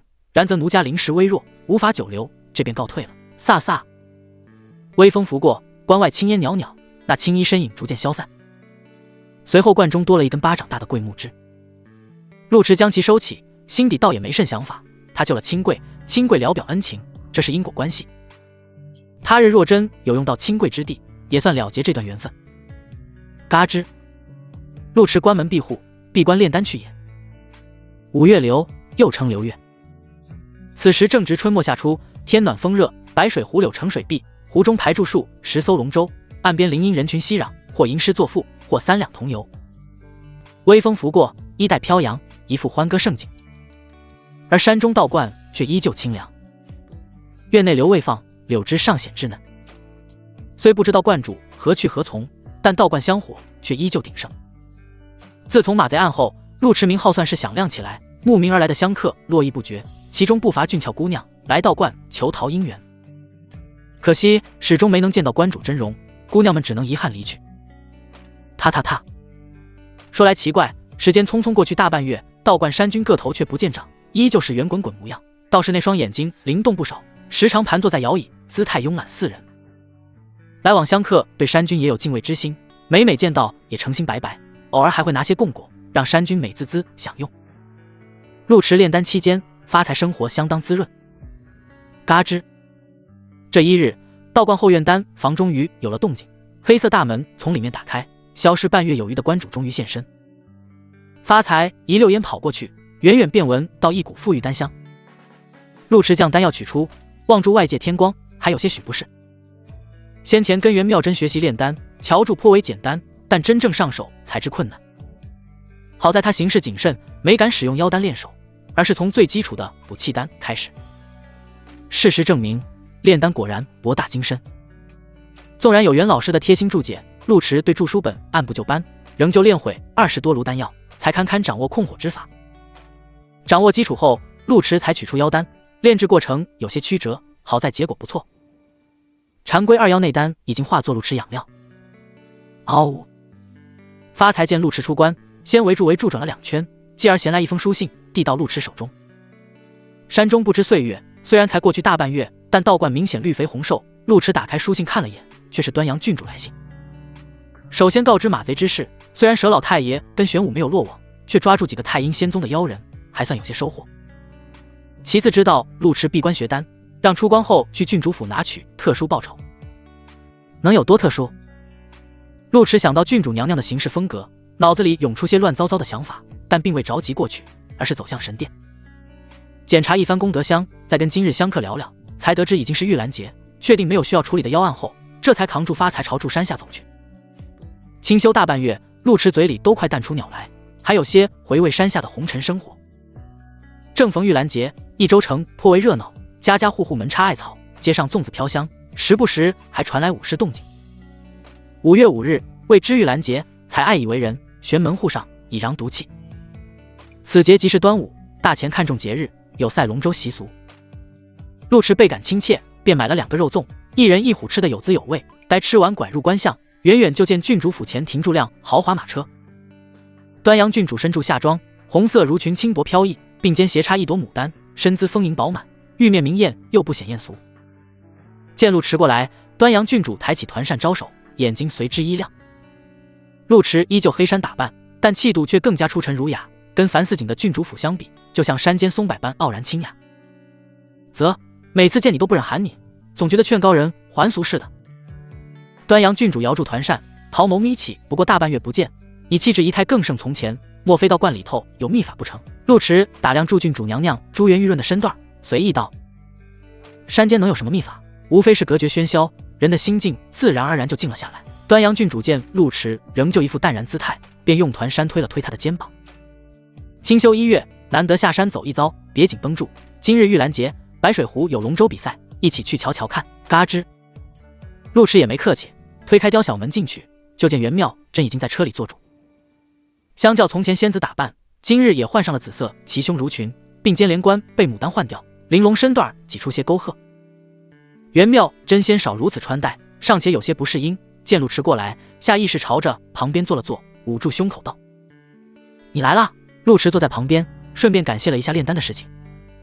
闭关大半月都在研究丹道，虽然收获不多，但炼妖丹问题不大，还要感谢珍珍姑娘传道授业。袁妙真不太自在，总觉得心口衣上往下掉，小心翼翼道：哦，我也没教什么。咕噜咕噜，马车缓缓行驶。端阳郡主比袁妙真从容得多，挺住高耸胸脯，笑盈盈道：妙真你紧绷住做甚？这衣服又不会掉，就算真掉了，这也没外人，天天清修有个什么劲儿？还是要在红尘滚一滚。袁妙真闻言脸色更红，用胳膊肘撞了一下闺蜜腰肢。陆池也觉得端阳郡主嘴也不好，顺势调侃，便转移话题：金禅宗稽查的如何了？端阳郡主提到正事，微微叹息：周围水域逐次排查过，根本没有金禅宗迹，真能藏呀！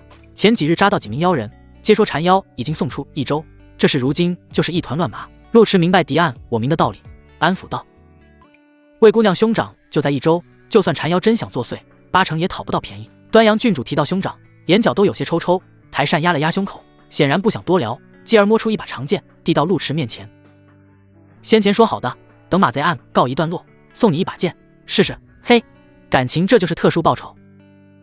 陆池仔细端详半天，剑长3尺6寸，通体如赤金熔铸，剑鞘引现流火纹路，剑柄缠按红龙鳞丝，中间镶嵌宝石，尾悬一缕金焰流苏，一看就不是凡品。陆池摸了摸，只觉剑意热烈沸腾，一眼便知是斩邪镇魔的好剑。这瞧住可不是凡品。端阳郡主眯起眼睛，能和你接连立下大功，又屡次帮助本郡主，这剑再贵重，还能比得过本郡主不成？拔出来试试。嗡！没有男人不爱宝剑。陆池没有客套，直接握住剑鞘。端阳郡主团扇都不摇了，眼睛盯住纯阳剑，呼吸微滞。能拔开吗？咕噜噜。马车由2匹神骏一马拉动，每步都蕴含空间道法，转瞬便出了主城，速度颇快。陆池端坐车厢，手持纯阳宝剑，微微蹙眉，长剑4根剑鞘合二为一，竟然无法出鞘。端阳郡主摇住团扇，心底紧张稍稍退去，你也不行吗？不行。陆池虽不了解纯阳剑，但知道上品法器皆有些禁止，当即起了挑战心思，刚刚没用力，我再试试。端阳郡主知道此剑特殊，怕陆池死可有损到心，便解释道：此剑名为纯阳，神兵榜排20，可惜剑身设有禁止，等闲无法拔剑，不成便罢了，我换其他好剑给你。陆池不语，只是默默将真气汇聚于双手，而后握紧剑鞘，用力拔起。嗡嗡，车厢内骤然响起破空声，4剑声清明，又4龙吟飒飒。端阳郡主握紧团扇，玉面绷紧，只见眼前金光闪烁，封禁上100年的宝剑竟硬生生被拔出一截。这……端阳郡主红唇微张，桃眸震颤，呼吸都停滞下来。嗡嗡，剑鸣轻盈，剑身光芒大作，剑意如破海狂龙翻江倒海，凝聚出无形气场碰撞，周围虚空都随之扭曲。挥挥挥！神骏宝马受惊嘶鸣，马车剧烈摇晃，车门发出碰撞之声。绿珠跟发财在外面驾车，见状急忙拉紧缰绳，稳住两匹骏马的同时，焦急询问：“郡主，里面没事吧？”剑气席卷太快太强，端阳郡主跟袁妙真两人猝不及防，虽然及时稳住身体，但剑气如天女散，顷刻笼罩两人。撕拉！裂帛声响起，继而衣裙破碎，两人被剑气爆衣，连肚兜都未能幸免。剑刚出鞘半尺，陆迟本想一鼓作气拔剑而起，结果就被眼前画面震了震。封闭良好的车厢内，衣帛如落翩翩，端阳郡主跟袁妙真依旧保持坐姿，杨之美玉般的身段展露无遗，胸怀若谷，腰臀比例惊人。此时马车摇晃，柔软轻轻摇颤，犹如浪荡出重重涟漪。我去！陆迟愕然当场，脑子乱成浆糊。这什么情况？气氛诡异，沉默一瞬。端阳郡主率先反应过来，急忙蜷缩一旁，双臂环绕遮住要害，嗓音都在轻颤。里面没事，你好好赶车。纯阳剑虽是雍王府物件，但雍王府至今无人能拔出此剑，就算知道此剑威力不俗，也没具体认知。鬼能晓得剑气如此强盛？若非及时运气护体，破碎的可就不仅仅是衣衫了。端阳郡主又惊又恼，断不能被丫鬟看到这幕，否则不知道会乱想什么。下意识补充道：“陆道长拔出了纯阳剑，无需担心。”绿珠听住里面动静，总觉得不太对劲，拔出纯阳剑是好事，可郡主嗓音却娇媚含羞，就像被轻薄了似的。想归想，绿珠也不敢进来，生怕看到啥不该看的东西，被郡主给灭口，便笑道：“奴婢恭贺陆道长了。”恭贺！本郡主都被看光了，还恭贺他？端阳郡主面红似霞，心底惊怒交加，但好歹是郡主，并没有乱了方寸，拿起团扇捂住胸口，又抬手按住陆迟手腕，羞恼道：“还不赶紧停下这破剑！”哐当，宝剑归鞘，风云停歇，马车重回寂静。袁妙真本是清纯小道姑，就算反应稍显迟钝，可也知道男女有别，几乎第一时间躲到端阳郡主身后。这都怪你，端阳，我哪能想到这破剑威力这么大？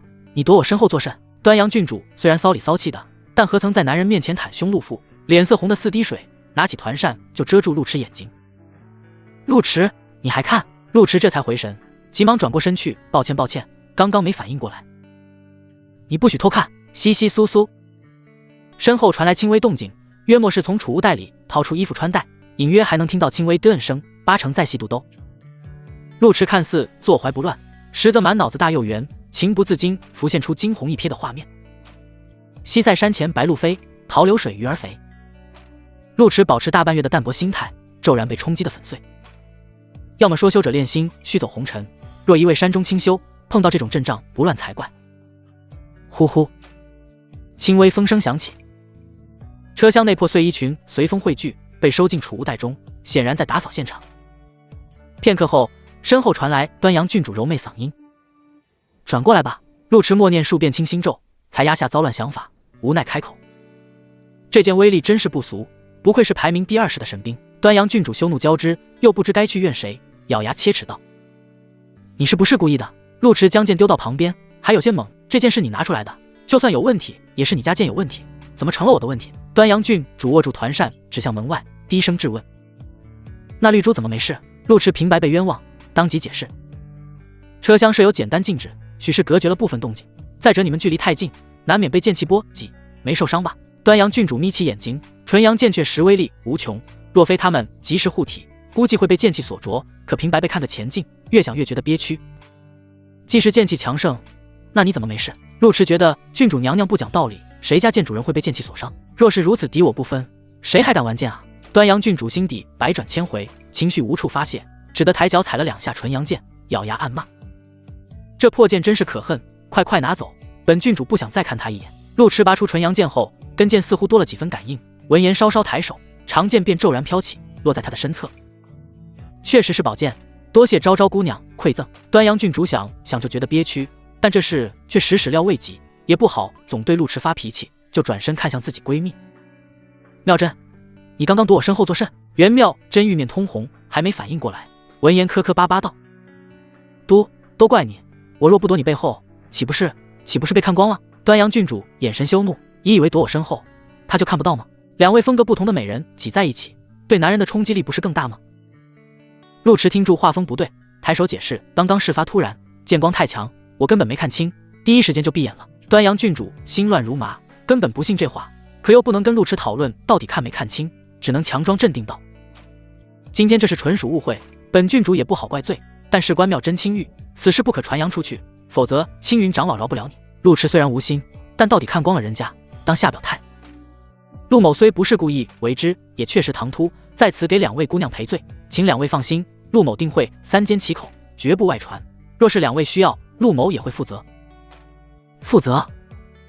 袁妙真本就紧张不安，闻言小声问道：两个人，你怎么负责呀？端阳郡主气急反笑：你想得挺美，还想我们伺候你自己不成？那不成了双输线？哼，你真敢想！陆池这回是真的没想多，无辜道：郡主不愿意就算了，怎么还污蔑人呢？陆某是真心觉得惭愧。哼！端阳郡主轻哼一声，也不知道该说什么。袁妙真坐在旁边，脑子里晕晕乎乎的，后知后觉道：书上说过，只有夫妻才能坦诚相对。端阳郡主知道闺蜜脑子反应慢，且思路耿直又清奇，可听到这话还是娇躯一震，急忙捂住闺蜜嘴巴：少说两句吧。白水湖堤岸柳荫红，莺歌燕舞，湖中龙舟整齐摆放，岸边敲锣打鼓，百姓围岸环绕，等待赛龙舟开始。湖边建起高台，有高大柳树遮阴，供贵人观赏龙舟。端阳郡主心乱如麻，兴致缺缺，下马车时还在念叨：京城年年如此，不知有什么好看的，早知道不来了。绿珠见郡主换了衣裳，玉面红润水嫩，仿佛饱经雨露的娇艳海棠，不由浮想联翩，嘴上笑盈盈的。郡主昨晚还说袁姑娘只知修炼，带她来热闹热闹，今日袁姑娘也换了衣裳。你们在车里干啥了？绿珠呆若木鸡，一时间不知作何反应。端阳郡主懒得跟贴身奴婢解释，迈步走向高台，待三人落座，不远处铜锣敲响，赛龙舟正式开始。当当，砰砰，岸边鼓声激昂，为参赛选手加油鼓气。陆池目光扫向人群，发现了几名熟面孔，那是镇魔司的人。端阳郡主还想助刚才的事，端住酒盏摇晃，掩饰内心羞涩。哼，金蝉至今没有抓到，太阴仙宗阴谋也没摸清，今日百姓齐聚于此，镇魔司自然要做些防备。原来如此。陆池摸了摸纯阳剑，心头莫名火热，转身朝着水面看去。湖面碧波荡漾，20艘龙舟激情昂扬，每舟壮汉20余人，木桨滑动如银铃翻飞，激起雪浪重重。葛舟取其轻力，为之飞浮。扑通！陆池前世也曾看过龙舟比赛，心底难免有些感慨。眼看龙舟逐渐远离岸边，前方2艘龙舟却忽然一震，继而水面荡漾，龙舟猛地侧翻，几十号人扑通滚入水中。端阳郡主当即坐直身体，团扇搭在眉骨，眺望远处。不对劲，赛龙舟是大前风俗，益州风气更盛，这些饶手恨不得每日练习，就算不济也不会翻船这么快，回头都入不了祠堂。马成渊呢？奴婢这就去找。绿珠不敢耽搁，小跑出下去找人。白水湖地势特殊，容易藏妖耐怪，可只有千日做贼的，没有千日防贼的。镇魔司也不能轻易喊停传统节日。于是马成渊早就带人布防，也有引蛇出洞的心思。陆池拿起望远镜眺望，只见2艘龙舟落水后，舟身侧撞向后方龙舟，转眼又翻了2艘。湖面没有妖气，但接连翻船有些巧合，我过去看看。端阳郡主拉住陆池，面色严肃，若对方真敢在今天作祟，势必不是简单动静。你又不是镇魔师，没必要冒险，先等绿珠回来。踏。不消片刻，绿珠便急匆匆过来，汇报出具体情况。1刻钟前，甲子坡妖气冲天，似有妖物作祟。马司长担心是调虎离山，可又怕真有妖魔，便自己带了一拨人过去。世子爷跟赵大人留守此地。轰隆隆，话音未落，前方水面忽然波涛汹涌，掀起数丈水浪。龙舟饶手就算身经百战，但遇到这种突发情况，亦猝不及防，接连翻到了湖里。湖面乌光烁烁，形成半月湖光，迅速朝着东岸蔓延。变故陡生，岸边鼓声渐停，人群愕然当场，继而惊慌失措。有人在水下布置了阵法。陆池面色一变，看阵势蔓延，是要残害百姓。如此阵仗绝非普通妖物，8成是太阴仙宗手笔。袁妙真拍案而起，身影如雪莲翩翩，第一时间拦在陆池前面，手中长剑缠绕雷光，并肩牡丹坠地，神色严肃。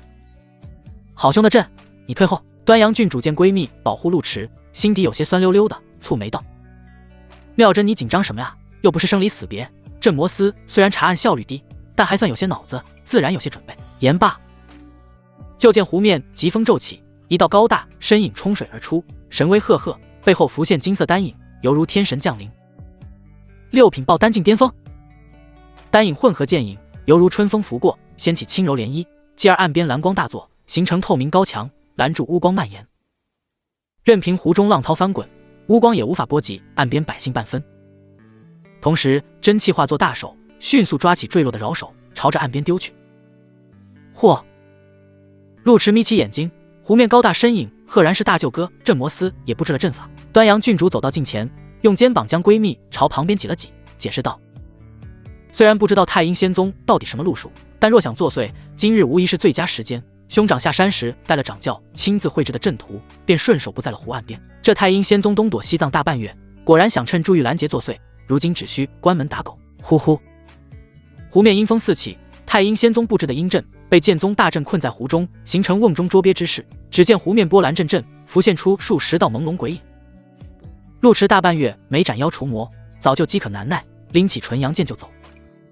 场面太乱，岸边估计也有妖人，让镇魔司保证百姓安全撤离。至于湖中妖魔，我去帮魏兄。端阳郡主见陆池一身正气，心都乱了3分，很难想象一州边陲能有如此侠肝义胆之事，简直正的发邪，下意识应声：好好。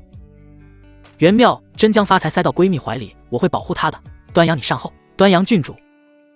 湖畔画船上，魅姬立于船尾，黑色绸裙随风飘扬，拿住千里镜远眺。此阵名为玄水迷魂，阵中水流无形无质，能扭曲修者感知，惑人心神。凡进入此阵者，皆能被看破内心所想，沉迷此间。佘老太爷站在后头，心底总有些不安。最近局势紧张，镇魔司知道金蝉存在，定有所防备，就怕事情败露，届时功亏一篑事小，就怕心血白费。魅姬望向白水湖正北的甲子坡，玄武已去调虎离山，金蝉二退结束，已是5品初期大妖。一州镇魔司谁是对手？再加上仙宗200精英，只要金蝉吞噬生魂速度够快，镇魔司拦不住。佘老太爷没吭声。事实上，将金蝉转移到其他地区是最妥善的选择。可惜金蝉二退时不能瞎折腾，就算挪动也不能走远，更何况像白水湖这种灵气大湖本就稀少。而等金蝉二退成功后，又迫不及待需要血石，就地取材是最好的方式。最重要的是，此举不管在哪座城池都是冒险行事，镇魔司跟道盟不可能眼睁睁看住他们吸取生魂，此战无法避免。希望能成。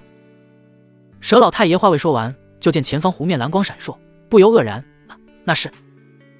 轰隆隆，前方湖中轰鸣，只见蓝色大阵如海碗倒扣，将玄水迷魂阵扣在其中，远远望去，乌光与蓝光交汇，掀起惊涛骇浪。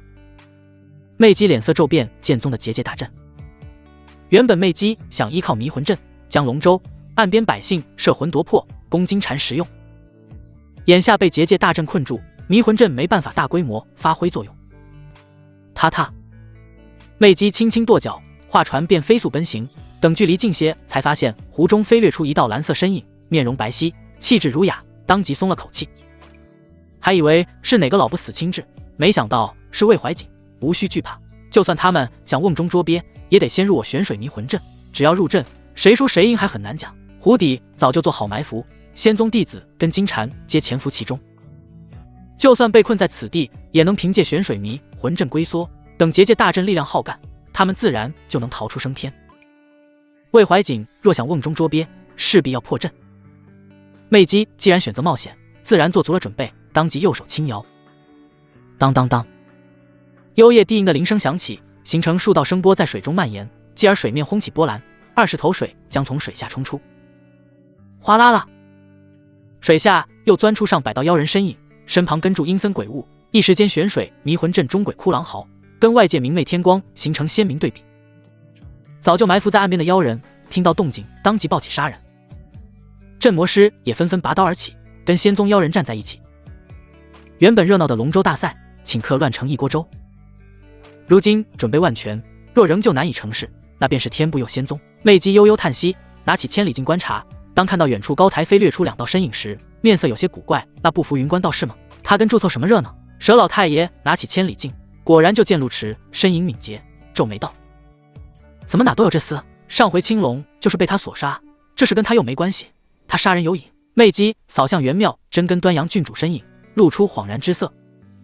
则自古英雄难过美人关，你意思是他是为了端阳郡主跟遇见仙子这么好色？那不然呢？总不能是天生热爱斩妖除魔吧？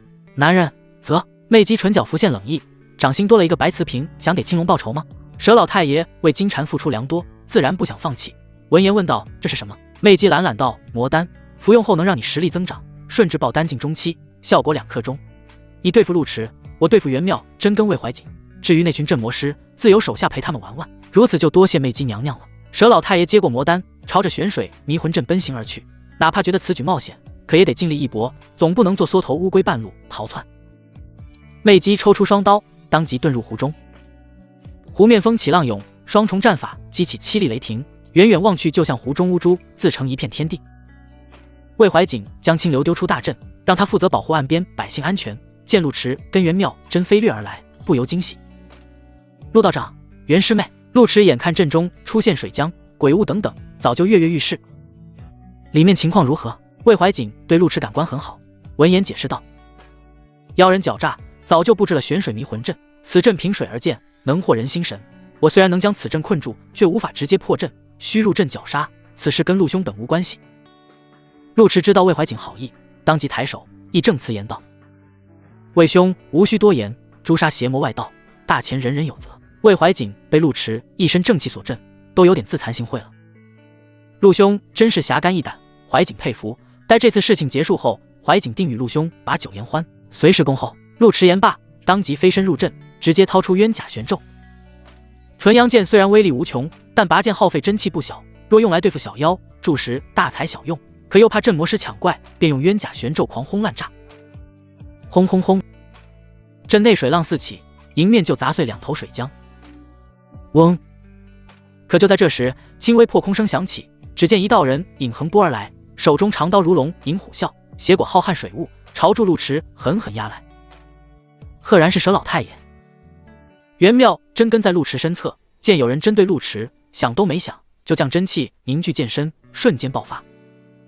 冰冷剑刃卷起呼啸风声，吹起乌黑长发，水面似被劈成2半，带动凌厉水浪。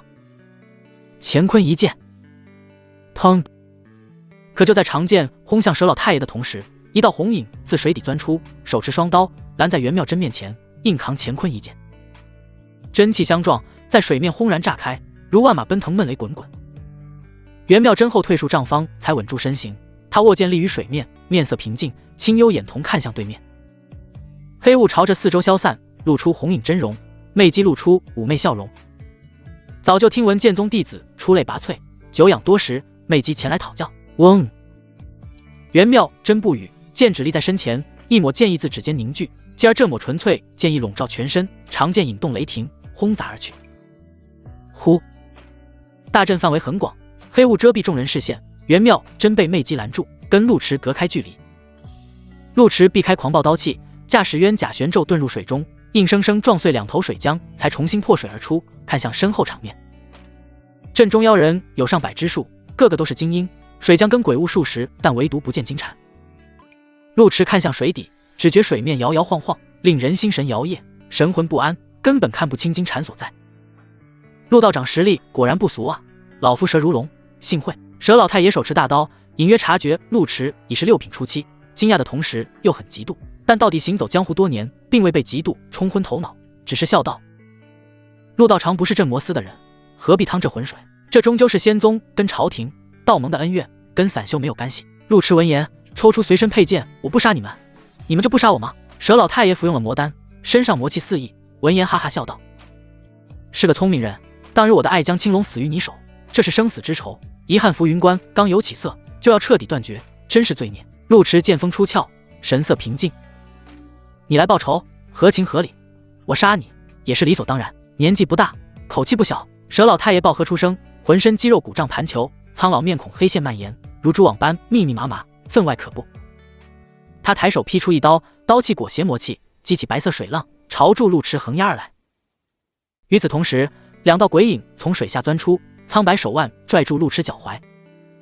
轰隆隆，陆池巍然不动，至纯质阳真气聚于体外，形成炙热光芒，当场将两小鬼灼得灰飞烟灭。继而举起长剑，剑光寒芒毕露，犹如白虹贯日，撕碎汹涌魔气，身体似离弦利箭，直奔佘老太爷而去。哐当！佘老太爷年纪虽大，刀却势猛力沉，两人相撞的刹那，真气就激起滚滚木浪，声若驼吼龙吟。啊！周围水浆甫一露头，便被气势波及，化作血雾飞溅。佘老太爷走的午休路子，天赋虽然不足，战斗经验却多，察觉到陆池体魄夸张，当即眼睛一转。武道同修，好胆魄！陆池懒得理他，只想速战速决，身形猛地下沉，竟然舍剑用拳，裹挟骇人真气，狠狠砸向长刀。当！草！这小子疯了不成？佘老太爷人都懵了，本打算转移陆池注意，没想到这厮非但不上当，甚至以肉搏刀。轰隆隆！只听爆鸣声骤响，佘老太爷手臂都被震得发麻，当即倒飞闪避。这什么鬼东西？陆池见状紧追不舍，身法诡异如风，在水面接连闪现，而后猛地腾跃而起，狠狠踩向佘老太爷心口。你他娘！佘老太爷心有余悸，不敢硬扛，当下双手一划，将身后数名妖人护至身前。咔嚓！陆池一脚踩下，硬生生踩碎妖人胸骨，气势狠辣凌厉，震得附近妖人连连后退，不敢头铁来犯。嘶！佘老太爷见陆池杀心这么重，一点都不像道士，当下也不敢硬碰硬，直接遁入黑雾，利用战法对付陆池。呼呼！黑雾氤氲弥漫，水面泛起柔柔涟漪，将方圆10丈笼罩其中。陆池眯起眼睛，只觉天旋地转，如遇海市蜃楼，眼前风景骤然大变。诡异迷阵与大湖消失不见，面前白雾飘渺，隐约可见亭台楼阁，耳畔仙乐舒缓，鼻尖相馥郁，犹如置身仙境。幻境！陆池稍作沉吟，并未慌张，这既是迷魂阵，自然能惑人心神。他掏出2颗清心丹塞入口中，定神看向周围。既是妖法，定有破绽。纵然能看穿内心欲望，也会有破局之法。玄水迷魂阵中，佘老太爷见陆池中招，这才稍稍松了口气，双眸血红似墨。让老夫看看你的内心贪欲。白水湖岸边，端阳郡主手持紫鞭，亲自下场打架，并肩牡丹早就摘掉，发丝随便用绸带缠住，气势汹汹，相当凌厉。绿珠配合疏散人群，累得气喘吁吁，刚靠在柳树上歇息，就见湖中迷魂阵乌光冲天，显露出一副怪异画面。绿珠是王府家奴，跟随郡主见多识广，当即认出这是幻象，不由喊道：郡主，快看湖面！端阳郡主正跟妖人缠斗，闻言手腕一抖，长鞭如剑刺穿对方胸膛，朝着湖面看去，神色一正。这什么东西？只见湖中碧波飘渺，缓缓凝聚出一幅朦胧画面。画面中碧瓦朱蒙，瑶台银阙，陆池坐在亭中，怀中抱住一名女子，女子身着紫色裙装，头簪牡丹，云鬓颜。端阳郡主如遭雷击，玄水迷魂阵能看穿内心欲望，陆池8成是中招了，但关键是这怀中女子，这不是我吗？陆池心中欲望，竟然是本郡主。他看住浓眉大眼的，居然肖想本郡主。不对，他正的发邪，看到妖魔比镇魔师都痛恨，就算心底想助本郡主，那也是正经的爱慕暗恋。这家伙藏这么深，我都没感觉到。正胡思乱想间，却见远处大阵阵战，继而幻境画面一变，陆池已然左拥右抱，脚下还跪住无数妖魔。端阳郡主瞳孔收缩，急忙掏出千里镜，仔细观看陆池怀中少女，只见白裙胜雪，清丽如兰，这不自家闺蜜吗？陆池这家伙不仅暗恋本郡主，居然还暗恋妙真，还想双输陷逃不成？表面看住正人君子，心底居然想做享其人之福。这便罢了，好歹是人之常情，可脚下无数妖魔又是什么鬼东西？他对妖魔也有欲望。绿珠见自家郡主面色骤变，急忙解释许是妖道干扰陆道长心性，故意挑拨离间，真是好歹毒的心肠。端阳郡主稍作思索，倒是有这个可能。轰轰！话音未落，远方忽然传来2声闷响，就见陆池抬手就是邦邦2拳，将怀中2个美娇娘捶了个烟消云散。出手相当无情。绿珠喜笑颜开，陆道长真是心智坚定，左拥右抱下都能经得住考验，2拳就破了妖人幻境。端阳郡主没吭声，只是默默琢磨住。破掉幻境是好事，但他下手果断狠辣，难不成他对本郡主一点欲望都没有？刚刚只是妖道挑拨。罢了罢了，大事当前，我琢磨这个做甚？湖面蓝涛怒涌，佘老太爷躲在黑雾后面，怒目而视。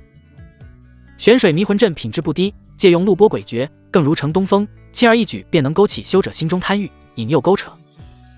如佘老太爷所料，陆池表面浓眉大眼，实则好色淫徒，甚至做助其人之福的美梦，本想等其沉浸其中，再趁机一击必杀。谁料陆池欲望多变，幻境竟出现了妖魔。这小子有毛病不成？出现妖魔便罢，数量还成千上万，难道还想做妖神？吃！就在这时，就见陆池长剑骤然出鞘，将幻境妖魔扫射前进，顺手还将两位美娇娘锤得烟消云散。什么路数，越看越不像正道。佘老太爷眉头紧皱，这是欲望幻境，这小子居然在幻境中对妖魔大开杀戒，这不纯杀心吗？不等佘老太爷想明白，就见一道白光激射而来，在漆黑浓雾中画出一条白痕，宛若炮弹激起乌浪，狠狠撞来。冤甲玄咒！陆池挣脱幻境后，第一时间拿起板砖砸来，世外高人风范荡然无存，脸上带住久违怒意，甚至还想怒骂出声。狗日的，敢让老子射死！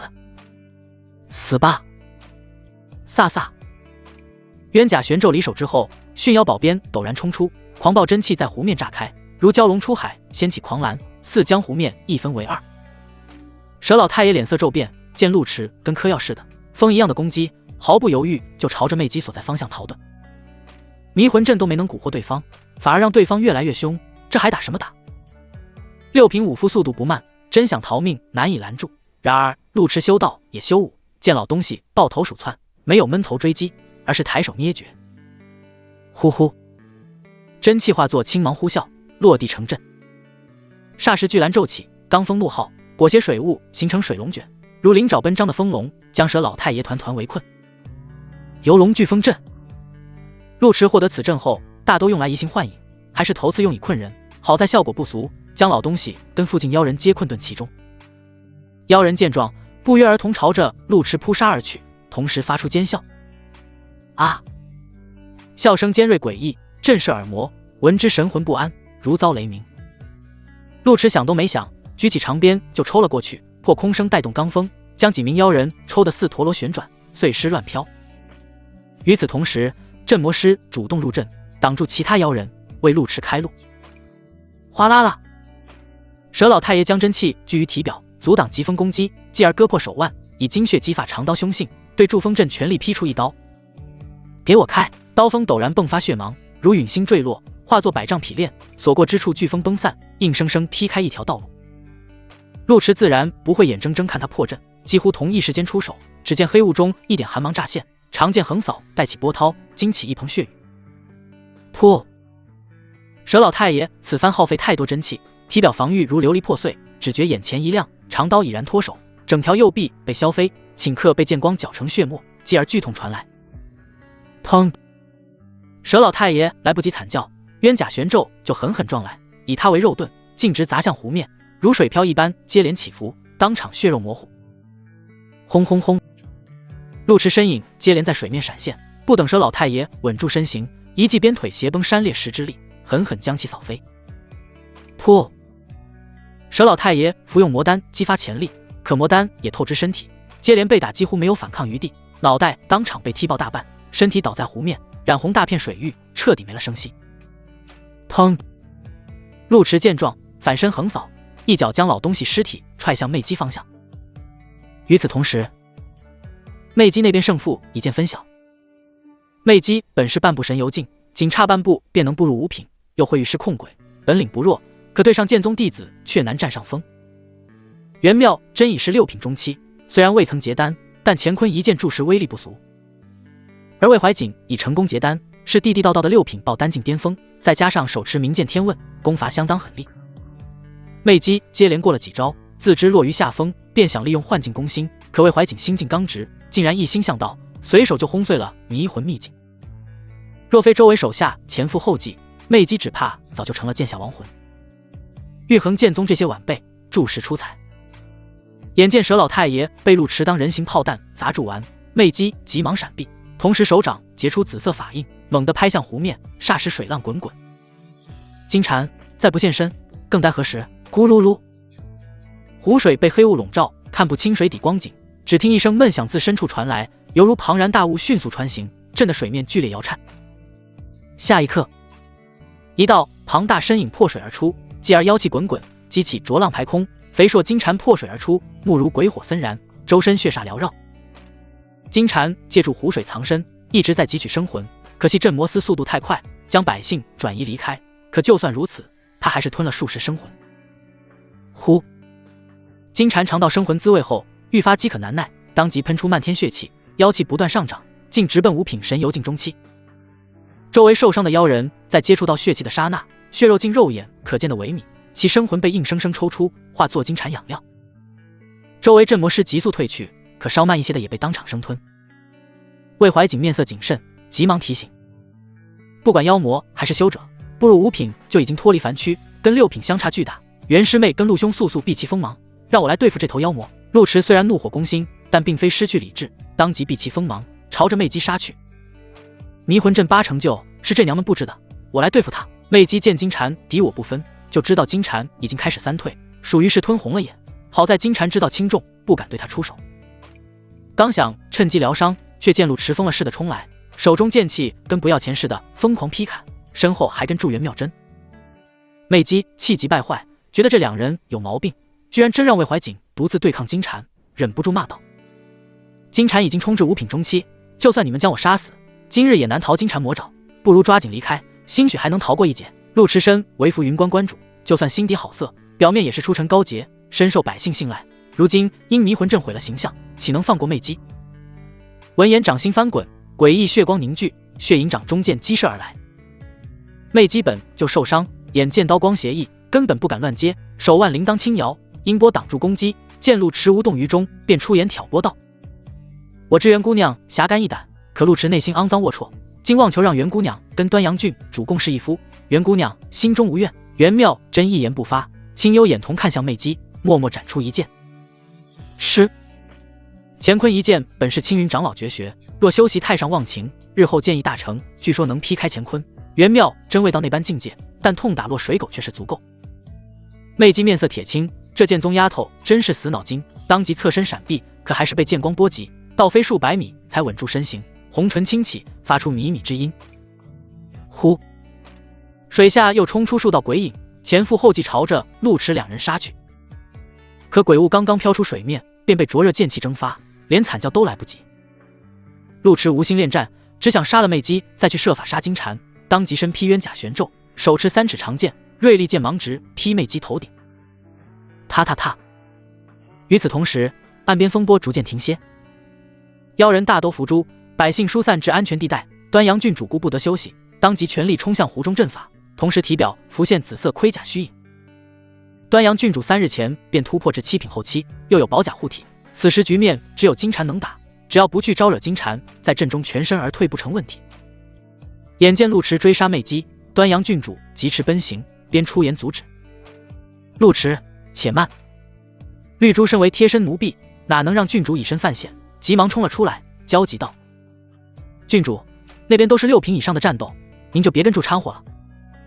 端阳郡主自知实力不足，也没想拖累，峨眉紧蹙：本郡主又不傻，我是去阻止陆池，这家伙摆明恼羞成怒，已经杀红眼了，那骚女人还不能死。言罢，端阳郡主默念避水咒，潜入水中，悄无声息朝着陆池那方遁去。待距离近了，果然就见陆池杀气腾腾，浑身还冒出血雾，活脱脱的杀神一个，自家闺蜜还在旁边打辅助，魅姬眼看住就不行了。端阳郡主急忙窜出水面，顾不得其他，一把抱住陆池腰身：别杀别杀，得留个活口，他是太阴仙宗骨干，回头镇魔司审后，你想怎么处置都行，现在先别杀。陆池确实有些上头，但不至于理智全无，感受腰背温润触感，逐渐冷静下来，怒骂道：这群歪门邪道用的都是肮脏龌龊手段，谁家心底没点私欲，就这么公之于众，真是不讲江湖道义，怎么也得砍几刀泄愤。魅姬伤痕累累，嘴角溢出嫣红鲜血，被镇魔师扣住，眼看陆池被抱走，稍稍松了口气，心底暗骂：自己是色中恶鬼，还怪姑奶奶阵法，到底谁不讲江湖道义？想归想，面上却不敢吭声。陆池这厮跟疯狗一样，真要骂出声，估计端阳郡主脱了衣服都留不住此聊。嗖嗖，镇魔师生怕陆池卷土重来，急忙押解魅姬离开。端阳郡主抱住陆池飞了100米，才停下脚步，知道陆池正的发邪，急忙劝道：君子论迹不论心，好色是人之常情，总比我兄长要好。现在就剩金蝉，他已是5品，跟6品如隔天浅，我已派人去调兵遣将，你别冲动。陆池握住郡主手腕，硬生生将手掰开，看向乌黑大阵。金蝉敌我不分，将太阴仙宗妖人跟周围镇魔师都给吞了，说明急需血食。若此时拦不住他，他肯定要上岸吞噬百姓，不能让魏兄独自冒险。端阳郡主自然担心兄长，可也知道事情轻重。我哥手持天问，又是爆丹境巅峰，就算不是对手也能跑。你刚6品初期，过去不是纯挨打吗？陆池将佩剑丢给端阳郡主，反手掏出纯阳剑，又摸出一大把补气丹塞入口中，转身就飞驰而去。你不是送我一把新剑吗？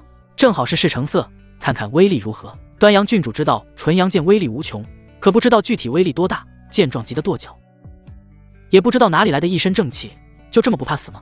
马成渊那边如何了？支援居然这么慢，爬都爬到了。绿珠忙得宽慰郡主别着急，如今百姓已经安全，就算金蝉上岸，咱们也能拦一拦，更何况还有世子爷跟袁姑娘。袁妙真血色长裙染了点点眉，闻言点了点头，有我。言罢，提剑再次跟上。端阳郡主心急如焚，但有自知之明，此时掺和纯粹拖后腿，便后撤数100米，持千里进关战，以应对突发状况。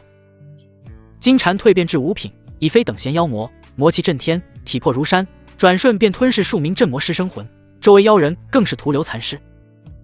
魏怀瑾手持天问，周身金光灿灿，犹如天神降临，施展剑宗绝学万剑归一，五雷轰顶，浩荡雷威跟剑气汇聚，形成粗壮雷蛇，裹住金蝉腰身。啊！金蝉身躯冒出黑烟，喉咙喷出恶臭毒物，同时绕过魏怀瑾，朝着他身后方向奔行，面色凶神恶煞。是你！魏怀瑾当即回头，便见陆池激射而来，不由喊道：陆兄速回，这妖魔似乎盯上你了。嗖！金蝉猛地跳跃，在半空留下一道残影，他认出陆池气息，就是此辽杀了自己下属，还逼得他背井离乡。如今他开始3退，吞噬的生魂越多越强，自然要报仇雪恨。嗡！陆池见金蝉杀来，非但没有惧怕，而是果断举起纯阳剑。魏怀瑾看到此剑，脸都黑了，没想到自家妹妹居然将纯阳剑送给了陆池，顾不得想其中因果，只是下意识喊道：陆兄快撤，这破剑有毛病，拔不开的。袁妙真持剑而来，清丽鲜颜紧紧盯住陆池，嗓音认真：他能？魏怀瑾向来心态平和，此时却有些波澜，手中剑气掀起水啸，携雷带电扫向金蝉，边急声解释。袁师妹有所不知，此剑在雍王府数10年，无数人都试图拔剑，皆以失败告终。端阳实在是胡闹，并非不信陆池能力，纯粹是不信纯阳剑。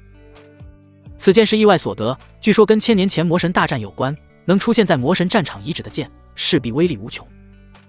就算不能跟传闻中的乾隆之杯掰腕子，那也属仙品，本是天赐元法。可惜此剑离奇，始终无人能拔开。久而久之，变成了雍王府的执念，甚至还被死对头大如祝熹嘲笑拿出把破剑当宝贝，还要前上神兵榜。为此，雍王气得一通老拳，将对方打得18天下不了床，然后莫名其妙坐实了前上榜的污名。为了洗刷污名，雍王号召京城英杰拔剑，甚至给出不菲彩头。据魏怀瑾了解，至少上千修者拔过此剑，甚至想过诸多少办法，但都无疾而终。像陆池这般简单粗暴直接上手的很是少见。魏怀瑾甚至怀疑此剑根本就不是剑，只是造型唬人，实际上就是个剑形雕塑，所以才拔不出来。后来经过研究，魏怀瑾才明白自己狭隘，此剑至纯至阳，是罕见好剑，或许只有至纯至阳的纯阳之气才能拔开此剑。陆池尚未结丹，心底又希望纵情纵欲，跟纯阳剑简直背道而驰。如何拔剑？轰隆隆，袁妙真周身缭绕霞色，清丽容颜风华绝代，凌厉剑芒不断激射而出，乌黑眼瞳却沉静如湖。他拔开过。魏怀瑾面露愕然，拔开过。魏怀瑾早就习惯袁师妹沉默寡言，可此时却恨不得逼问：你什么？倒是多说几句啊！金蝉接连被剑气阻拦，怒意冲霄，张嘴将起利剑芒吞入口中，趁住两人分神，长蛇如鞭甩向陆池，试图打断拔剑。见到本王沉默不语，照面就拔那破剑，真是没有礼貌。声音闷若惊雷，音波激起巨浪滔天，化作败链铺天盖地袭来。魏怀瑾顾不得细想袁妙真的话，急忙纵身拦住金蝉，数十道剑气凝聚成剑牢，给陆池争取时间。咔嚓！金蝉对陆池算是新仇旧恨，恨不得将其吞吃入腹，眼下如陀螺旋转，竟以肉身破了凌厉剑牢。噗！魏怀瑾被金蝉力量波及，喉咙心田，喷出一口鲜血，身形侧向闪避，仅在水面停留一瞬，便再次攻来。轰隆隆！水面雷光闪烁，似成雷狱。袁妙真趁机劈出乾坤一剑，剑芒烁烁，浩如满月，可一剑斩在金蝉身上，却瞬间被妖气吞没，毫无波澜。化血剑符！魏怀瑾边维持雷域，边冷静喊道：“撒！”袁妙真眉头紧皱，竖起剑指，催出2滴精血，精血落于虚空，他迅速隔空画符，剑威触及血符，当即威势大作。剑光裹挟，雷霆呼啸而去，顷刻将金蝉包裹其中。滋滋，水面滋滋作响，雷霆顺住湖水蔓延，金蝉勃然大怒，体表金光竟铸成金色高墙，阻拦雷霆剑气的同时，滚滚妖气将两人轰飞，继而长蛇朝筑路池席卷而去。长蛇血煞滚滚，毒气四溢。嘶！袁妙真闷哼一声，白裙被鲜血染红，顾不得自身伤势，再次打出剑气，可终究是慢了一步。眼看即将卷起陆池，天地间却忽然一静，就连汹涌大湖都浪涛全息，继而一声轻笑陡然响起。嗡！剑匣龙吟乍起，如九霄雷动，剑鞘赤焰狂暴流淌，赤色剑身仅仅出鞘1寸，但剑意却似大日高悬。整座白水湖骤然凝滞，万顷碧波似凝固如镜，倒映出青年冷峻脸庞。铮！剑身不断争鸣，迸出万丈金芒，将漫天水雾照作流火，湖面静止一瞬，继而轰然激浪，惊涛咆哮冲天而起。陆池面色严肃，愈发觉得此剑不简单。初时只需耗费真气便能拔开一截，可后面连渡恶骨碑都在识海显露，才能一点一点拔开此剑。吃吃吃！剑身尚未完全出鞘，可仅仅是逸散的剑芒便将金蝉妖气搅碎。金蝉只觉舌头滚烫，急忙收到嘴里含住，血红眼瞳被剑芒充斥，心底只有一个想法：这什么破剑？有点危险。想跑！魏怀瑾更是目瞪口呆，手中剑气纯粹依靠本能击射，满脑子只有一个念头：道神在上，这破剑真不是摆设呀，排名20有点亏。袁妙真擦去唇边鲜血，面色平静：我说的吧，他能拔开。魏怀瑾回过神来，头次觉得世间参差太大，剑气都变得狂躁起来，引动奔雷砸向金蝉身躯。金蝉本就惊惧，被雷剑一击，凶性毕露，妖气喷洒而出，湖面如漏斗，出现恐怖漩涡，触之即亡。魏怀瑾持剑后撤数百米，方避此锋芒。金蝉没有追击，而是朝住陆池杀去。他有一种预感，此剑一旦出鞘，他必死无疑。啊！然而就在此时，激烈剑鸣激烈响起，纯阳剑终于完全出鞘。剑身如赤金淬火，薄如烈阳一线，剑气至纯至阳，隐有古朴焰纹闪烁，微微颤动之间，湖面蒸起茫茫白雾。陆池血脉沸腾，好似跟剑融为一体。他能清晰感知到剑的躁动，那是对妖魔的渴望。尘封数百年未曾出鞘，出鞘自然是为了血战。陆池似乎读懂了纯阳剑的情绪，当即飞身而起，朝着前方斩出一剑。吃！剑光似红芒激射，所过之处云霞披翼。金蝉在纯阳剑出鞘的刹那，便放弃战斗，飞速朝着大湖深处远遁。事情不对，先跑为上。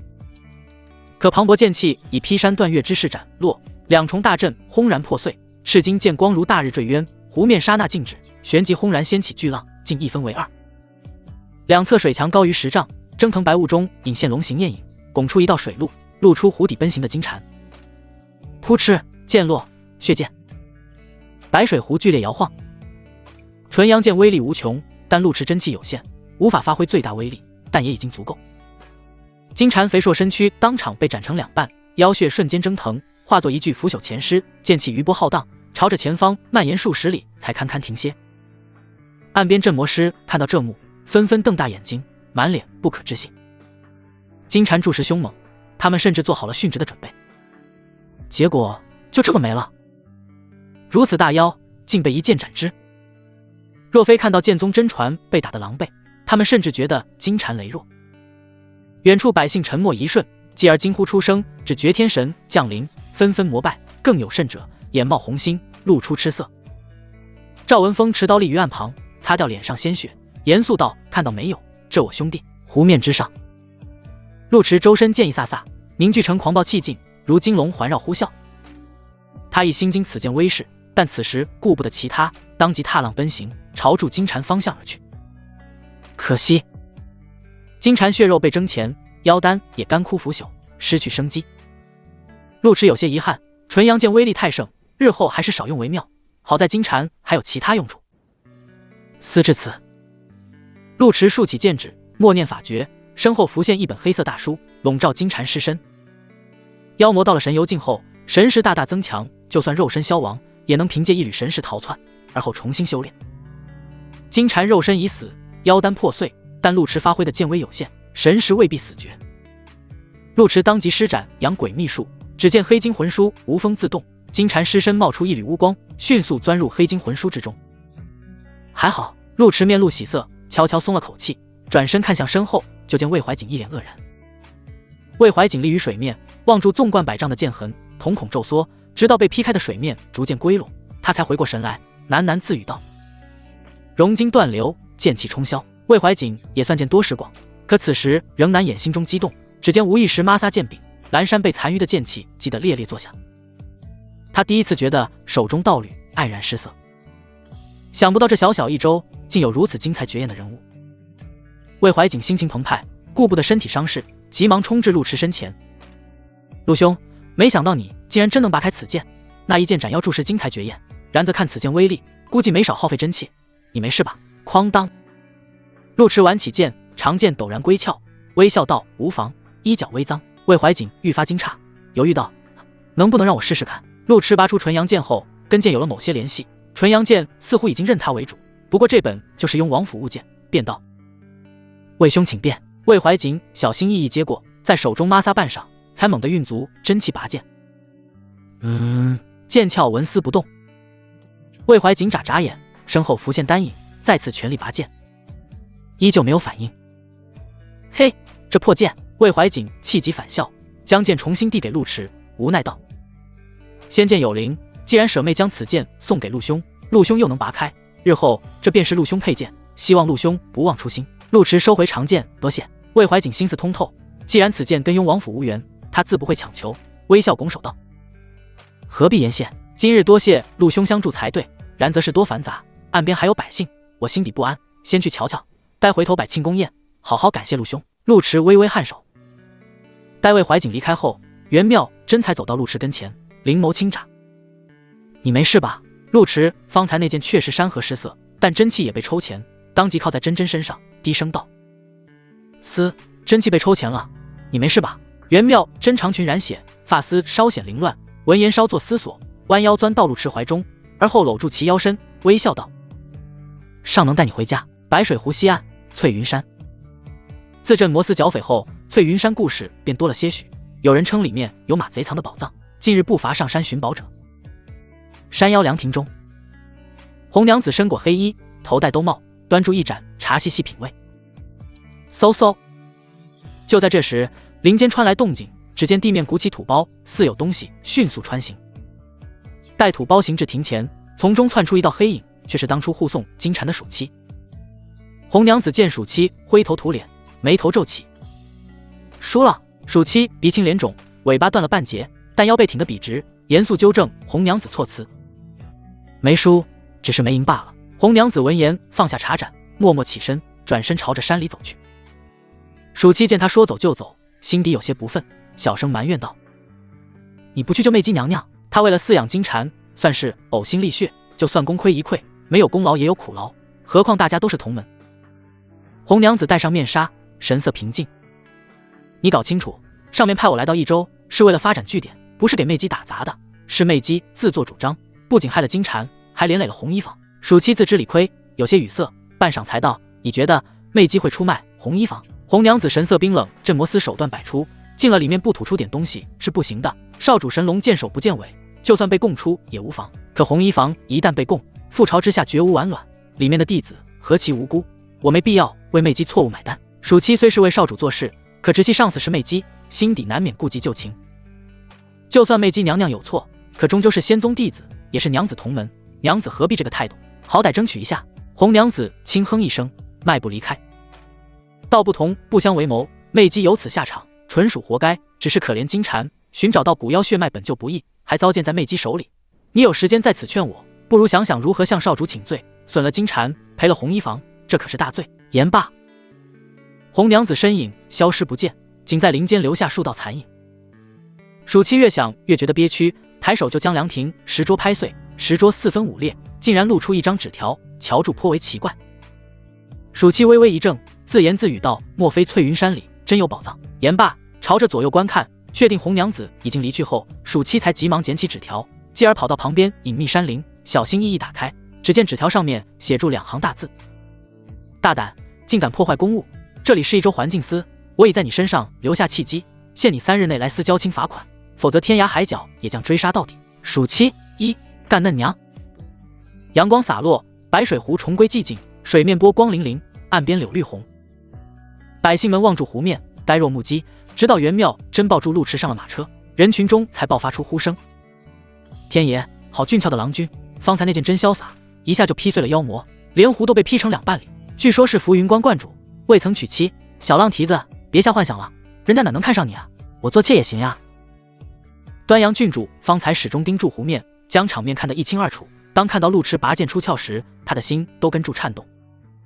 知道陆池俊美，但却没想到能俊美到如此地步，简直谪仙凌尘，天神下凡。眼下听到周围议论，端阳郡主微微蹙眉，吩咐赵文峰善后，自己则是急匆匆地朝着马车走去，轻哼道：还想给陆池做妾？一群庸脂俗粉，做妾也轮不住你们呀。碧波荡漾，湖岸嫩柳夹道，阳光洒落，斑驳陆离，宛若碎金铺地。豪华马车停在树荫下，隐约传来细碎动静。疼吗？不疼。车厢内岸即已被挪开，袁妙真盘腿打坐，染血白裙衣襟半场，露出瓷白如玉的肩膀，依稀可见狰狞伤口。陆池坐在侧边，掌心真气如暖阳，覆盖在伤口处。疼就说话，我没有帮人疗伤的经验，下手可能没有轻重，不用忍住，想叫就叫。袁妙真没回应，只是静静看住陆池手掌，偏头询问：你没事吗？我只是被耗干真气，已服用丹药。陆池跟蛇如龙打斗时却实受了些伤，但毕竟是6品爆丹境对打，伤势微不足道。金蝉才是真的棘手，袁妙真跟魏怀瑾为了给他争取拔剑时间，几乎以命相搏，两人受伤都不轻。陆池有些无奈，先前7品境时，他尚能跟青龙拼战，依靠体魄、术法跟宝物，总能想方设法将对方磨死。可神游境的大妖筑石难杀，莫说他尚未结丹，就连魏怀瑾都没讨到便宜，剑宗仙法都显著乏力。足见6品跟5品的差距有多大。若非有纯阳剑在手，就算能死战拿下金蝉，镇魔司也得伤亡惨重。可惜纯阳剑虽好，拔剑却太耗费真气，直接将他抽前，甚至被抽前都无法发挥纯阳剑的全部威力，而且拔剑还有一定前摇。如果他单独面对金蝉，估计连拔剑机会都找不到。陆池心底涌出紧迫感，他必须要抓紧结丹才行，只要结丹成功，修行速度亦会提升许多，百利无害。只是不知道能否结出极品金丹，看来荒渊势在必行。陆池收敛心思，又摸出补气丹丢到嘴里，几近干涸的丹田逐渐恢复，如泉水般潺潺流淌，为袁妙真疗伤。袁妙真眨巴住眼睛，强忍伤口疼痛，认真夸赞：你今天很厉害。陆池眼底略有感慨，全靠郡主的纯阳剑，否则我也没有办法，那头妖魔筑石凶猛，不好对付。袁妙真轻咬下唇，只觉肩膀手掌滚烫，轻声解释：5品算是分水岭，待5品后，体魄跟神魂都有质的飞跃，你能拔剑斩之，已经相当不易，很厉害了。陆池难得听真真姑娘话这么多，猜出她在转移注意力。疼就说话，不要忍住。袁妙真应声，面色却忽然变得苍白，额头也浮现细密汗珠，她稍稍一怔，而后捂住心口喘息，小声开口：不对，我好像中毒了，燥热。陆池手掌挪开，就见真真肩膀伤口已经恢复，他下意识挑开衣襟，只见锁骨下方雪白，隐约可见狰狞伤口，黑气缭绕，但不像蝉毒，是魅姬。袁妙真稍稍靠在软枕上，呼吸略微急促，他的暗器。太阴仙宗手段下作，暗器涂的毒药自然不简单。陆迟见真真如此模样，就知道不能耽搁，当即扶正他的肩膀：“我帮你把毒吸出来。”袁妙真望住陆迟眼眸，犹豫片刻，便伸手去解衣裳。踏踏踏！就在这时，马车外传来轻盈脚步声，继而香风拂来，车门从外面推开。端阳郡主弯腰进来，迎面就见自家闺蜜衣衫不整，正在宽衣解带，神色怪异。“你们在做什么？”袁妙真扯开腰带，就要将衣裙褪去，闻言如实回应：“我中毒，陆迟帮我吸。”端阳郡主眼角抽抽，急忙将发财塞到陆迟怀里，又吩咐绿珠驾车，才道：“男女授受不亲，就算陆迟是正人君子，你也不能如此考验他的道心，这不是劝道长入魔道吗？”袁妙真默默攥住衣角，面露思索：“他早就看过了，也看过你了。”端阳郡主面色古怪，但知道闺蜜缺根弦，也懒得多言，转身看向陆迟：“你没事吧？”战况激烈成那样，他在岸边又帮不到忙，急得胸脯都长了几分。事情刚刚结束，他就迫不及待过来，想看看两人情况如何。陆迟摇头：“我没事，只是耗费了不少真气。你先帮真真姑娘疗伤，我打坐恢复一下就好了。”端阳郡主抓住陆迟手腕，摸了摸，确定没有大碍后，才道：“外面有镇魔司善后，无需担心，你背过身去。”马车空间宽敞，但终究坐住3个人，还是稍显拥挤。陆迟虽然面壁，但背后的动静却尽收耳中，只听窸窸窣窣响起，随后传来一群滑落的声音。嘶！陆迟默念清心咒，迫不及待奖励自己。玄水迷魂阵中的水浆跟鬼物大都是魅姬控制，数量虽多，但总体境界不高，生平大都相似，无非是死后被掘坟，亦或者是被活生生炼成水浆。陆迟过了一遍记忆后，获得12颗水浆草跟15颗补气丹。水浆草能用以喂食僵尸，服用后僵尸肢体会灵活些许，至于补气丹，则是古碑日常掉落最多的丹药，能用来恢复真气。陆迟也逐渐摸明白古碑路数，若是实力高深的妖魔鬼物掉落宝物，法术的几率就越高。普通小妖小鬼大都是平平无奇的丹药或者乱七八糟的物件，真正值得期待的还是金蝉。金蝉本生在南疆，具有上古圣妖血脉，有极大概率返祖，若能成功蜕变为3足金蝉，便属祥瑞，深受南疆古派看重。太阴仙宗少主在得知此事后，竟潜入古派将金蝉盗走，而后交给了魅姬，让其伺候金蝉蜕变。金蝉酷爱金银，南疆古派却有些穷困，如今过上富足生活，自然乐不思蜀，老老实实藏在白水湖享受。仙宗少主，陆迟微微皱眉，这位少主虽然未曾露面，但却掀起诸多波澜，很明显不是省油的灯。哪怕在金蝉记忆里，这位少主的身影都是模糊的，只能隐约看到白发飘扬，红瞳如玉，身量纤纤，个子不高。陆迟一直以为少主是男人，却没想到是个白毛妖女，可惜戴住面纱，看不清具体长相。不过能从南疆古派顺利盗走金蝉，足见实力不俗。他接连斩杀仙宗弟子，如今又杀了金蝉，算是彻底得罪了太阴仙宗，若是被此妖女盯上，8成少不了麻烦。不过事已至此，忧思无用。更何况太阴仙宗虽是妖人帮派，但里面妖魔也不少，经常四处作祟，臭名昭著。陆迟只要斩妖除魔，根本避免不了交恶。与其庸人自扰，不如尽快提升实力。堕恶古碑烟云散去，掉落一本修炼功法。古退灵诀，妖修此法可蜕变返祖，人修此道可历经3次蜕变，每次蜕变体魄将更上层楼。介绍虽然简单，可信息量却大。不愧是5品大妖，死后爆出的东西著实不俗，居然是炼体秘籍。而且根据介绍来看，此灵诀乃古法秘籍，类似金蝉蜕变的古妖3变，只是这本秘籍人也能修。陆迟不假思索，急忙将功法烙印在识海之中，庞杂炼体之势瞬间灌满识海。此法跟服用淬体丹不同，淬体丹却实能强壮体魄，但也只是强壮肉身，等一定高度时，淬体丹作用微乎其微。可古退灵诀是地道炼体功法，只要勤奋修炼，便能拔高肉身上限，凭借肉身就能到达更高层次。唯一需要注意的是，修炼古退灵诀需要消耗大量真气，换句话说，需要将真气化作养料滋养血肉。修者真气循环往复，生生不息，但恢复需要时间，而真气越雄厚者，修炼此法速度越快，效果越明显。呼！陆池没有多想，直接尝试运转灵诀，甫一开始，刚刚恢复的真气就被抽乾，继而化作炙热养料，顺住经络流淌，身上那些细小伤口迅速愈合住。陆池沉默无言，心底万马奔腾。这玩意真能吸啊！常见炼体法诀都是将天地灵气炼作养料，再用真气打磨淬炼，此法却直接将真气当作养料。难怪太阴仙宗没有使用古妖三变，而是用生魂养金蝉。若是按照传统蜕变修炼，金蝉蜕变少说也要几十年。简而言之，想顺利修行骨蜕灵诀，首先要保证真气源源不断。陆池真气恢复不慢，但终究是6品初期，尚且维持不了骨蜕灵诀的消耗。综合来说，这是本高阶秘法，目前很难彻底驾驭，除非用补气丹维持真气。好在补气丹掉落概率很高，我自己也能上手炼制，但炼化补气丹也需要时间。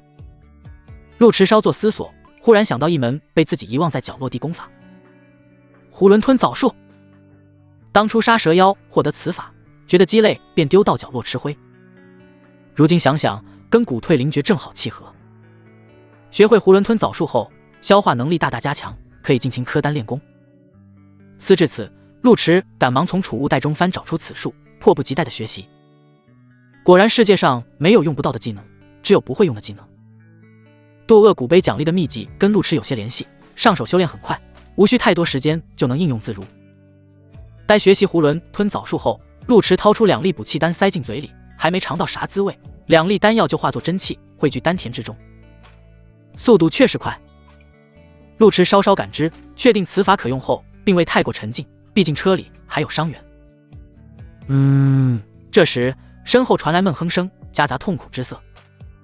陆池想回头瞧瞧，想想不太合适，只能继续等候。没事吧？端阳郡主手持一块灵玉，神色认真，闻言回应道：没事，我用宝玉将毒引出即可，需要些时间。陆池微微挑眉，将神识潜入识海之中，观看渡恶古碑。今天能顺利拔开纯阳剑，自身力量只是其一，最重要的是古碑发力。陆池仔细观察古碑，只见破损碑身有了新的变化，许多细碎裂纹已悄悄复原，碑身更加光泽细腻。奇怪，陆池愈发好奇，古碑彻底修复之后会有什么变化？白水湖，风波停歇，镇魔司洗的结束。魏怀瑾见事态平息，也是稍稍松了口气，坐在岸边疗伤。清流先少下山，头次碰到这种阵仗，心底还有些许感慨。啧，没想到山下还有如此强者，若是入我剑宗就好了，真有这一日，就是大师兄的首席位子要不保了。魏怀瑾缓缓睁开眼睛，神色平静。若能入剑宗，我就算不做首席又如何？可惜他也有师门，不可能转投剑宗。清流面色奇怪，师门？大师兄指的是浮云关，那关约等于没有。魏怀瑾皱眉，关不在大，有仙则灵，你该多历练历练，好歹是长老儿子，眼界不要如此狭隘。清流撇了撇嘴，自知理亏，也没反驳，蹲在一旁啰嗦。我眼界是一般，但也不敢想左拥右抱，最多逛逛青楼，最多逛逛青楼。你这还不如左拥右抱。魏怀瑾想想方才看到的幻境，有些坐不住了，已去将马成渊喊来，我有事问他。陆池实力不俗，又能拔开纯阳剑，想做雍王府女婿不难，可若想齐人之福，一手郡主，一手剑宗真传，那可就有点难度了。还是要仔细了解了解人品。不多时，马成渊跟住清流过来，心里头直打鼓。世子爷，甲子坡确实是玄武调虎离山，已被我等拿下。白水湖多亏有世子爷坐镇，否则镇魔司损失惨重。魏怀瑾摇摇头，衣衫虽然狼狈，仍难掩儒雅气质。我自有山中修行，马大人无需拘泥俗礼。而且此行多亏陆池陆道长，方能利落结束，我只是稍稍帮衬。马成渊自然知道多亏陆池，但在世子面前说话总要过过脑子，闻言笑道：陆道长确实侠肝义胆。魏怀瑾想打探陆池的事情，但总觉得此举像长舌妇，稍作犹豫后才道：我初来乍到，对一州不太了解，有件事情想请教马大人。世子请讲。马大人觉得陆道长如何？马成渊稍稍一怔，面色变得古怪。陆道长如何？问郡主不是更清楚吗？除非不能问郡主。今日迷魂阵幻境闹得沸沸扬扬，马成渊有所耳闻，当即转了转眼睛，躬身道：我跟陆道长接触不多，只知道此人正气十足。若世子爷想了解细节，我倒是可以喊个人过来解惑，绝对信得过。魏怀瑾有些尴尬，但总得把关，就道可以。马承渊急忙吩咐身旁镇魔师俱将赵文峰喊来。柳荫岸边气氛不算融洽，若是雍王亲至，马承渊还能趁机溜溜缝，好好拍拍马屁。可惜魏怀瑾虽是世子，但又以仙宗弟子身份行走江湖，身份贵重，又不安朝堂路数，想溜缝都怕冒昧。马承渊只得陪笑。好在不消片刻，赵文峰便急匆匆过来，当得知事情跟陆池有关后，当即精神一振，肃然开口。若是询问其他人，卑职还真不敢打包票，可若说陆道长如何，那可真是问对人了，我知他底细。今日这阵仗瞧住威风八面，实则不过是家常便饭，想当初斩杀青龙时，那场面更是热血沸腾。青龙天生神力，单手就能劈山，镇魔司无人能敌。可陆道长到了后，只是微微一笑，轻松写意打出一拳，青龙便选择自爆。那一拳之威，能碎山河皓月，至今想来都觉惊心动魄。赵文峰本不愿跟汴京贵人打交道，但经过这段时间接触，他心底改观不少。眼下事关陆池，更是滔滔不绝，恨不得将陆池战绩说出来，生怕影响兄弟前途。清流听得平平愕然，忍不住皱眉。赵大人做镇魔师当真屈才，若是改行去做说书先生，恐怕连最知名的文居茶楼都得理让3分。赵文峰站得笔直，微笑道：清流少侠谬赞，方才确实多了些艺术加工，但大体意思没错。清流无奈道：我们知道陆道长本领，也著实被惊艳一把，此事无需赘述。喊你过来是想知道一些其他人不知道的事情，比如陆道长的缺点。赵文峰面露讶异，缺点？魏怀瑾自诩君子，此时却背后讲究他人，心底羞愧至极，但为了自家妹妹，还是硬住头皮开口：无需紧张，我们没有恶意，只是觉得陆兄潜力无限，剑宗想扶持一把，这才多问几句。赵文峰是个老油子，当即意识到事情不简单，叹息道：回世子殿下，若说缺点，陆池还真就有不少。魏怀瑾挑眉：哦。赵文峰正色道：一是低调，每斩妖除魔后都悄然离开，不给百姓们膜拜机会，让百姓们失望；二是谦逊，明天富过人，平时却不显山露水，待人温和有礼，乍一看都不知道是位高人；三是太过正气，叫爱斩妖除魔，每次还兜钱翠利落，明显打镇魔司脸面，衬得我们一无是处；四是……赵文峰口若悬河，越说越激愤，看不出一点破绽。清流挖了挖耳朵，撇嘴道：赵大人，你是在说优点还是缺点？赵文峰眨了眨眼，自然是缺点。清流少侠听不出来吗？若说优点，除了俊美跟实力之外，其他的都不明显，这算哪门子缺点？分明都是优点。清流觉得赵文峰故意戏弄，下意识就想出言反驳，可还未张嘴，便被魏怀瑾打断。如此看来，陆兄品格高洁，当世难求，魏某心中有数，便告辞了。待镇魔司审出东西，派人告知即可。马承渊哪敢怠慢，连忙拱手：世子爷您慢走。魏怀瑾微微颔首，翩然离去，俨然没有半分权贵架子，甚是儒雅随和。待走出白水湖柳堤，周围逐渐安静下来，清流才小声嘀咕：刚刚赵文峰摆明没说实话，大师兄为何不逼问一番？若是摆出世子爷架子，谅他不敢不言。魏怀瑾神色平静：你怎知不是实话？清流挠了挠头：我跟陆道长没甚交情，但他能站出来为民除害，可见是个好人。可就算好人，也不会像赵文峰说的那般夸张吧？魏怀瑾却笑了，赵文峰此举便足以说明陆池品行高洁。大师兄何出此言？如赵文峰所言，陆池斩妖除魔前翠利落，百姓难免看清镇魔司。可在这种情况下，赵文峰仍愿为陆池说话，这便够了。也对哦。彼时文居茶楼，益州百姓日常消遣不多，茶楼说书算是热门行当。往日说书多为风雪月、胡金书生等等，皆由话本、妖魔事迹改编，早就耳熟能详，乏善可陈。而今日白水湖捉妖却重新激起了百姓的热情，各大茶楼果断抢占头条，第一时间安排说书先生讲述，但因为事发突然，来不及准备本子，只能临场发挥。其中最热闹的当属文居茶楼。茶楼的说书先生从业数年，往日闭住眼睛都能舌灿莲，可今日却颇显紧张，措辞半晌才拍下惊堂木。各位看官，今日咱们不聊那风雪月，也不谈那才子佳人，单说一段惊心动魄的英雄传奇，来讲讲这白水湖斩妖的故事。台下看官当即凝神静气，兴致勃勃地等待下文。说书先生见看官如此期待，心底自信不少，当即唾沫横飞。话说正值端午佳节，湖面碧波荡漾，两岸人声鼎沸，正是龙舟竞渡好日子。谁料天有不测风云，湖中忽起妖风，竟有妖魔作祟。妖魔凶狠欲吃人，百姓惊恐四处奔。就在这千钧一发之际，一位少侠挺身而出。那少侠面如观玉赛神仙，目似寒星圣阎罗，手中还握住一柄斩妖神剑，朗声喝道：“妖魔休得猖狂！今日便叫你见识我人族之威！”说时迟，那时快，少侠拔剑出鞘，神剑一出，天地震动，龙吟凤鸣。正所谓一剑光寒14州，真是精彩绝艳，独断万古。茶楼内座无虚席，看客厅的津津有味，连瓜子壳儿都含在嘴里忘记吐，直到不小心卡住喉咙，才猛地回神。其中也不乏在现场者，听到说书人这话，在下面嚷嚷：“含蓄了，含蓄了！我当时就在现场，那场面比这威风多哩，说是神仙下凡也不为过。看得我当场就支棱起来，拔刀砍死几头小妖。”那说书先生听到这话，心道：这看客居然比他还会吹，当即彻底放开自我，唾沫横飞，将场面描绘得天昏地暗，堪比神魔大战。而就在此时，2楼雅间却突然传来一道清脆嗓音：“既然金蝉如此厉害，怎会被一刀斩之？先生莫非夸大其词？”嗓音稚嫩如灵，宛若女童。说书先生稍稍一怔，而后捋住胡须发笑：“女娃娃好问题，老夫是否胡言？可询问在场看客。”咕噜噜，雅间没了动静，只是窗子撑开，滚出来一个银锭，稳稳当当落在说书先生面前。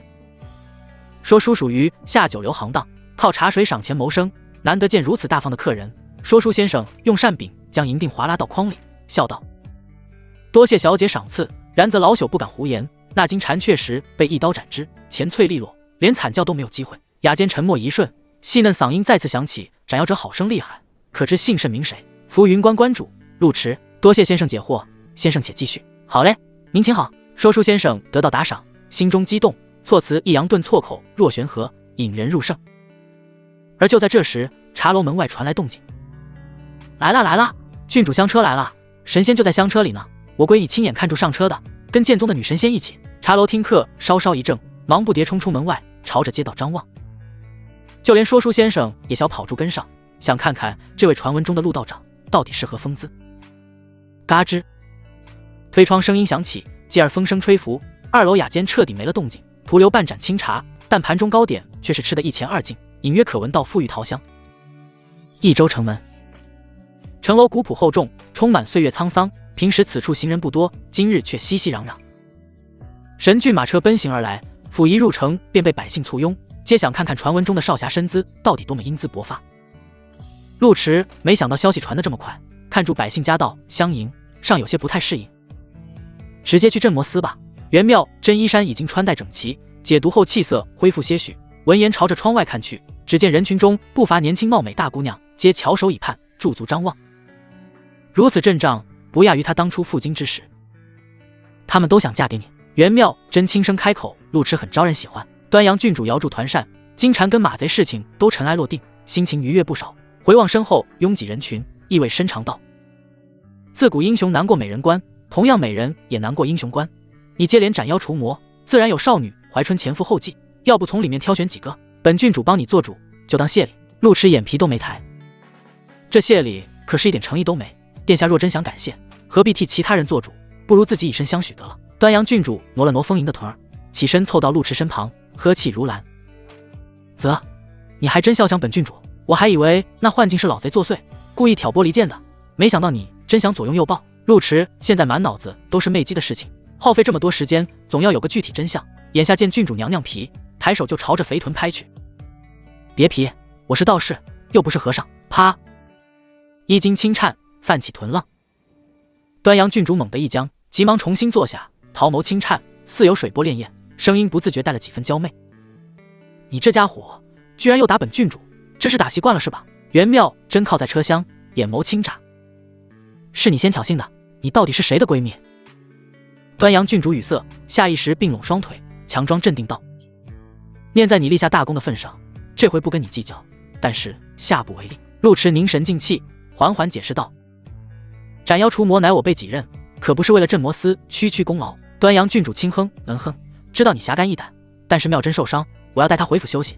你今日消耗也大，倒也不必着急去镇魔司，马成渊会审。陆迟倒不是不信任镇魔司，而是媚姬跟胡巴不同，胡巴充其量是个喽啰，媚姬却是接引使，知道的东西势必不少。既然跟仙宗结下梁子，势必要了解一下内情，便道：“我的伤无妨，那你想去就去吧，但不要硬撑。”咕噜噜，马车驶过闹市之后，人群中出现一道娇小身影，望住马车离开方向，略微失神，手中还拿住一块桃酥。镇摩司牢狱。镇摩师捉住魅姬后，第一时间就押回审讯。太阴仙宗盘踞大钱多年，虽然很难斩草除根，但既然抓到接引使，势必要挖出点东西。此案兹事体大，马承渊亲自下场审讯，然则收获甚微。魅姬衣裙破碎，遍体鳞伤，丝毫没有平日风韵犹存的模样，但嘴巴却是硬的，在牢狱里滚了一圈，硬是没吐出东西。嘴真硬。益州城发生这种事情，马承渊身为司长难辞其咎，若是问不出东西，前途都得堪忧。拿是新谷过来，再不行就直接搜魂术。镇摩司也有成熟的审讯体系，但不到万不得已不会动用搜魂术，因为搜魂属于强行读取对方记忆，除非境界远高于对方，否则对方若是反抗，非但读取不了准确记忆，还可能伤到自己神魂。而相对搜魂术而言，蛊虫显然更加好用。踏。就在这时，狱卒小跑住过来，低声道：“赵捕头跟陆道长来了。”陆道长说有办法让魅姬张嘴。马承渊对赵文峰没啥特殊感受，但对陆迟却颇为敬佩，当即道：“快请进来。”陆迟第一次进镇摩司天牢，还以为里面关押住妖魔，但进去后才发现大都是作恶多端的妖人。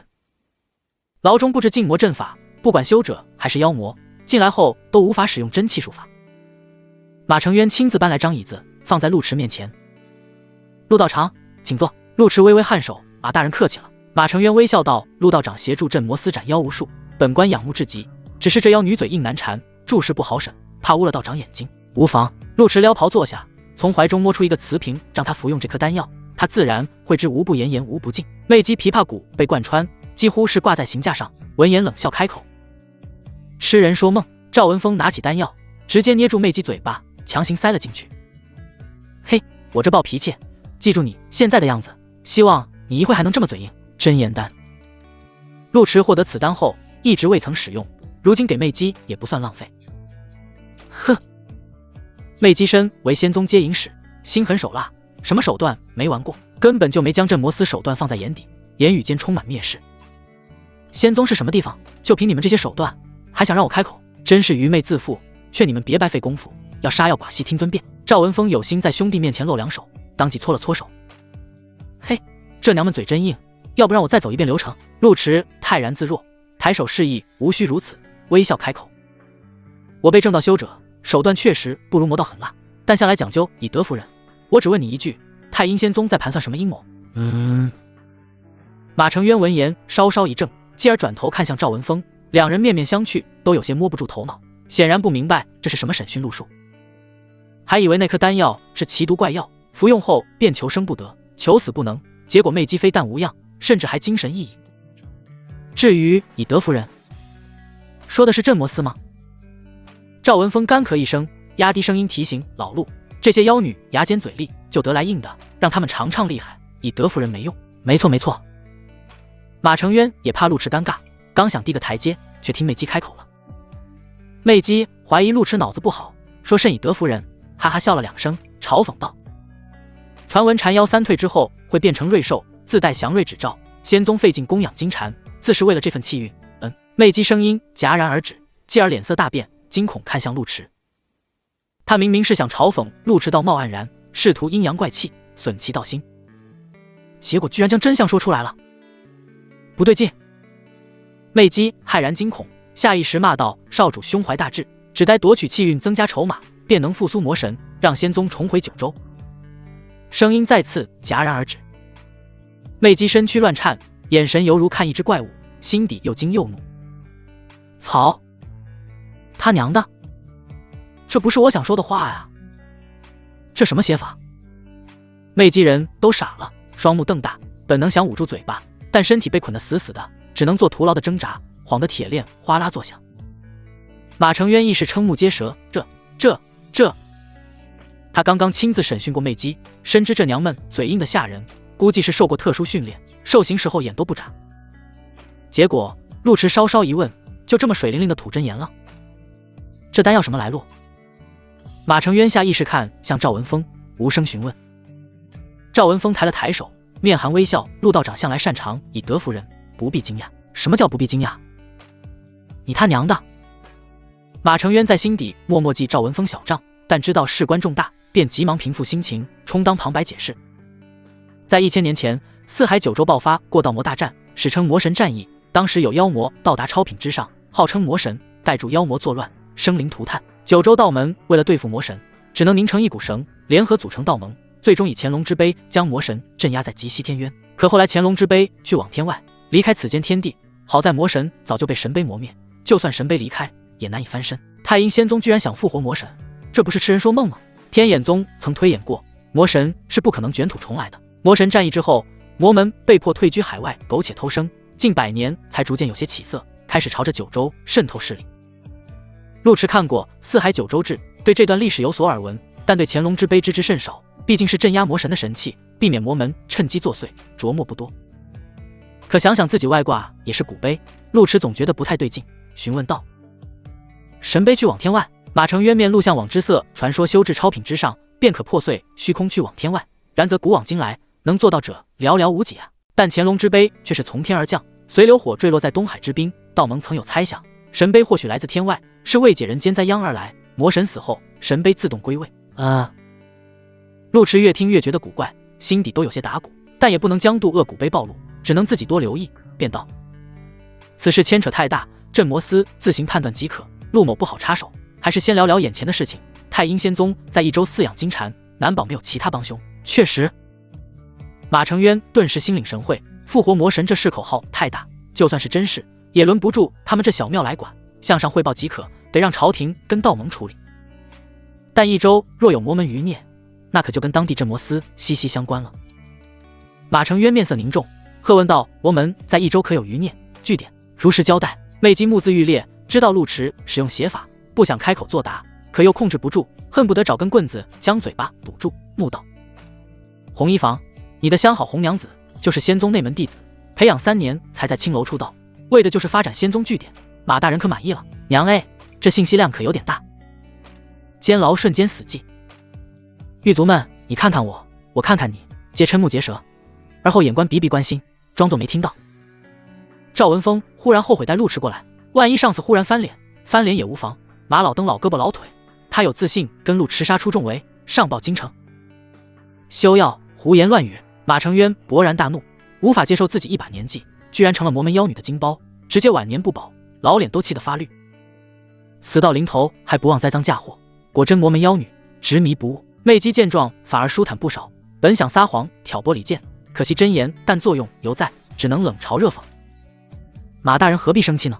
红娘子虽是借你的事，但你也没少捞好处，就你这把年纪，去青楼卖都卖不到这个价钱，知足吧。噗噗噗，这娘们嘴真毒呀！赵文峰肩膀抖动，嘴角紧紧抿住，尽量不发出笑声。马承渊气急败坏，但只能咬牙忍耐，深吸一口气才维持镇定。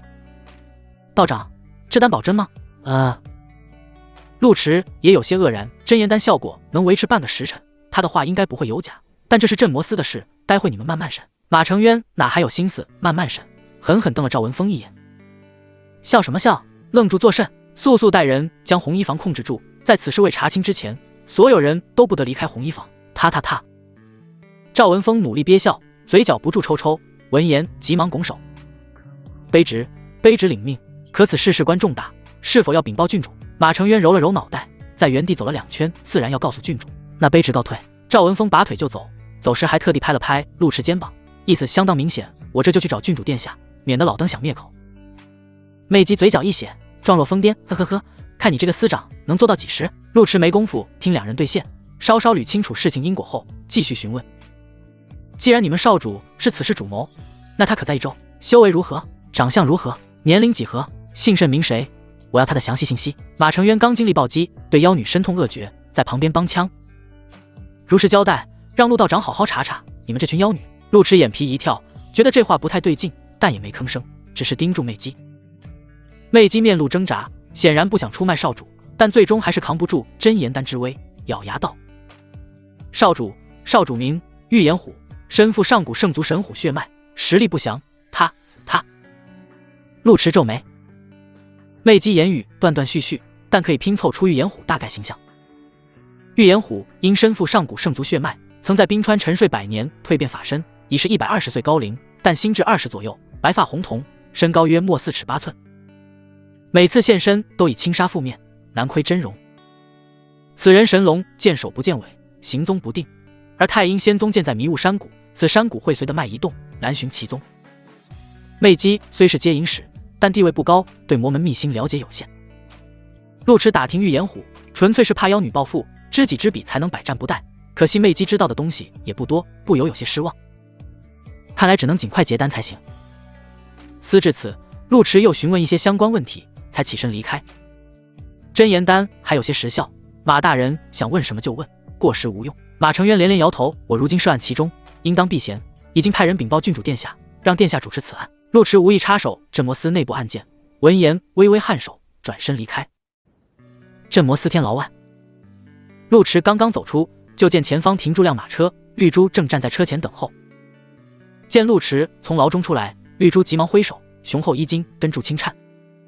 陆道长，绿珠姑娘找我何事？绿珠急步走到跟前，扶了扶身子，笑盈盈开口：郡主让我接您回去，顺便让医师瞧瞧您的伤，否则哪里放心呀？再者世子爷也在府中等候，等住给您摆庆功宴呢。陆池今日被看穿心中欲望，尚且有点尴尬，并不想跟大舅哥多聊，但考虑到发财还在郡主府，自己又拿了纯阳剑，或多或少得给个面子，便道：那就麻烦绿珠姑娘了。绿珠推开小巧帘门，笑嘻嘻道：现在全益州的姑娘都巴不得见您一面，奴婢亲自接送道长，简直荣幸至极，哪里谈得上麻烦呀？不愧郡主府丫鬟，小嘴妈了密似的。陆池抬腿上车，尚未坐稳，就见绿珠弯腰跟了上来。今日绿珠打扮颇为俊俏，水绿色襦裙清新淡雅，露出雄厚本钱，此时稍稍俯身就能看到夸张规模，平易近人。陆池眯起眼睛，并未多看，只是正襟危坐。咕噜噜，骏马识途，无需驾驶也能摸到郡主府。绿珠顺势坐在身侧，贴心奉茶。道长今日实在辛苦，斩妖除魔还不算，又要审讯妖女，可曾问出什么东西？郡主关心此事，特地让奴婢问问。车厢封闭良好，弥漫浓郁幽香。陆池瞄向绿珠胸脯，眼眸掠过一丝疑惑，继而微笑。妖女嘴硬得很，在天牢里滚了一圈，硬是一声没吭。嘴这么硬，那道长岂非白跑一趟？绿珠姑娘此言差矣，她的嘴巴再硬，还能硬得过男人？诸多刑罚加深，她倒是真吐出一些东西。绿珠眼眸一亮，下意识靠近陆池，高耸胸襟，紧贴胳膊。吐出什么东西？道长快说啊，奴婢快急死了。陆池微微一笑，他说仙宗少主名叫玉颜虎，此女已是120岁高龄，胸如平川，足可跑马啊。绿珠怔了怔，撇嘴道：这算哪门子消息？没什么用呀，道长就会打去。谁说没用？陆池摸了摸绿珠胳膊，继而手掌猛地抬起，掌心血雾弥漫，重重拍向绿珠心口。如此距离，几乎难以闪避。可绿珠却身形敏捷，如风似电，轻松避开攻击，坐到了陆池对面，面色愕然。道长为何对奴婢下手？别装了，就算用再多香粉，也遮不住那股死劲。绿珠非但不恼，反而莞尔一笑，很敏锐嘛，怎么发现的？就凭借香粉？陆池心底警惕，神色却格外镇定，一本正经道：没有本钱就别硬装，幻化的四不像。绿珠确实胸大，但正常胸型柔软细腻，怎会坚挺如山，弯腰都不见颤动，阁下没有货，装是装不像的。绿珠似是被戳中心结，当即皱起眉头。呵呵，道长真是洞若观火呀。那既然如此，猜猜我是谁？陆池还真拿不准，方才故意提起玉颜虎，纯粹是猜出此人来路不正，多半是魔门妖女，故意恶心对方罢了。当下懒得饶舌，抬手就打了过去。你是谁不重要，以傀儡示人，藏头露尾，乃鼠辈所为。轰轰轰！陆池一拳挥出，掌中浮现银色光点，此乃股退灵诀加成，颇为强势。马车轰隆作响，只见绿珠身上冒出一道黑雾，银铃般笑声传来：我若以真身见你，你还能有命在？小道士有点意思。话音落地，那缕黑雾随风而去，瞬间无影无踪，而绿珠身体滚落在地，彻底没了声息。哐当，马车被拳风所震，当即四分五裂。陆池跳到地面，只见绿珠身形迅速前瘪，化作一个前别纸人。指傀儡术，纸人坠地变小，约莫巴掌长短。陆池稍作思索，用真气裹住纸人，捡起细细打量，还真是太阴仙宗的妖女。四海九州志有载，在魔神尚存的年代，魔门确实有过辉煌时刻，其中以太阴仙宗、血骨门、白骨山最为著名。其中太阴仙宗擅长傀儡之道，门下弟子善养鬼养尸，驾驭傀儡，而血骨门以蛊闻名，白骨山以噬魂鼎盛。后来魔神被神碑镇压，魔门示威，不得不退居海外，血骨门转而投奔南疆妖国，如今已跟南疆本土帮派融入。白骨山退守西海，门内弟子龟缩偷生，鲜少作祟，唯独太阴仙宗重新入世。眼前纸魁弥漫魔气，气息跟魅姬、玉江手法类似，显然是仙宗妖女。而真正令陆池惊讶的，还是魔门跟妖魔之间的微妙关系。魔神真身乃是妖魔，可魔门弟子多半是人族修者，却对魔神尊崇至极，跟妖魔同气，连枝祸害苍生。偏偏魔门又擅长用妖魔鬼物当作养料，养鬼御妖皆为常见手段。现在又费心复苏魔神，这种相处模式确实魔门。陆道长，您没事吧？守门镇魔师察觉到此间动静，急匆匆赶了过来。陆池收回思绪，无妨，方才有妖女偷袭，你们禀报上面，尽量做好盘查，免得生出变数。镇魔师听到妖女，当即拔刀，警惕看向周围。妖女真是好大的狗胆，居然在镇魔司御前作祟。陆池提醒道：“对方实力不俗，切勿孤身犯险。”多谢道长提醒。陆池摆摆手，转身离开此地。妖女既然用傀儡术试探，说明已经知道事情真相，而根据方才交手判断，对方实力至少高过自己。陆池紧迫感越来越强，恨不得当场结单。镇魔司天牢建造在城郊，人群不如城中密集，但五脏俱全。街巷某家烧鸡摊前，一位年轻小姑娘正吃得津津有味。姑娘身材娇小，身着血色襦裙，露出光洁小腿与玉足，唇红齿白，银发似雪，小巧脸庞瓷白如玉，眉目秀如新月，乔筑不过金钗之年，但那双红瞳却深邃似檀，带注股惊人魅意，宛若枝头含苞待放的桃。偏偏周围似有迷雾笼罩，只能模糊看到大概，难窥真容。店铺老板双目茫然，呆滞的端茶倒水，犹如失魂。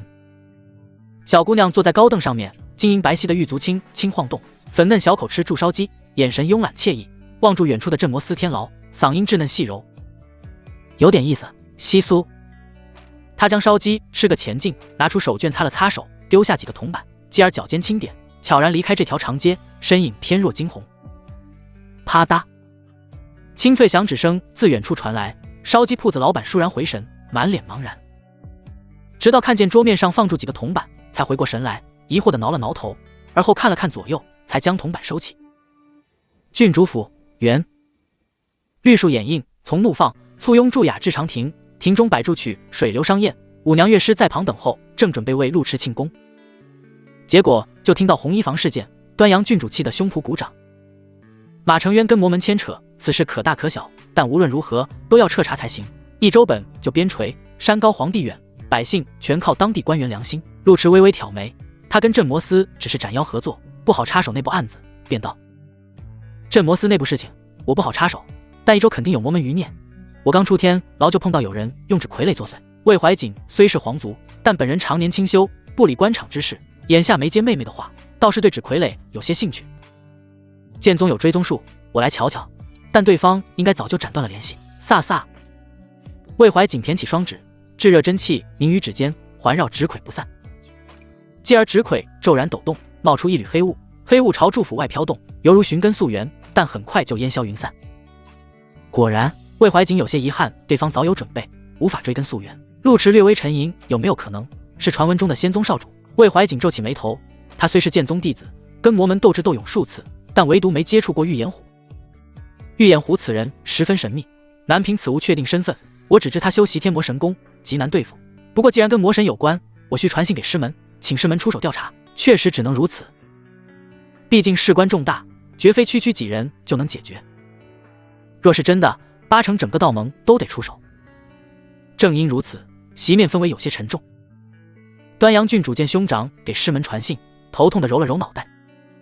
你虽是剑宗嫡传，可也是雍王府世子，碰到这事也得考虑考虑朝堂，怎么一门心思只想剑宗？魏怀瑾温润一笑，家中有妹妹，我甚是放心。言罢，直接走出长亭，施法传信。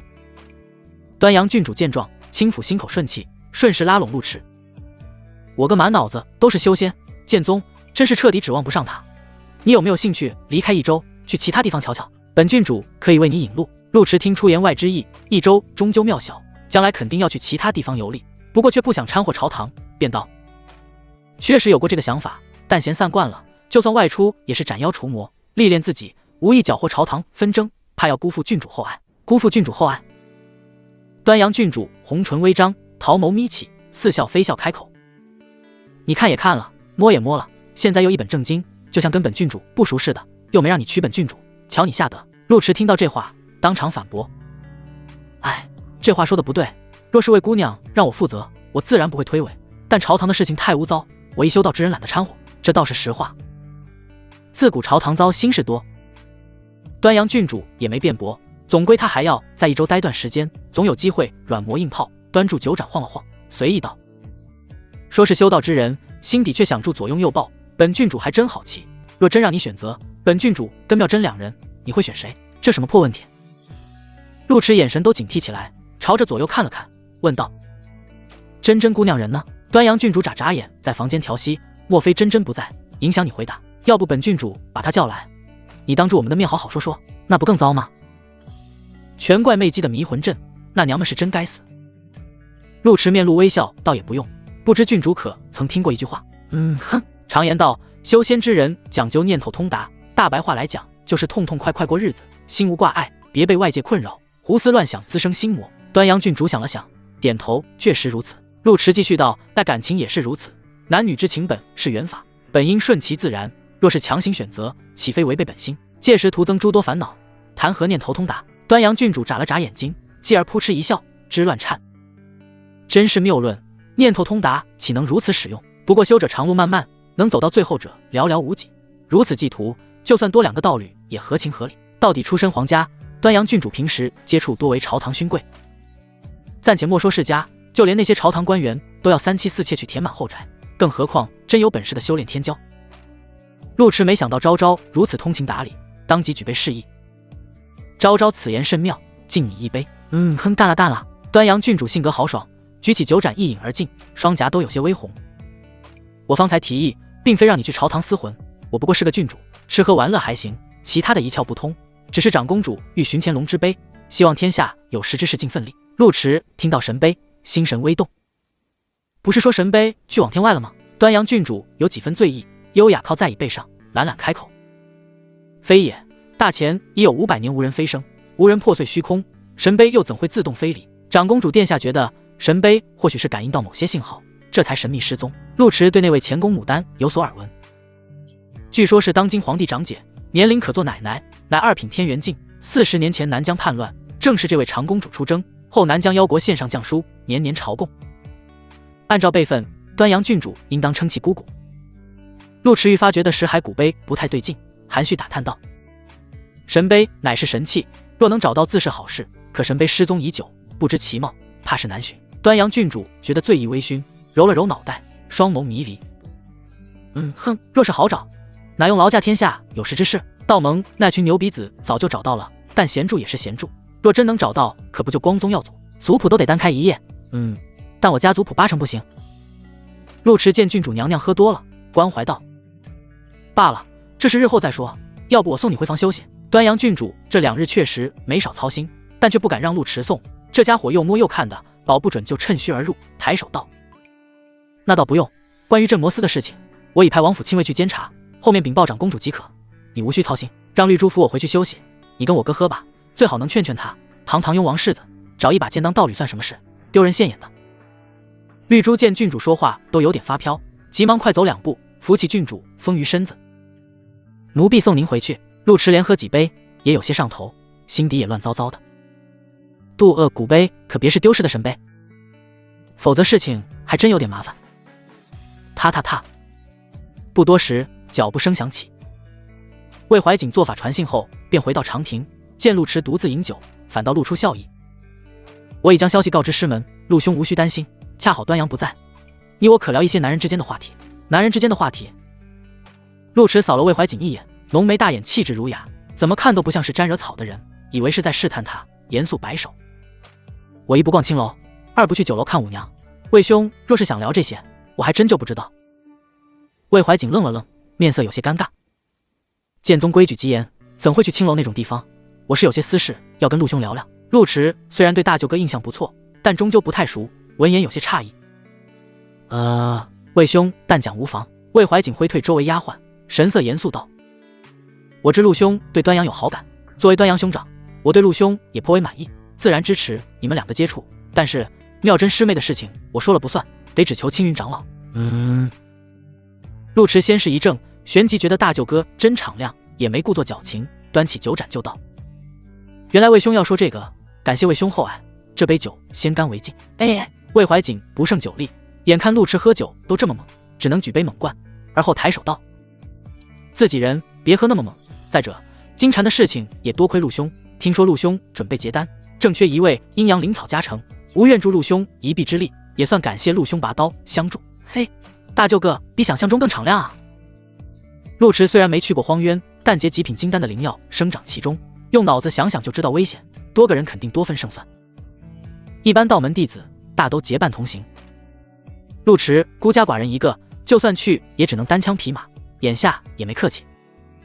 那就多谢魏兄，都是自家人，谢什么？魏怀瑾面露微笑，继而抬了抬手，似是想到了什么，掏出一枚玉佩。陆兄，方才那是作为剑宗弟子，感谢你拔刀相助，现在我是作为雍王世子，感谢你为镇魔司除去大患，请陆兄笑纳。陆迟拔剑斩金蝉，确实帮镇魔司解决天大麻烦。闻言接过玉佩，这是魏怀瑾解释道：“纯阳剑品质不低，自然要配相应剑法，这是王府的太虚剑诀，跟纯阳剑相得益彰。”陆迟酒都醒了3分，知道大舅哥实在是好，稍作犹豫。此法既是王府秘籍，想必格外贵重。魏怀瑾摇头，功法再好，若找不到合适主人，也是偏废文。陆兄为益州付出良多，何该受益？陆迟虽有外挂，但之前实力有限，接触的妖魔品级不高，开出的奖励有限，确实缺个镇场子的剑法。闻言也没继续客套，拱手道：“魏兄盛情，却之不恭。”酒过3巡，魏怀瑾已经醉眼朦胧，被丫鬟扶下休息，约定3日后前往荒渊。凉风吹拂，天色暗淡，陆迟手握玉佩，稍稍灌进气机，识海中便浮现太虚剑诀的修炼信息。粗略一看就知道品级不低。四海9州势力体系早就成熟，最优代表当属道盟。道盟诞生不过1000年，但玉衡剑宗、天眼宗这种排名前3的宗门，岁数比大钱都大。而这种大宗门屹立多年不倒，除去底蕴深厚外，还有一个原因：法不可轻传。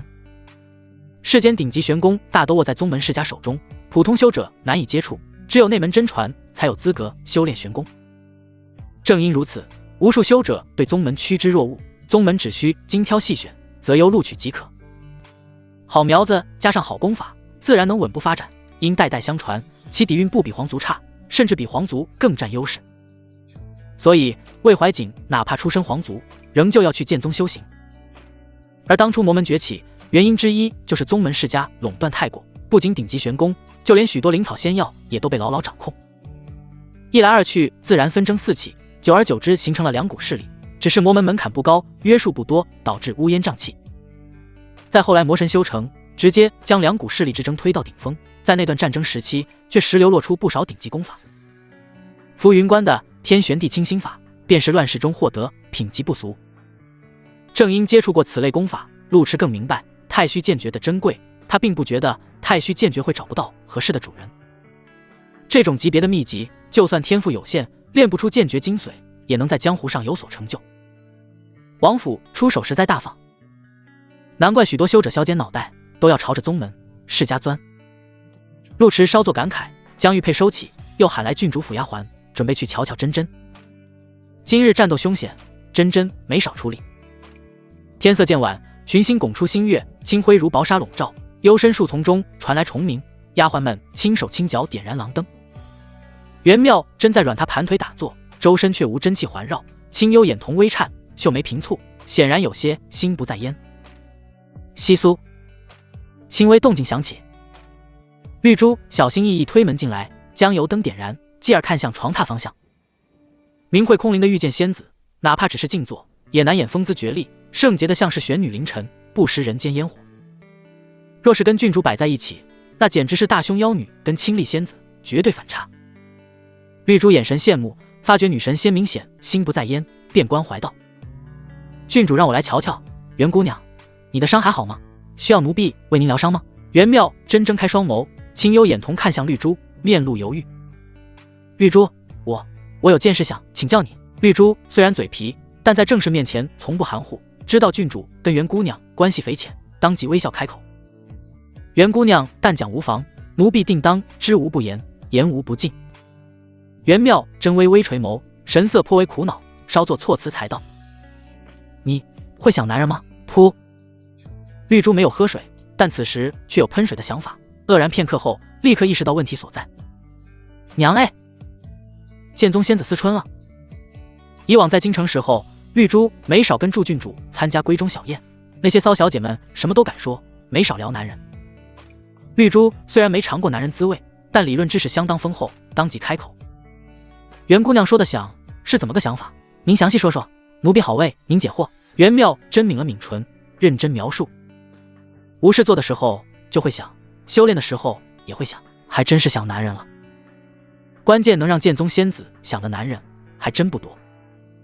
绿珠迅速开动脑袋，仔细排除身边男子，继而面色一变，忽然意识到大事不妙。首先排除世子爷，其次那就只有陆池陆道长。想想倒也正常，剑宗弟子虽多，但有资格见袁妙真的却少。在山中清修10数年，见过的男人屈指可数，下山碰到陆道长这种能打又俊还幽默的，没点想法才不正常。那郡主咋办？我去。姐妹俩抢男人。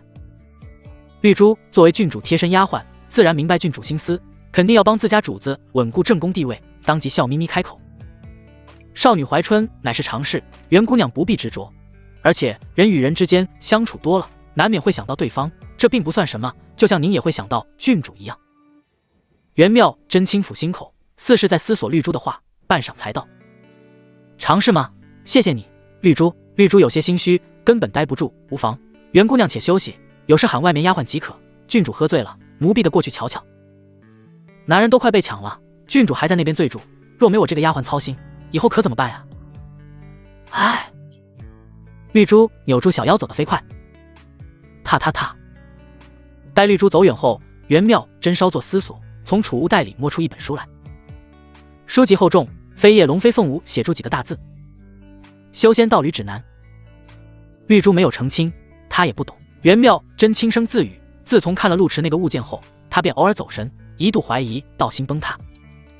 后来发觉道心无忧，便怀疑被人下毒，特地找郡主府女医瞧病。女医听完她的症状，给了她这本书，让她细细研读。本觉得此书写的浮夸，可跟绿珠沟通后，心更乱了。还是要多读书。心乱如麻时，就要分辨是否情动，而分辨法子简单明了。袁妙真认真研读，自语念道，揣摩住分辨法子。但就在沉迷读书不可自拔时，外面忽然传来轻微动静。袁姑娘就在前面房间，陆道长请。袁妙真微微一怔，就见门扉映出挺拔身影，刚刚平复的心情瞬间再起波澜。不等她回神，清润嗓音自门外传来：真真姑娘睡了吗？袁妙真手忙脚乱，急忙将书藏在屁股下，还没，进来吧。陆池推门进来，怀里还抱住呼呼大睡的发财，关怀道：伤势如何？妹姬那娘们狠毒，毒8成也不好解，要不要我再帮你看看？袁妙真生怕被陆池发现她在看道侣指南，身体绷得很紧。阿昭用宝玉引毒，又服用了师门丹药，我已经没事，届时同去荒渊。陆池步入6品后，研究了许多金丹，对此有所了解，狐疑道：真真姑娘不是想结红尘丹吗？据说需要绛珠灵葩辅助，此药应该不在荒渊，而在东山沼泽吧。袁妙真双手撑在床边，偏头避开陆池的视线。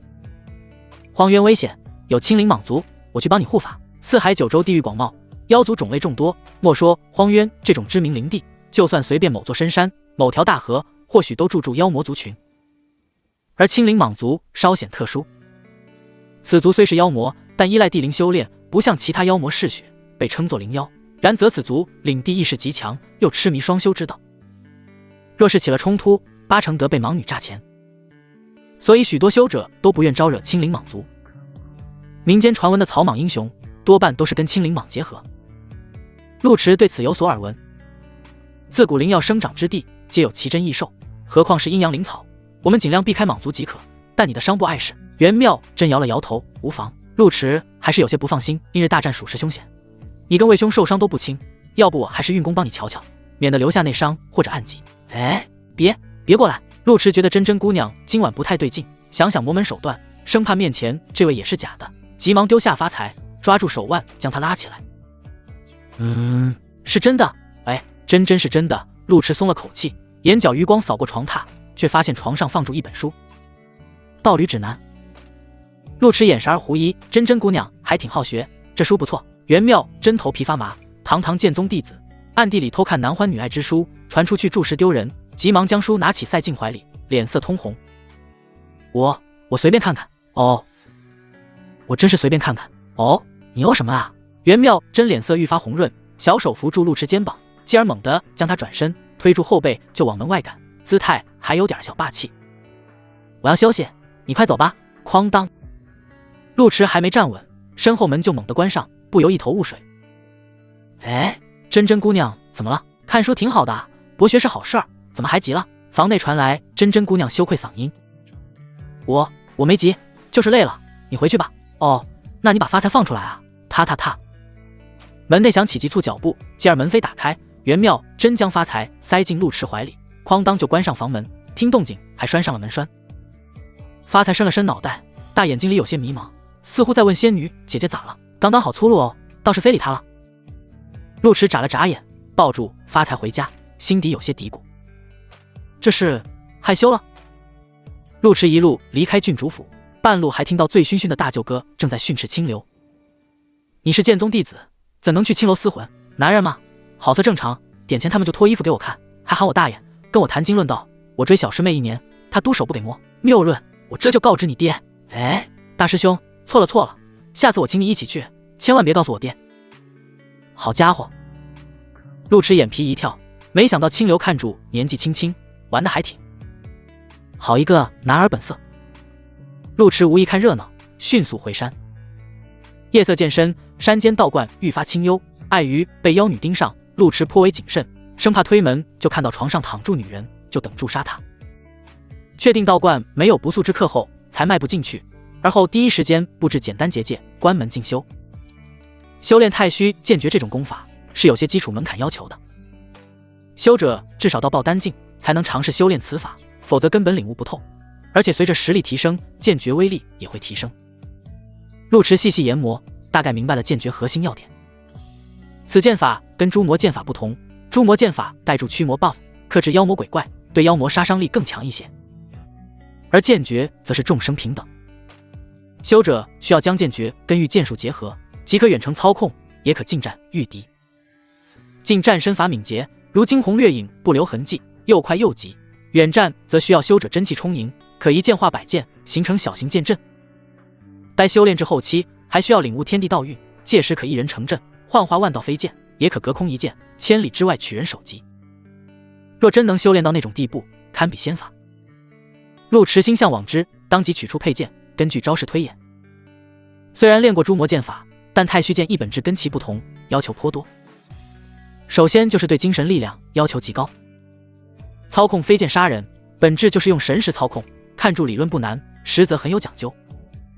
若是操控一把飞剑，只需集中精神即可；可若幻化出100道飞剑，那就要一心百用，同时控制100道飞剑对敌，还要随机应变。所以精神力量要强，反应要快，否则都不用对手攻击，自己就先手忙脚乱了。其次，对天赋、道心有要求。太虚剑诀讲究人剑合一，特别是近战攻击时，我即是剑，剑即是我，才能发挥出真正的威力。不然就算练了，也摸不出精髓。难怪魏怀瑾说，此剑诀跟纯阳剑相得益彰。纯阳剑乃是上品法器，跟主人会有联系，自然更容易人剑合一，达到忘我之境。而普通佩剑没有灵性，想要修炼此诀，全靠天赋硬堆，真是有些门道。像诛魔剑法，陆迟只需用真气幻化出剑影，对住妖魔扫射就行，简单粗暴，几乎没有技巧。太虚剑意却是技巧跟力量的结合。陆迟觉得晦涩，但没有灰心，只是用普通佩剑练招，肯定是不行了，只能拿出纯阳剑。碍于纯阳剑拔剑耗费真气太多，陆迟直接带住剑鞘练习，然而效果也比普通佩剑好得多。飒飒，深夜偶尔传来破空声，隐约有剑芒亮起，随后又恢复寂静。而就在道观1里外，茂密树冠上站住道娇俏人影，手里拿住2斤糕点，静静地望住道观方向，眼神若有所思。时间过得很快，转眼间便到了前往荒渊的日子。在这3天里，陆池可谓废寝忘食，刻苦钻研太虚剑诀。好在功夫不负有心人，剑诀终于入门，算是为荒渊之行多了份保障。再加上黑金魂书中有金蝉妖魂，也算是不错的助力。虽然金蝉魂体受了重创，但魂书能滋养魂魄，金蝉也在不断恢复，要不了多久就能恢复到巅峰境界。陆池要做的就是提防金蝉妖魂反噬，毕竟养鬼契约跟实力息息相关。实力强，自然能永远控制鬼物，可若是鬼比人强，必遭反噬。没有鬼物，甘心被束缚，一旦金蝉恢复至5品神游境，难保不会作妖。所以提升气海也是陆池每日的必修课。只有真气丰盈，才能灵活运用纯阳剑，届时金蝉就算恢复巅峰，也得权衡利弊，不敢贸然反抗。好在有骨退灵诀，修习骨退灵诀虽然耗费真气，时不时要体验被抽钱的滋味，但体魄提升也是非常可观，颇有些炼体如喝水的感觉。体魄日益强健，气海自然随之丰盈，也算是相辅相成。总之，白水湖击杀金蝉，收获比预想中丰厚太多。唯一缺点就是需要耗费大量补气丹，不过初级丹药炼制成本很低，平时斩杀小妖小鬼也会大量掉落，退一步来讲，无非就是点银子的事。东方红霞漫天，灿烂霞光洒落金辉，山间万物逐渐复苏，林间响起清脆鸟鸣，凉风拂过，林木如碧浪滚滚。陆池简单收拾行李，前往郡主府会合。昨夜雨疏风骤，官巷的青石板路铺了一地残红。郡主府小厮见陆池过来，早就见怪不怪，急忙将人请了进去。荒渊之行相对危险，里面除去青灵蟒族外，妖兽鬼物肯定不少。陆池只能将发财托付给端阳郡主，让他代为照顾。端阳郡主也想跟住溜溜，可惜实力有限，又要处理马成渊跟红衣房的案子，根本脱不开身。闻言唉声叹气：“哎，你们说走就走，把本郡主自己丢在一周。”眼神儿幽怨，胸脯轻颤，像是思春的幽怨少妇似的。这种滋味好比介绍自己男人给闺蜜认识，结果自己男人跟闺蜜双宿双飞，自己还要帮他们带孩子，这不冤种吗？端阳郡主右手撑住脸颊，左手摇住团扇，长吁短叹。陆池瞧见郡主殿下开始戏精，挑眉道：“既然这样，要不我不去了，好好陪陪郡主殿下。”端阳郡主身子一僵，结丹寻药是大事，岂能因为儿女情长耽搁？但心底听住舒坦，涂抹豆蔻的玉手摸住发财脑袋，懒洋洋道：“结丹乃是大事，本郡主就算再寂寞孤独，也不能耽搁你干正事，否则那不成仗势欺人了。昭昭姑娘真是深明大义，陆某佩服。”哼！端阳郡主轻哼一声，想到3日前贴身奴婢的提醒，生怕等荒渊回来后，闺蜜孩子都有了，便提醒道：“少说这些话哄我，我得提醒你，妙真心思单纯，你可不能趁机欺负她。”陆池眨眨眼，觉得这话有些奇怪。哎，昭昭此话从何说起？我是那种人吗？端阳郡主桃眸眯起，与众心长道：“我只是好心提醒，毕竟你们年少轻狂，又是血气方刚的年纪，这不是怕你们2个把握不住，做出什么错事，影响到心吗？”陆池觉得事情没那么简单，故意逗他。郡主反应不太对劲，酸了。端阳郡主确实有点酸，但吃醋影响气度，扇子都不摇了。本郡主有那么小心眼，能吃什么错？更何况你也不是我男人，我酸什么酸？只是怕你们误入歧途。陆池见郡主殿下要急眼，也没继续逗弄，笑住道：“有位兄跟住，我就算想骗真真做什么，也没机会啊。”你还真想？那倒没有，没有就行。发财我会养好，包括道观我也会派人帮你盯住。有劳有劳，等陆某归来，定会好好报答郡主。谁稀罕你报答了？注意安全，荒渊里面危险的紧。端阳郡主抱住发财絮絮叨叨，就像妻子抱住孩子为出远门的丈夫送行，临行前百般嘱托一样，氛围还有些温馨。不过温馨氛围很快就被打破。魏怀瑾领住清流过来，袁妙真也收拾妥当，整军待发。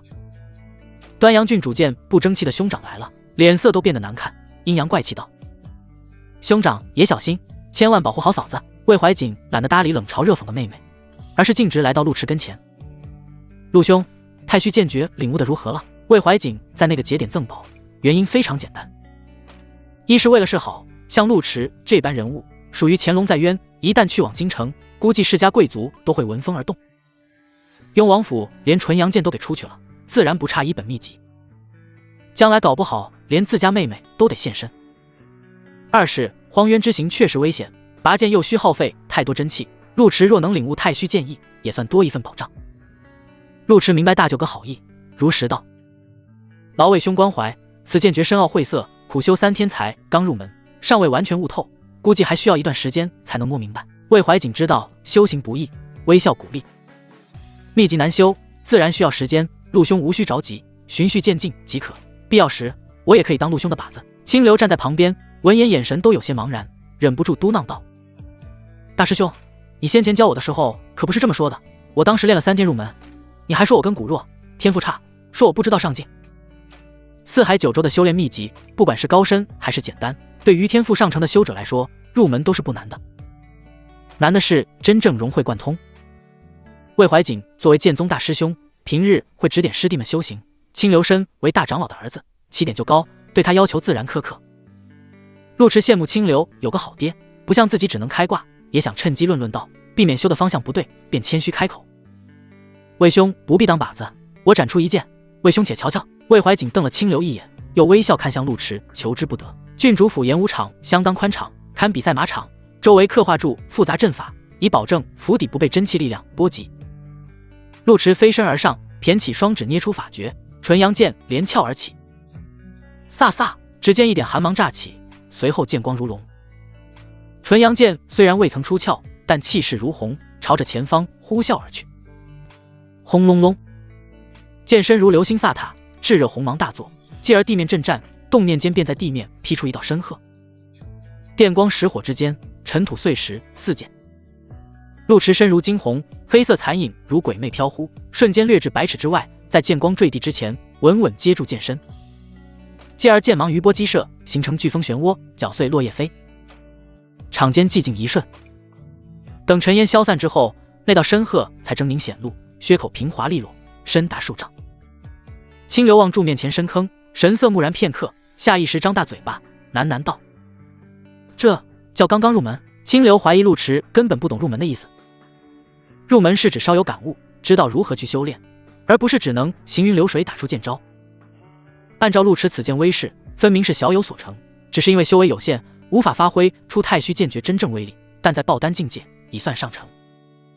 清流蓦然想到在剑宗的悲惨生活，老爹一直拿大师兄当正面教材，但清流一点都不羡慕大师兄，因为大师兄只懂修炼，不懂生活。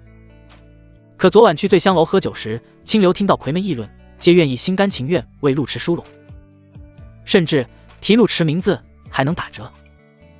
这是他一直梦寐以求的生活，倒不是缺钱，而是男人的面子。眼下看到陆迟练剑也如此快，清流心底羡慕无比，又懂修炼又懂生活，这不是他预设的人生经历吗？陆迟收剑转身，见清流面色哀怨，还以为出剑方式不对，当即微笑道：让诸位见笑，尚且没练出门道，待日后小有所成后，再跟魏兄切磋。魏怀瑾盯住陆迟，心道这哪是没练出门道，这摆明就是修炼天才。若是入了剑宗，不入剑宗就算了，若是娶了自家妹妹，王府都跟着沾光。魏怀瑾心底激昂，千言万语化作一句话：走，我们去荒渊。端阳郡主报祝发财都看傻了，就刚刚那一招，不知道能迷死多少思春少女，急忙上前2步。荒渊危险不在于妖兽，还在于修者，不管宗门还是世家皇族，皆爱去荒渊历练，你们千万小心。袁妙真默默站在陆迟跟前，闻言轻声开口：我会照顾好陆迟。端阳郡主听到这话，觉得自己有点多余，然而不等他细细琢磨，就见自家兄长已经御剑而起，朝着大家招手。出发！修者在爆丹境之前，赶路方式多为御风，因为御风消耗相对较小，但到了6品之后，气海增长数倍，便爱御剑飞行。御剑速度更快更高，方便赶路观察，但是御剑需要操作技巧，需要勤加练习，否则很容易出剑祸。据说大前每天都有上百桩剑祸发生。御剑不规范，家人累2行。陆迟刚到爆丹境不久，尚未出过远门，御剑技巧上不熟练，好在真御剑飞速，2人便同乘一剑，朝住荒渊而去。袁妙针对荒渊了解颇多，趁机为陆迟讲解。荒渊位于南疆东部区域，距离益州约莫700里远。传闻在上古时期，荒渊本是一片汪洋，辽阔无垠，跟东海相接。后来有大能在荒渊破碎虚空，但因为家中道侣争风吃醋，导致一箭射偏，将号汉汪洋一分为二。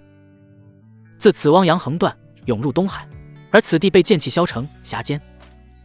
后经岁月洗礼雕琢，此地地脉走势骤变，久而久之便形成了荒渊。虽叫荒渊，实则里面植被覆盖相当茂密，茫茫山林中藏住不少妖兽，但因为在南疆境内，据说常有蛊女出没，危机重重。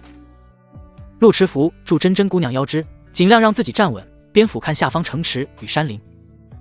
所以在荒渊内不仅会碰到妖兽跟大钱修士，还会碰到南疆的蛊师，蛊师可不好对付。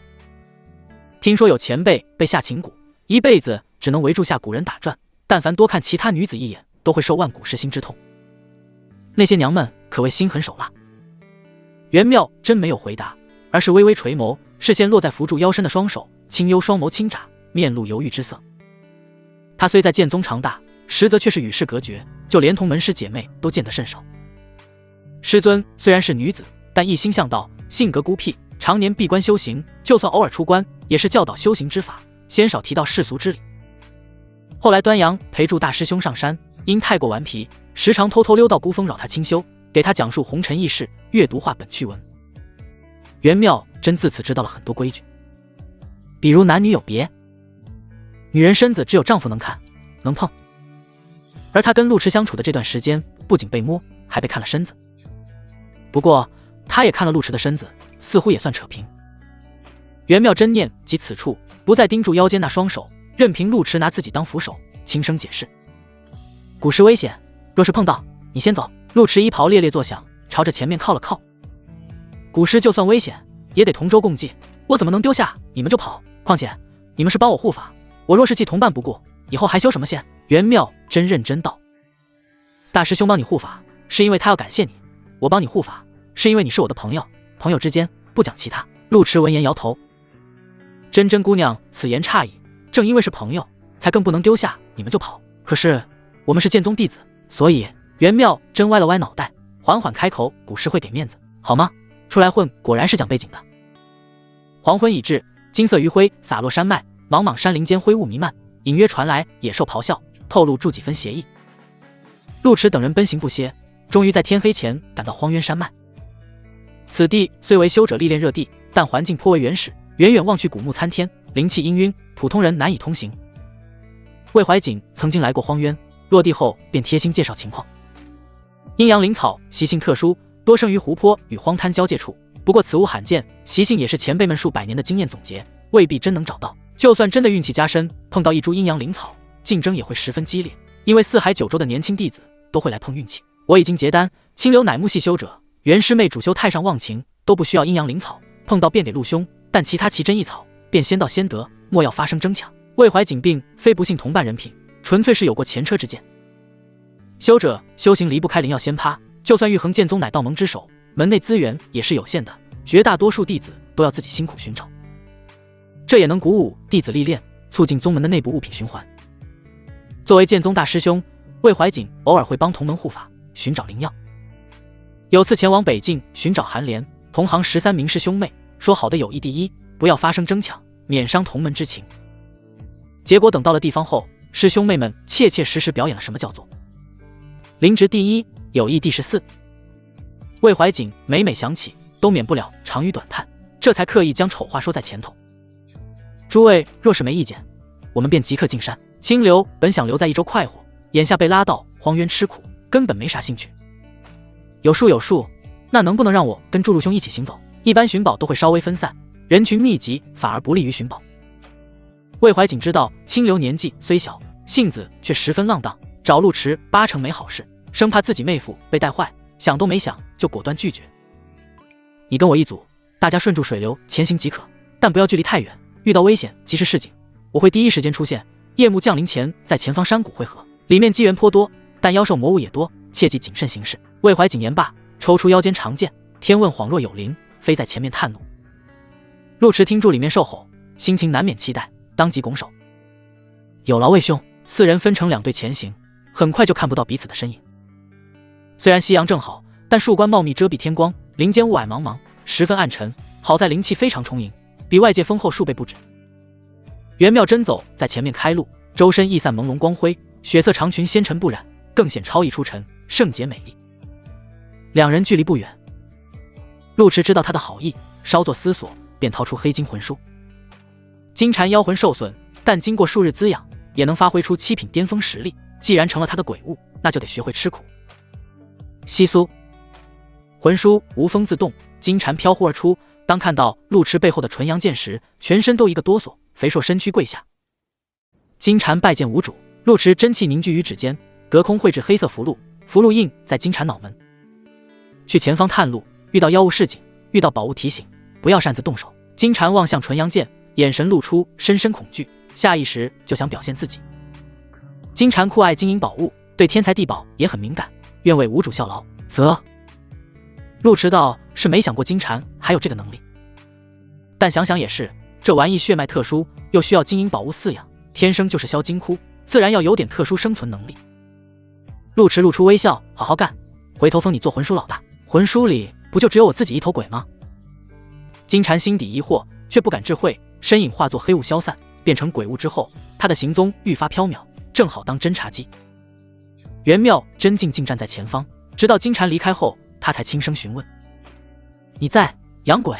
陆池知道真真虽然纯粹，但并不愚笨，也没想过瞒他，解释道：“不错，因缘际会获得养鬼之法，闲住也是闲住，顺手试试看。”袁妙真抿了抿唇，盯住陆池半晌，才重新开口：“养鬼被称作邪术。”陆池一本正经道：“真真姑娘此言有理，可常言道，术法本无错，错的是使用的人。邪修养鬼害人为恶，自是邪术。我养鬼若是为了助人为乐，又如何判断正邪？还能这么解释呢？”袁妙真眨巴住眼睛，有些无言以对。也对哦，对吗？而且金蝉还能帮我们探路，何乐而不为？袁妙真盯住陆池双眸，眼底露出无奈神色，认真道：“陆池，我又不笨，我不相信养鬼术，只是相信你。”袁妙真提起剑，所以我们走吧。陆池觉得真真姑娘真有意思，一时间都有些汗颜，便率先走在前面，将其护在身后。我来开路，你跟在后面。荒渊外围还算安全，偶尔窜出些妖兽，观望两眼便急速离开。陆池以为会收获颇丰，没想到妖兽如此识抬举，倒是有些尴尬。两人又奔行10数里，陆池识海中忽然多出数道讯息，皆是金蝉传来。鬼物跟主人之间有契约，只要距离不是太远，主人便能随时感知对方所想。陆池稍作判断，转身朝着右手边过去。往这边走，金蝉传来信息，前方湖泊边似有灵药。袁妙真提剑跟上，身姿轻盈灵动，有些心不在焉。陆池见真真姑娘走神，低声关怀道：“真真姑娘怎么了？是伤没好利索，还是觉得累了？”袁妙真纯粹是看天色渐晚，脑海中浮现出修仙道侣指南里某些奇奇怪怪内容，眼神古怪。陆池，天快黑了。陆池觉得真真有些奇怪，便停下脚步，反手拉住细嫩手腕。袁妙真盯住紧握自己的大手，任凭陆池牵住，诚恳道：“书上说孤男寡女在树林里面容易发生事故，动辄便是人命，需注意防护。我们要不要防护？”哈，这什么破书？弄出人命，这不开车暗喻吗？陆池眉头一皱，严肃道：“此人命非彼人命，这书纯误人子弟，回头将书给我，我好好批判一下。”哦。两人在林间穿行，约莫半炷香时间，前方便豁然开朗，茂密林木拱出一汪碧湖，湖畔有一株鲜艳枝，枝粗壮柔韧，叶片呈暗红色，顶部开出2朵鲜艳朵，萼有细密绒毛，蕊肥厚多肉，隐约开合，似在呼吸。是写6品疗伤灵药，品质不错，但采集需要方式方法。袁妙真说住，指尖凝聚冰冷真气，此害羞，若是贸然采集，会因为羞涩瞬间枯萎，要先用冰封住它。滋滋，冰冷寒气激射，笼罩赤血蓓蕾，蓓蕾急剧收缩，竟吐出点点凝露，凝露遇冰即冻，继而2朵附上冰霜，自动从之脱落，飘至陆池掌心。陆池觉得这灵药不太正经，但又不太好明说，就反手递给真真1朵。见者有份，药虽然是金蝉发现，却是你动手采摘，合作共赢吗？袁妙真不缺灵药，但看住陆池真诚的眼神，他取出1朵收起，莞尔一笑。好，赤血被摘，厚实叶片垂落，但藤蔓却愈发生机勃勃。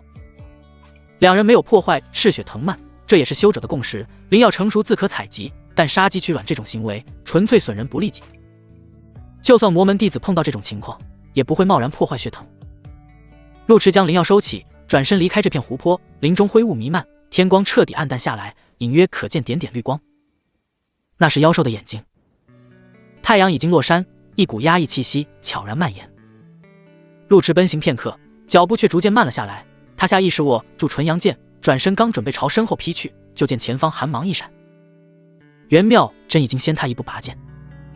剑芒带起惊雷，劈散浓厚雾霭，借助一点寒芒，依稀看到灰雾中匍匐住一头庞然大物，那双幽绿眼眸犹如灯笼。青灵蟒。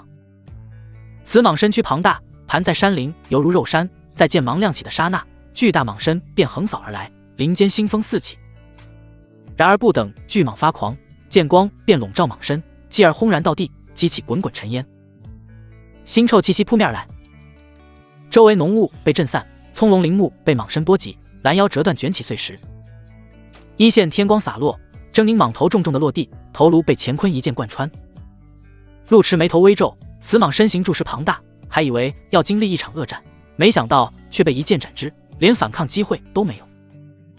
他不对劲，袁妙真持剑飞上巨蟒头颅，用剑柄挑开青色肉瘤。此蟒还未蜕皮，是幼年蟒，看似庞大，实则羸弱，头是弱点。陆迟诧异，若是成年之后，体型岂非比山都大？袁妙真清丽容颜如仙似灵，摇头道：青灵蟒身形庞大，但长到一定程度后便会停止生长，而是专注蜕变，体型不会太过夸张，但一般不会主动攻击人。话音未落，林间传来窸窣动静。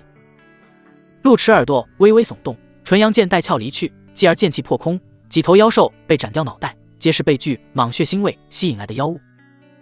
轰轰轰！前方山林摇晃，隐有剑光四射，赫然是大舅个方向。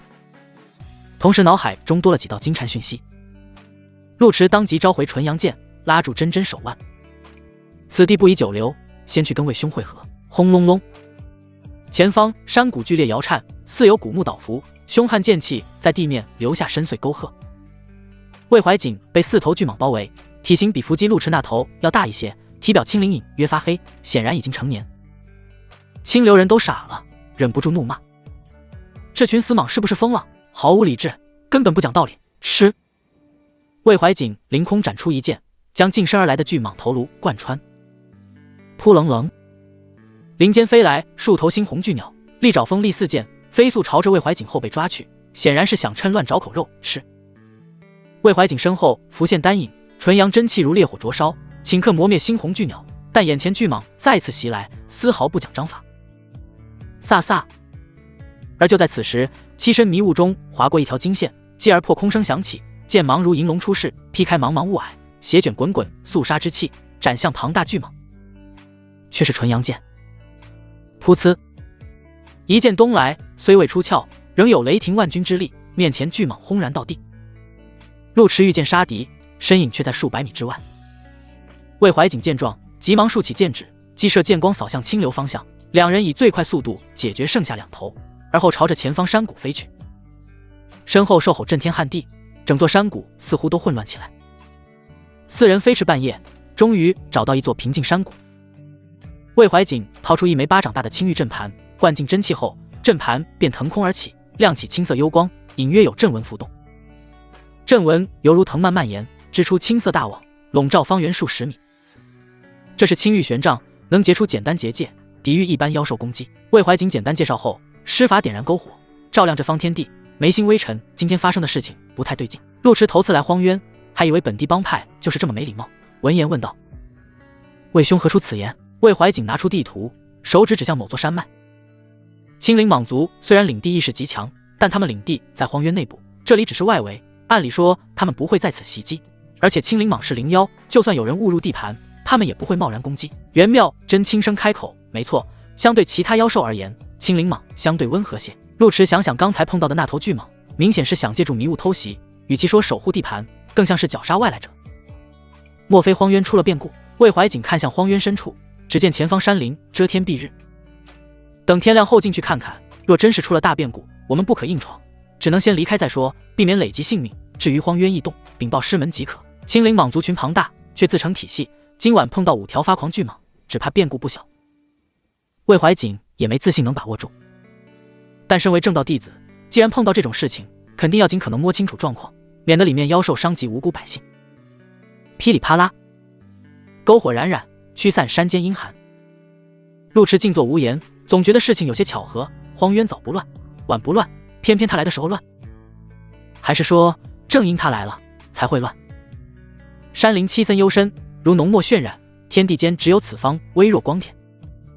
有青玉法阵庇护，可随时察觉周围异动，无需众人放哨，皆趁机恢复真气，尽量将状态保持巅峰。陆池盘腿打坐，默默运转心法，同时受顺心中所思。他探险历练经验不多，碰到这种事情难免惊讶，但转念想想，荒渊本就不是善地，妖兽横行，魔物盘桓，混乱也属正常。巧合终究是巧合，总不能是冲着他来的。他还不至于引起这么大阵仗，事情必有其他缘故。思至此，陆池查看经传来的讯息。金蝉已经探索至前方山谷，因为是妖鬼的缘故，未被本地帮派针对，还趁机打探了一些消息。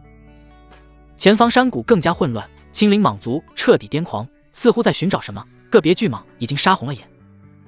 林中不少妖兽都已经命丧蟒口，其中不乏成年巨蟒，已经可幻化为人，皆是五品大妖。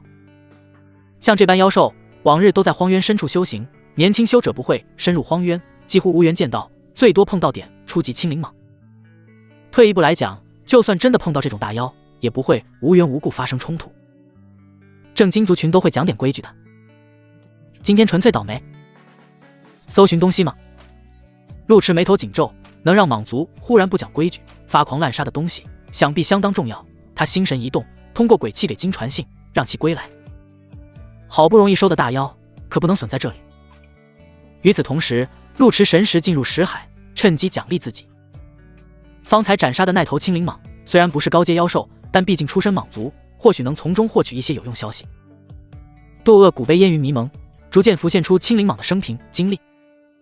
青灵蟒族诞生在荒渊深处，血脉特殊，历经3次蜕变方可成年。族群以蟒后为尊，平时依靠天地灵气修行，待成年后便可双修，以此加快修炼进程。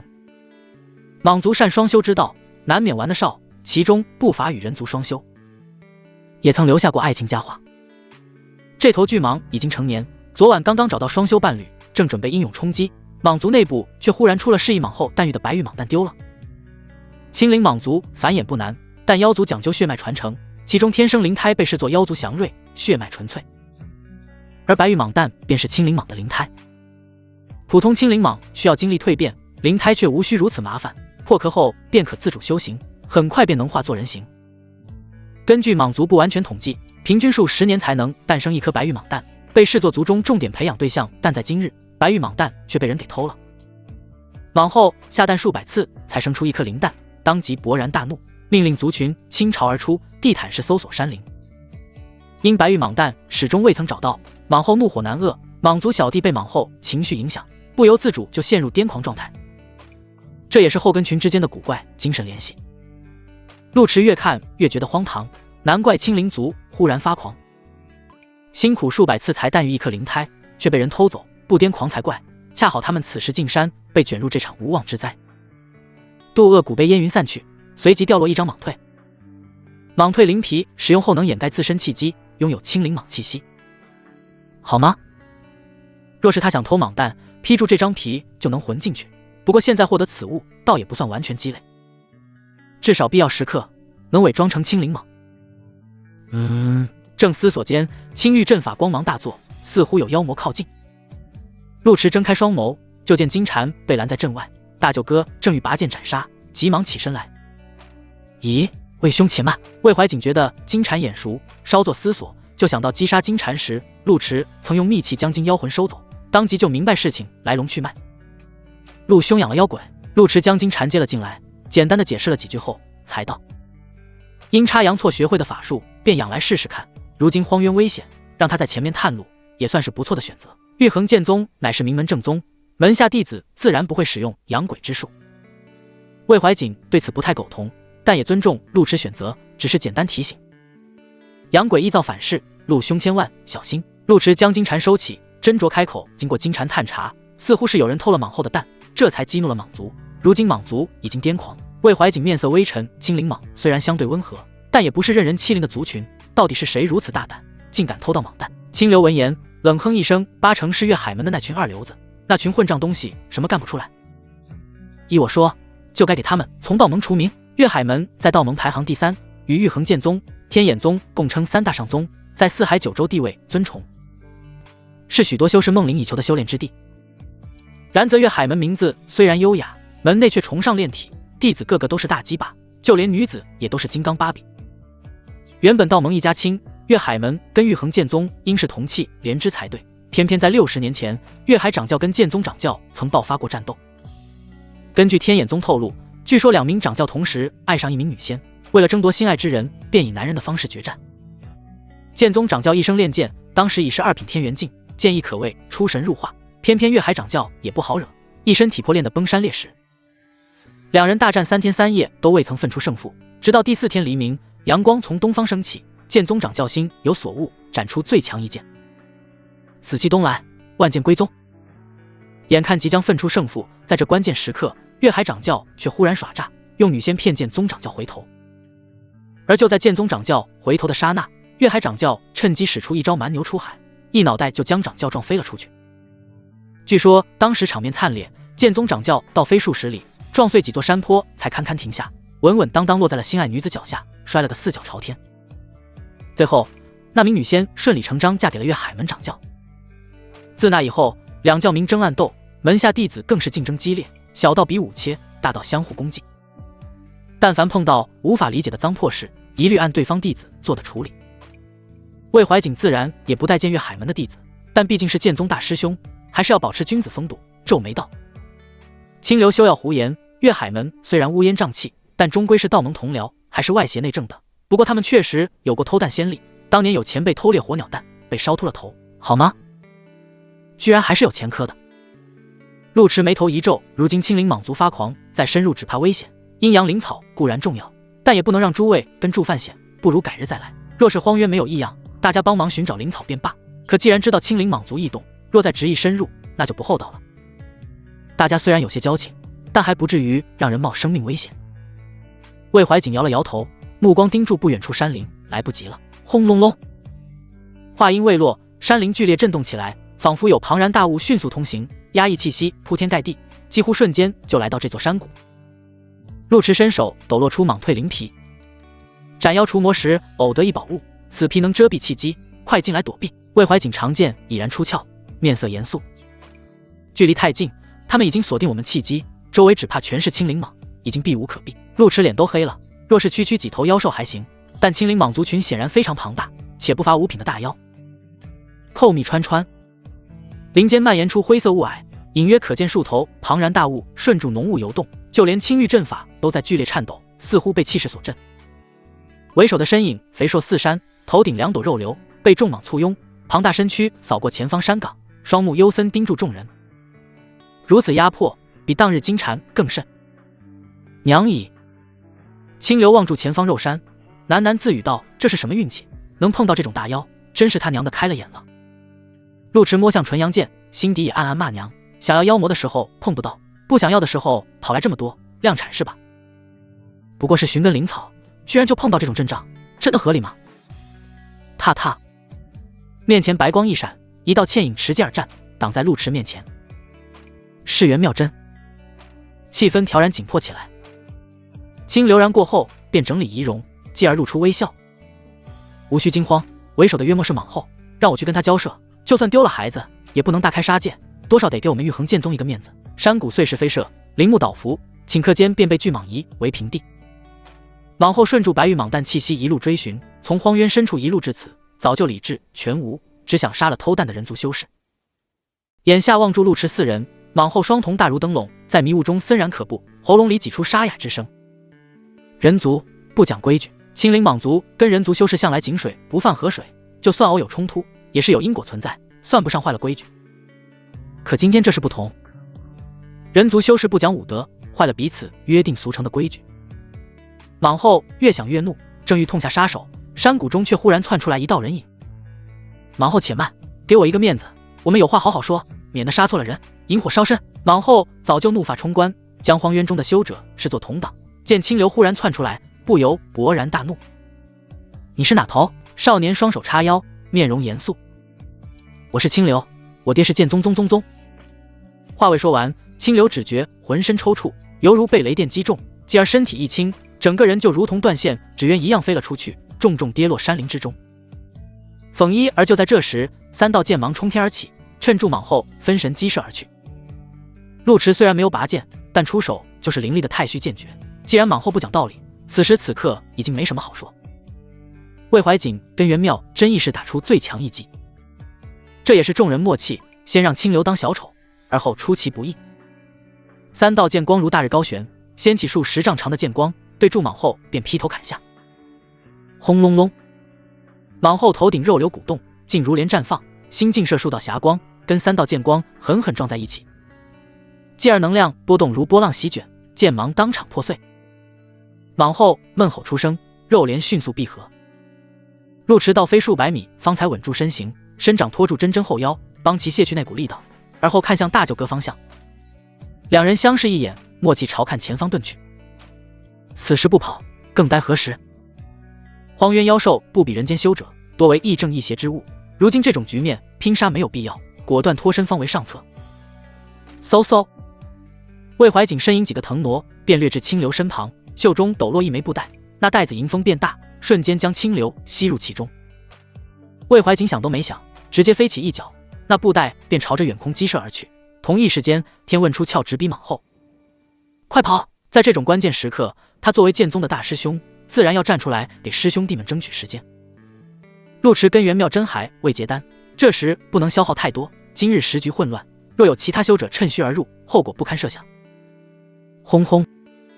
陆池知道大舅哥在争取时间，当即掏出冤甲玄位，瞬间将自己跟真真裹在一起，如同炮弹一般朝着东方急速而去。山谷爆发出强烈能量波动，魏怀瑾的天问被扫飞数里，他顺势御剑而起，犹如流星坠地，急速朝着其他方向而去。轰隆隆，身后地面摇颤，落叶纷飞，传来蟒后愤怒咆哮。山林妖兽被青灵蟒族阵仗吓到，纷纷朝着四周逃窜，其中也不乏其他修者，隐约还能听到字正腔圆的骂娘动静。我星号你娘一是哪个狗日的将青灵蟒引来的？荒渊哪个大门派历练圣地，年轻弟子皆爱来此磨练自身。往年荒渊还算太平，谁都没想到今日会发生这种乱子。本想躲在林中静待事情发展，不料蟒族疯了一般。一时间真气波动四射，夜空红芒激射，山林中彻底混乱。陆池看住身后真气波动，尚且心有余悸，忍不住骂出声来：林子里藏住这么多人，到底哪个狗日的偷的蟒蛋？袁妙真被冤甲玄位裹住，跟陆池紧贴在一起，喘息都小心翼翼，听到陆池骂人还有些小惊讶。我们去哪里？陆池用蟒皮裹住冤甲玄位，隔绝两人气息，手牢牢抱住真真腰肢。先远离那座山谷再说。呼！袁妙真被浸在怀中，几乎跟陆池融在一起，玉面通红，喉咙哼回应。陆池听真真声音不对，低头关怀：怎么了？受伤了？袁妙真语气又羞又茫然：是你到我了。孤男寡女这副姿势，陆池又不是圣人，能心如止水才怪。闻言稍作调整：先忍忍，我们杀了青灵蟒，8成得跑一段，安全了再说。袁妙真脑袋晕晕乎乎，犹如浆糊，莫名浮现陆池受伤那晚的画面。陆池确实多藏了一个东西，他很确定。轰轰轰一！冤甲玄位在林间穿行，混乱间撞上古树，速度虽然未减，但却翻了个跟头。袁妙真只觉天旋地转，待回过神来，已经被陆池摁在身下。虽说被陆池看过，但那根被摁住滋味不同，调子都有些喘。陆池，你小心些，抱歉，刚刚有点紧张，是紧张吗？袁妙真身体绷紧，小手尽量撑在陆池身前，隔开一段距离，避免将小笼包压成荷包蛋。黎明破晓，天光却愈发暗淡，灰色雾霭随风弥漫，倾盆大雨骤降，整座山林都笼罩在雨幕之中。位于荒渊内部的某座山洞，陆池安静盘坐，周身溢散金色霞光，面前躺住数道兽尸。昨晚裹住冤甲玄位奔逃，山林众方向不明，不知跑了多远才脱离蟒族锁定。陆池跟大舅哥施法传信后，便在此休整。面前妖尸都是荒渊凶兽，嗜血狠厉，本想趁人之危，始终死于剑下。其中不乏6品凶兽。滋滋，品级高的妖兽皆是大补，一头火兔已被烤得金黄油亮，诱人香味弥漫。陆池恢复真气后，缓缓睁开眼睛，就见真真站在洞口出神，清丽身影冷艳如霜，似是娇嫩清莲。真真，袁妙真正在回想昨夜事情，心如小鹿乱撞。闻言转过身来，尽量做出清冷模样，一字一顿分析时局。我们昨晚慌不择路，应该逃到荒渊深处了，否则不会出现这么多六品妖兽。如今虽布置了结界，也只能遮蔽气息，若碰到其他修土，多半无用。莽族强者固然多，但那是事出有因。正常情况下，妖兽强者是不会出现在外围的，外围多为7品妖兽，偶尔会碰到6品，但算是凤毛麟角。否则年轻弟子不会冒险历练。像山洞这般组团出现，多半是到了荒渊的深处。陆迟望看汹涌雨幕，稍作思索，并非慌不择路，而是莽族刻意为之。荒渊进山口已经被锁定，显然是防止偷蛋贼离去。前来历练的修者若不想跟莽族起冲突，只能在内部奔行，如此只能被迫逃往深处。袁妙真见陆迟神色镇定，丝毫不提昨晚之事，心底有些郁闷，轻声道：荒渊虽是历练圣地，但灵妖族群跟人族有约定俗成的规矩，莽族如此行事，看来荒渊要乱了。我已跟大师兄取得联系，他跟清流皆无碍，待你恢复巅峰状态，我们便去会合，免得横生事端。陆迟听住这话不对味儿，隐约猜出缘由，伸手将他拉到跟前，温声解释：昨晚事急从权，冤假玄位空间不大，不是故意占你便宜。你若是有气，要不朝我胸口拍2掌。袁妙真心乱如麻，哪里舍得对陆迟动手，扭头轻声道：我若给你打伤，端阳又要找我麻烦。若是郡主不找麻烦呢？那……袁妙真实在没有调情经验，脑袋都乱成了浆糊，手忙脚乱转移话题。陆迟，你该想想我们的现状，四海9州地域广，自然不乏妖族。这些族群多生长在茫茫山野或浩瀚水域中，平时不显山露水，属于四海9州的特殊势力，人族修士也懒得出手围剿他们。一是得不偿失，二是杀不绝。天地只要有灵气，势必有妖族，难以斩草除根。三是妖魔族群不似野生妖魔，都有族群规矩，跟人族并水不犯河水，久而久之也就发展成了共处模式。但今日莽族搅乱荒渊，此地已经乱成一锅粥，昔日约定俗成的模式，今日统统不作数，处境不佳。陆迟明白事情轻重，神色认真。荒渊不管乱成什么样，我们都得一起出去。你的伤势如何？伤口还疼不疼？先前打金蝉时，袁妙真便受了些伤，昨晚来到山洞后又遭遇妖兽袭击，虽然大多被他抢怪，但战斗相当激烈。陆迟怕真旧伤复发。袁妙真轻抚心口，小声道：我没事。陆迟有些担忧，但也不好扒开裙子去看，只能点头。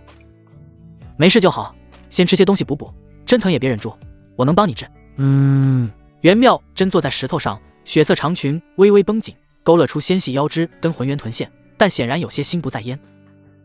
妖兽跟妖魔虽是同类，但修炼方向不同，妖魔修炼多为化形问道，纵然血肉蕴含灵气，但碍于已经化成人形，修者们大都不会食用。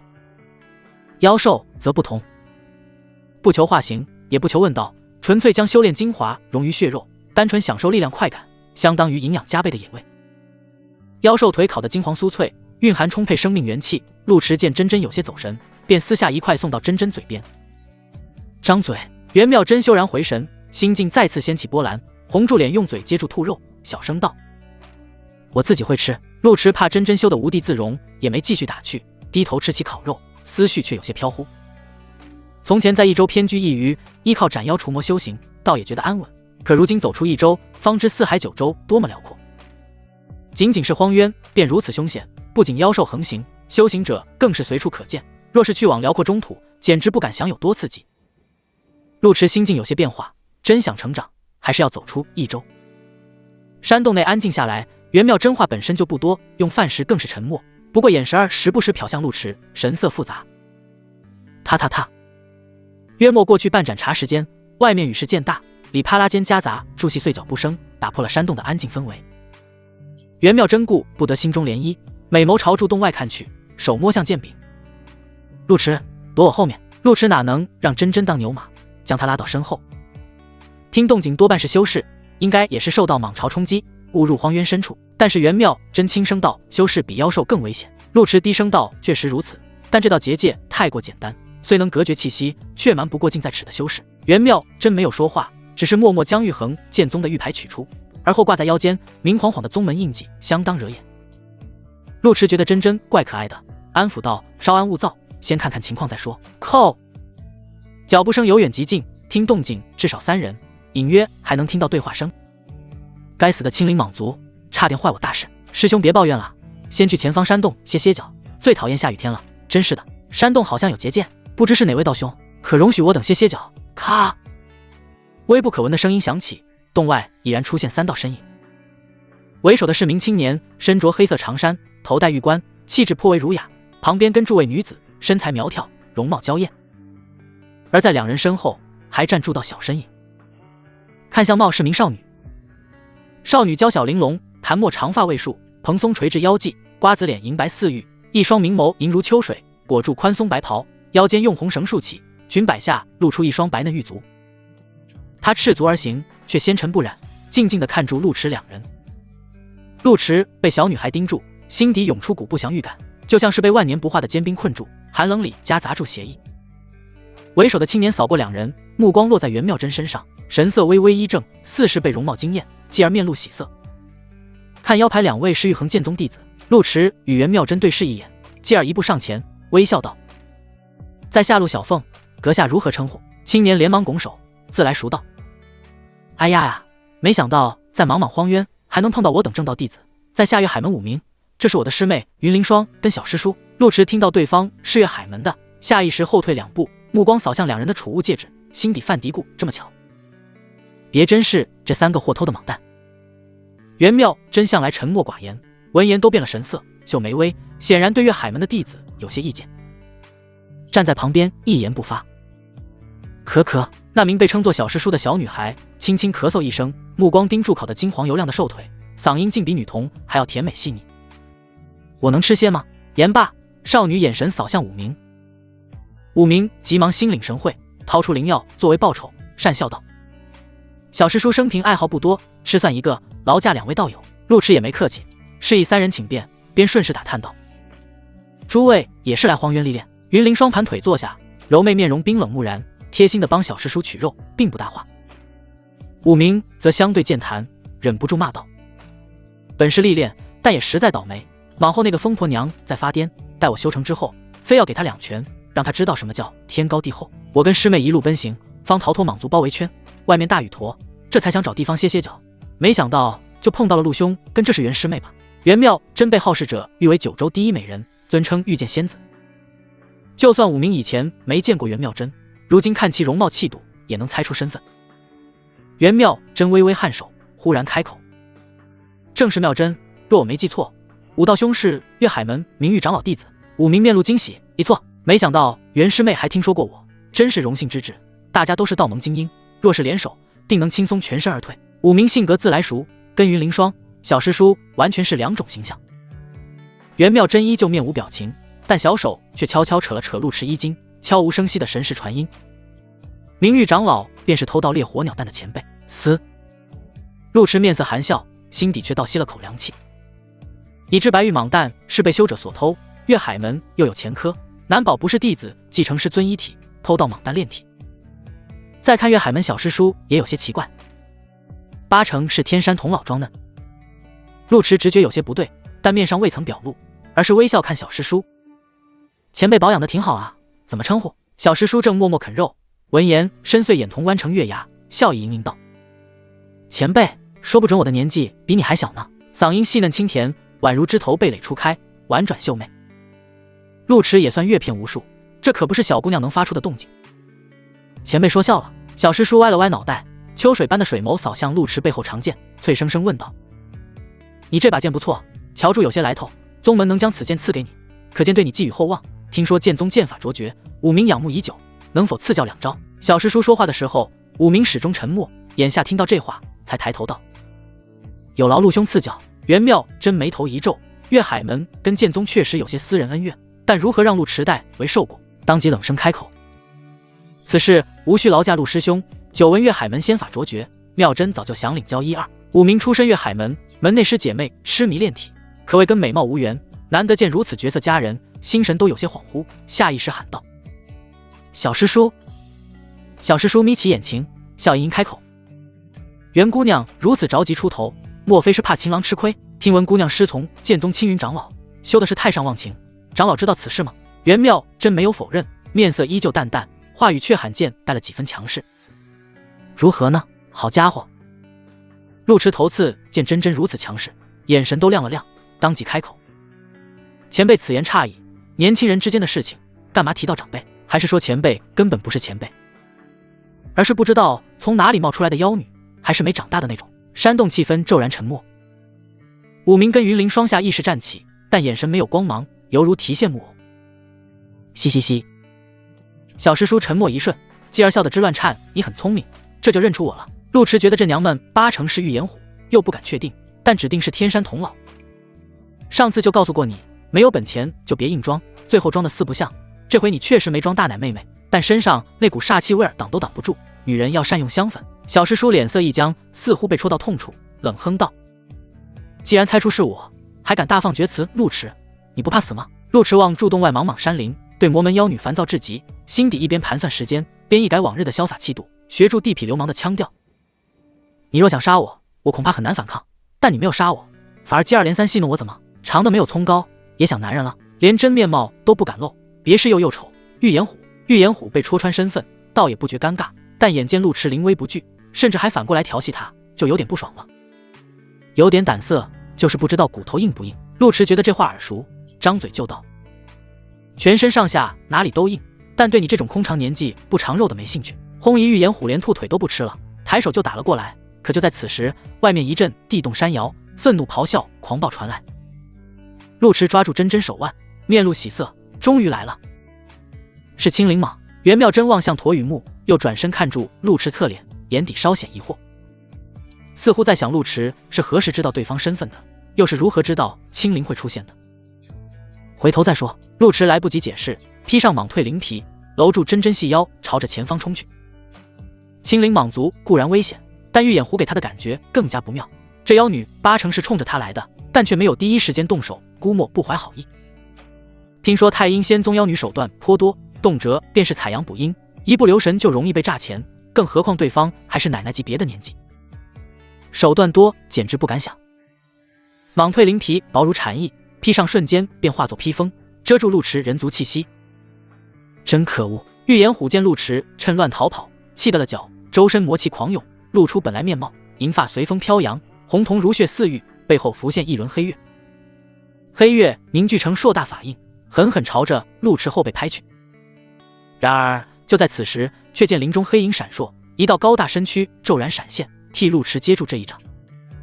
轰隆隆一，两掌相撞的刹那，便激起无边浪潮，羽幕形成漏斗，朝着周围四溅。玉眼虎眯起双眸，只见一名蟒族青年站在前方，皮肤黑，双眸呈诡异褐色，充满野性力量。蟒族青年受玉眼虎一击，当即后退数丈，擦掉唇角鲜血，眼神看向陆池方向。关键时刻，勿要因女人而耽搁正事。陆池眨了眨眼，立即明白事情缘由，眼前的人是蟒族强者，因为蟒蜕灵皮的缘故，把他也当成了自己人，好吗？就说古碑掉落的物件都有奇效，碰到傻的族，立刻就能融入。此女身份特殊，我需献给蟒后，但我怀疑那矮子偷了蟒蛋，速速将他拦住！陆池愤怒出声，继而抱住真真就跑。矮子！玉眼虎生平最恨被人说矮，倾城小脸含怒，玉手如刀撕碎羽幕，嗓音冰冷：少多管闲事，他不是蟒族。蟒族青年拔起巨树狠狠砸去，前黑脸庞面无表情：老子不傻，你这还不傻？虽然不知道陆池用的什么手段，但很显然这纯蟒被骗了。玉眼虎气的胸脯鼓起，眼看陆池逃之天天，他双手凝聚出黑色丝线，线如悬丝没入武明跟云灵双身躯。两人双自骤然狠厉，扛住武器就冲了出来。轰轰！武明身躯暴涨，化作金刚修罗，跟蟒族青年对轰起来。蟒族青年本想对付玉眼虎，但当嗅到武明气息时，神色骇然变色，当即仰天长啸。吼！玉眼虎被吼声震得头皮发麻，急忙用真气堵住双耳，同时背后浮现一根黑色藤杖，藤杖裹挟魔气，朝住陆池方向狠狠砸去。混蛋，还想跑！话音落地，玉眼虎将手指蜷起放入口中，吹响口哨。雷霆横扫，劈开阴沉山林。陆池不敢耽搁，虽然借助蟒族拦住玉眼虎，但却不知能拦多久。那女人摆明了不好对付。吼！就在这时，寂静山林再次传来怒吼，只是这次吼啸阴沉压抑，并非蟒族，更像是其他凶手。袁妙真抱住陆池腰身，颇有些比翼双飞的姿态，他耳朵微微耸动，继而做出判断，应该是预言虎搞的鬼。太阴仙宗本就善用魁术，预言虎深不可测，有些手段实属正常。话音未落，前方便乌光闪烁，自林间窜出数道黑影。砰！陆池想都没想，抬手就打出血银掌中剑，随着鲜血洒落，才发觉竟是几头妖兽尸体，估摸是预言虎用傀儡术操控。妖兽傀几乎没有反抗能力，瞬间便被掌中血剑格杀。但仅仅这一瞬，便给了预言虎可乘之机。冯冯！背后传来破空之声，一把黑藤杖划过夜空，直朝陆池后心而来。袁妙真想都没想，反手就推开陆池，手中长剑呼啸而出，撞上那根藤杖。砰！剑芒与魔气相撞，爆发出剧烈轰鸣。陆池忽然被推开，还有些猝不及防，急忙以掌抵住真真后背，帮他扛了一击，嘴里教训住：下次碰到这种事，不要自己上。袁妙真召回长剑，清幽眼瞳看向漆黑夜色，双掌紧。他追来了，嘻嘻。清脆笑声响起，如孩童放声大笑，但声音实在柔美。预言虎翅足立于半空，白色长袍猎猎作响，居高临下望住陆池。没葱高，陆池以为妖女会放些绝词，没想到张嘴却是这话，心思反而松了口气。只要拖延片刻，莽族的兄弟自然前来相救，不由笑道：玉姑娘何必在意这话？生死之间还指望我说的多好听？预言虎红瞳眯起，不理会陆池狡辩，嘴笑询问：又矮又丑，玉姑娘，你我本无仇怨，你如果叫这种真，那么就没意思了。本无仇怨。预言虎觉得陆池真是厚颜无耻。自从金蝉被杀后，他始终盯住陆池，想看看这厮到底什么来头。可没想到只是区区野官的关主。野官便罢，偏偏路子又挺，在端阳郡主跟袁妙真之间来回周旋，甚至还能占点便宜，眼看就要成为雍王的乘龙快婿。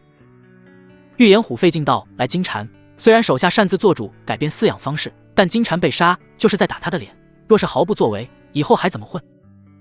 本身个子矮就被圈子里嘲讽，若是被个晚辈摁住打脸，不如直接找块豆腐撞死。只是碍于陆池跟朝廷玉衡剑宗的关系，预言虎才没急刻痛下杀手。原因很简单，他却实想杀陆池，但也不想因为一个陆池惹上雍王府跟玉衡剑宗，那得不偿失。面子虽然重要，但必要时也得为大局让步。好在陆池飞要来荒渊探索，又恰逢莽族暴乱，简直天助他也。预言虎控制朱越海门弟子，想先了解一下那唯一的变数——一纯阳剑。此剑才是陆池最大的倚仗，他不敢保证自己能不能硬扛。结果没想到陆池如此警惕，不仅识破他的身份，还想依靠族摆脱他，甚至出言羞辱他。是可杀不可辱。预言虎气得磨牙，但为了保证高手风范，面上却笑容浅浅，如含苞待放的玫瑰，柔柔道：真是厚颜无耻的男人，就算今日我不杀你，来日青云长老看你祸害他的弟子，也会将你灭了。陆池静静地望住他，玉姑娘自古忠言逆耳，人活着还是要面对现实。预言虎微微一切，觉得陆池有点太飘，刚想出言讽刺几句，却觉一股压迫感传来，他急忙横一竖10丈，继而回头看去，只见那头莽后不知何时出现在身后。肥硕脑袋上的2朵肉帘，此时已经悄然绽放霞光。该死！预言虎暗道自己大意，同时忌惮后的实力，竟然能出其不意跑到他的身后。莽后本就在搜查莽蛋，接到莽族青年信号后，第一时间就赶了过来。眼下看到预言虎，莽后不知想到了什么，新仇旧恨相加，狠狠朝着其砸去。死！预言虎急忙闪避，飘逸身影犹如幽灵，皱眉道：都说了，你的破蛋不是姑奶奶所偷，针对姑奶奶作甚？莽后不言不语，一味狂轰乱炸，周围地动山摇，山坳之间竟然硬生生被锤裂，露出数道深深沟壑。如此力量，真是不可小。陆池无意参加这种级别的战斗，眼见的凤蔓延，当即招出冤甲玄位，裹起真真滚入地缝之中。先走为上，地缝深不见底。陆池本想借助的缝遁走，结果的缝深度超出想象，犹如被斩断的深邃峡谷，横贯出夸张长度。呼！陆池隔住冤甲玄位，依旧能感觉到耳畔风声呼啸，隐约有股庞大吸力，裹挟两人朝着的缝深处而去。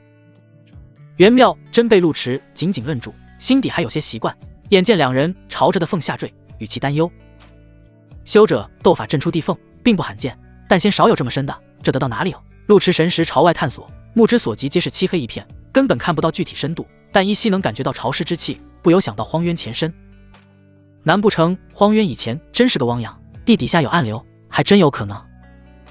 袁妙真想到师门前辈历练，皆是误入宝地，心底还有些期待，或许会有奇遇。奇遇不敢想，最好别再碰到大妖。陆池刚入荒渊就接连碰到这种事情，助实觉的刺激，眼下只想摆脱玉岩虎那个妖女，能找到阴阳灵草最好，找不到也不能刚好。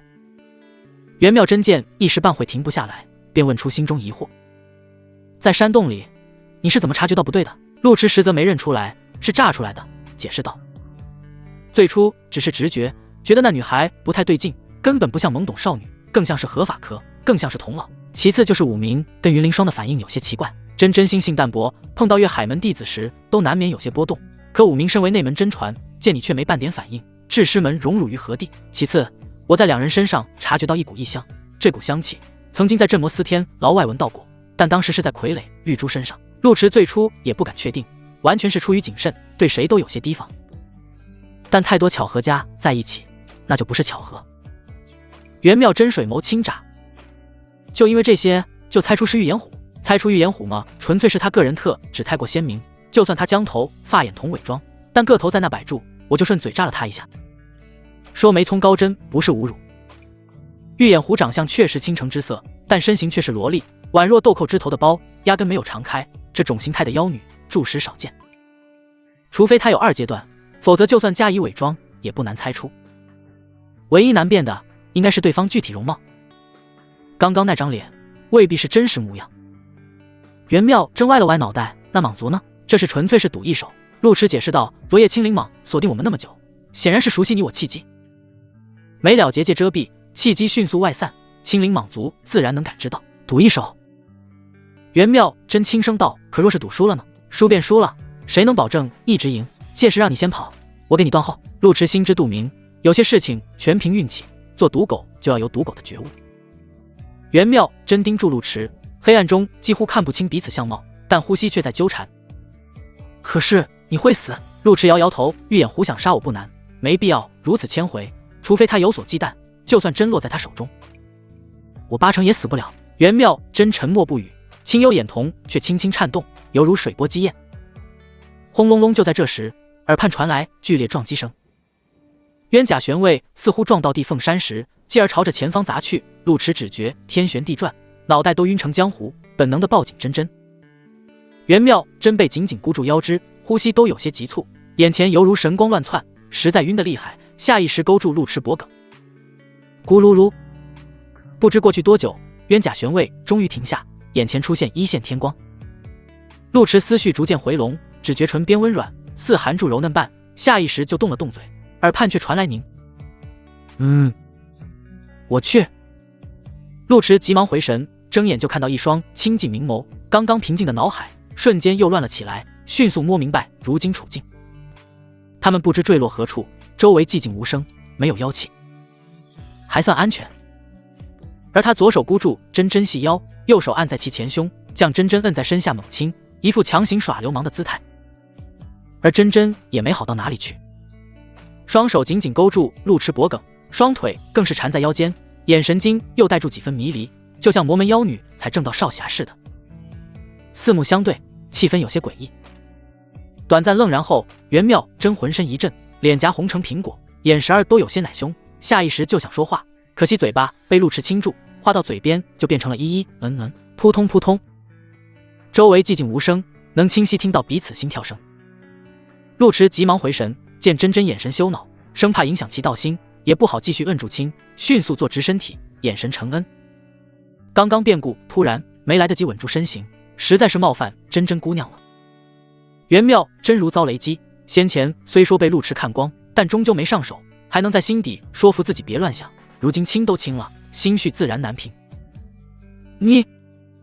陆池知道真真这段时间牺牲多大，换做其他女子，只怕都要拔剑砍他。稍作思索，决定将事情说开。虽说事出有因，但确实让你受了不少委屈。我出身普通，名义上是个关主，实则是个孤家寡人，不比名门正派。若是袁姑娘不嫌弃，陆池绝不辜负。不管日后发达还是平庸，绝不忘相扶之情，就怕委屈了你。陆迟做事向来敢做敢当，爱美之心人皆有之，他自然也无法免俗。再者，两人并肩同行，他也将真真行为看在眼里，不可能无动于衷。虽说现在处境复杂，但氛围烘托到这里，他不可能当缩头乌龟。气氛休然沉默。袁妙真坐起身子，默默整理凌乱衣襟，玉面红如云霞，不知道在想些什么。陆迟以为他不愿意，便继续道：当然，如果袁姑娘不愿，你我之间发生的事情，我定三赃其口，绝不会坏了姑娘名声。若有食言，愿遭一一冷。袁妙真保持沉默，纯粹是想说清楚思绪。见陆迟开始发誓，急忙捂住他的嘴巴。不是，陆迟没有反抗，闷声疑问。袁妙真缓缓凑近，眼波如春水激焰，轻声问道：你还记得修仙道侣指南吗？陆迟怔了切，继而点了点头。袁妙真盯住陆迟双眼，一字一顿道：书上说，当心乱如麻时，就要分辨是否情动。陆迟眨了眨眼，尚没弄明白袁妙真的意思，就见真真翻身将他紧紧按住，眼神儿还有些许霸气。陆迟，我想分辨一下。分辨什么？如何分辨？不等陆迟想明白，就见真真霸道地按住他的肩膀，继而闭上眼睛，埋头就亲了下来。彼时茫茫山林中，荒渊裂缝波及甚广，自深处一直延伸到外围，仿佛一条沟壑断带，将荒渊一分为二，许多修者妖兽都被卷入其中。荒渊北域山峰上，魏怀瑾望住远处激烈战斗，眉头紧皱。那是天魔神功。清流昨夜被莽后捶了一拳，到现在都还憋闷，坐在石头上运功疗伤。闻言有些惊讶。玉岩虎，他来这里做什么？天魔神功乃太阴仙宗顶级玄功，此功高深莫测，修到后期可以自身为鼎炉，祭炼出不灭魔体。但此功对法身要求极高，目前有资格修炼的，除去太阴仙宗宗主人称鬼见愁的玉无咎外，便只有玉岩虎。鬼见愁为求突破，早就闭关多年，已有10几年未出江湖，如今在外行走的只有其女玉岩虎。魏怀瑾作为剑宗弟子，自然要肩负剿灭魔门重任，故此早就了解过天魔神功，眼下面色不佳。魔门行事向来旷皮必报，当日陆兄斩了金蝉，妖女可能要找陆兄报仇啊！清流坐不住了，待赶紧联系陆兄根源师妹，速速退走，已经晚了。魏怀瑾伸手捏诀，指尖凝聚出一只真气白鹤，白鹤本是用来传信，如今却始终在周围盘旋，陆兄根源师妹的气机都断了。清流连运功都顾不得了，当即瞪大眼睛。莫非？不会。魏怀瑾凝望住远处沟壑，传闻荒渊曾是汪洋，被前辈一剑断流，才形成今日局面。据说荒渊下部一直存在秘境空间，他们气机忽断，或许坠入的缝，我不能丢下他们不管。暂且不提袁妙真是同门师妹，就单说陆迟，若他把陆迟丢了，自家妹妹那边都无法交代。清流虽然风评不佳，但行走江湖讲究肝胆相照，当即起身走一能。话未说完，天际忽然亮起一道霞光，如海碗倒扣，镇住躁动荒渊。只见霞光之间，一枚八卦迅速旋转，是天机盘。魏怀瑾面露然，燕眼宗的前辈怎么忽然来荒渊？天眼宗作为道盟排名第2的宗门，门内法宝无数，其中最知名的就是紫薇星斗图跟天机盘，在神兵榜排名前10，算是镇山神器。天空法宝并非天机盘本体，但却有一道神韵，再配上使用者强大的实力，轻松便能爆发夸张威能。呼呼，狂风吹拂，如一线寒芒，将驼羽木劈成2半。云层淡，压水气散开，缓缓浮现一道白袍身影，是名老者。老者须发皆白，仙风道骨，双目一扫过山峰，当看到魏怀瑾2人时，身影顷刻飘忽而至，犹如世外仙家。魏怀瑾身为掌教弟子，自事见多识广，连忙拱手行礼。晚辈拜见望基师叔。望基先生乃天眼宗执法长老，以严苛闻名道盟，据说大前许多新规都有他的参与，其中备受唾骂的御剑法规，便是望基先生跟朝廷的联手作品。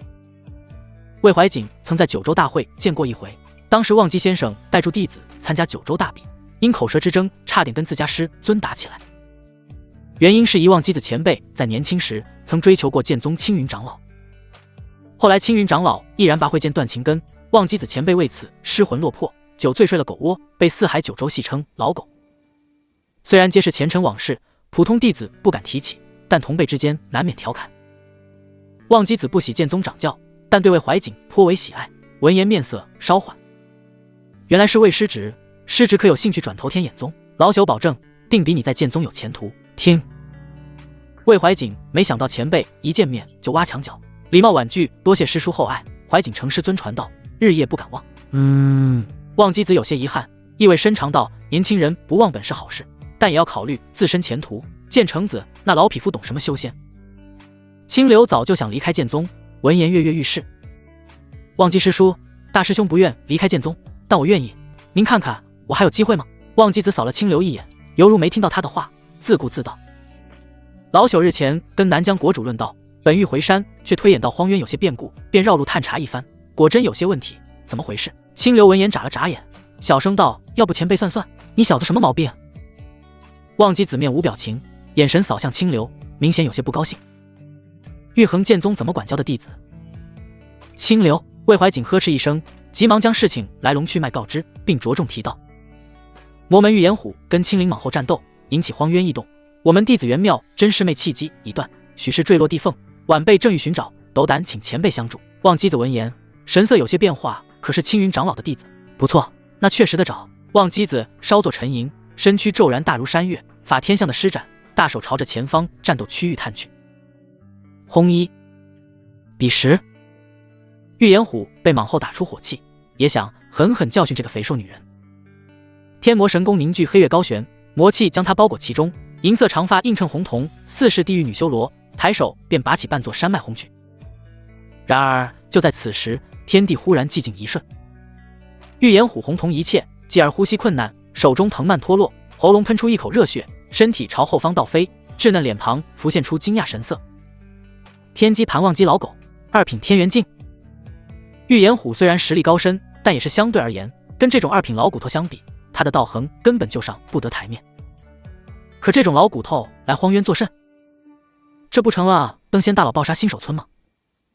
吃饱了撑的没事干。玉眼虎眉头紧皱，迅速做出决断，双手猛地拍向地面，以身体为中心劲射星芒法阵，继而没入法阵之中，瞬间冲入地缝。36计，跑位上策。嗷！蟒后也没好到哪里去，他跟玉眼虎实力相当，但因为蟒多势众，属实占据上风。可如今二品天元境的到来，彻底改变了荒渊局面。道盟插手了，就这一个原因，便让蟒后丧失的理智逐渐回归。但想到白玉蟒蛋，又觉得屈，便张开血盆大嘴，朝着半空咆哮。腥风阵阵，带动狂风暴雨。天空那张金色巨手稍稍翻下手掌，溢散出的夸张能量波动，便让蟒后闭上了嘴巴。只见那大掌根后擦肩而过，径直抓向被捆住的武明二人。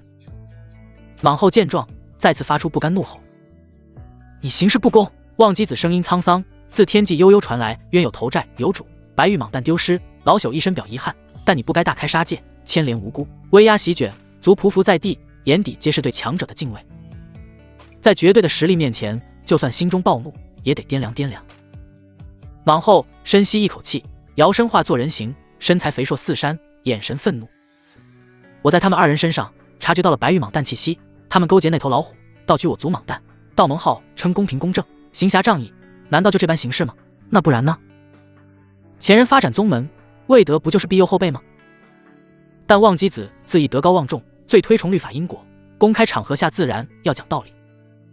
你且稍安勿躁，他们皆是道门子弟，绝不会做出偷闻。声音戛然而止。当看清两人腰牌跟武明长相时，望基子眉头一皱，当即话锋一转：绝不会勾结魔门，是否偷蛋却不敢保证，因为越海门上梁不正下梁歪，都是群没脑子的莽夫。望基子指尖轻点，武明二人便安稳落地，眉心飘出一缕黑线。魏怀瑾面色一紧，是傀儡术。傀儡丝线消散后，两人悠悠转醒，当看到望基子时，急忙起身相拜：晚辈武明，携师妹云凌霜见过老前辈。望基子本意是来瞧瞧荒渊变故，无意插手小辈纷争，却又不能见死不救，沉声道：足说你二人偷盗蛋，可有此事？武明知道望基子执法严明，据说天眼宗弟子就算撒尿都不能尿出现，当即有些心虚，弱道：前辈，您算算呢？哼！望基子接二连三被小辈挑判，自是有些脾气，威压悄无声息铺展。扑通！武明只觉泰山压顶，直接跪倒在地，连忙告饶：前辈息怒，晚辈路过蟒族，确实确实顺手捡了一颗蟒蛋。魏怀瑾眉头紧锁，在心底冷哼，没想到今日的无妄之灾，居然真是因为月海门的混账，当真可恶。清流却怒道：“不可能！”云凌霜瑟缩一旁，见在这种时候，居然还有人帮他们说话，心底有些感动。这位小师兄，就听清流义正辞言道：“莽族高手无数，他们哪有这个本事？路过顺手吹牛逼呢？我不相信！”武明脸色一黑，哪怕在高压之下，仍不忘师门荣辱，反手掏出蟒蛋，理直气壮道：“你们玉衡剑宗懂什么？我们自有秘籍，说区区清零莽族，就算皇帝请功，我们也能悄摸溜进去吧。”话未说完，武明两人便犹如断线纸鸢，重落到后面前。望基子冷声道：“道盟向来执法严明，既然此事是他们两个作为，要打要杀随你便，但莫要伤及无辜，否则……”天眼宗弟子正贤住，咕噜噜，往后伸手将蟒蛋接住，看住滚落脚边的两人，倒是有些为难。若是望基子不出现，他就算宰杀两人也是有理有据，再加上修者历练时出事并不罕见，越海门估计都找不到真凶。可现在望基子整这出，看似是大公无私，实则施压，他反倒不太好办，只能强压住内心愤怒。既然蟒蛋安然无恙，吾等自然不会多逼人，这两人也已受到惩戒，希望他们能记住这个教训。魏怀瑾闻言不悦，觉得莽族欺软怕硬，诞生开口：“昨夜我与同门偶遇莽后，也曾跟莽后讲道理，谁料莽后执意动手，我家师妹至今生死未卜。青云长老仅有师妹一名弟子，恐怕难以善了。一同失踪的还有在下妹夫，那是雍王府未来的女婿，镇魔司脊梁，此事真让魏某左右两难。”清流站在旁边，神色古怪。大师兄为人谦逊儒雅，向来讨厌仗势压人，如今居然也搬出师门跟家族莽后面色阴沉，看向脚底下两名混账。实不相瞒，白玉蟒蛋是亲临莽族命脉，他丢失无疑扼住族人咽喉，震怒下难免没有轻重，说到底莽族也是受害者。至于阁下说的妹夫与师妹，若是我没记错，应是遁进地缝之中，吾族只想找到蟒蛋，并未伤害他们。望基子觉得地缝才是真正的异动，既然事情缘由查清，也懒得因这种小事扯，稍作思索，老夫恰好要去的冯走一趟，便顺路带住你们两个娃娃。魏怀瑾面露喜色，多谢前辈。地下水泽，哗啦啦，耳畔隐有水声响起，似是瀑布撞击桥时，隐约能闻到湿漉水汽。陆池被摁在地上，瞪眼看住真真视为，眼神儿还有点欣赏黑，还挺霸道，跟平时呆萌模样截然不同，真就像是霸道冷艳女总裁，怪反差的。不过稳技堪忧，似是胡乱啃咬。陆池向来不屈居人下，眼见真真主动，自然不会客气，当即翻身做主，轻轻摸摸。袁妙真虽然鼓起勇气测试，但骨子里还是清纯小道姑，没两下就被亲得晕晕乎乎，抬手撑在陆池胸口，发出抗议。陆池见真真眼神软得像水，当即点到为止，将她拉到怀里，温声询问：“怎么了？”袁妙真被亲的腿都软了，心脏似是要跳出胸膛，清冷嗓音都带住几分柔媚。害羞还直接说出来。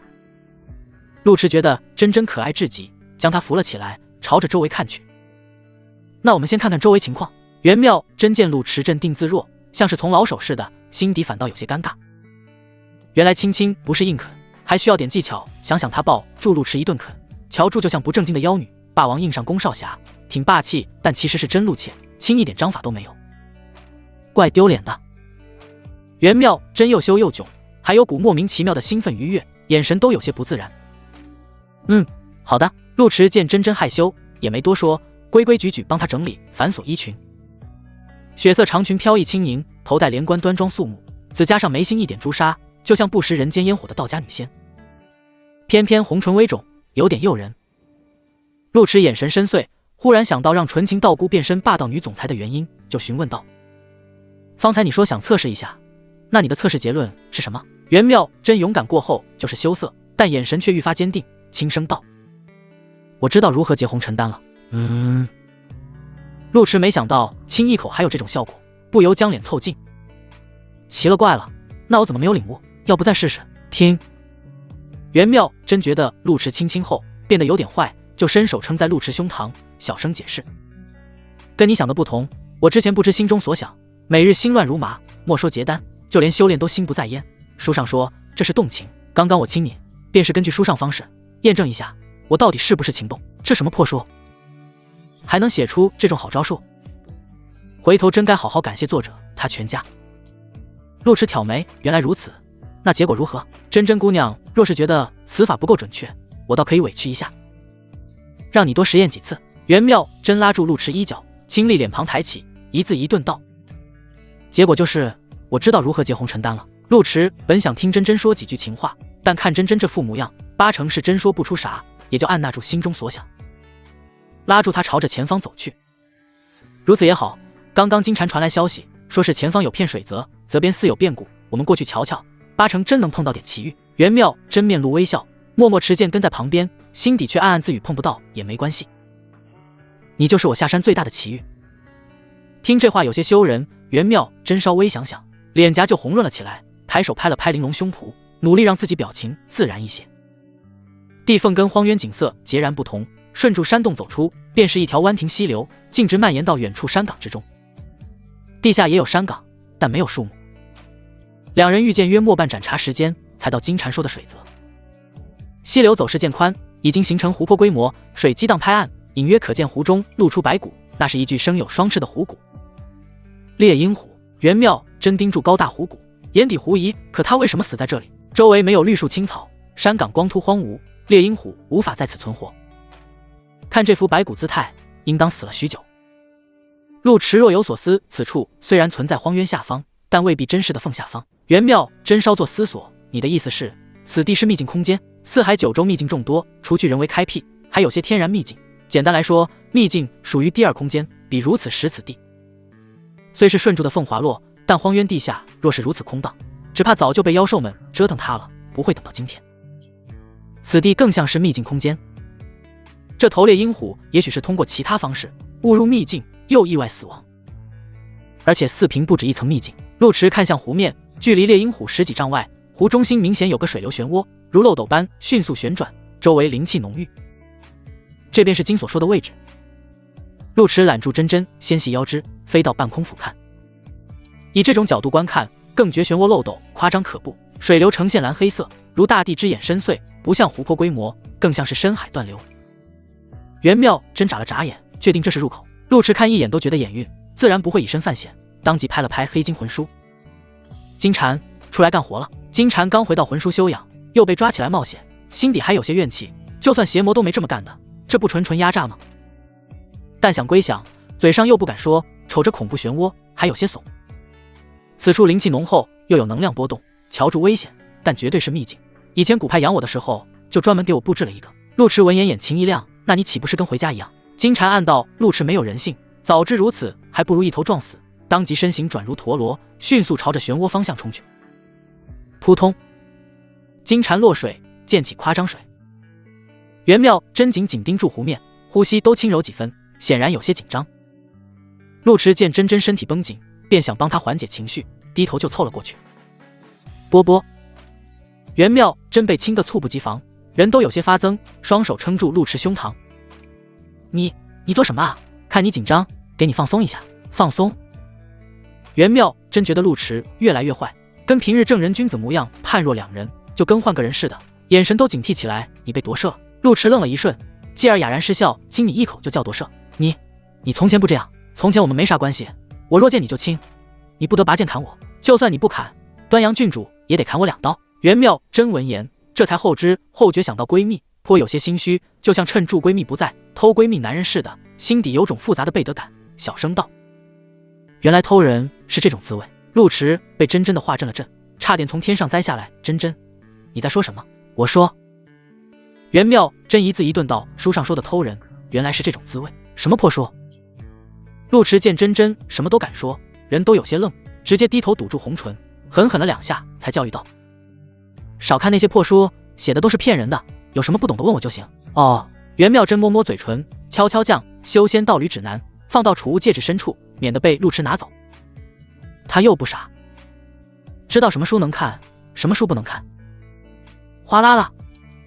就在这时，漩涡水飞溅，金蝉从中冲出，脸上还有些喜色。无主，下方确实是秘境入口。陆池神识微凝，连通金蝉意识，读取他在水下的经历，确定没有危险后，这才抱住真真跳了下去。漩涡激荡，深不可测。陆池顺住水流下降，在湖底果然看到一个蓝色光幕大门，门如水波柔和，上面写住一行小字，字体似古篆，又似某些暗语，复杂难懂。袁妙真俯身认真研究，血色长裙柔滑贴身，顺势勾勒出纤细腰肢跟圆润翘臀，弧度颇为丰盈。平时都藏在飘逸裙摆中，倒是不显山露水，跟玲珑胸襟非常反差。陆池走到身后，询问道：“什么意思？”扣密。袁妙真站直身体，眼神有些无辜，看不懂，但很像南疆古字。四海九州文字已经统一，但很多古字尚存，晦涩难懂。南疆产物。陆池稍作思索，又拍了拍黑金魂书金蝉，出来干活了。又干。金蝉两眼发黑，跟住陆池2天，吃的苦比他一辈子都多。好在他出身南疆，活的岁数够久，道真能勉强看懂。上述龙之地，言称渊泽连通东海，此地为吊龙之地。然天眼气运衰减，苦寻200年，时光无果，愧对族人。若有后辈来此，请代为转告。好家伙！陆池眉头一跳，听介绍就知道秘境来头非同小可，意外道：看来荒渊传闻是真，古时8成真是汪洋，但这内容写的特霸道，若是真的，此门后还能吊龙不成？这天眼莫非跟天眼宗有关？四海九州志记载，天眼宗在道盟虽然排名第2，但历史底蕴深厚，真要计算，恐怕比玉衡剑宗都要古老一些。据说开山祖师乃是司空老人独创推演之法，大能推演四海九州未来，小能推断命理，手段深不可测。天眼宗传承至今，始终保持道盟第2，门内人才济济，前任大前国师据说便是出自天眼宗。袁妙真面露疑惑，可是若是天眼宗前辈，为何使用南疆古字？陆池对四海九州势力了解，全都来源书籍，属于纸上谈兵，想卖弄都缺点水平，便道：看情况不是恶地，8成是某位前辈开辟，先进去看看情况再说。袁妙真思索片刻，继而点头。光门柔软，犹如薄膜，似乎稍稍用力就能戳破。陆池触碰光波刹那，便觉得天旋地转，急忙屏息保持清醒，但仍被转得难受，好在进程很快，不多时便从这种状态脱离。陆池站稳脚跟，眼前豁然开朗，没有想象中的波澜壮阔，世外桃源，面前只有一汪湖泊，湖泊幽深静谧，湖中没有植物生长，跟天空一色。远处湖岸边缘，一株高大垂柳耸立，这株柳树是此间秘境唯一的一色，周围静得可怕，似乎暂停一般，唯有灵气狂涌，比外界浓郁数倍。陆池甫一进来，身体便犹如置身温泉，丹田亏空，迅速充盈，速度堪比游戏回城补血，快得惊人。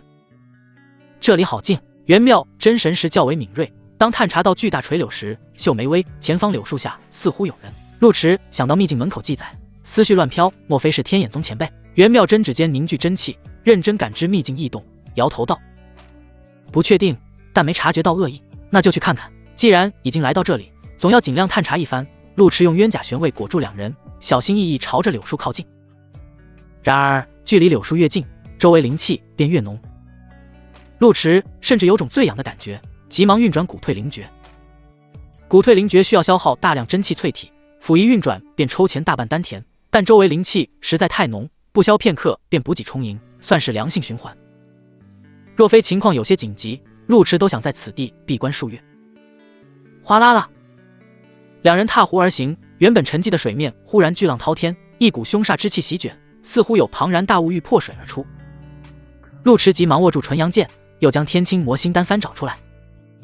此丹是之前击杀蛇妖获得，服用后可入魔，实力大幅度提升。陆池不到万不得已，并不想入魔，但此秘境特殊，若碰到生命危险，那便顾不得那么多。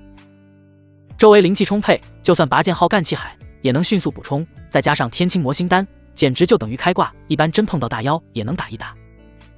哗啦啦，湖水汹涌咆哮，湖中怪物来势汹汹，眼看就要破浪而出，朝着2人杀来。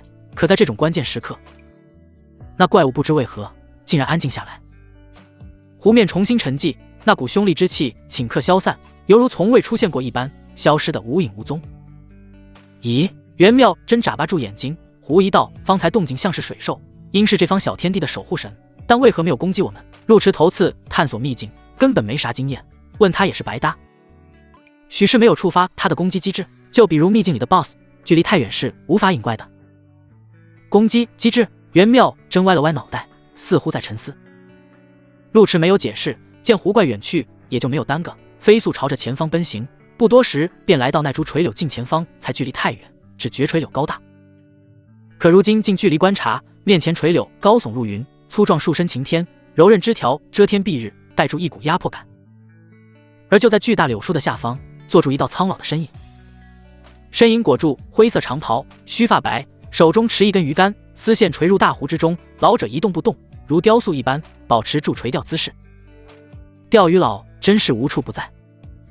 陆迟想到那些南疆古字，心底有些疑惑，当即拱手行礼。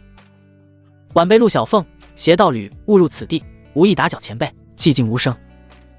老者依旧保持垂钓姿态，连眼皮都没有时，似乎没有听到陆迟声音。果然吗？根据秘境大门记载，秘境主人多半已经身亡，但眼前老者没有半分死气，陆迟这才弯腰行礼，算是试探。可对方没有任何回应。陆迟心有所感，面前老者只怕早就陨落，只是因为实力高强，尸身才保存完好，乍一看跟活人没有区别。思至此，陆迟让真真等在原地，自己朝着老者走去。冯冯。然而就在这时，变故陡生。面前擎天柳树光芒大作，落叶如雨，茂密树干处竟射出刺目霞光，继而枝叶晃动，一道青衣身影缓缓起身，朝住陆迟两人看来。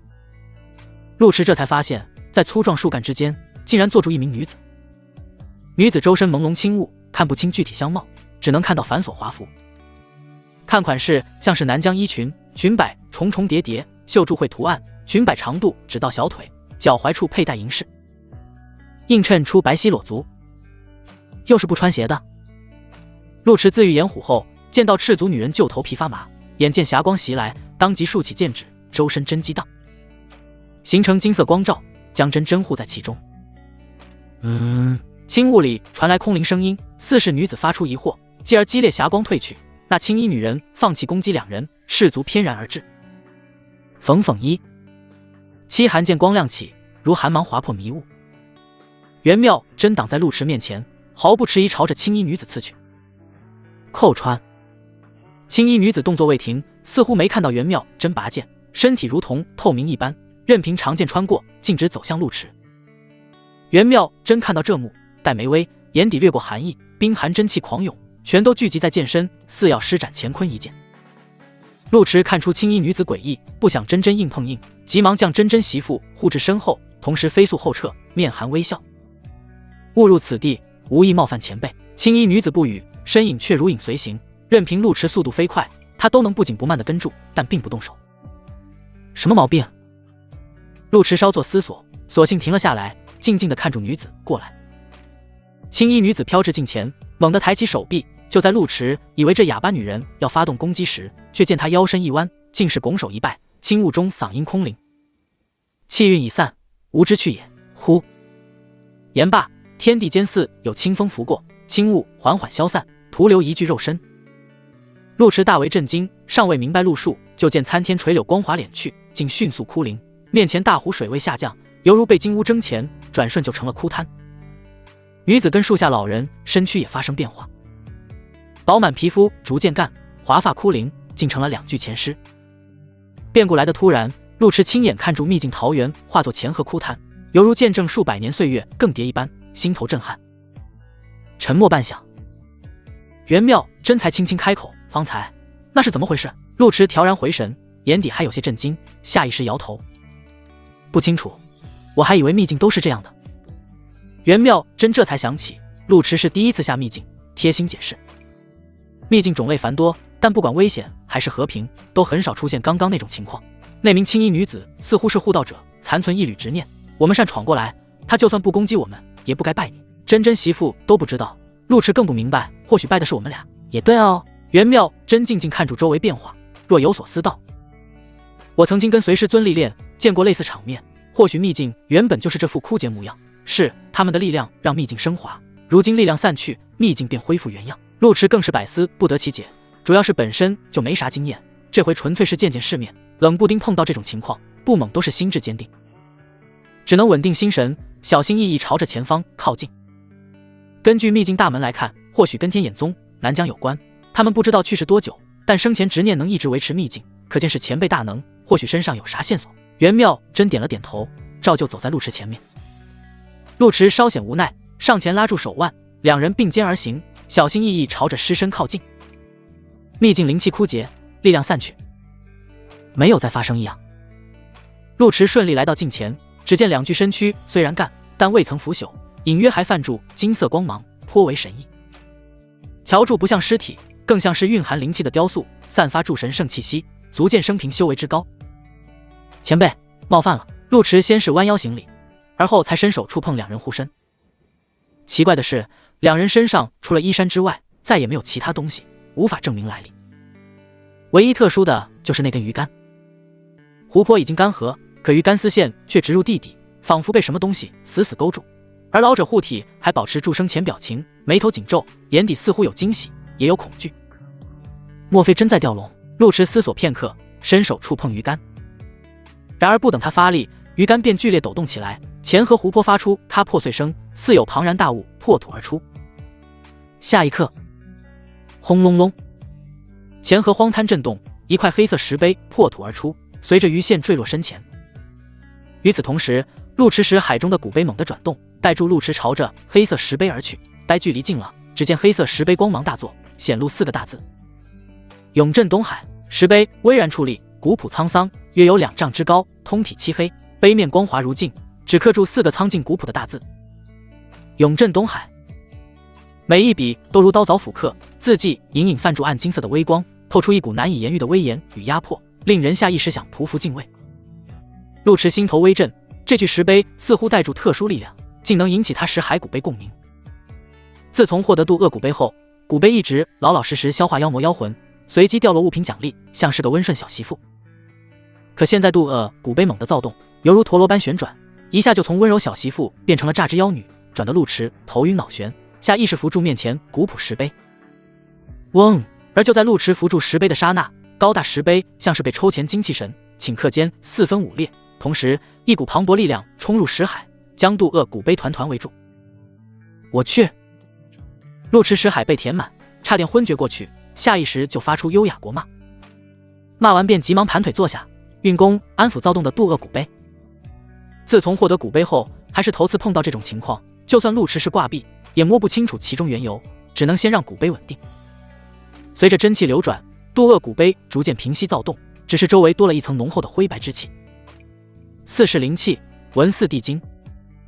渡厄古碑被裹得严严实实，碑身隐约微颤，似乎在汲取这些气体。从石碑中汲取力量吗？陆池轻声自语，石海中那团古怪气体，显然是从永镇东海石碑汲取。可永镇东海石碑又是什么来头？古碑能汲取其中力量，是否说明同源？陆池蓦然想起乾隆之碑的传闻，看来等离开此地后，必须要跟昭昭郡主沟通下，尽量多了解些乾隆之碑。陆池，袁妙真见陆池面色不佳，关怀询问：“你没事吧？”陆池回过神来，只见东海石碑已经彻底皲裂，平平无奇如土石，方才那股磅礴气息荡然无存。轻声道：“我没事，只是这石碑奇怪。”袁妙真面露疑惑，小心翼翼观察片刻石碑出世时，气息浩荡，可转眼间就死寂下来，著实离奇。陆池也说不清楚缘由，渡厄古碑似在进化，根本给不出答案，只能道：“我也说不清楚，但这位前辈陨落，或许就跟这块石碑有关。可惜我对秘境了解有限，不知道这石碑什么来头，只能先将2位前辈入土为安。古碑到底是人家调出来的，拿了人家东西，自然不能一走了之。现如今秘境已开，灵气干涸，此地已经无法保存尸骨，入土为安是最好的选择。”思至此，陆池对住2具尸身拱手一拜。晚辈不知前辈们身份，但根据门上字体猜测，多半跟天眼宗有关。待将来晚辈去往中土，定做打探，若真是天眼宗人，定将门上消息转告。现下先将2位前辈入土为安，确定渡厄古碑安安静静汲取力量，没有作妖后，陆池操控佩剑，在腐朽的垂柳旁边简单挖了个3室1厅，将2位前辈小心翼翼埋了进去。之后又将鱼竿立于坟墓之前，相当于墓碑。鱼竿历经100年不腐，想必不是凡品。将来若有其他人来到这里，或许能通过鱼竿认出2人身份。至于永镇东海石碑，似乎无法挪动，只能加力于此。袁妙真静静站在一旁，看陆池认真又震惊的模样，眼神都变了变。陆池，你做得很对。陆池听到媳妇夸赞，心底还有些发虚，抬手道：“举手之劳罢了，现在秘境成了这副样子，将来还不知道如何，总不能让两位前辈暴尸荒野。事情已了，我们走吧。”袁妙真持剑恭敬行礼，而后才转身跟随陆池离开，继续朝着前方探查。这座秘境不大，但之前灵气浓郁，或许有灵药滋生。两人顺住秘境前行，同时观察前河湖底。湖底看住平平无奇，但想想今日奇遇，就知道此地不简单，估计下面直通东海。袁妙真眨巴住眼睛，打量湖底半晌，歪头问道：“可是那头水怪呢？或许那头水怪本身就不存在。”陆池斩妖除魔还行，但对于秘境知识点本身就是半桶水，不敢贸然点评。倒是青衣女子的表现让他有些疑惑。她在年轻人里面实力确实不算弱，但跟这种老前辈相比，还是小巫见大巫。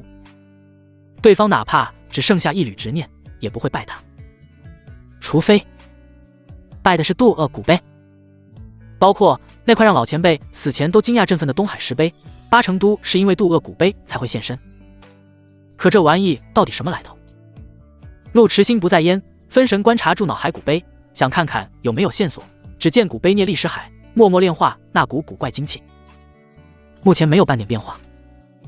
陆池暗暗松了口气，就听耳畔传来媳妇的声音：“陆池，你看。”陆池回过神来，顺住真真所指看去，只见在前方尽头生长出一株灵药，植株不过尺许，茎杆纤细如琉璃透明，叶片两半，左白右黑，叶脉隐现晶莹光芒，犹如阴阳二气交织，玄妙非常。陆池微微一怯，急忙拿出灵药图鉴，继而面露喜色：“阴阳灵草居然长在这里，真是踏破铁鞋无觅处，得来全不费功夫。大家辛辛苦苦来到荒渊，被莽族跟玉岩虎追住打，不就是为了这棵破草吗？原以为没有机会了，没想到居然长在这里。”陆池心境真如过山车，跌宕起伏。袁妙真微微一怔，继而若有所思：阴阳灵草多生于湖泊与荒滩交接，此地早就成了荒滩，但是在法力维持下，湖水才没有前河。阴阳灵草生长于夹缝之间，也就相当于在荒滩跟湖水之间。陆池觉得此言有理，但没敢贸然行动，生怕采集手法不对。等研究好方式，才小心翼翼将灵草挖出，放进早就准备好的玉盒里，嘴里还念叨住：“真是仙师保佑，弟子回去便给您老烧2个美人伺候。”袁妙真听住这不正经的话，脸都红了红。“前辈哪能像你这样不正经？”陆池找到灵草，心情轻松许多，说话也有些不正经：“真真姑娘，此言差矣。男欢女爱人之大伦，就算修者也不能断情绝育。我师父为了浮云关呕心沥血，如今人都走了，还不能烧俩女人慰藉一下？”袁妙真本身在认真聆听思索，还觉得陆池说的有道理，结果听到后面就觉得不对味儿，小声道：“前辈要2个慰藉，那你要几个？那肯定3、4个不嫌少，5、6个为妙。”陆池怕真真咬他，自然不能说的这么直白，边走边严肃道：“都说道法自然，缘分自然也讲究自然，有些事情就连天眼宗都未必推算得清楚，我哪能推算我的未来？”袁妙真眨巴着眼睛，一字一顿道：“陆池，我又不笨，你就直说你是新大萝卜。”陆池眼角一抽，见真真耿直的不像话，反倒不知道怎么辩驳，抬手道：“天地良心，情劫难测，但就算我将来真碰到3、4情劫，也绝不辜负真真情谊。若有违背，就让我天打一门。”袁妙真垫脚捂住陆池嘴巴，双眸清幽似潭，轻声道：“别发誓。”陆池看住真真模样，生怕他说出一句别发誓没意义，见他没有那个意思，才顺势握住小手，柔声道：“媳妇能理解我，真是腿。”轰隆隆，陆池话未说完，便猛地抱住真真后退，而就在两人刚刚所站的地方，蓦然涌出大片魔气，将周围震成深坑。袁妙真俏脸发寒，哪还有心思打情骂俏，当即拔剑斩去。呲啦，剑气如狂龙出海，斜卷雷霆之力，将魔气震散，而在魔气中间浮现出一道娇俏身影。少女以轻纱覆面，白色衣裙随风舞动，银色长发垂至小腿位置，红瞳艳如宝石，此时赤脚而来，翩然如蝴蝶灵动。陆池看到白毛的瞬间，脸色就不太好看，没想到玉岩虎居然能追到这里。玉岩虎一双美眸弯成月牙，稚嫩嗓音清脆如铃。为何这副表情？看到我不高兴？哦，怪我打搅你们谈情说爱。陆池盯住妖女萝莉，悄悄摸出天青魔心丹，随时做好战斗准备。没想到莽后居然没拦住你。玉眼虎自然不是因为莽后来到这里，纯粹是为了躲避忘机子。闻言笑嘻嘻道：“别这副模样，就好像本座是什么无恶不作的坏蛋似的。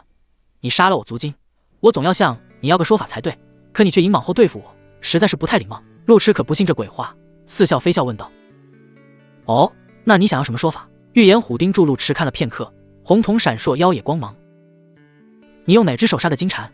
你想杀我？不，断手而已。玉眼虎笑盈盈纠正，断手后你可以断肢重生，我又不会砍你第二次，只是要个说法，否则以后还怎么在大佬圈子里混？陆迟根本没练过断肢重生这类仙法，怎么可能乖乖配合？若我拒绝呢？玉眼虎眯起眼睛，玉手轻轻抬起。我不信在这种鬼地方还能有人救你，你最好配合一下。我玉眼虎向来说一不二，绝不多砍，但你别妄想反抗。今日若让你跑了，我名字倒注血一。轰隆隆，话音未落，秘境入口处忽然剧烈震荡，继而一团白影犹如炮弹落地，将整个小天地都震得摇晃。望基子携带魏怀瑾二人赶至，落地便施展道法领域，朝着周围探查。是谁在对我道盟弟子大放肆？秘境四野皆惊，恐怖威能将地面震出深坑，尘灰飞扬，碎石乱飘，天摇地晃半响，才恢复安静。望基子站在深坑中间，依旧是仙风道骨的姿态，眼神凌厉扫向四周，语气有3分冷漠，7分霸气。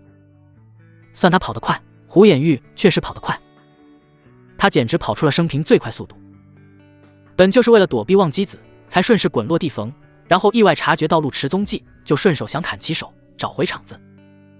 本以为胜券在握，结果在这关键时刻，望基子居然赶到。这老货来的逢作甚？为救陆迟？这小子到底什么来头？不仅勾搭住皇族郡主，还能上手剑宗仙子，现如今天眼宗老狗都来救他，不就是一野关观主吗？这排场比皇帝亲儿子都大。玉眼虎心底颇为震惊，但无暇多思，想都没想就祭出法宝，毕竟是仙宗少主，人人喊打的过街老鼠，行走江湖自然有些手段。至于名字道注血，胡眼玉好像也不难听嘛。玉眼虎不断做出心理建设，他这不是败犬逃亡，而是权衡利弊。常言道，君子报仇10年不晚，自己没必要争一时意气，日后再找陆迟算账。陆迟只觉面前黑雾闪过，玉眼虎便消失不见，神色都有些愣然。跑这么快，我现在相信胡眼玉有圣虎血脉了。风从虎，云从龙，玉眼虎高低的是头大白虎。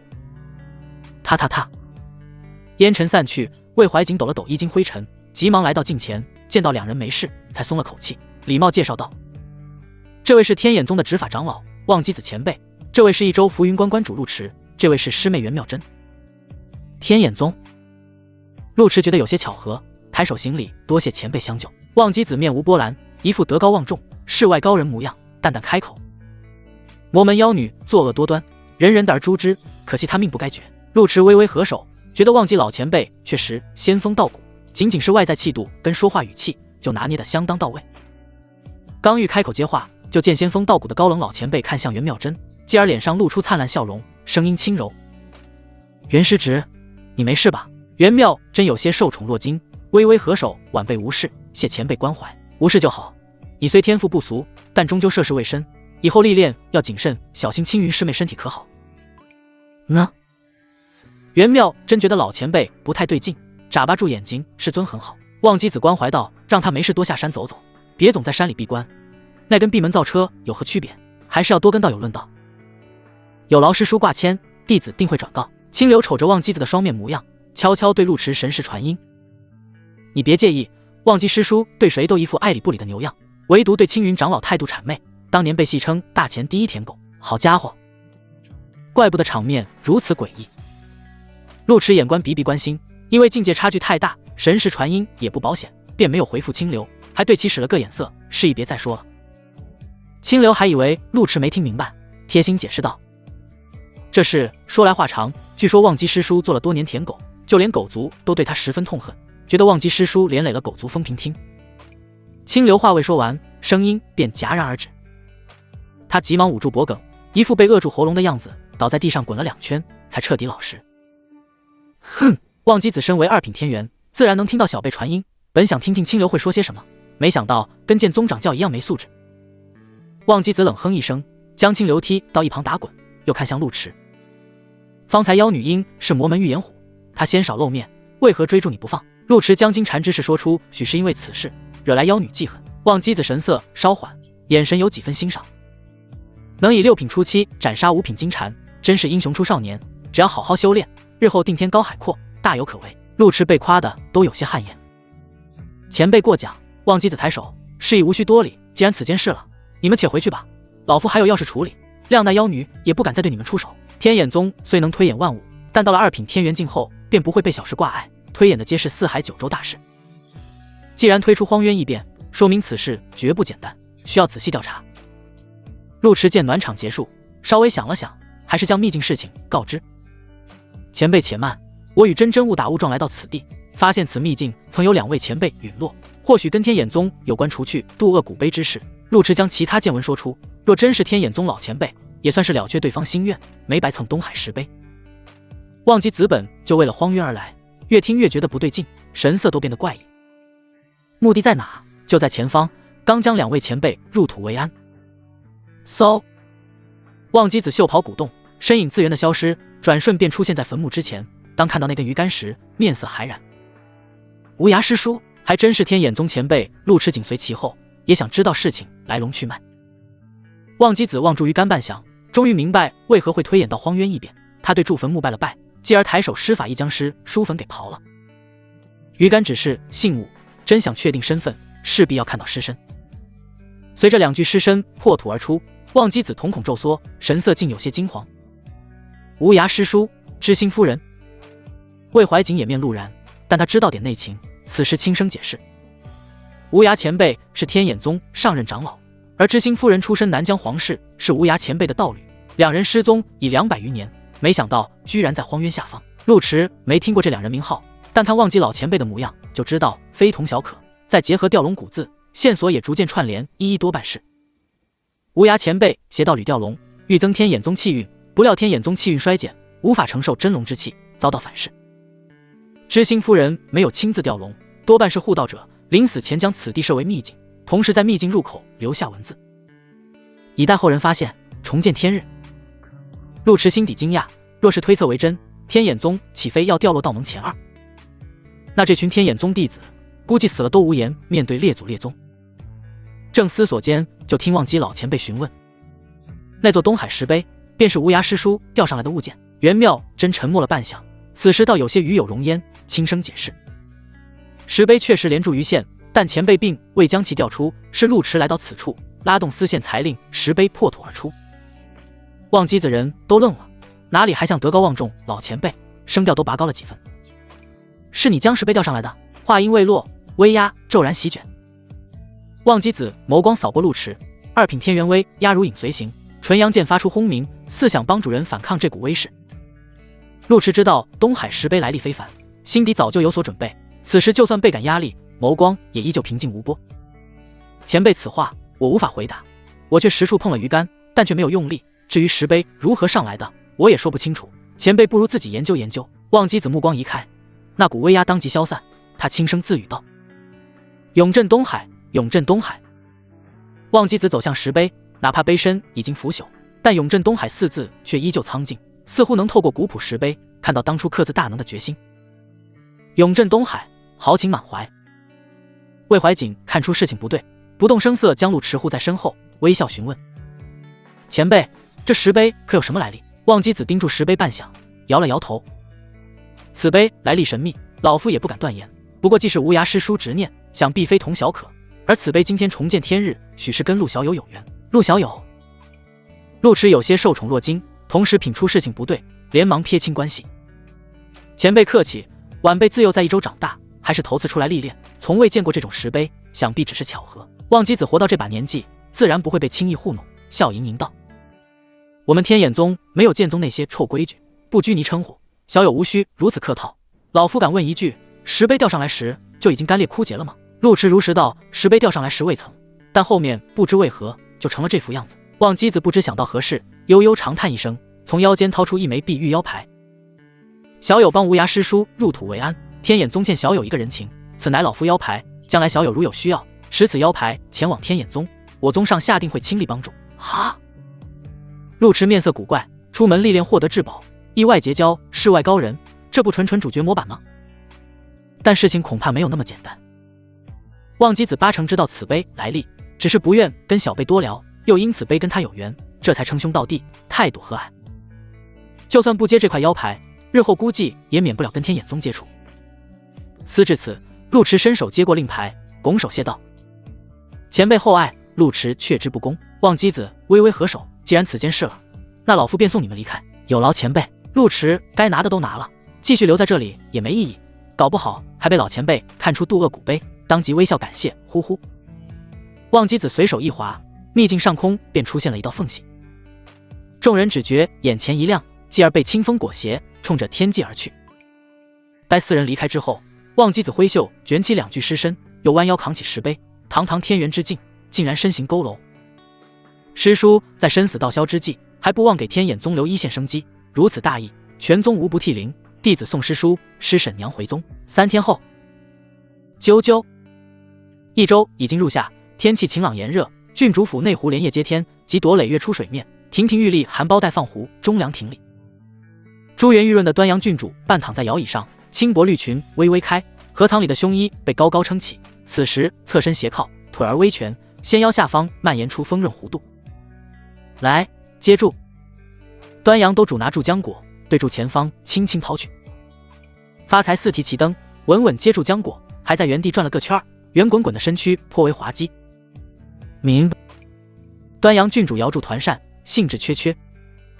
你倒是会卖弄，比你那位主人有良心多了，出去这么多天也不知道给个信儿。明。发财将浆果丢进嘴里，歪了歪脑袋，大眼睛里满是狐疑，意思非常明显，一道士才走了几天，虎虎都没想他呢，你就想了。端阳郡主也不是想陆迟，纯粹觉得这个男人没良心，出门多日没个消息，真将他当成带孩子的奶妈了。就算当奶妈也得报个平安呀。嗡嗡，正如此想住，胸间忽然一阵颤动。端阳郡主急忙起身，低头将手伸进胸襟，粗暴地将2团白嫩软枕分开，从缝隙中扯出来一枚圆镜。圆镜约莫指甲大小，通体冰蓝色，此刻光泽盈盈，正在剧烈抖动。姑母，端阳郡主面露狐疑，伸手捏诀将真烈灌进去，圆镜光芒更盛，在半空凝聚成一面水波明镜，继而水波荡漾，浮现出一道冷艳身影。还真是姑母，这是查岗来了。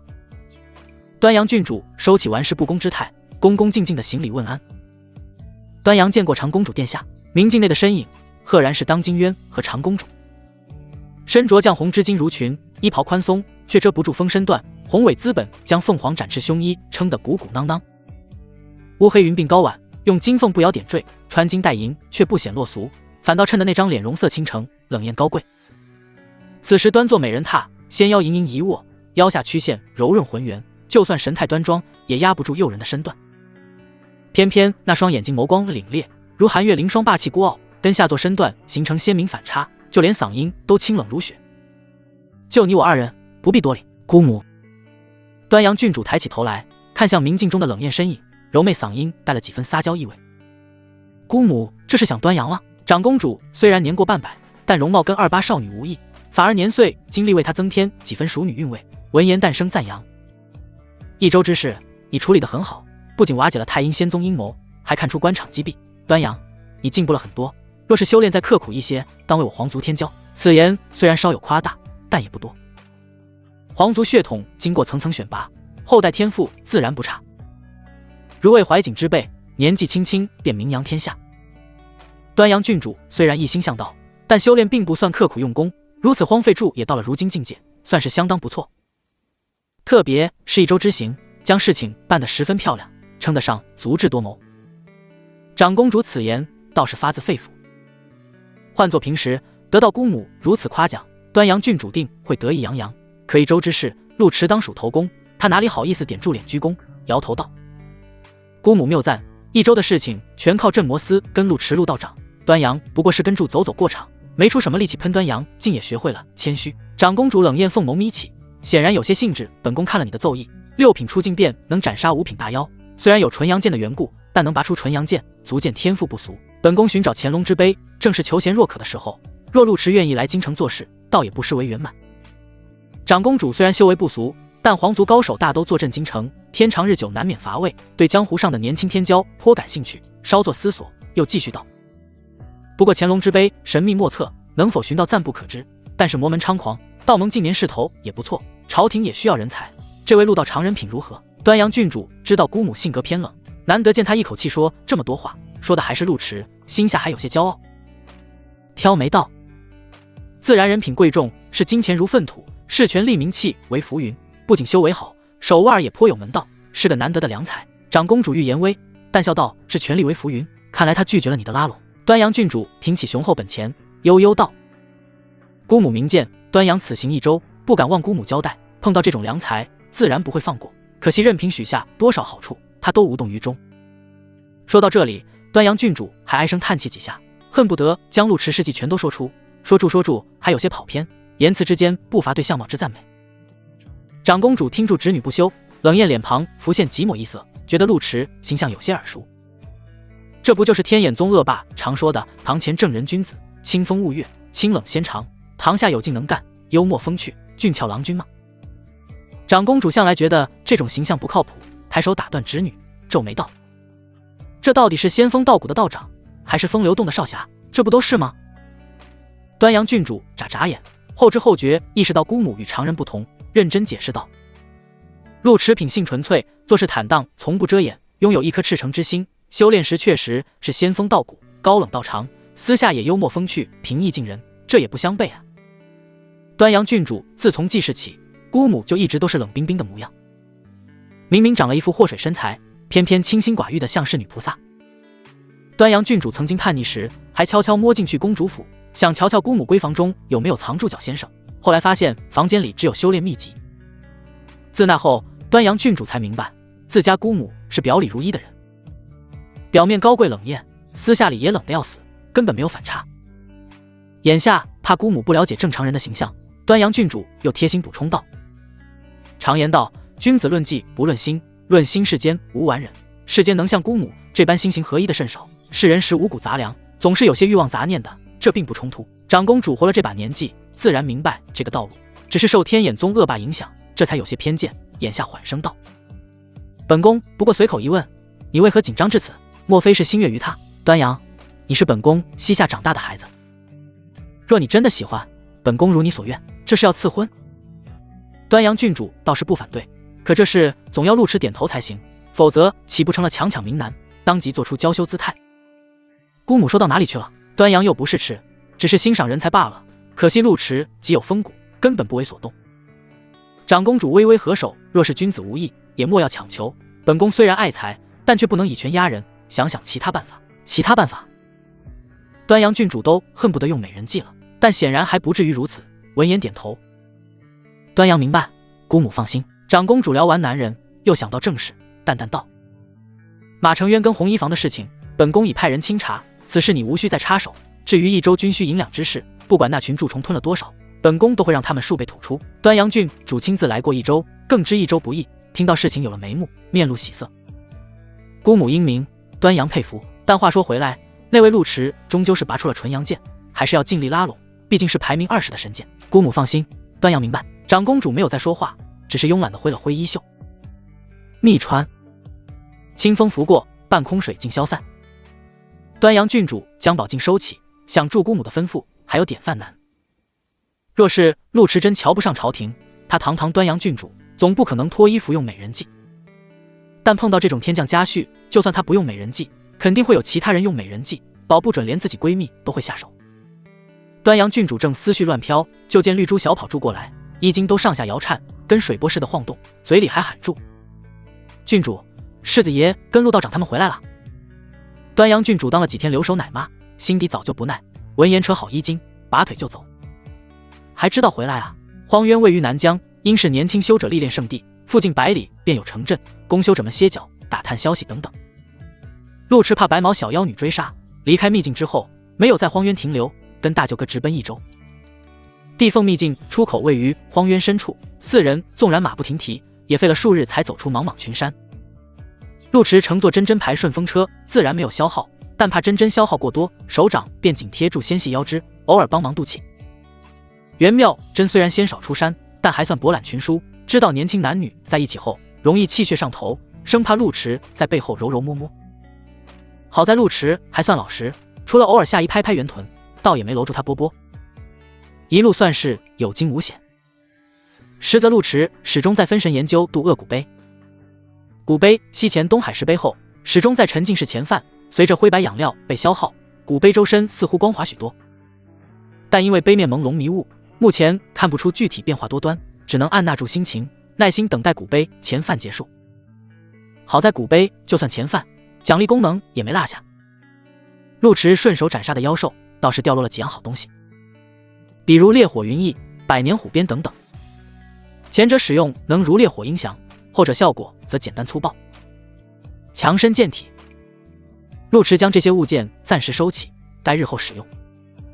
傍晚时分，四人回到益州，在深山老林待了几天，看到热闹熙攘的街道，还有些恍若隔世之感。因发财寄养在郡主府，陆池虽然着急结单，但还是要先拜访郡主殿下，将自家虎崽子接回来。天气已经入夏，百姓们坐在河边纳凉，嘴里还在议论住。长公主为益州请命，派了钦差大臣下来，说要彻查什么里查来查去都那样，聊这些还不如聊聊陆关主呢。嘿，你还想你家闺女嫁给陆关主不成？别痴心妄想了，据说端阳郡主都在眼巴巴，哪轮得住我们？虚这话可不敢说。陆池路过听了两句，对自身绯闻恍若未闻，反倒有些好奇传闻中的长公主。这位前宫牡丹曾经也是风云人物，在四海九州胭脂榜排名前10，据说气质冰清玉洁，似皓月凌霜。陆池猜测，估计是成熟版本的真真媳妇，都是身材纤细、气质清冷的冰山美人。胡思乱想间，便来到了郡主府前。踏，端阳郡主被留在家里当奶妈，怨念大的能养活厉鬼。听到四人回来，提住裙摆就飘了出来，但碍于郡主身份，到门前又端起了郡主殿下的架子，眼神颇为霸气。还知道回来啊？荒渊距离益州不远，连个信都没有，就算不怕本郡主担心，也得考虑考虑发财吧。发财抬头看住大奶姐姐，眼神还有些茫然，一光虎虎什么事？端阳、魏怀瑾觉得妹妹无理取闹，男人在外累死累活，你不思关心便罢，见面还要说这酸话，这不想闹得家宅不宁吗？刚想上前教训妹妹，却被绿珠拦住。世子爷，此行荒渊辛苦，府中早就备好酒菜，您跟清流少侠先去休整休整。郡主跟珍珍姑娘数日不见，许是有些心里话要说，你当本世子傻哦？这叫心里话？明显是在阴阳怪气陆兄。魏怀瑾虽然没有女人，但又不是榆木疙瘩，知道妹妹酸了，可也不好公然落妹妹面子，只能低声提醒。妹妹，陆兄在荒渊历经生死，你若对他有意，这时应该温柔关心，若是做悍妇姿态，怕是不太合适。端阳郡主见榆木疙瘩还敢叫自己做事，心底有些不服，但听到陆池历经生死，也顾不得其他，急忙上前询问：你们碰到危险了，有没有受伤？陆池回想荒渊经历，确实心有余悸，知道郡主殿下有些怨气，便唏嘘道：此事说来话长，算是有惊无险，成功拿到阴阳灵草，还要多谢郡主帮我照看发财和道观，免了我的后顾之忧，方能顺利回来。端阳郡主被夸得心怒放，心底那点酸气烟消云散。哎呀，本郡主也没做甚，只是举手之劳罢了，别站住了，先回家再说。明发财围住陆池转悠半天，见奶妈姐姐说完话，才抬起前爪扒拉陆池双腿，看样子是想求抱抱。陆池顺手将发财扛起，眼神还有些疑惑。咦，个头还是那么大，身体倒是圆润了不少。你这虎确实有些怪异，吃了本郡主那么多灵植，硬是不长个头，这什么来路啊？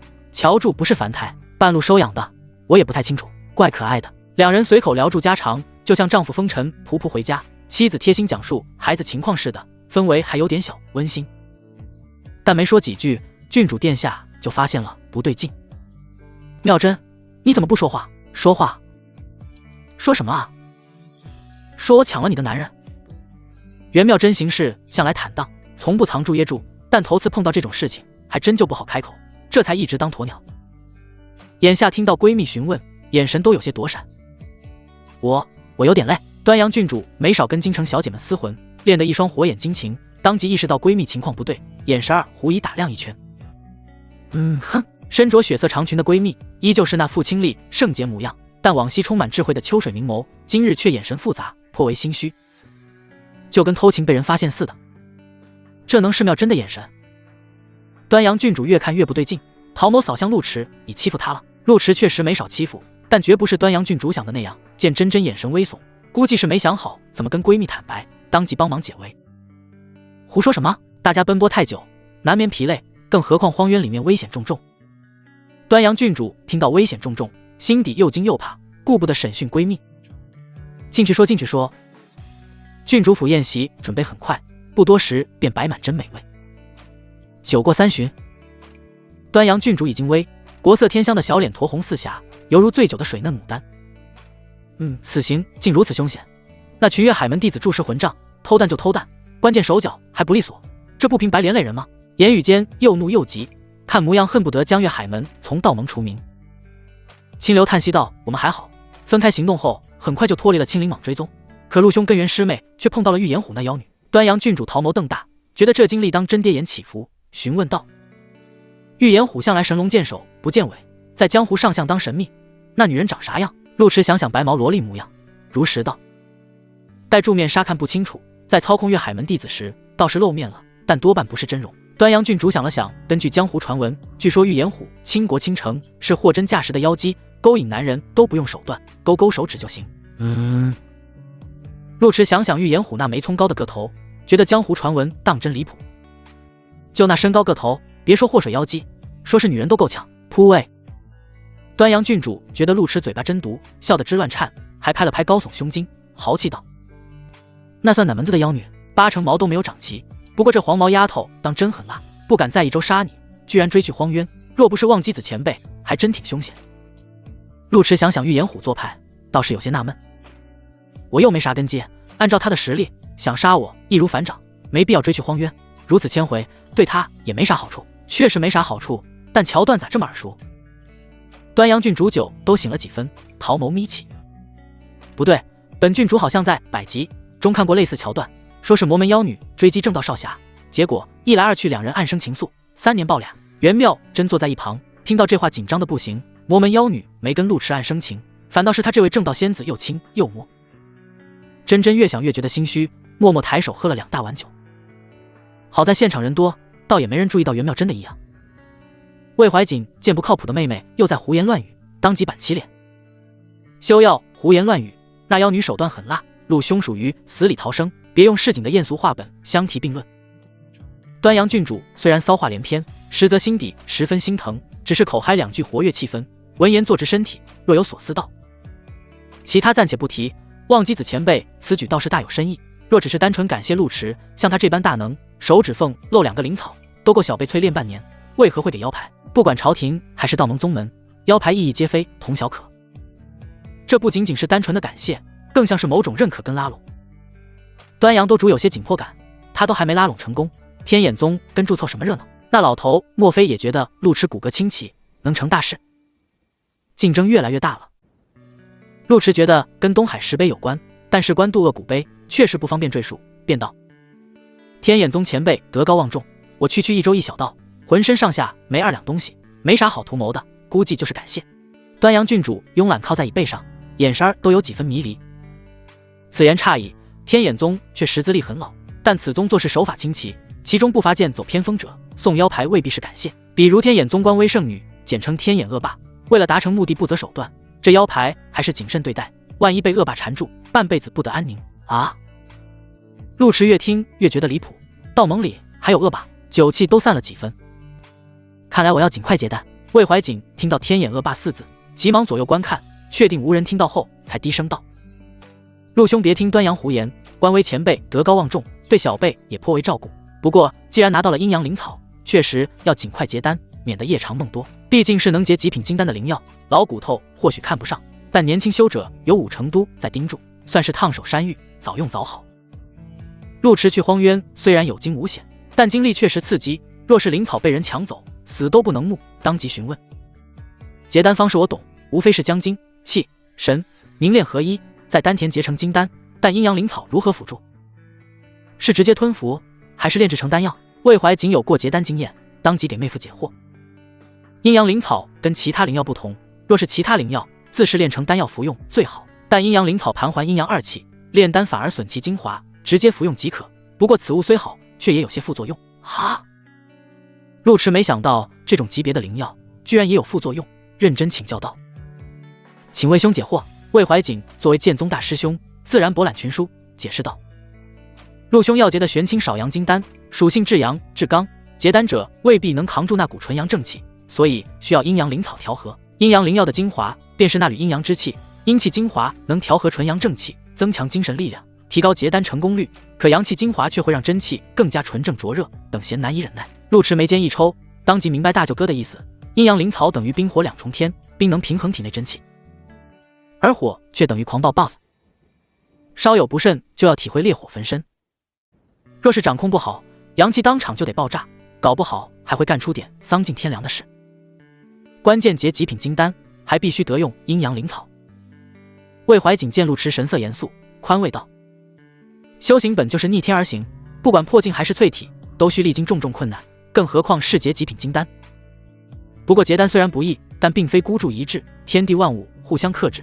阴阳灵草固然棘手，可也怕阴阳调和。”陆池眉头一跳，魏兄的意思是可以双修结丹？四海九州修炼路子颇多，正经双修颇受修者喜爱，不算偏门。魏怀瑾眨了眨眼，一本正经的否认：“那倒不用双修，只要有个真气为阴的修者在旁边帮忙护道，及时中和阴阳灵草的阳气即可。而护道者自身也会受到神意，属于一草两用。”端阳郡主听到这话，迷离眼神儿都清醒了几分。女子的真气多为阴，护道者的人选，本郡主觉得一。话未说完，就听一道清冷嗓音响起：“让我来吧，本郡主觉得非我莫属。”端阳郡主话被打断，猛地坐直身体，盒藏里都随之一颤。袁妙真自从回来后就在纠结盘算住如何跟闺蜜摊牌，眼下听到陆池需要护道者，自然大局为重。我虽然修习雷法，但因为主修无情道，真气属性纯阴，帮陆池护道最为合适。魏怀瑾稍作思索，袁师妹是青云长老真传，真气极为纯粹，又是6品中期，愿意为陆兄护道，自然最好不过。魏怀瑾，你到底帮谁？端阳郡主眼神儿向自家兄长，总觉得事情不对。妙真虽然境界不俗，但到底经历的事情太少，万一中途碰到点意外，她手足无措可怎么办？男人阳气重了会发生什么，简直不敢想。就自家闺蜜这副纯情小道姑的模样，懂怎么帮男人泄火吗？端阳郡主虽说不打算用美人计拉拢陆池，但她被陆池看也看了，摸也摸了，也不差这一回，就当以身饲虎，大爱无疆。继续道：“本郡主近来闲来无事，不如一起护道，若真发生什么，还能拿个主意。”袁妙真没这些少心思，只想陆池顺利结丹。闻言点头：“好。”陆池见两人达成共识，心底反而有些紧张。他没经历过结丹，但料想场面不好控制，万一到时候阳气太盛失去理智，还不得当场一串二。真真还好，毕竟两人卿卿摸摸，在荒渊表明了心迹。可端阳郡主不能轻易欺负，否则指不定会发生啥事至此。陆池急忙开口：“结丹虽然慎重，但也无需劳驾这么多人，有真真姑娘自己就行。魏姑娘帮忙照顾发财，已经够辛苦了，哪好意思再麻烦你？”端阳郡主只是觉得闺蜜不太对劲，这才想亲自盯住，避免意外发生。可听到陆池这话，却是非去不可了。陆道长为一周鞠躬尽，金蝉之事更属头功，连当今长公主殿下都要我好好搞劳陆道长，帮忙护个道算什么？嘶！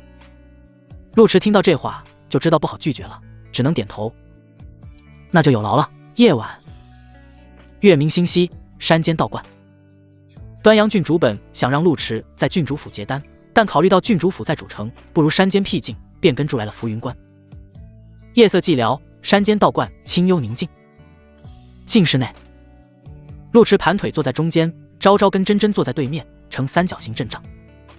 开始吧，我已派人守在门外，任何人不得打扰。端阳郡主褪去郡主华裙，穿着绿色练功服，如墨长发简单绑成高马尾，胸襟似乎用了束胸，看起来尺寸小了些许，颇为英姿风爽。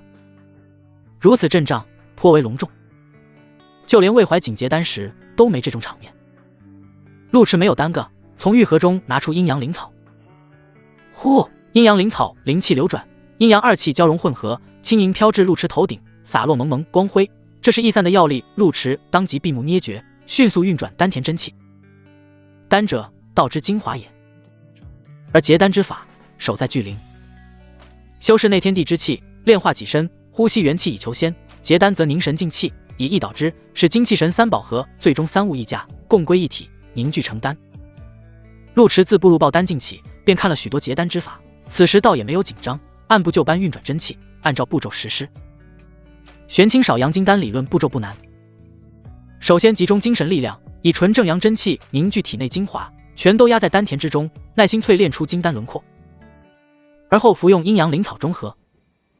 但纸上谈兵容易，真正实施起来滋味却不好受。陆池真气纯正，又用骨退灵诀炼体，体内阳精纯粹阳刚往西分散在全身便罢，此时全都汇聚丹田，犹如吞下一颗火球，气海轰然膨胀，通体好似灼烧，血液都随之沸腾。缝缝，净室内升起一股热风，陆池周身形成红色风场，好似烈焰腾腾，汹涌澎湃。娘姨！端阳郡主看到这个场面，桃眸调然瞪大，这么纯的阳气，袁妙真眨巴着眼睛，难怪陆池总想轻轻柔柔，体内阳气如此旺盛，平时能克制成正人君子，简直匪夷所思。金丹轮廓尚未成型，阳气便如烈焰焚烧，若是淬炼出金丹轮廓，只怕情况更糟。端阳郡主知道闺蜜虽然有些蠢萌，但专业知识相当博学，询问道：“我现在帮她调节一下。”袁妙真点头，已先开始。端阳郡主不敢耽搁，掌心冲出阴寒冰冷，帮陆池物理降温，心底有些感慨。难怪魏怀瑾选择纯阳金丹，舍弃玄清少阳金丹。两种金丹虽然都是至阳极品金丹，但其实本质背道而驰。正所谓一阴一阳之谓道。玄清少阳金丹虽然至纯至阳，但同时带有清的特质，即清净无瑕，阴阳调和，既保留了纯阳的刚猛，又兼具清灵的柔韧，必要时可双修维持平衡。而纯阳金丹则是纯粹的阳刚，毫无阴之气，属性相当极端，其力量霸道刚猛，但缺乏阴阳调和，修者绝不能破身。魏怀瑾那种榆木疙瘩，自然不会找道侣双修共进，选择纯阳金丹符合榆木人设。可陆池选择玄清少阳金丹，如此大的火气，日后岂不是要三妻四妾五姨娘？否则谁能顶得住？端阳郡主看住眼前阵仗，若是陆池真的火气上头，他跟妙真两人一起上，估计都压不住这火气，这不得当场翻白眼。这家伙不会就是奔住三妻四妾去的吧？袁妙真没有这些心思，专心致志盯住陆池运功，见闺蜜的神色不对，眼神儿都有些奶凶。关键时刻走神作甚，端阳郡主觉得呆萌闺蜜忽然变凶了，但也不敢生，急忙稳住心神，掌心冰冷，哗啦啦冲出，尽量帮陆池降温。呼！陆池知道结丹不易，但没想到如此痛苦。体内精华经过汇聚，灼热的超出想象，就如同被金乌烘烤似的，滋味欲仙欲死，只能用尽全力将精华压缩至丹田，努力淬炼。好在端阳郡主的寒气尚可，像是小喷泉似的滋滋降温。陆池感觉舒坦些许，但也不敢放松，集中精力打磨淬炼，试图将精华修炼成金丹模样。这个过程缓慢又煎熬，陆池燥热的不行，直接就运气爆衣，露出健硕胸膛。端阳郡主见陆池一前二紧，豆大汗珠还顺住胸肌滴落，眼神都深邃了几分，下意识小声感慨：这家伙身材越来越好了。袁妙真皱眉，别分心。端阳郡主接连被闺蜜凶，还有点反应不过来，但她顾全大局，懒得口舌之争，认真输送小冰冷。冰冷遇热化作喷泉，瞬间被蒸发，但温度降低些许。呼！不知过去多久，陆池终于打磨出金丹轮廓，虽然火焰焚身，但神识还算是清醒，急忙将阴阳灵草吞入腹中。轰！阴阳灵草入腹刹那，阴阳二气四散开来。陆池先是如坠冰窟，身上那股火气顷刻沉寂，身体舒服的不行。继而凉意消退，死寂的火气重新复苏，如大日高悬卷土重来，热度还是方才的数十倍。阳之精华！陆池闷吼出声，阴阳灵草的阳气精华注视霸道，冲得他脑门发昏，双眸都变成了火热鲜红色，下意识就汲取周围凉气。咦，端阳郡主原本按部就班释放寒气，可没想到陆池忽然主动吸。他身为七品后期，帮忙护道还行，哪能扛得住陆池主动吸？不等端阳郡主反应过来，只见陆池抬手一挥，端阳郡主就如同提线木偶似的，直接飞到陆池跟前。下一刻，陆池双掌箍住纤细腰肢，低头就要来个阴阳对接。端阳郡主被陆池霸道行为震了震，见陆池想波波，不由心脏狂跳，认命的闭上了眼睛，心底还念叨住：依依，这可不是本郡主用美人计，是你占本郡主便宜，看也看了，摸也摸了，这回还轻了，回头就让你负责，跟我回京城。然而还没念叨完，端阳郡主却觉得腰间一松，她急忙睁开眼睛，就见自家闺蜜站在身后，施法拉开陆池双手，轻声道：“端阳，退后。”端阳郡主猝不及防，但也不好跟玉女似的往前贴。她这样不行吧？万一失去理智，我们两个都拦不住。关键阴阳灵草稀罕，若是功亏一篑，这不亏大了。袁妙真面色镇定，清幽眼瞳盯住陆池，逐渐变为冰蓝色。自古极品金丹成功者甚少，就是因为变数太多。但今日陆池已到这种地步，以我自当尽力助他成功，事急从权，顾不得那么多。该怎么做？你守住就行。端阳郡主愣然，我守住。话音未落，就见袁妙真上前一步，盘坐在陆池腰间，颇为霸道地抱住陆池脑袋，直接就亲了上去。咔！轻微冰碎声响起，源源不断的阴寒之气顺住唇齿狂涌，比起隔空传输，速度快了数倍不止。端阳郡主知道这法子好用，但看到平时不声不响的闺蜜，忽然如此凶猛，人都有点懵。啊，你俩亲？我看出这不苦主吗？速！袁妙真聚精会神，冰寒真气倾泻而出，竟是内弥漫细碎雪，环绕陆池飞卷，继而凝聚成一朵冰莲，莲瓣晶莹剔透，吸收沸腾的灵草阳气。但灵草势猛，莲瓣顷刻便如白雪消融，化作漫天水雾。袁妙真被浑厚火气波及，清丽脸庞布满红霞，只觉被烈焰燃烧，皱眉闷哼出声，却不敢停下运功动作。双修最忌讳半途而废，此举算不得双修，但需要阴阳真气调和，本质也没差多少。阴阳灵草不愧是百年难遇的灵药，阴阳之气纯正，再加上陆池自身纯阳之气，室内简直像是炼丹炉。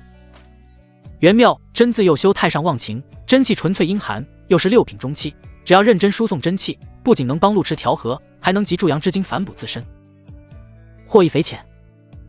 偏偏陆池情况不佳，意识也逐渐迷离，手不太老实，初时只是紧箍腰身，后面就开始练习擒拿，手法相当老练劲道。袁妙真平时稍显迟钝，但术业有专攻，到底是剑宗嫡传，对修炼之事堪称大前王语嫣。眼下感受陆池力道加重，就知道情况不对，脑袋微微后仰，暂时停止渡气，看向身后的水润闺蜜。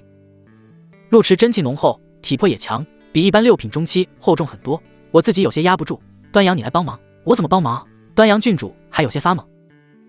按照他的设想，若陆池阳气太盛难自制，应是妙真手足无措，而他毅然站出以身饲虎，给傻白甜闺蜜言传身教，好好上一课。结果情况跟他想的截然不同。袁妙真秀眉微，当机立断：你在背后给我传功，我再渡给陆池。他就算真气厚重，但恢复速度有限，只要你能补上我恢复的空档，我就能吸收多余阳精，这能行吗？你有更好办法？若没有，便按照我说的来做。端阳郡主接连被闺蜜教训，眼神越来越燃，下意识就走到闺蜜背后，抬起手掌传功。扣制！陆池烈焰粉体察觉到冰冷远离，下意识就贴。袁妙真说话空档，只觉脖颈间一热，就见陆池趴在颈窝，看状态还想下野，一时间还有些震惊，急忙扶正陆池肩膀，重新拨了上去。来！寒气与热气碰撞，竟发轻颤之音，竟室内的火气消散些许。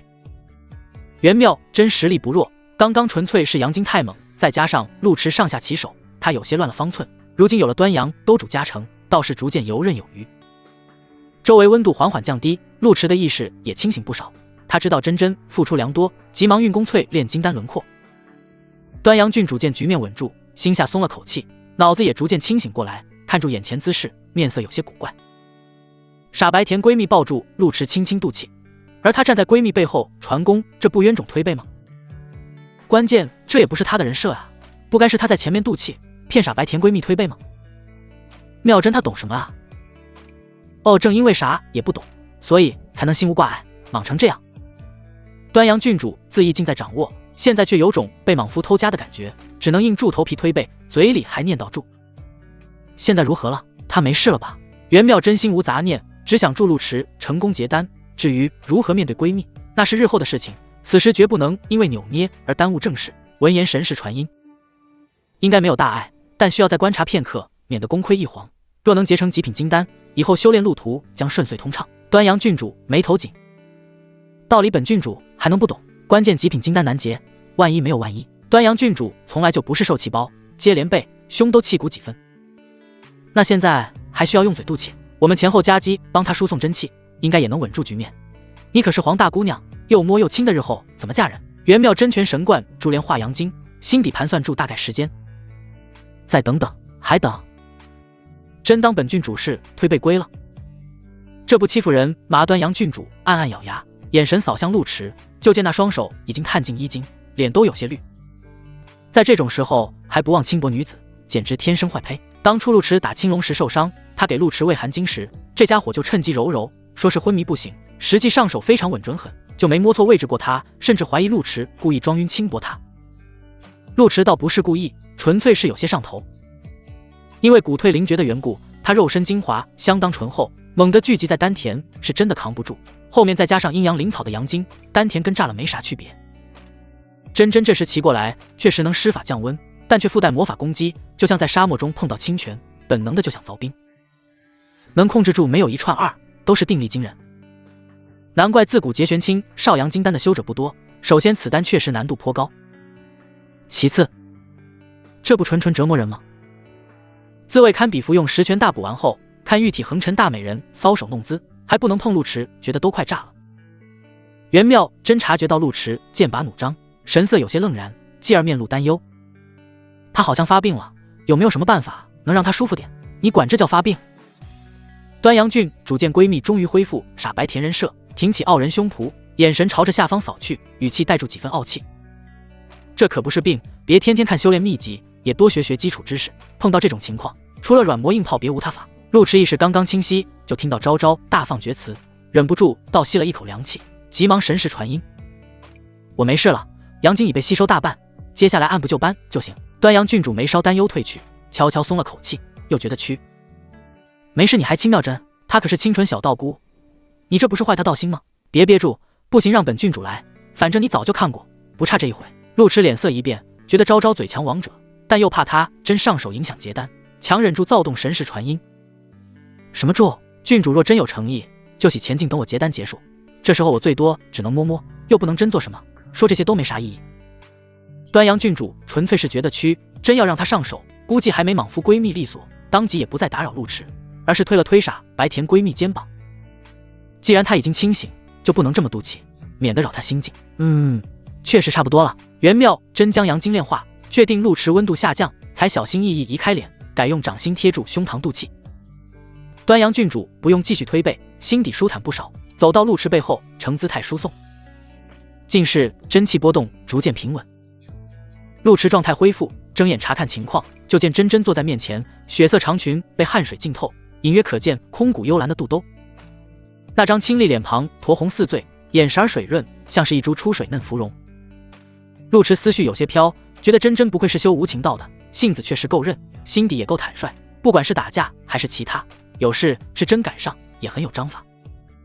若其他女子碰到刚刚那种场面，估计都羞得不敢动。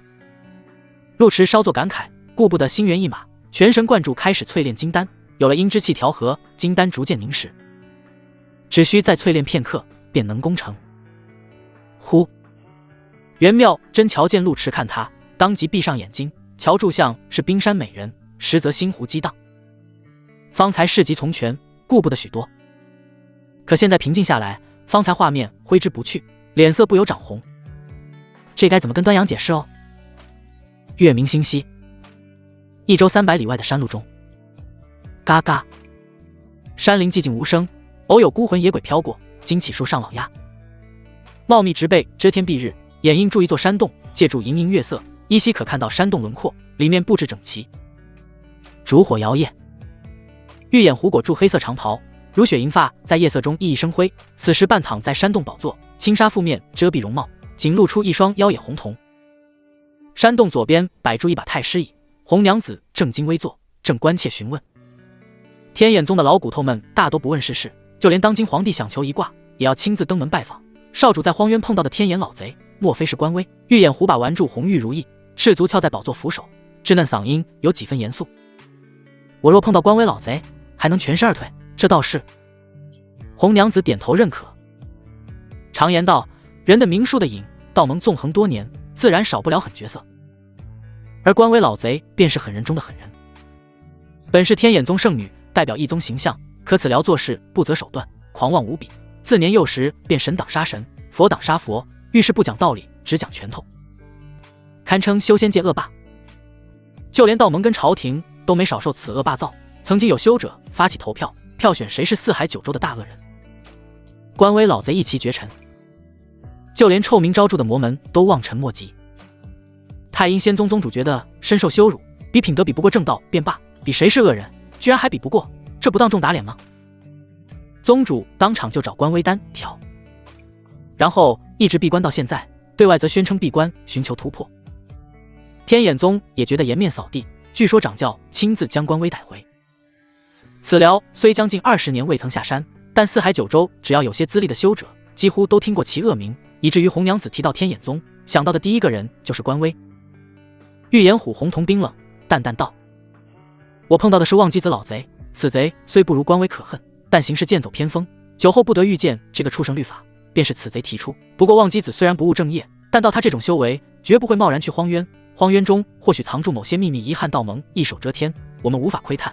荒渊此行损失惨重，非但没能砍了路痴胳膊泄愤，还浪费了一件逃命之宝。”红娘子觉得玉颜虎终究是年少轻狂，斟酌提醒。这事是媚姬自作主张，就算没有路痴，剑宗的人也不会袖手旁观。玉颜虎皱眉，我自然明白这个道理，找路痴麻烦，只是为了仙宗威仪。自从魔神战争结束后，魔门势力便大不如前，逐渐退出中土，然则表面四分五裂，实则私下常有联系。太阴仙宗饲养金蝉本是秘密，玉颜虎本想饲养成功一鸣惊人，彻底奠定仙宗魔门领袖的位置，不料金蝉却被路痴斩杀。常言道，好事不出门，坏事传千里。现如今整个魔门圈子都知道他玉颜虎养的蛤被个不知名的道士宰了，邪谷门跟白骨山更是趁机落井下石，话里话外都是先帝闭关，兴军若已，而魔门之事如雷卵于九仞之巅，稍触即溃。玉颜虎这才千里迢迢赶到益州，想手刃陆池，一雪前耻。可没想到陆池的裙带关系如此复杂，不仅跟皇家剑宗有勾扯，就连天眼宗老贼都出手帮衬。思至此，玉颜虎揉揉脑门，老神在道：如今局面复杂，陆池暂时是不能动了，可天眼宗的人向来无利不起早，望基子不会无缘无故跟一位小道士示好。少主的意思是，陆池身上恐怕藏住秘密。红娘子跟陆池接触过，闻言稍作思索。属下道是见过陆池，天赋在年轻人里算是一者，马贼一事全靠他亲力追查，否则镇魔司没那么快。玉颜虎眯起眼睛，赤足轻轻晃动，姿态如懵懂女童。哦，这么说来，陆池还是个侠肝义胆、无私奉献的正道少侠。目前看来确实如此，此人有没有拉拢空间？红娘子怀疑自己听错了，面露愣然。少主不是想杀陆池吗？怎么又想拉拢？玉颜虎叹息一声，懒洋洋道：当初是想杀他，可现在连天眼宗都牵扯其中，本少主更好奇他身上藏住的秘密。再者，我瞧他不像正道少侠，反倒像色中恶鬼，未必不能拉拢。色中恶鬼？红娘子想想陆池的形象，觉得少主判断有失偏颇。仙宗确实需要大量人才，但是陆池跟端阳郡主牵扯得太深，属下觉得还是少接触为好。玉眼虎也只是随口一说，闻言唏嘘。若是我仙宗弟子都像陆池这般无私奉献，何愁不能入主中原？太阴仙宗虽然闭世多年，但其实一直在暗中积蓄力量。可惜魔神陨落之后，魔门成了一盘散沙，就算时常来往，但却是谁也不服谁。血骨门觉得自己大隐隐于市，已经成功融入南疆本土帮派，是毋庸置疑的魔门老大。白骨山虽然退守西海，终日跟虾滑蟹膏为伴，但口气依旧狂妄，说是魂之法大势所趋，魔门要想鼎盛，还是要推举他们为领袖。这也是魔门苟延残喘千年，却始终发展不起来的原因。道盟只需要防备魔门，而魔门不仅要防备道门跟朝廷，还要防备自家弟兄。如果不结束这种割据局面，想跟道盟手腕，简直是痴人说梦。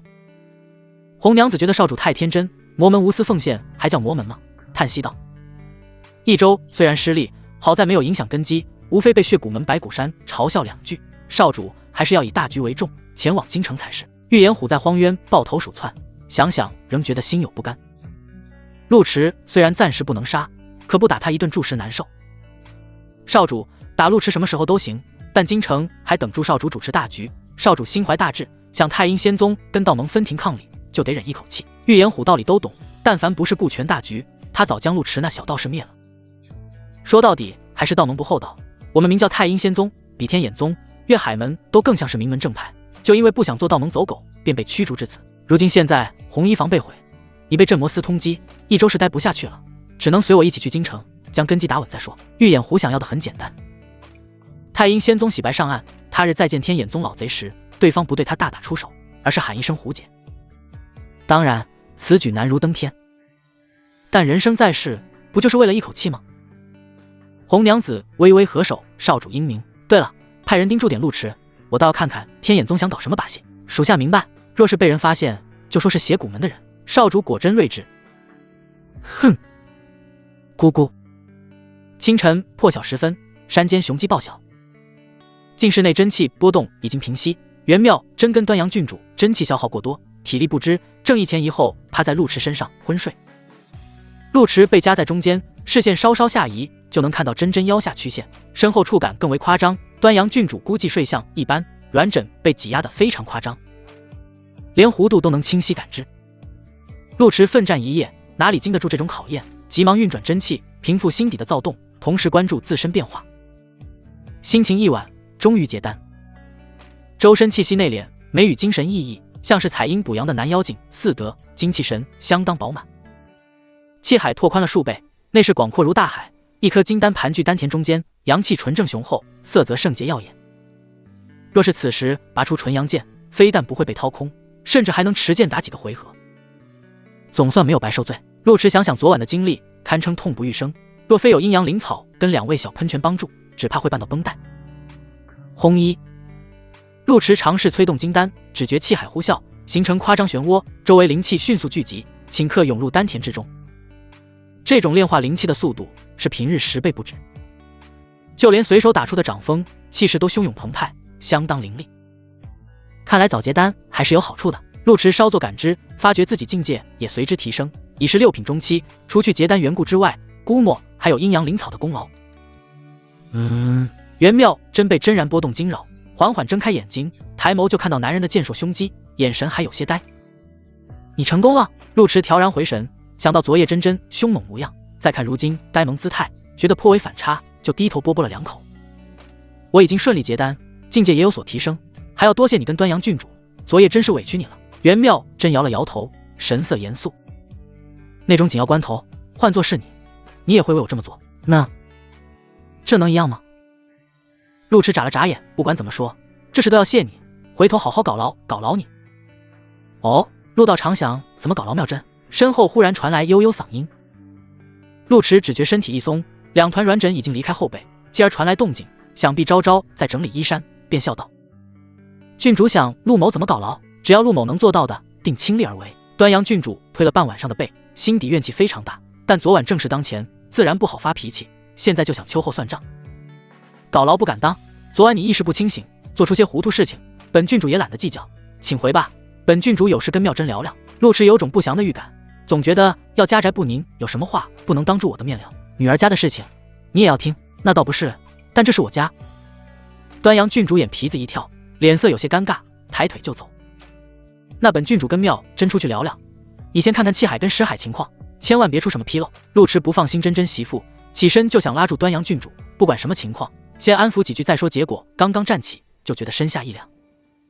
端阳郡主脸色一红，急忙转过身去。勿以，你先穿上衣服呀。陆池稍显尴尬，只好盘腿坐下。抱歉，昨天晚上确实浑浑噩噩，不知道衣服没了，无意冒犯端阳郡主，被冒犯也不是1次2次了，倒也懒得计较。哼，你先穿戴整齐再说，我跟真真出去聊聊。元妙真稍作思索，轻声道：我也有事要跟端阳说。端阳郡主觉得自家闺蜜有点刚，桃眸瞪了半天，才扭住腰肢开门。那就出去聊聊。